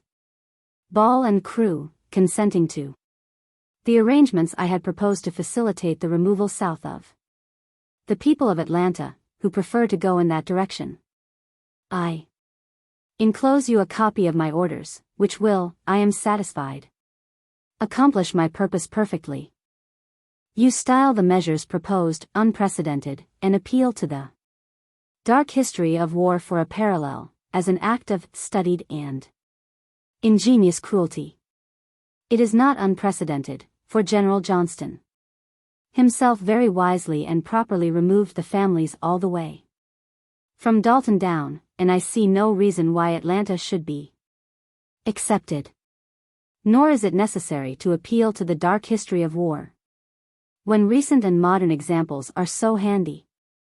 You yourself burned dwelling houses along your parapet, and I have seen today 50 houses that you have rendered uninhabitable because they stood in the way of your forts and men. You defended Atlanta on a line so close to town that every cannon shot and many musket shots from our line of investment, that overshot their mark, went into the habitations of women and children. General Hardee did the same at Jonesboro, and General Johnston did the same, last summer, at Jackson, Mississippi. I have not accused you of heartless cruelty, but merely instanced these cases of very recent occurrence, and could go on and enumerate hundreds of others, and challenge any fair man to judge which of us has the heart of pity for the families of a brave people. I say that it is kindness to these families of Atlanta to remove them now, at once, from scenes that women and children should not be exposed to, and the brave people should scorn to commit their wives and children to the rude barbarians who thus, as you say, violate the laws of war, as illustrated in the pages of its dark history. In the name of common sense, I ask you not to appeal to a just God in such a sacrilegious manner. You who, in the midst of peace and prosperity, have plunged a nation into war, dark and cruel. War, who dared and badgered us to battle, insulted our flag, seized our arsenals and forts that were left in the honorable custody of peaceful ordnance sergeants, seized and made prisoners of war, the very garrisons sent to protect your people against Negroes and Indians. Long before any overt act was committed by the, to you, hated Lincoln government, tried to force Kentucky and Missouri into rebellion, spite of themselves, falsified the vote of Louisiana, turned loose your privateers to plunder unarmed ships, expelled Union families by the thousands, burned their houses, and declared, by an act of your Congress, the confiscation of all debts due Northern men for goods had and received. Talk thus to the Marines, but not to me, who have seen these things, and who will this day make as much sacrifice for the peace and honor of the South as the best-born Southerner among you. If we must be enemies, let us be men, and fight it out as we propose to do, and not deal in arch-hypocritical appeals to God and humanity. God will judge us in due time, and he will pronounce whether it be more humane to fight with a town full of women and the families of a brave people at our back, or to remove them in time to places of safety among their own friends and people. I am, very respectfully, your obedient servant, W. T. Sherman, Major General Commanding Headquarters Army of the Tennessee, September 12, 1864. Major General W. T. Sherman, Commanding Military Division of the Mississippi. General, I have the honor to acknowledge the receipt of your letter of the 9th INST, with its enclosure in reference to the women, children, and others, whom you have thought proper to expel from their homes in the city of Atlanta. Had you seen proper to let the matter rest there, I would gladly have allowed your letter to close this correspondence, and, without your expressing it in words, would have been willing to believe that, while the interests of the United States, in your opinion, compelled you to an act of barbarous cruelty, you regretted the necessity, and we would have dropped the subject. But you have chosen to indulge in statements which I feel compelled to notice, at least so far as to signify my dissent, and not allow silence in regard to them to be construed as acquiescence. I see nothing in your communication which induces me to modify the language of condemnation with which I characterized your order. It but strengthens me in the opinion that it stands preeminent in the dark history of war for studied and ingenious cruelty. Your original order was stripped of all pretenses. You announced the edict for the sole reason that it was to the interest of the United States. This alone you offered to us and the civilized world as an all-sufficient reason for disregarding the laws of God and man. You say that General Johnston himself very wisely and properly removed the families all the way from Dalton down. It is due to that gallant soldier and gentleman to say that no act of his distinguished career gives the least color to your unfounded aspersions upon his conduct. He depopulated no villages, nor towns, nor cities, either friendly or hostile. He offered and extended friendly aid to his unfortunate fellow citizens who desired to flee from your fraternal embraces.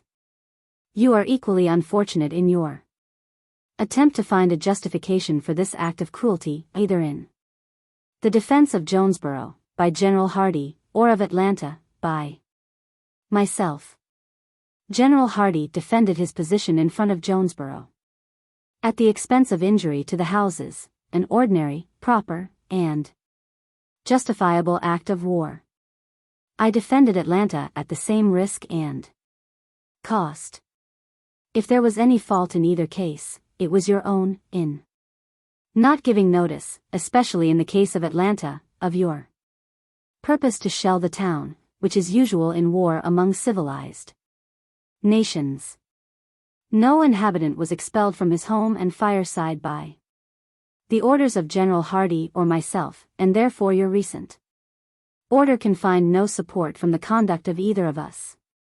I feel no other emotion other than pain in reading that portion of your letter which attempts to justify your shelling Atlanta without notice under pretense that I defended Atlanta upon a line so close to town that every cannon shot and many musket balls from your line of investment that overshot their mark went into the habitations of women and children.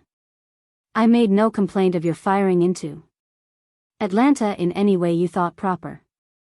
I make none now, but there are 100,000 witnesses that you fired into the habitations of women and children for weeks, firing far above and miles beyond my line of defense. I have too good an opinion, founded both upon observation and experience, of the skill of your artillerists, to credit the insinuation that they for several weeks unintentionally fired too high for my modest field works, and slaughtered women and children by accident and want of skill. The residue of your letter is rather discussion. It opens a wide field for the discussion of questions which I do not feel are committed to me. I am only a general of one of the armies of the Confederate States, charged with military operations in the field, under the direction of my superior officers, and I am not called upon to discuss with you the causes of the present war, or the political questions which led to or resulted from it. These grave and important questions have been committed to far abler hands than mine, and I shall only refer to them so far as to repel any unjust conclusion which might be drawn from my silence. You charge my country with daring and badgering you to battle. The truth is, we sent commissioners to you, respectfully offering a peaceful separation, before the first gun was fired on either aid. You say we insulted your flag.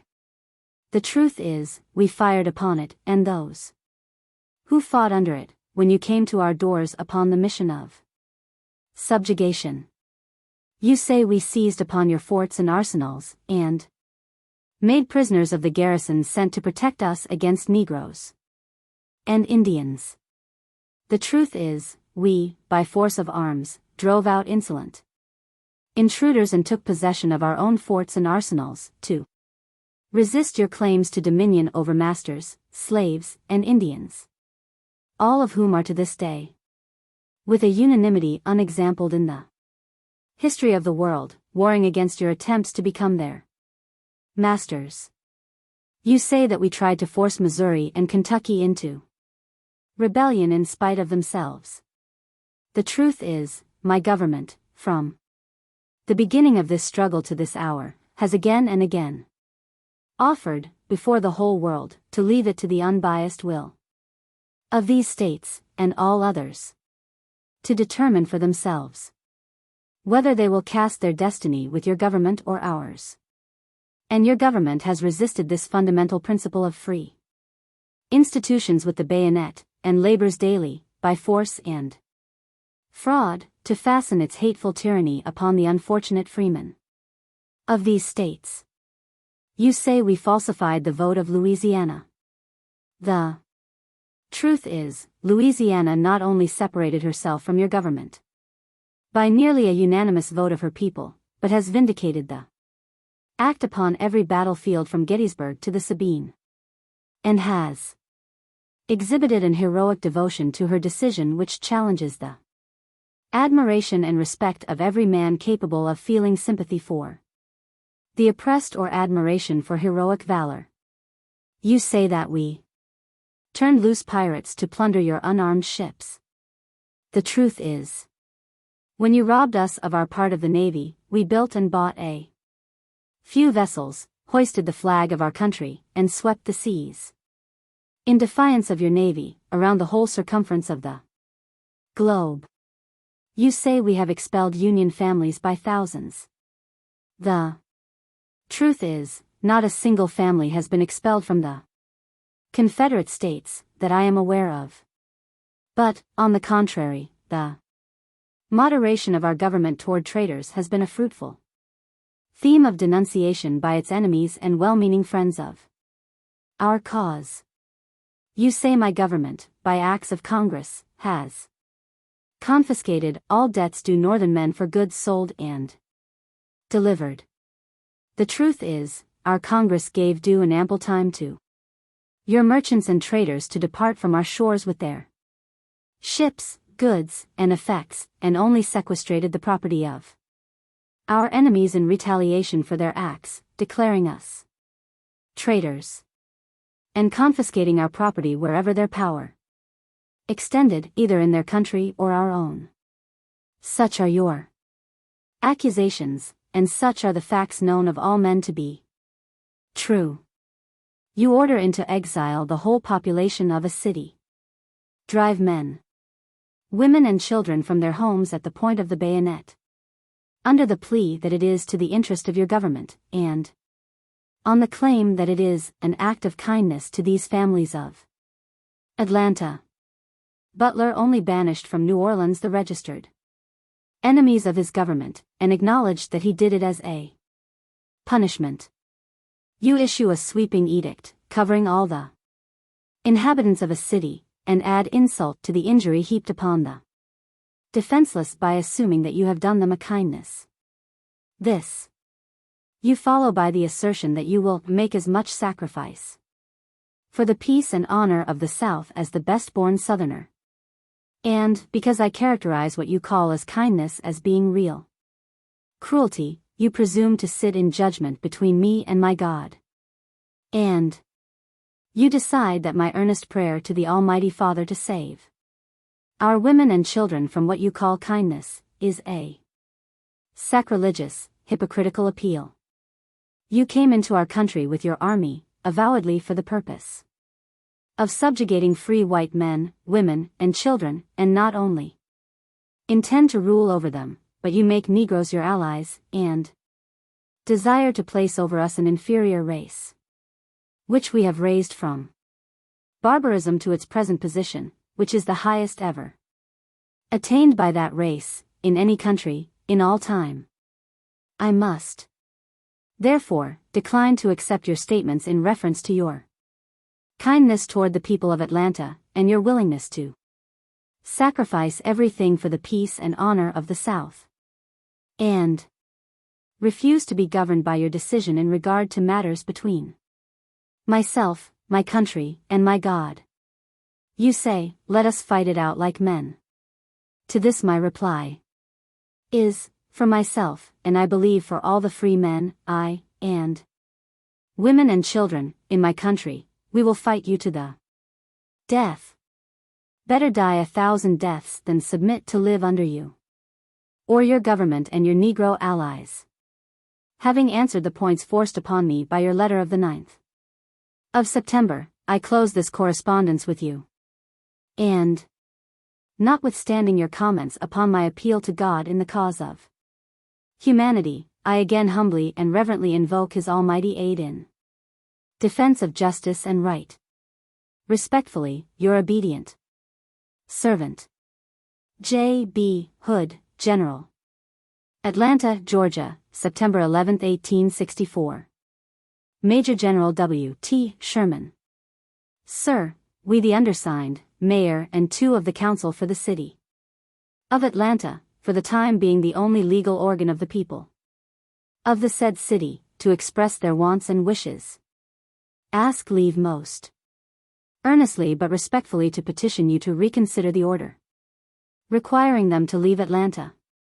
At first view, it struck us that the measure would involve extraordinary hardship and loss, but since we have seen the practical execution of it so far as it has progressed, and the individual condition of the people, and heard their statements as to the inconveniences, loss, and suffering attending it, we are satisfied that the amount of it will involve in the aggregate consequences appalling and heart-rending.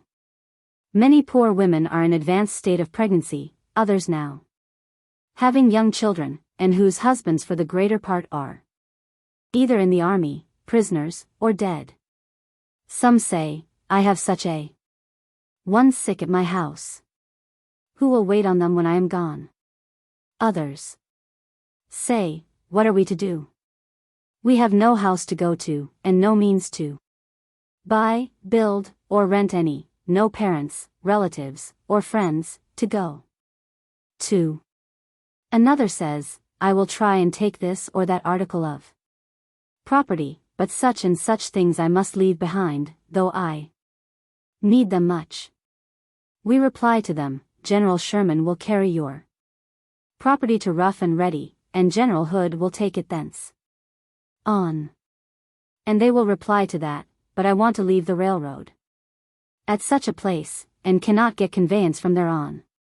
We only refer to a few facts, to try to illustrate in part how this measure will operate in practice. As you advanced, the people north of this fell back. And before your arrival here, a large portion of the people had retired south, so that the country south of this is already crowded, and without houses enough to accommodate the people. And we are informed that many are now staying in churches and other outbuildings. This being so, how is it possible for the people still here, mostly women and children, to find any shelter? And how can they live through the winter in the woods, no shelter or subsistence, in the midst of strangers who know them not, and without the power to assist them much, if they were willing to do so? This is but a feeble picture of the consequences of this measure. You know the woe, the horrors, and the suffering, cannot be described by words, imagination can only conceive of it, and we ask you to take these things into consideration. We know your mind and time are constantly occupied with the duties of your command, which almost deters us from asking your attention to this matter.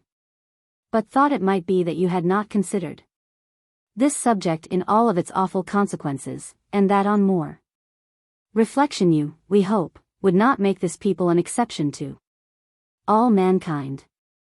For we know of no such instance ever having occurred, surely never in the United States, and what has this helpless people done, that they should be driven from their homes, to wander strangers and outcasts, and exiles, and to subsist on charity? We do not know as yet the number of people still here. Of those who are here, we are satisfied a respectable number, if allowed to remain at home, could subsist for several months without assistance, and a respectable number for a much longer time, and who might not need assistance at any time. In conclusion, we most earnestly and solemnly petition you to reconsider this order, or modify it, and suffer this unfortunate people to remain at home, and enjoy what little means they have. Respectfully submitted. James M. Calhoun, Mayor. E. Rawson, Councilman.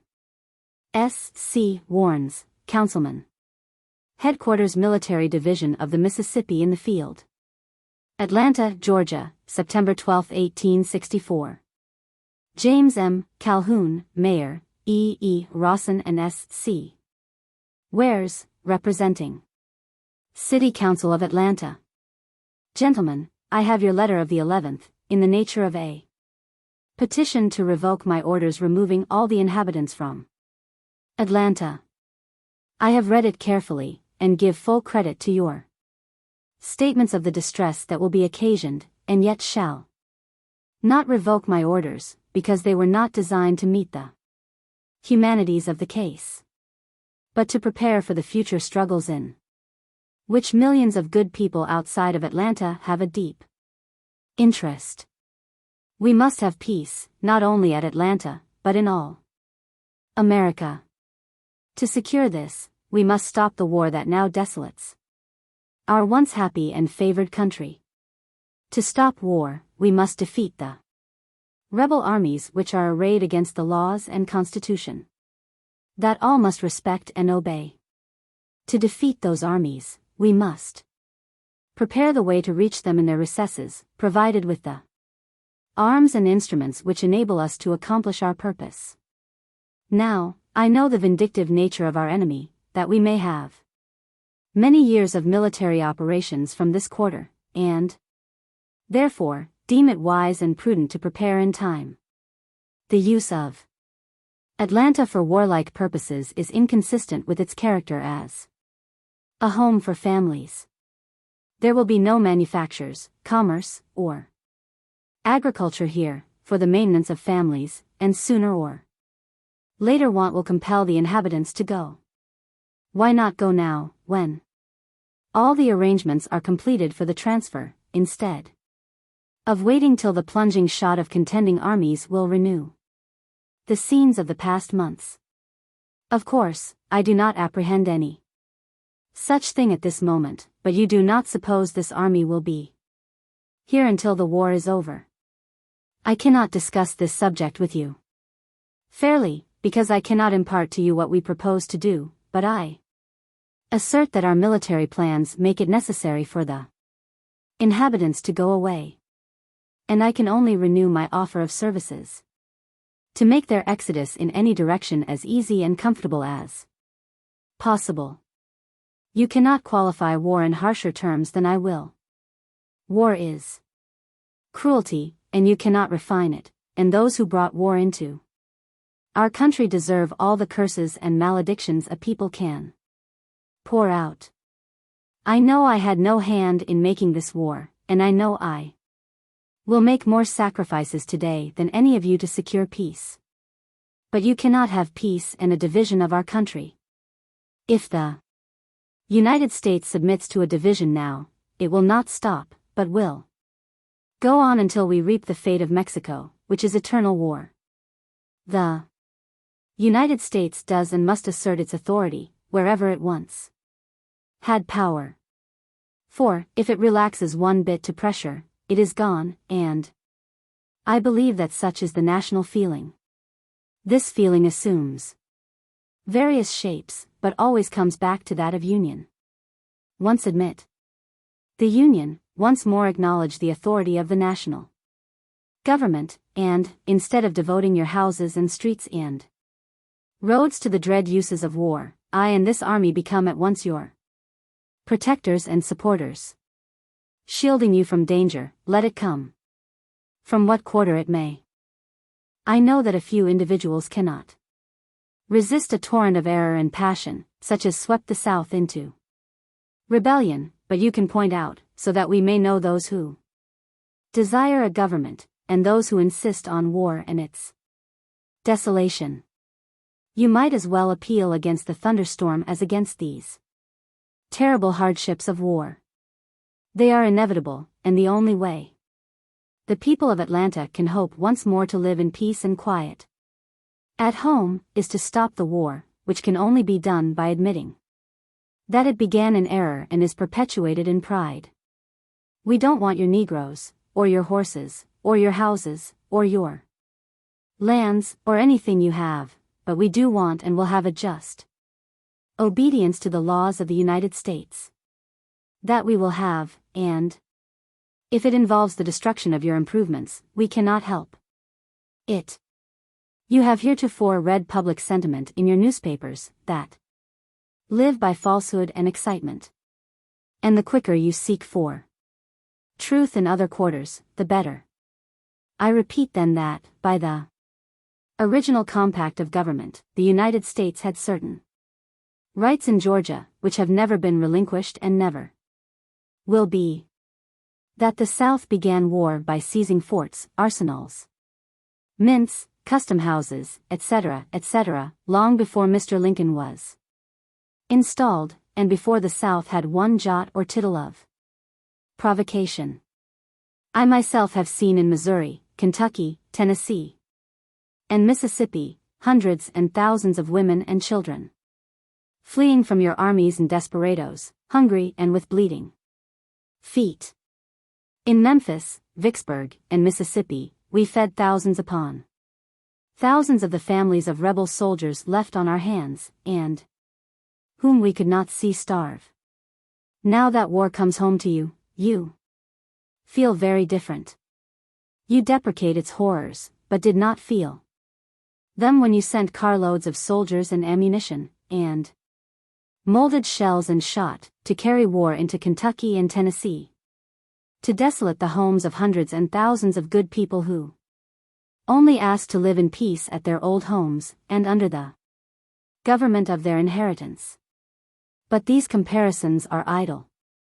I want peace, and believe it can only be reached through union and war, and I will ever conduct war with a view to perfect and early success.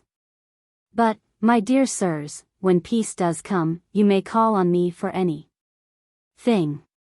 Then will I share with you the last cracker, and watch with you to shield your homes and families against danger from every quarter.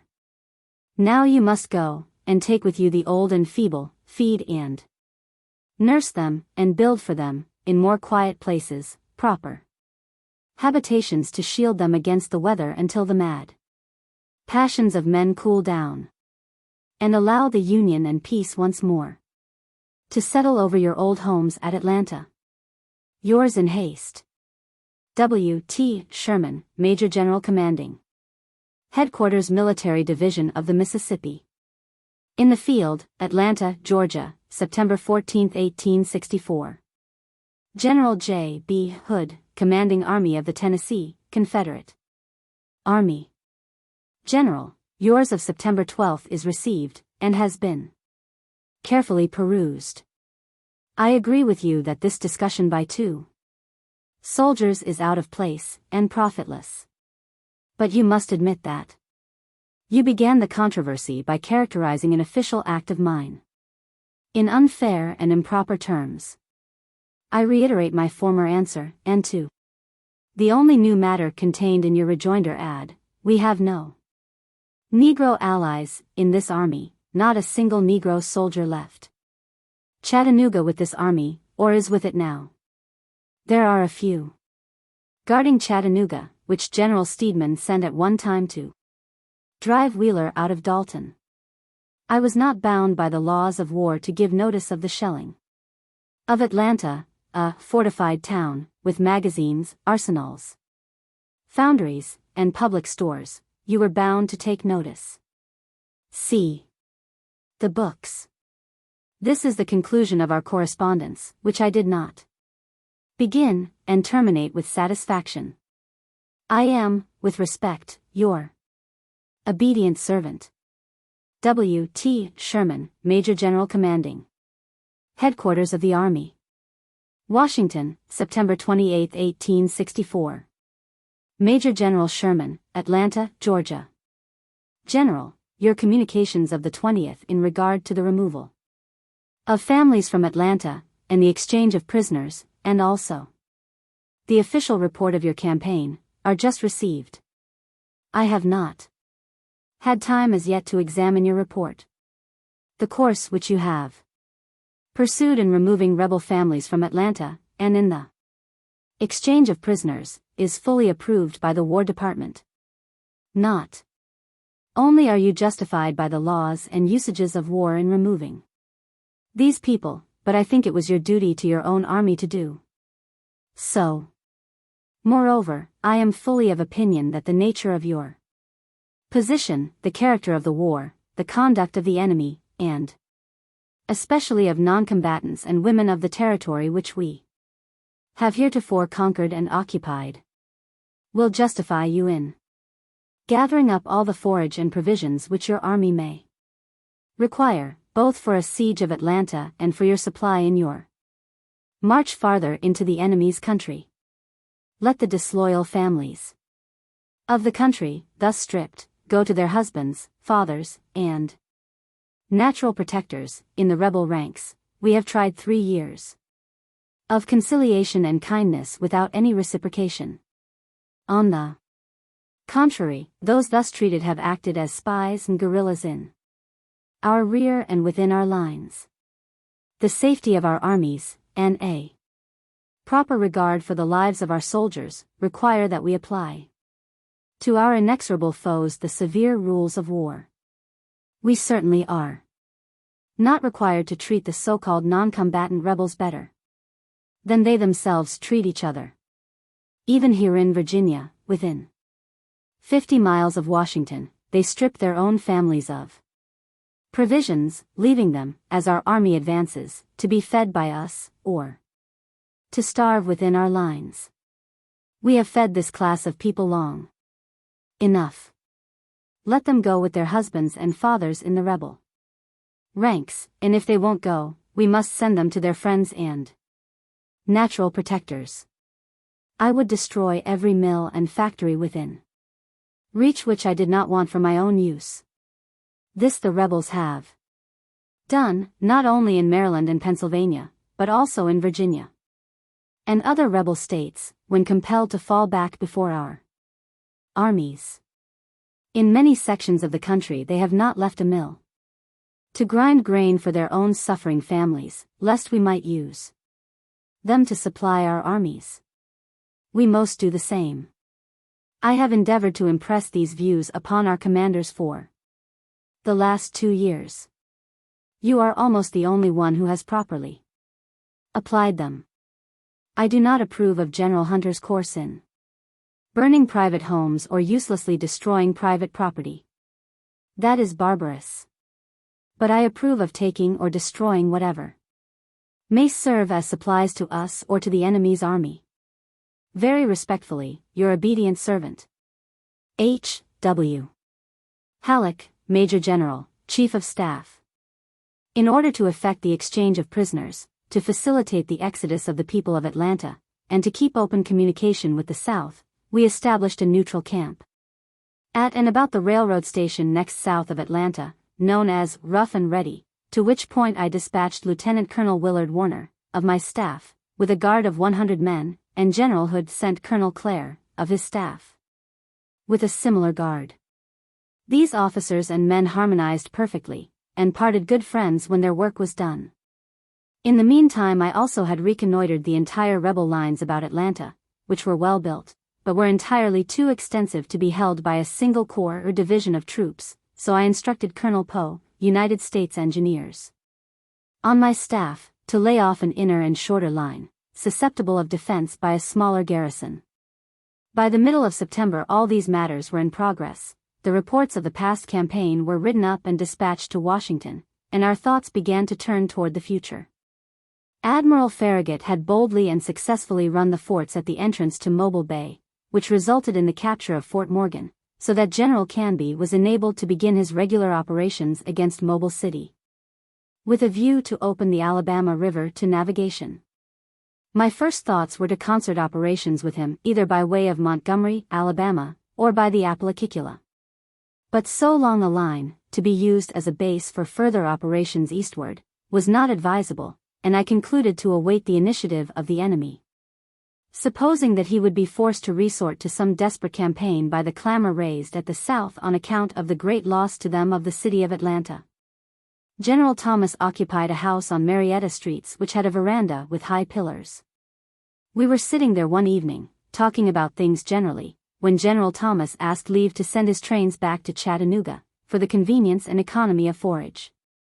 I inquired of him if he supposed we would be allowed much rest at Atlanta, and he said he thought we would, or that at all events it would not be prudent for us to go much farther into Georgia because of our already long line of communication, viz.